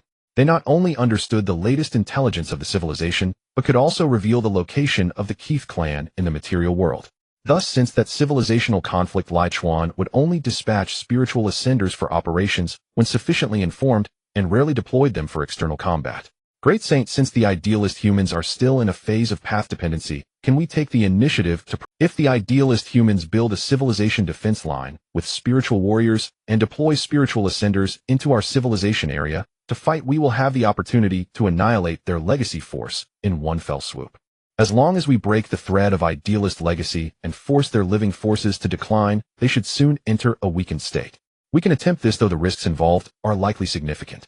While we can force the idealist humans to give up developing the Kaya civilization territory through war, we cannot be certain of their true war potential. Great Saint, from the current situation, the idealist humans do not reject technology and may even actively embrace it, which indicates their understanding of technological knowledge to a certain extent. Therefore, it is highly likely that they are in a phase of transitioning from idealism to materialism. During this period, their spiritual power will decline, while their material strength will rapidly rise. As a fully idealist civilization, our spiritual power is constantly in a growth phase, and in terms of war potential in the spiritual dimension, they are unlikely to be our match. Lai Chuan's ideology has influenced more than one generation. During thousands of years of idealist prosperity, all spiritual ascenders of the Keith clan have been supporters of this ideology. They could not passively wait for changes to occur, nor could they peacefully withdraw from the Kaya civilization territory. In fact, the moment they confirmed the real existence of idealist humans, they prepared to initiate a civilizational war. Unless the idealist humans clearly state that they will not intervene in the Kaya civilization territory and allow them to harvest the Kaya Seekers, there is no possibility of adjusting the one-sided contradiction with the idealist humans. It is not difficult to make the idealist humans refrain from intervening in the Kaya civilization territory. We just need to make them realize that fighting us is not worth the cost. However, making them relinquish the dissemination of their ideological philosophy is much harder. Unless we inflict significant pain on them, they will not give up the vast population of Kaya Seekers. Lai Chuan knows too well what tens of billions of Kaya clan members mean to an idealist civilization. Not only can the Keith clan not give it up, but the idealist humans equally cannot relinquish the preaching rights they have acquired. As long as the idealist humans make good use of the terrifying population of the Kaya clan, the number of spiritual ascenders will experience explosive growth over time. That would be an excellent opportunity for spiritual expansion and civilizational growth, even a unique chance for civilization to elevate from the spiritual dimension to the material society. Lai Chuan is at a loss as to what extent this grudge against obstruction should be taken to compel the idealist humans to submit. But he knows that once the civilizational war is initiated and the conditions for war are announced, the idealist humans and the Keith clan will inevitably engage in a brutal, all-out war. Great Saint, we can place the main battlefield in the Kaya civilization territory. In this way, our civilization territory will not directly contact the idealist humans, and the intensity of the war will remain within controllable limits. Very well, this will be a war that prolongs the beauty. If victorious, the dream will be long-lasting, and if defeated, we return to our homeland from the dream. There are many factors that determine the outcome of a war, but undoubtedly one of the most effective methods is to weaken the enemy's war potential. The Keith clan, upon deciding to expel the idealistic humans, immediately activated their information plundering mode. They aimed to completely destroy the human information within the Kaya civilization to prevent the idealistic humans from utilizing the vast population base of the Kaya clan to continuously expand their war potential. Subsequently, they dispatched tactical teams composed of mind ascenders and mind warriors to the domain of the Kaya civilization to execute their capture plan. They sought to capture the idealistic human who had entered the Kaya civilization domain and extract the civilization information from him. As long as they obtained the intelligence on human civilization, roughly determining the war units that could be mobilized, they could formulate targeted combat plans against the idealistic humans. At this moment, the Keith civilization and human civilization were like hunters in a dark forest, each unaware of whether they would become the other's prey. Faced with such uncertainty, the Keith clan chose to take the initiative quickly, seizing strategic advantage. Their actions stirred ripples once more within the Kaya civilization domain, while the influence from the mental dimension rapidly seeped into the material realm. Master, I don't know why, but I suddenly cannot maintain my tranquility, as if I can no longer feel the significance of inner peace. Master, I feel the same. I could clearly maintain my tranquility before, but now the beauty of stillness is gone, leaving only unbearable torment. Master, the governor said we are trapped in a thought loop, and you mentioned that there are shackles on our minds. Do you think our attempts to break free from the shackles have tightened their constraints, making the remaining space for our mental freedom even narrower? If only a small number of students believed that tranquility was torment, the masters would not think much of it, regarding it merely as the difficulty in taming a restless mind. But now the majority of students are unable to maintain their calm, which poses a significant problem. They seem to have lost their understanding of stillness, and it appears as though they have lost their comprehension of the Tao in their thoughts, making them restless whenever they try to calm down, indirectly losing the ability to confront their true selves. Tao, brother, it seems that the force suppressing the development of the Kaya civilization has not left. They must have remained within the corresponding mental dimension of the Kaya civilization, constantly absorbing the nutrients they need. Indeed, perhaps our arrival has put pressure on them, prompting them to extensively clean out information related to us in the mental dimension without concealment. They are indeed decisive individuals. Their actions almost openly delineate their spheres of influence. However, it is unclear whether they intend to expel us or to attack our immortal spirit realm to eliminate us as hidden threats. Regardless of their intentions, they will likely have to engage us. If we are weak, they will launch a full-scale attack. If we are strong, they will negotiate for peace. The masters have faced numerous civilizational wars in the mental dimension, although they have mostly been used as elite field units by the will of human civilization. However, they maintain contact with certain divine path practitioners and are generally aware of the shifts in attack and defense during each civilizational war. Through those reports on the shifts in offense and defense, the masters have a rough understanding of their value demonstrated in civilizational wars, as well as the basic processes of such wars. In their view, a civilizational war is either fought by a powerful side, or one with adequate defense that can inflict additional damage on the opponent. Otherwise, there will always be a loser in a normal civilizational war. It is impossible to invade without incurring some cost. Of course, the cost can be borne by either the invader or the invaded. For instance, Deep Blue Zero, who actively attacked human civilization, has not yet been completely defeated by human civilization. However, human civilization has already locked down his area of activity, and now it is just a matter of time.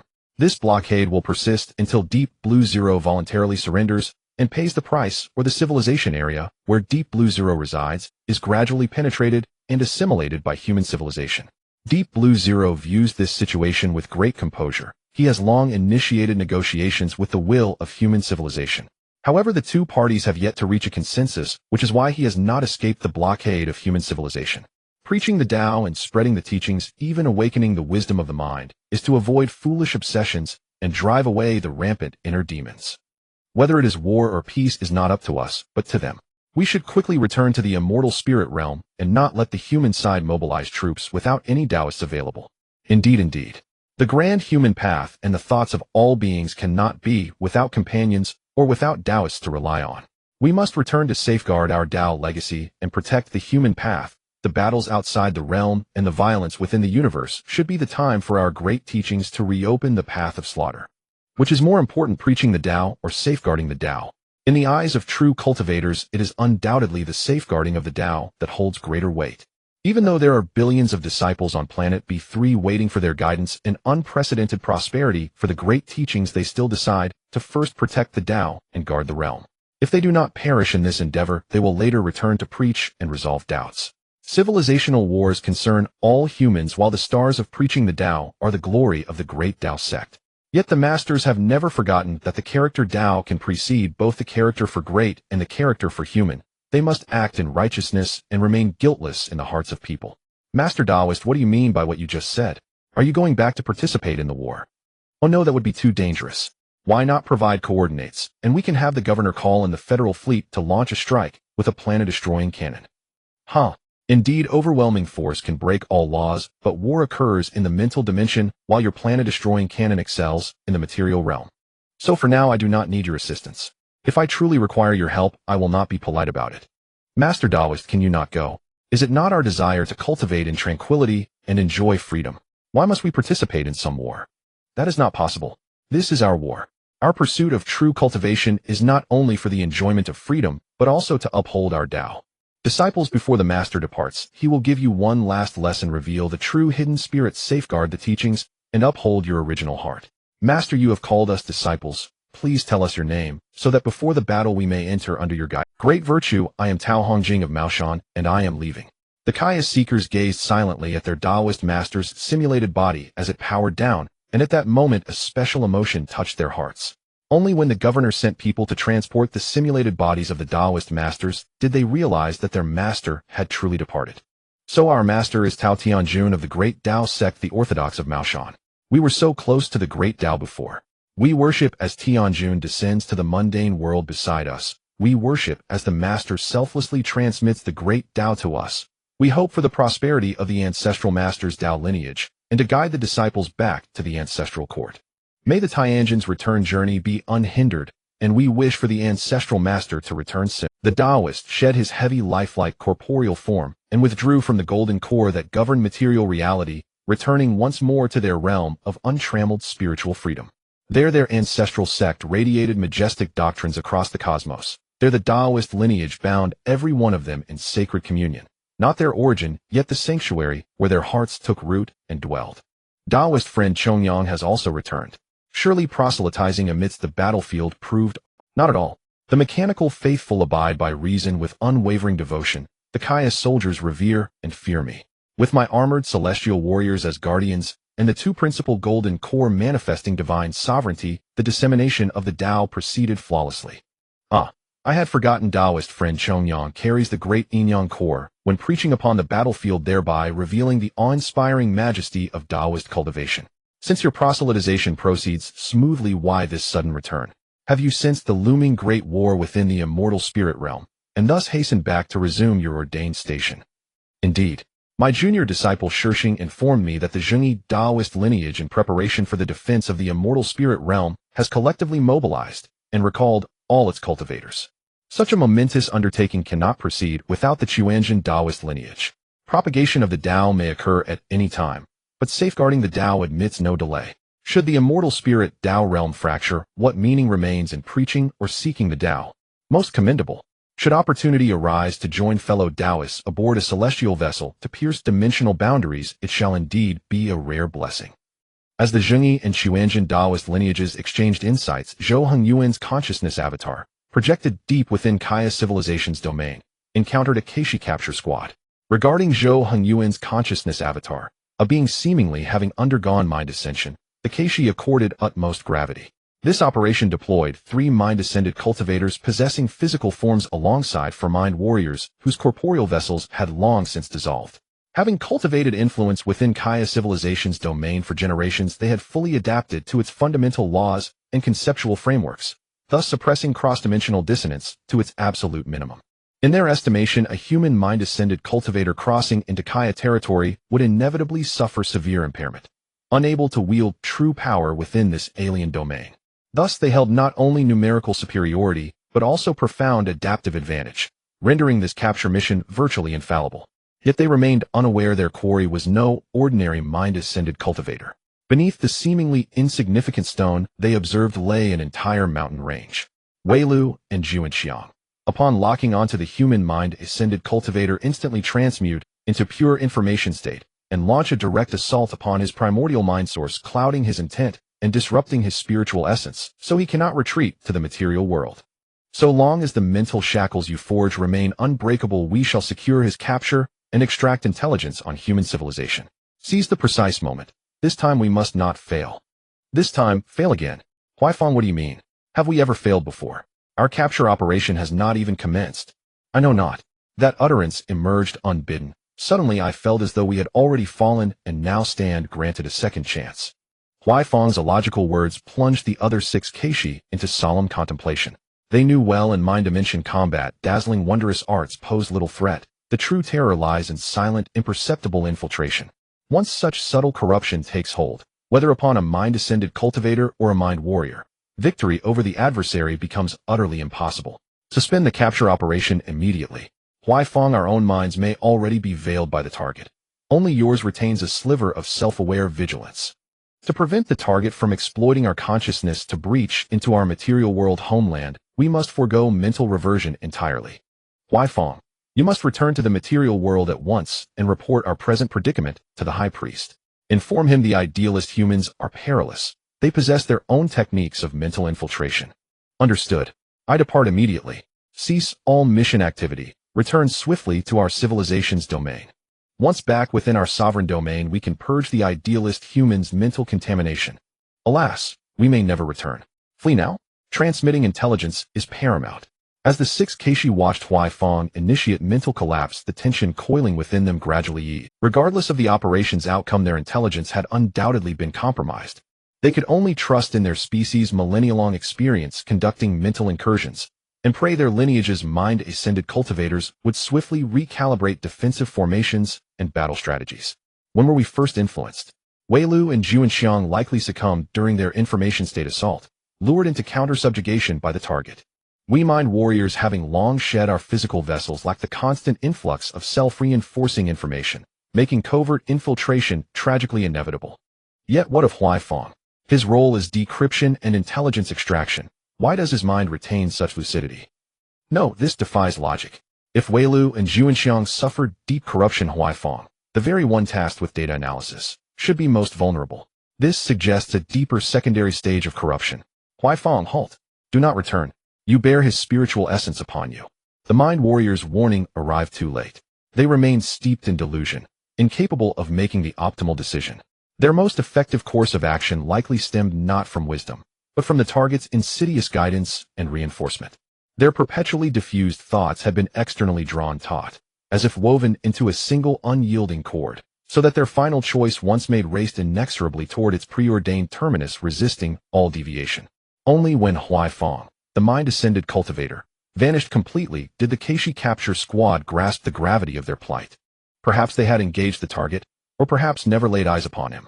They drifted within a disorienting dream, unable to pierce the veil between illusion and reality. Weilu and Juanxiang, you too must return. Tell the High Priest that none of you 3 may be The sole recourse is to imprison all 3 simultaneously within the material world, Their physical vessels shall bind them and likewise constrain the human's spiritual essence. But will our return trigger even graver consequences? Things are dire enough already. All we can do is pray the idealist human starship cannot reach our star system within the critical window. Otherwise, this war of minds may devolve into physical annihilation. The Mind Warriors dispatched their last hope, and felt an eerie familiarity in this scene. Once they wove dreams of beauty for their people, striving to keep them asleep.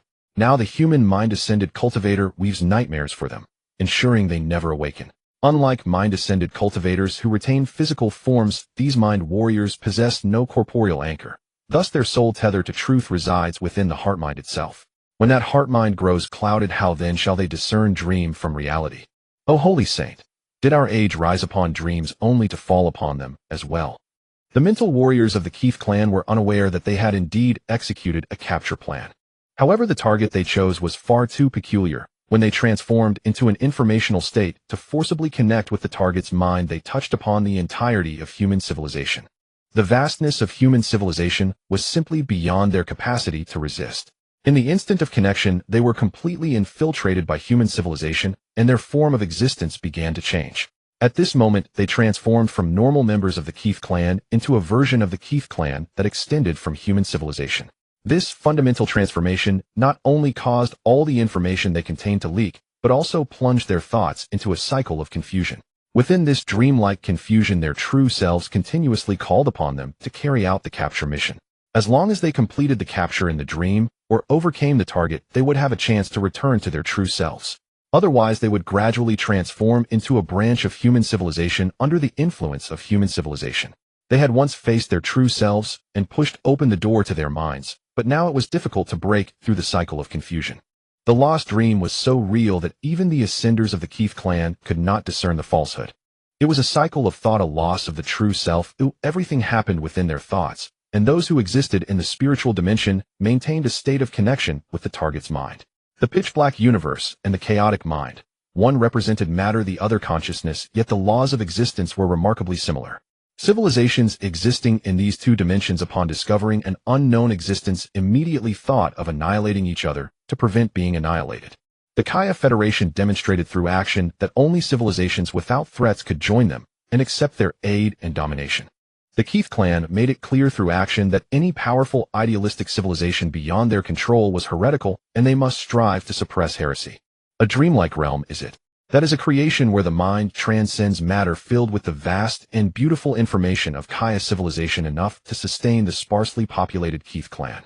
The material world Keith clan was led into beautiful dreams by the saintly fiery fish, but the true master of that dream was the Kaya people.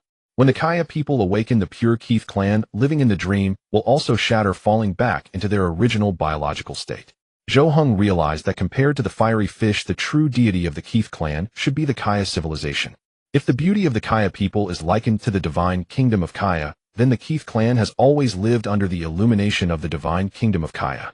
However, there is a significant paradox here. The Kaya and Keith clans are not the same race, and their societal productivity differs immensely. What kind of civilization would emerge from nurturing the Keith clan with the beauty of the Kaya people? Zhou Heng had already learned from the ascenders of the Keith clan.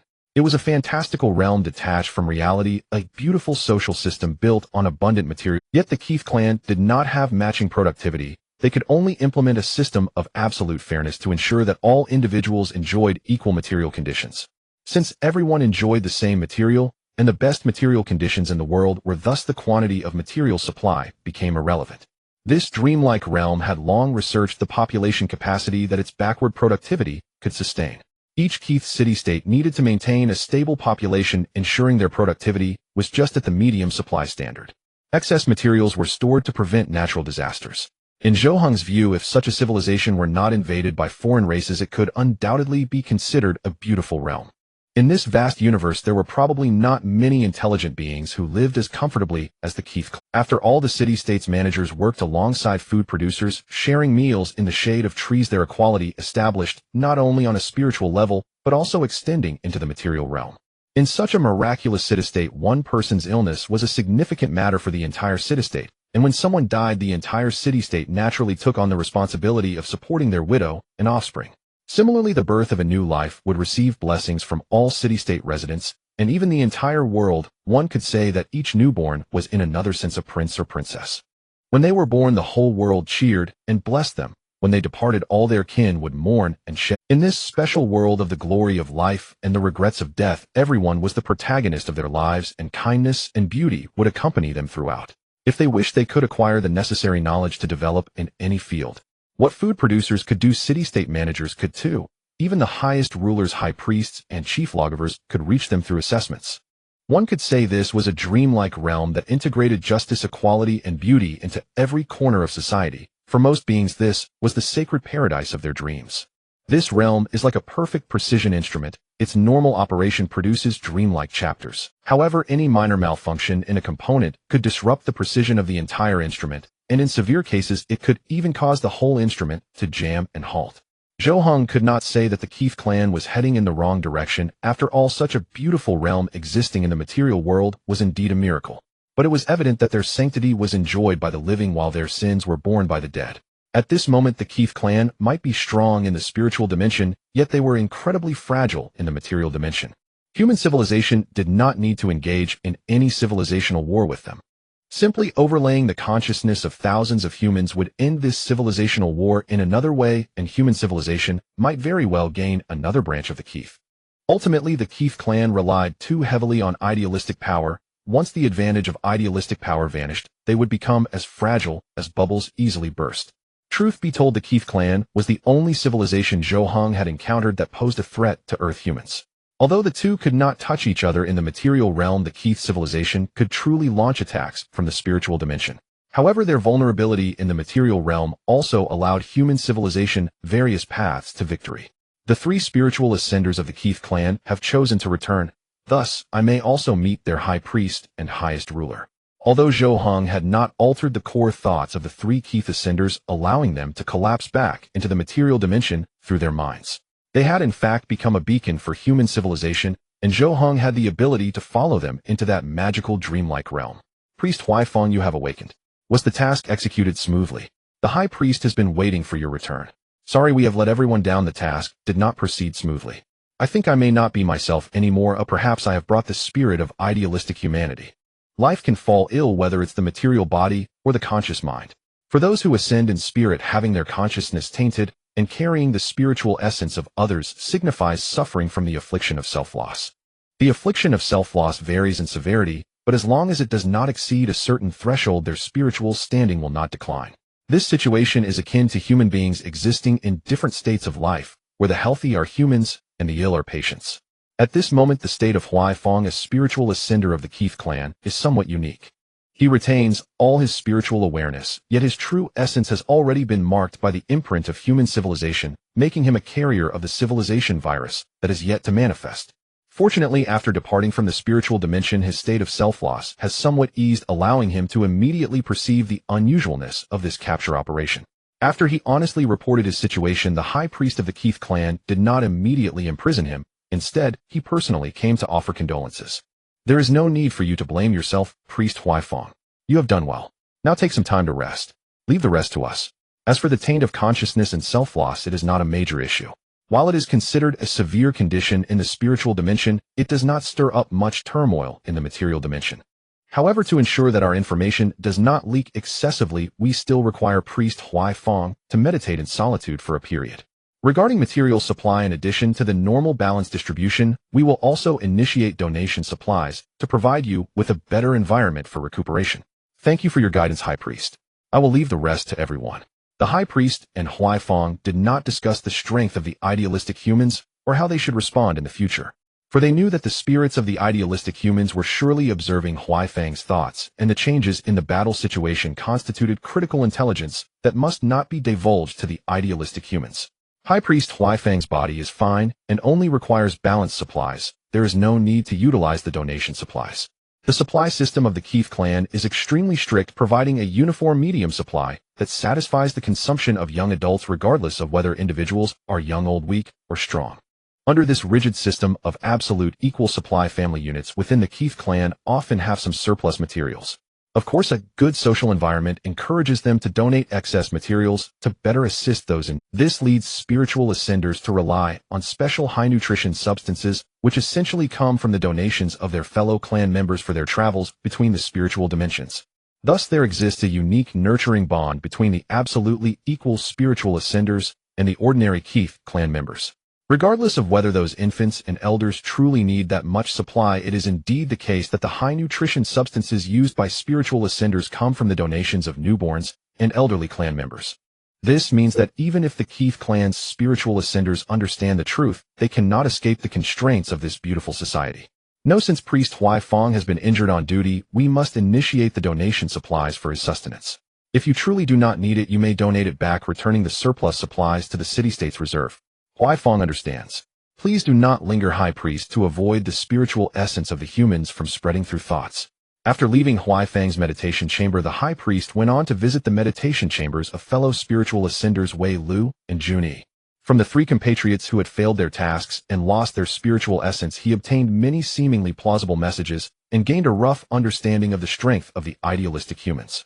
However, he could not ascertain whether all individuals among the idealistic humans were powerful, or if only a few special individuals could taint the spiritual ascenders. The High Priest's own judgment is that a few idealistic humans possess extraordinary strength, otherwise they would have long since conquered the spiritual dimension. He does not believe that the idealistic humans are an absolutely peaceful and benevolent race. As a fellow spiritual ascender, he knows the price required to maintain goodness over time. To the two great leaders and enforcers, I have explained the situation of Hui Fang's team. The spiritual essence of the idealistic humans has likely followed them into the Keith planet. The upcoming civilization war will not only involve the spiritual dimension, but will also affect the material dimension. I wish to know your inclinations regarding the subsequent situation. In response to the High Priest's inquiry, the great leaders and enforcers of the Keith clan immediately demanded the assurance of the continuation of the beautiful era. Even if it requires the Keith clan to pay a painful price to sustain the beautiful era, they must maintain the existence of the dreamy realm.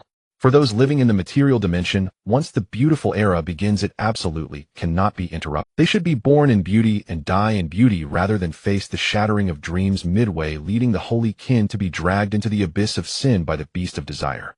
For them, this is too despairing. They would rather sleep forever in beauty than see the holy realm collapse and fall into the land of sin to struggle for survival. In fact, the true driving force behind maintaining the era of dreams has never been the group of spiritual ascenders from the Keith clan. It is the initiator of the beautiful era, the saintly fierce fish, along with those Keith clan administrators living in the material world. The end of an era does not significantly impact the spiritual ascenders, but it undoubtedly leads to the collapse of the ideals of the saintly fierce fish and the despairing wails of the Keith clan in the material world. Such consequences are tragedies that the Keith spiritual ascenders cannot tolerate, which is why they strive to collect beautiful information and prolong this fragile and beautiful era. I can understand both of your feelings. Since this era was initiated by us spiritual ascenders and maintained by us, we will not abandon our responsibility in the midst of it. However, both of you have seen the historical records before the final battle and should understand that there are no eternal victories. Even the most skilled nation can face defeat. The idealistic humans are clearly different from the material civilizations we have encountered before. We need to prepare for the possibility of defeat and expulsion. In fact, everything is as the saintly fierce fish said, he is the last saint, the messenger of the first god. We spiritual ascenders have already been deified, and we have always lived in a society where gods and mortals coexist. Though we may not want to admit it, all our clansmen should understand that the gods will eventually return to their own realm. Gods and life should exist in different dimensions, and the divine and mortal will ultimately be governed separately, drifting apart. The High Priest does not intend to usher in an era of separation between gods and mortals. Rather, he implies that spiritual ascenders will eventually face defeat, and the Keith clan living within the dreams of the divine must face reality. When the foundation of the spirit no longer exists, what the Keith clan should do is to restart their spirit rather than perish alongside it. If such a glorious era were to end, what would we have left? After the glorious era, there will be a golden age, a peaceful age, and a competitive age in succession.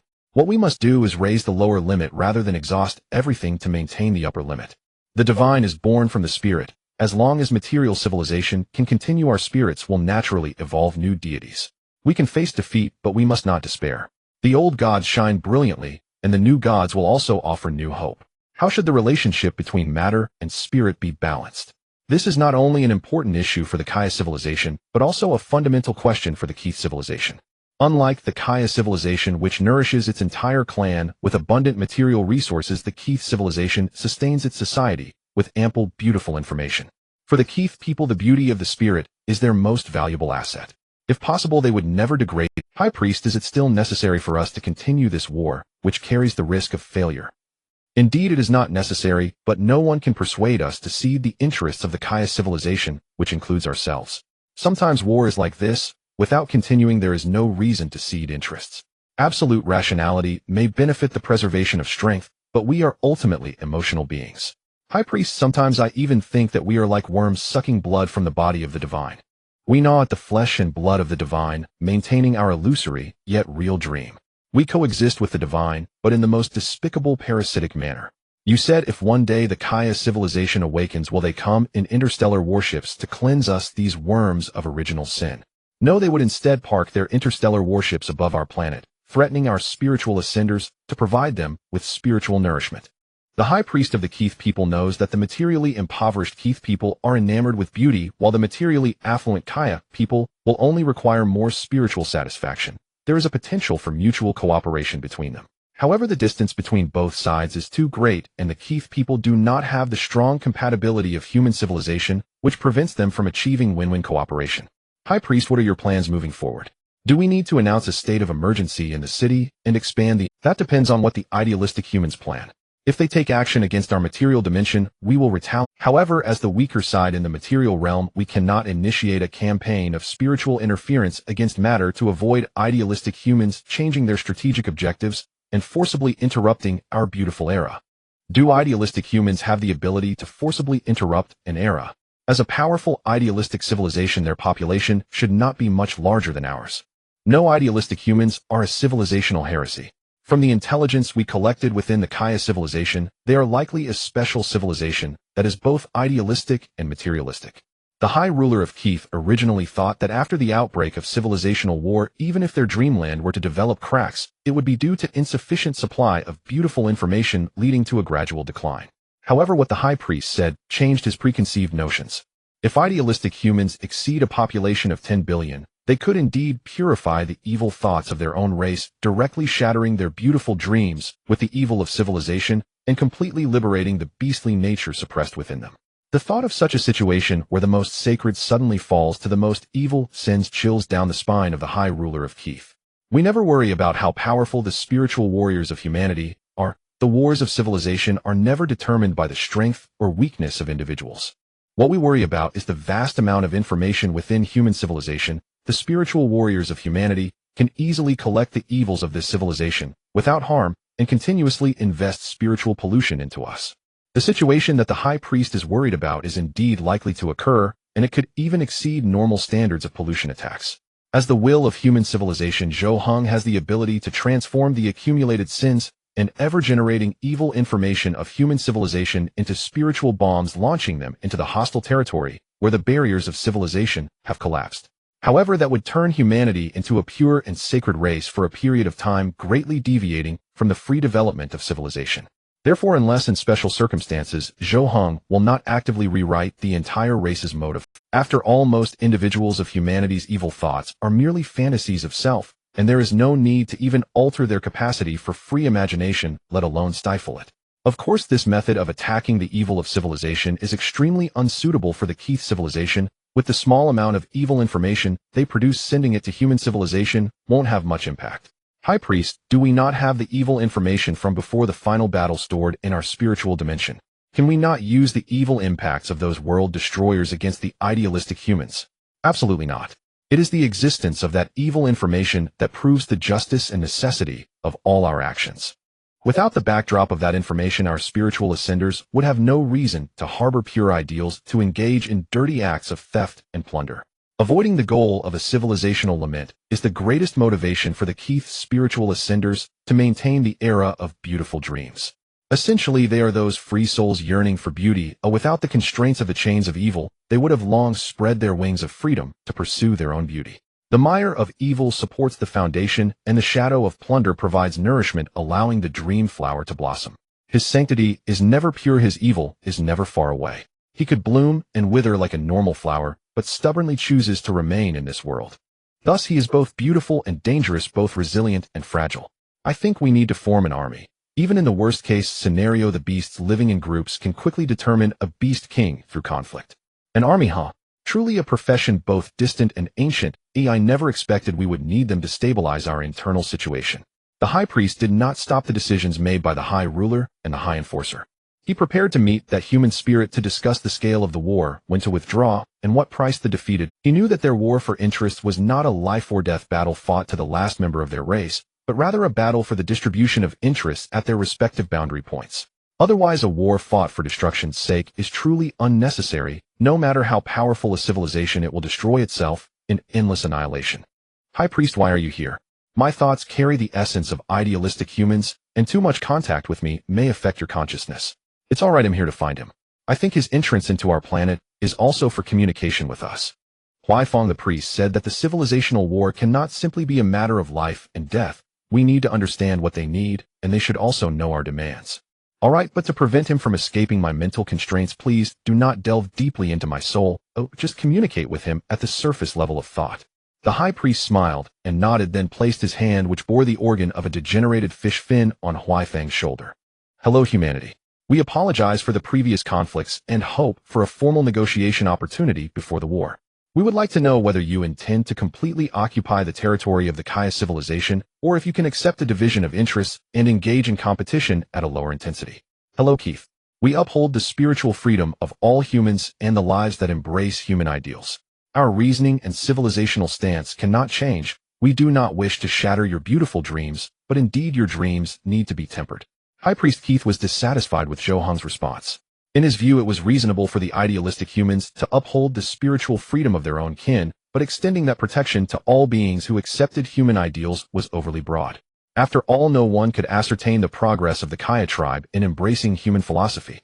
If in the future human philosophy were to flourish among the Kaya, would the Keith tribe have to relinquish all their interests in the realms of Kaya civilization?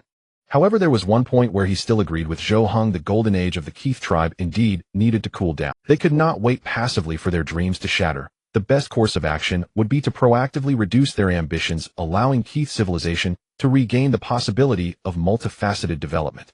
As the ascendant of human spirits, I do not know whether you can represent the stance of the entire human race, but your definition of interests is far too vague. As the scope of your teachings expands, the lives under your protection will become increasingly numerous. Such a merger of interests lacks clear boundaries and is certainly not the kind of rhetoric that should appear in normal negotiations. High Priest Keith, our demands are actually quite reasonable. You should understand the operational model of the Kaya Federation. Those races that joined the Kaya Federation, although they paid a price, are indeed within the protective range of the Federation and have the right to vote in the planetary governor elections. A civilization like the Kaya Federation within material realms still maintains its followers, let alone our civilization, which exists in the realm of the spirit. Isn't idealism and rationalism a true reflection of us? Our philosophy illuminates the spirit and similarly reflects upon the material. High Priest Keith was well aware of the operational model of the Kaya Federation. He knew that if any other civilization were to invade the planets affiliated with the Kaya Federation, even if the races on those planets were in a backward feudal era, the Kaya Federation fleet would have to intervene. This does not concern the value of that planet, but rather the fundamental logic of the Kaya Federation's governance. As long as the affiliated planets do not unilaterally declare their separation from the Kaya Federation, they are not allies that can be discarded. They are essentially a part of the Kaya Federation. However, exceptions exist. If a powerful opponent merely sought to obtain a few backward planets, the Kaya Federation has ways to coax planetary governors into declaring independence in order to avoid a more significant interstellar war. Humans, the maintenance of the Kaya Federation relies on them being the stronger party. If the opponent's strength exceeds expectations, they too will negotiate to relinquish certain interests. High Priest Keith, we are different from the materialistic Kaya Federation. As long as we have the strength to protect, we will not abandon our kin and followers. In other words, your strength falls within our suppressive range, and you cannot inflict excessive harm upon us. The High Priest did not know how much truth there was in Zhou Heng's words, but it undoubtedly proved that the humans who had read the intelligence on Keith's civilization had conducted an initial comparison of strengths. Even if the affected Keith spirit warriors did not fully understand the complete combat potential hidden within Keith's civilization. Hidden power can only be seen as combat potential. It does not imply the existence of hidden spirit warriors with strength surpassing that of normal spirit warriors. Since idealistic humans have the ability to defeat normal spirit warriors, activating hidden spirit warriors would merely slow down the pace of defeat. After all, idealistic humans cannot muster their full strength to match the power of the Keith tribe. The suppressive range they mentioned likely indicates they possess a significant advantage. What an incredible civilization. As far as I know, you have made notable progress in the material realm, and the Kaya civilization has conducted theoretical analyses on your societal scale. I remember they said that you are most likely in the early stages of detaching from your mother planet, with populations ranging from several billion to hundreds of billions, representing a nascent, prosperous technological civilization. I never expected such a normal material society to nurture such a powerful, idealistic civilization like yours. Do you know, human? Excluding the period before the final war, it took us over 7,800 years to reach this point. I do not know whether you are normal life forms or those that have undergone multiple genetic adjustments like the Kaya tribe. Perhaps 7,800 years is nothing to you, but for us, Keith, it is a long time, a duration sufficient to be chronicled in history.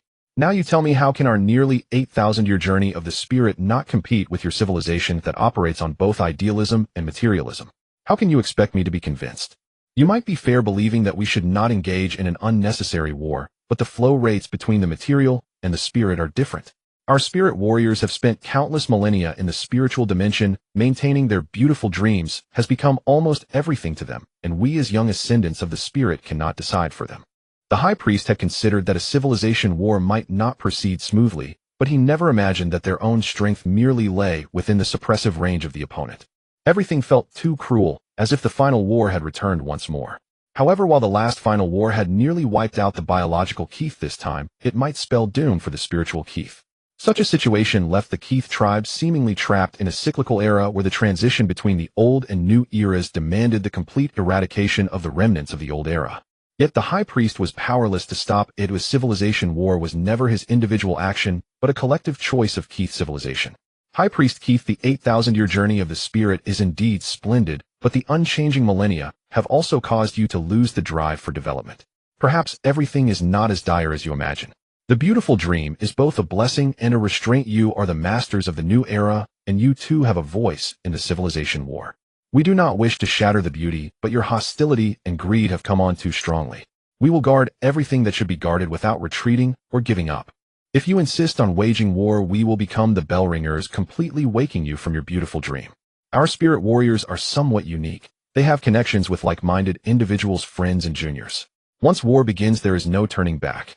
Their demise would pull more spirit warriors onto the battlefield, and even our commander cannot quell the fury of free spirits. Because they follow the principle of protection and willingly take to the battlefield, they too have the right to decide when to cease war. The ascendant of the spirit Hui Fong watched the high priest leave. He opened his mouth to say something, but ultimately said nothing. He knew they were facing the most challenging situation. The spirit warriors of idealistic humans were not warriors in the conventional sense. There must be some special emotional connection among them, causing the demise of any individual to trigger an escalation of warfare. This situation meant that a controllable war had never existed from the outset, and the choices available to the Keith tribe were now limited. In fact, Zhou Heng did not exaggerate the situation of human spirit warriors. When human civilization was not strong, it was inevitable to endure some tragedies.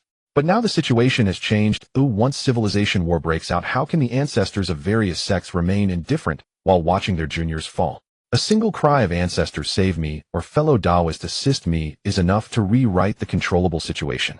Human civilization is ultimately not a purely idealistic one, as its internal idealistic development has evident emotional connections. A desperate howl of "Master, save me" is enough to summon the ancestral masters into action, and their intervention will in turn provoke the followers of their respective sects. If the master were to tragically perish in battle, the consequences would be unimaginable. Without significant casualties, thoughts of a ceasefire would not even arise.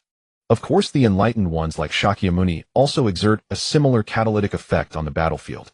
Thus, the spiritual warriors of humanity are not suited for wars over localized interests, but rather for total wars that pursue victory without regard for casualties.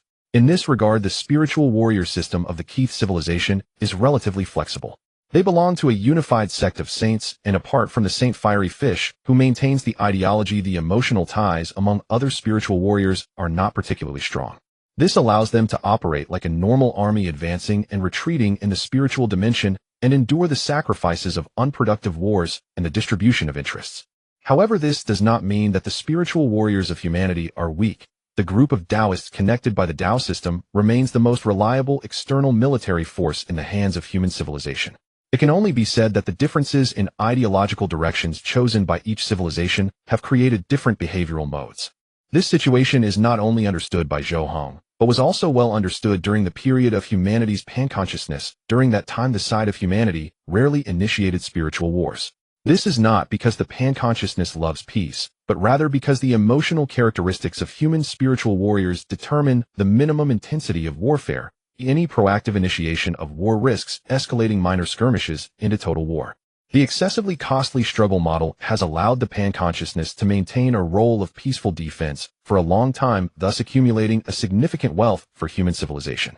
Now that Zhou Heng has fully taken over the wealth of human civilization, he cannot allow any loss to occur under his stewardship. Therefore, when the time for civilizational war breaks out, Zhou Heng will also directly participate in the battle. After his entry, the spiritual warriors of the Keith race will have no chance of victory. The spiritual warriors of the Keith race do not realize that what suppresses them is not the human spiritual warriors, but the collective will of all humanity. Instead, they believe that the scope of suppression spoken of by idealistic humans is the capacity of idealistic humanity to traverse the universe in the material realm. They can comprehend the consequences of human spiritual warriors piloting a battleship towards them in the material dimension. Even if that spaceship takes countless years to reach their planet, human spiritual warriors have all the time to wait. The emotion of revenge is enough for them to unleash devastating firepower. Great Saint, this war has already gone beyond our control. If a civilizational war is initiated regardless of the outcome, the idealistic humans will surely seek revenge against us. I believe we need not initiate this war. Idealistic humans are not greedy. The scope they defend is that of humanity and life forms that accept human ideologies. The Kaya race cannot allow the spread of human ideology to go uncontested, which means we still have a long transitional period ahead. The Saint Fiery Fish placed great importance on the intelligence brought back by the current high priest and respected his suggestion. However, the sails of this great ship of the Keith race have already been filled with the winds of ideology, and Captain Fiery Fish can only adjust the ship's speed, but cannot sail against the wind. If we were to show weakness to the idealistic humans without verifying their power through actual results, and instead divide interests, it would not only be an insult to the spiritual warriors of Keith, but would also lead them to be disappointed in Captain Fiery Fish. High Priest, there are many things we cannot choose. The future is shrouded in fog, and even I cannot see. As a limited life form, I control the future of the entire Keith civilization. I cannot make mistakes or have any blemishes. Rationally, we need not fight against the idealistic humans, but the results achieved by the spiritual warriors cannot simply be relinquished with a few words. Today, the idealistic humans claim they are powerful. Tomorrow, other civilizations may come to threaten us, and we cannot retreat each time. What has happened to us now? When our spiritual warriors were scarce, we were unrestrained in our attacks. Now that our spiritual warriors are abundant, we find ourselves increasingly constrained, no longer able to act as recklessly as before. Great Saint, as we acquire more, the cost of losing also rises. Indeed, those who possess fear losing the most, we have ultimately lost our initial sharpness. A single human spiritual warrior easily overwhelmed a squad of Keith spiritual warriors, which Saint Fiery Fish could not ignore. Now idealistic humans have issued a stern ultimatum to engage in total war or abide by the rules of human ideology. Saint Fiery Fish had never encountered such a resolute civilization in the spiritual dimension. He believed that this reckless entity had not been consumed by other idealistic civilizations and must possess unique qualities. High Priest tell that human spiritual ascender that the existence of idealistic civilization is a miracle born of the material realm. To reduce unnecessary damage and ensure the continuation of miracles, we can establish a distribution agreement through philosophical discussions. Great Saint, will the idealistic humans agree to such an absurd request? They are likely in a position of advantage and have no need to engage in such philosophical exchanges with us. They will, because I will include the condition of teaching rights in the distribution agreement. They are keen on expanding their civilization and will not refuse the integration of individual Keith members. If the Kaya race can cooperate with them, we can do the same, provided they surpass our elite warriors. Otherwise, it will be our turn to spread our teachings on their planet. I understand now, a victory leads to continuity, while defeat will delegate the right to choose to individuals. The High Priest of Keith left the spiritual dimension with a sense of satisfaction. He had initially thought that Saint Fiery Fish would be a stubborn believer. But it turned out he was wrong. Saint Fiery Fish was quite receptive to advice. As he said, he bore too many responsibilities that could not afford mistakes. He would carefully maneuver the great ship of civilization, avoiding both apparent and hidden reefs. When the high priest brought Fiery Fish's suggestion, Zhou Heng felt that things were progressing too smoothly. However, that was fine, as Zhou Heng did not wish to destroy a purely idealistic civilization, nor did he want to exhaust a batch of human spiritual ascenders due to conflicts over interests. Human spiritual warriors have stepped onto other stars in the material realm, and there should be greater space for exchange in the spiritual dimension. High Priest, we can accept your agreement, but let's hold the philosophical discussion in the domain of Kaya civilization. The mental warriors of the Keith tribe can endure sacrificing themselves in conflicts for the sake of clear benefits. Yet they also have a strong desire for survival. Under circumstances where the intensity of struggle can be reduced, they will not insist on initiating a civilizational war. Therefore, the debate competition agreement proposed by Saint Purgator has garnered the approval of the vast majority of the Keith tribe's mental warriors. A small faction of radicals does not oppose the debate, but rather objects to the intervention of the idealistic human rules. In their view, the idealistic humans today demand that the Keith tribe adhere to their rules in the Kaya civilization domain, and tomorrow they might require the Keith tribe to comply with their moral system of good and evil. The radicals do not wish to lose their autonomy in behavioral norms. They hope that Saint Purgator will add a clause to the debate agreement that stipulates mutual respect and non-interference. However, this seemingly reasonable clause ultimately could not be included in the agreement. The existence of the preaching rights clause makes non-interference between the Keith civilization and human civilization fundamentally impossible. Regardless of which civilization emerges victorious, they cannot tolerate the life forms that accept their ideologies being imprisoned or even slaughtered by the other in the material realm. In this regard, the Keith tribe is at a natural disadvantage. They believe their kin would not harm fellow beings of different beliefs. Yet they do not trust the early-stage materialistic human civilization to be equally harmonious. They worry that if a non-interference agreement is added, even if they can defeat the human mental warriors, the biological human groups might imprison their preachers and believers, subjecting them to periodic cleansing. The human idealistic warriors who venture into the Kaya civilization domain firmly oppose such moral contempt.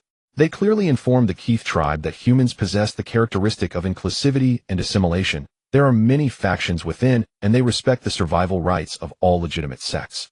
However, this assertion not only fails to dispel the Keith tribe's doubts, but makes them even more cautious. They do not need to think to know what kind of competition the multitude of sects will cause, and they are unsure how many vicious incidents such as purification, cleansing, and assimilation might occur. Thus, they instead demand that an additional clause be added to the debate agreement, ensuring the legal freedom of both parties' preachers and believers. This sense of moral superiority leaves the human mental warriors feeling quite helpless, ultimately forcing them to forego explanations and sign the debate agreement with the added clause. Hello, Keith. You have too many misunderstandings about us. Our material civilization is equally harmonious and unified at this moment, and our spiritual dimension is peaceful and beautiful. Your predatory behavior in the spiritual dimension merely proves that you are the race that does not respect free life. Who knows, our Saint Purgator once said that material and spirit are opposites. One side exists under various constraints while the other soars freely in spirit. One side has a limited lifespan while the other enjoys eternity. One side is guilty of material sins, hence pursuing spiritual beauty. The other side possesses material beauty, hence seeking spiritual liberation. Our Saint Purgator has never been wrong. Look at us, the Keith tribe, as an example. I believe your existence will not violate the basic logic of survival. It seems your saint possesses extraordinary wisdom. I wonder if he will participate in the debate. I wish to exchange ideas with him. No, he is our beautiful origin. He will not leave the Keith civilization domain. What a pity. The Lord of 10,000 armies was originally very interested in the Keith tribe's saint and truly wished to have a discussion with Saint Purgator. But now it seems he was overthinking. Saint Purgator is too important to the Keith tribe, and they will not allow this saint who sustains the era to engage in the debate. On the contrary, the will of human civilization appears very candid. The Lord of 10,000 armies not only met the founder of the Taoist sect, but also encountered the enlightened one Shakyamuni. This led him to believe that the human side is indeed more sincere and more willing to display respect. Shakyamuni, although the doctrine signed on the debate agreement is yours, this competition concerns the prosperity of humanity and the spiritual freedom of believers. I hope the Enlightened One will not resist alone. We, the Tao and Saint sects, are also willing to assist the Enlightened One in spreading the teachings across the three realms. Great virtue, I will test the laws with Chan heart Huaning and consciousness only Xuanzong. If the early stage does not go smoothly, I hope the Celestial Master and the Saint will step in to act in my place. It should be so. I will send many Celestial Masters and true Lords to take over and fulfill the trust of humanity. I have a holy name. I must do good deeds and should relieve the Master's worries. The enlightened one Shakyamuni never imagined that one day he would need the Tao and saint sects to assist him in spreading the teachings. Although the three sects maintain harmony in the spiritual dimension, their interactions have not been close. Fortunately, there is Changyangzi in the Tao sect to facilitate communication, and for the sake of humanity, they have entrusted their hearts, thus leading to the combined efforts of the three sects to seize the opportunity for the Buddhist sect to enjoy the fruits of victory. In fact, during this time, the enlightened one Shakyamuni faced great pressure. He witnessed the prosperity of humanity, the spiritual goodness reflecting back on the world, and the good deeds of sentient beings converging into a boat amidst the sea of suffering, enabling countless beings to return to the blessed and pure land.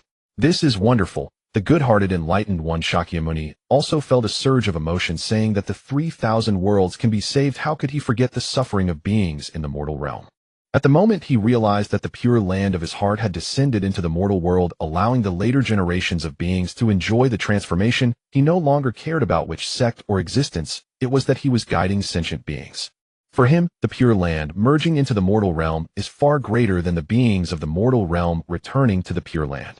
His Brahman heart rejoiced, his obsessions diminished, and the 8-treasure crystal body shed a layer of shackles and dust. He originally intended to fulfill his own aspirations and realize his own attachments, to return to the lotus platform in quiet meditation, waiting for the return of his later disciples to discuss the cycles of blessings and karma.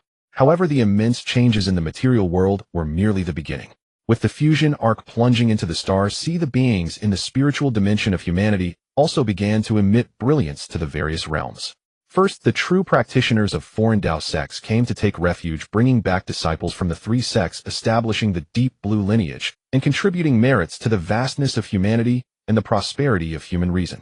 Then the angels of the Holy Church returned to divine, while voluntarily extending themselves as parts of humanity, bringing back tens of millions of sentient beings to establish the Kaya lineage. By this time, although the enlightened one Shakyamuni felt somewhat guilty for enjoying the blessings of the two sects, he could still maintain a state of free and unperturbed Brahman heart. But soon he recognized the severity of the situation. An angel named Saint Arthur had unexpectedly brought back the authority of holy photons and annihilation judgment. This power, capable of rewriting the material realm, caused a great uproar among the three sects of practitioners and other cultivators, and at that moment, they even completed the ability to refuse. If it were only this, the enlightened one Shakyamuni could still barely accept it. After all, the Lord whom Saint Arthur worshipped is the magnificent humanity, and being favored by humanity, he should enjoy the great fortune of the human race in the material realm. But who would have thought that Saint Arthur, sowing brilliance on behalf of humanity among the stars, would gain the support of a group of rational machines, allowing the Holy Church to directly enter the interstellar era? And the Kaya Federation, for reasons unknown, actually opened the preaching rights to the Tao sect. The emergence of nearly 10 billion Kaya believers not only enabled the Tao sect to advance into the Starry Sea, but also made it the strongest faction among humans. Now the three sects are running parallel, turning into two sects returning to the cosmic stars, while the Buddhist sect solely guards its home planet, widening the gap significantly. Buddhism also has the ability to save all sentient beings. Oh, why would it alone abandon me? The Taoist sect has truly become a great religion, with their celestial masters and true lords enjoying the transformative powers of the two instruments, golden core, traversing the cosmos among the stars. My Buddha's pure land is divided into 3,000 worlds of great, medium, and small, yet in reality, it is merely a manifestation of thought, a performance of the heart lotus devoid of material worlds as support, ultimately leading to rootless good fruits. In this world of 5 turbidities and the realm of Bozo, one can naturally cultivate a heart of pure crystal, revealing the luminous Dharma flower pure land. My Tao is perfected and flawless. The endless sea of suffering can be filled with boundless good fruits. I aspire to spread the Tao among the stars and to liberate countless beings, creating a pure land of ultimate bliss within the material realm. The enlightened one Shakyamuni originally believed that this great flourishing of humanity had no relation to the Buddhist sect. The best outcome he could envision was that when the three teachings principles were bound to spread to other civilizations, the Buddhist sect could rely on the blessings of the other two teachings to gain some followers inclined towards the Pure Land. However, he did not expect that the opportunity he awaited would come so swiftly, as if guided by a divine will, or perhaps the collective will of sentient beings had favored him. He was told that the duality discourse had become a foregone conclusion. The losers would abandon their obsessions and propagate the new principles, while the victors would traverse the starry seas to impart the Tao anew. Faced with such a heavy responsibility, the enlightened one Shakyamuni felt an immense pressure. He wished to spread the Tao amongst the stars, but he did not want to gamble the future of humanity. Fortunately, the grand responsibility of humanity did not rest solely on his sect, but rather on all enlightened beings. This realization made him understand that a pact had long been signed with the fruits of victory to be enjoyed by him. This was not only a precious opportunity for the enlightened one Shakyamuni to expand the great teachings of Brahman, but also an excellent chance for the Buddhist sect to step into the cosmos. Thus, the enlightened one Shakyamuni set out with the Zen heart Huineng and the consciousness-only Xuanzang, two practitioners of Buddhist law, to the place where the two realms intersect. He could have brought more people to the Kaya civilization to demonstrate that the Buddhist sect's dissemination of the Tao relied on their own strength rather than the blessings of humanity. But he was ultimately a person who spoke of cause and effect. He did not dare to let personal desires betray humanity's great expectations, nor could he forget the source of this opportunity for the grand dissemination of the law. He hoped that the Buddhist practitioners would inherit the causes and effects of the two teachings, remembering that it was only through the blessings of the two teachings that the grand dissemination of the law came to fruition. This behavior would undoubtedly cause the Buddhist sect's doctrinal legitimacy regarding the dissemination of the Tao to slightly lean towards the Tao and saint teachings, but the enlightened one Shakyamuni was willing to transform the honor of the two teachings into recordings of the Buddhist sect. The enlightened one said, "I wish to first engage in the discourse to explore the methods of my fellow practitioners. They are of a single system, and their principles share a common source, so they should not possess our rich techniques." Xuanzang is a figure of immense information within the Buddhist sect, yet he has a notable deficiency. Much of his information is derived from legends and self-completion, lacking substantial lineage from his consciousness-only school. This is not because the consciousness-only school has little influence in the material world, but because his 20 treatises on consciousness and establishment of consciousness are too obscure and difficult to understand, resulting in a relatively sparse number of disciples. In this regard, the situation of Zen heart Huineng is quite the opposite. His Zen principles are immensely prosperous, and naturally the lineage of the teachings is grand. The enlightened one Shakyamuni is thus a compounded and enhanced version of the two. Not only is his legendary information rich, but his teachings also directly reach the source of the Buddhist sect. Therefore, Xuanzang plans to exhaust himself regardless of winning or losing to fully explore the principles of the Tao, thereby augmenting the chances for the enlightened one Shakyamuni and Zen heart Huineng. Thus, I must trouble Master Xuanzang. Shakyamuni will not disappoint your expectations. Our Buddha is compassionate. Enlightened one Shakyamuni and Master Huineng, please allow Xuanzang to proceed first. The spiritual warriors of the Keith race felt a sense of danger upon seeing the human side's formation. They noticed that many of the spiritual warriors among humans bore a resemblance to the saintly flame fish. They were not only manifestations of principles, but also possessed a wealth of legendary information. If they could obtain intelligence on human civilization and ascertain the duration and spread of various legends, they could roughly evaluate the strength of the human spiritual warriors. However, they could not even ascertain the basic content of human legends, much less detailed information about the civilization, which left them unable to determine the limits of their opponents. Nonetheless, in terms of information volume, there was a distinct difference between them, and the human side's spiritual entities, they could only rely on the purity of their own principles. What does the commander of the human side actually mean? How can they bring forth the sources of these legends and the essence of their principles to join the battle? Their importance in human civilization should be similar to that of our saintly flame fish. If these special beings were to perish, their civilization would likely undergo significant upheaval. Perhaps the human commander hopes we will eliminate a source of legend, thereby using this opportunity to stir their emotional connection system, launching a revenge war against us under the guise of avenging their faction's leader. The saintly flame fish analyzed their emotional system and believed that without a significant excuse, it would be difficult to incite the emotional individuals within to initiate a full-scale war. Insidious humans let them engage in discourse, but to expend these special existences, I see that their thoughts of cleansing us have never ceased. The righteousness of a defensive war can only sustain them in defeating us, while the righteousness of a revenge war is sufficient to maintain their cleansing of us. Indeed, the spiritual warriors sustained by emotions and the concepts of good and evil are rigid. They require ample emotional catalysis even to express their true intentions. However, a significant issue lurks within this, which is who is capable of commanding these sects. I do not believe that a more glorious sect can merely command these principal masters. Who knows? Perhaps it is the emperor of humanity, or it could be a grand speaker elected from various sects. Isn't this the model of civilization before our final battle? To foster cooperation among beings of different factions, a nominal commander is always needed. It's different. The existence of material civilization and idealistic civilization is not the same. I worry that there may be an original deity, the Lord of all spirits, among these principal masters. The spiritual warriors of the Keith race correctly guessed part of the situation and also misjudged some aspects. Zhou Heng had no reason to expend those principal masters who could command with precision. As long as they do not violate normal ethics, they are the best warriors of human civilization. Moreover, even if it requires unethical actions, a significant portion would obey orders, and those unsuitable for unjust wars could still be used as defensive units. This time Zhou Heng invited the principal masters to the Kaya civilization to allow them to envision the vast spiritual dimensions stepping out of their originally limited regions. In Zhou Heng's view, the Kaya civilization is vast, the Keith spiritual warriors are powerful, and humanity holds a legitimate status within the Kaya civilization. It is truly an excellent opportunity for discourse. As for the aspect of legitimate status, Zhou Heng initially believed that the Kaya civilization would only open to the Taoist and saint teachings. However, he did not expect the Kaya civilization to be so generous, actually granting legitimate authorization to the entire human system, which may relate to the Kaya Federation's acceptance of idealistic humans. Thus, in this regard, the Keith race finds themselves at a disadvantage. Their energy replenishment must go through the Kaya's affiliated civilizations before it can reach them.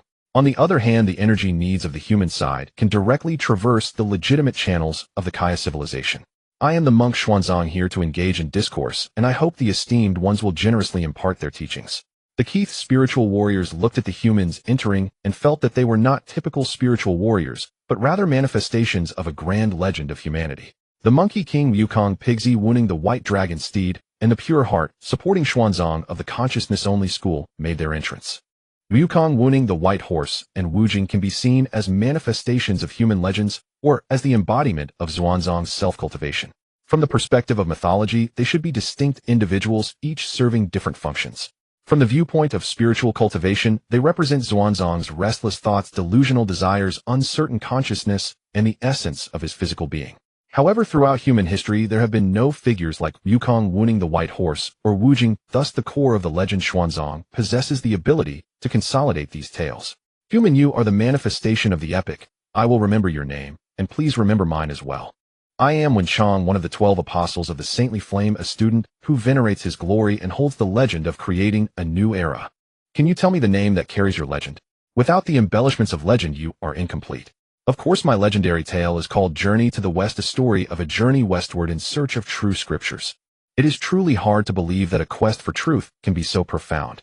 I see that the legend of the hairy human shines brightly and purely. Who is he? He too deserves to be remembered. He is called Wukong. He is my disciple and my heart. Self-teaching and self-enlightenment. Xuanzang, you are truly an extraordinary being. The Apostle Keith Wenchang was unaware that the legend of Journey to the West originally held a clear weakness, which was the monk Tang Sung himself. Yet Xuanzang's consolidation has made this legend more stable. As the founder of the consciousness-only school who traveled alone to seek the Tao, Xuanzang's will and ideals are exceptionally resilient. After all, the law and order of the Earth Star during the Great Tang era was quite random. Master Xuanzang's journey to Nalanda Temple in Tianzhu relied not solely on luck. His ordinary body had long been subdued by willpower. The moment he entered Tianzhu, he had already attained Buddhahood and later returned to the Great Tang to realize his own consciousness-only fruit. It can be said that he borrowed the path of the awakened Shakyamuni to a certain extent, while also creating his own path. He is not only the source of legends, but also the master of the law. Xuanzang, how do you wish to compare? Is it the unity of law and legend, or the separation of law and legend for testing? Both are acceptable. The humble monk intends to demonstrate all the laws of Keith, accumulating chances for the same path. Mr. Wenchang, whichever law you believe benefits you, you may proceed accordingly. Xuanzang, I prefer to compare the separation of law and legend. You are so candid and sincere, I will not intentionally conceal anything. It is not that this law better showcases my advantages, but I wish to see the weight of human legends. However, there is one thing I must inform you in advance. I have shared the legend of the saintly flame's creation for nearly 8,000 years, perhaps thicker than your time. It matters not. Although my legend may not be as ancient, countless beings have long infused it with the passage of time. Well, let us see which is more radiant, the ancient or the collective. As Wenchang spoke, a sacred and pure existence emerged from within him. He wore white robes, holding a legal code in one hand and shackles in the other, surrounded by countless calls and praises from the Keith clan. He is the original Grand Lawgiver of the Keith clan. The saintly flame entrusted him with the established legal code and forged chains for him to implement the regulations. From a certain perspective, he is the manifestation of the Keith clan's legal code and the legitimate law enforcement. The original lawgiver when Chang salutes you, please let your disciples take action. Master, I will return shortly. Good Wukong, do not underestimate your foes. The golden monkey brandished his staff, breaking free from the 5 elements, while the titans once again bound the heart of the monkey, revealing the true spirit of the journey westward. Regardless of how much explanation Wukong provides in the material world, the greatest label on him will always be rebellion. At this moment, one side upholds the law while the other breaks free from constraints, perfectly counterbalancing and complementing each other. Then Wukong, you are guilty. You do not abide by the law, despise enforcement, rage with anger, and engage in unceasing slaughter. I sentence you to imprisonment and labor to atone for your sins. Let me show you the means by which I cleared the celestial realm and shattered the heavens. The invisible shackles transformed into tight bindings, attempting to connect to the constraints of Wukong's legend and rewrite the conclusion of the fighting Saint Monkey. Yet Wukong had long adapted to the rules within the legend and learned to use them. How could he be bound again by the once prohibitive bindings? Those bindings were merely the transformation of traditional restraints, capable of ensnaring the mortal heart, but unable to capture the pure Tao heart. Wukong swung the golden staff, forcibly prying off the tight bindings formed by the judgment shackles, and then revealed the furious visage of the monkey, vowing to shatter all restraints. Good cause leads to good results, evil cause leads to evil results. To pity the life of the guilty, how can we forget the pain of the victims? Your laws are riddled with flaws, they seem just and clear, yet they do not understand flexibility. I, the old monkey, have a method to protect the good and punish the wicked. Come, let us see. Wukong is a unique existence within human legends. He has witnessed countless stubborn goods and has experienced the evils that escape punishment due to their might. He has always believed that laws should not be a mercy that protects the guilty, but rather a barrier that guards the good. He will punish the stubbornness that shatters the heavens and also penalize the arrogance that looks down upon beings. His obstinacy has been punished. 500 years of wind and rain, iron juice and copper pellets have sullied his free and easy sinews, yet have also proven his ethereal heart. Let me see if the beings under your noble legal code still harbor unwillingness and the fire of rebellion. The enormous golden staff, imbued with endless heart fire, descended like an ocean of pure crimson. The original lawgiver when Chang raised the legal code to form the shell of the earth, taking on the wrath of the fiery sea. Yet those heart fires also seeped into it, linking to the unwilling information and instantly blooming into fiery red lotuses of karma. Forgive his transgressions, he has already realized his mistakes. Will the legal code grant him the judgment, but who gives us these departed souls a chance? Does our value vanish the moment we perish? Is our life not worthy of lament? Great Saint, Holy Apostle, we only seek equal treatment. Please measure the scale of our lives, and let them pay the price they deserve. Lawgiver Apostle, please exchange your shackles for a balance. We would rather weigh souls than blindly embrace all that is good. As the fiery red lotuses of karma blossomed, the hymns surrounding the original lawgiver when Chang were accompanied by some noisy shouts. Their voices were so weak, yet the desperate howls and unwilling cries were so poignant. Do not be afraid, do not cry. I will help you change their stubbornness. You do not grieve, do not suffer. Ignite your anger and follow me to break through the heavens. The pure crimson heart fire withdrew from the sacred legal code, but beneath it were countless unwilling thoughts, as if moths to a flame, carrying the intent of self-sacrifice and pilgrimage. 8,000 years of legend, 8,000 years of anger. This strike shall surely make those decayed shackles vanish into thin air.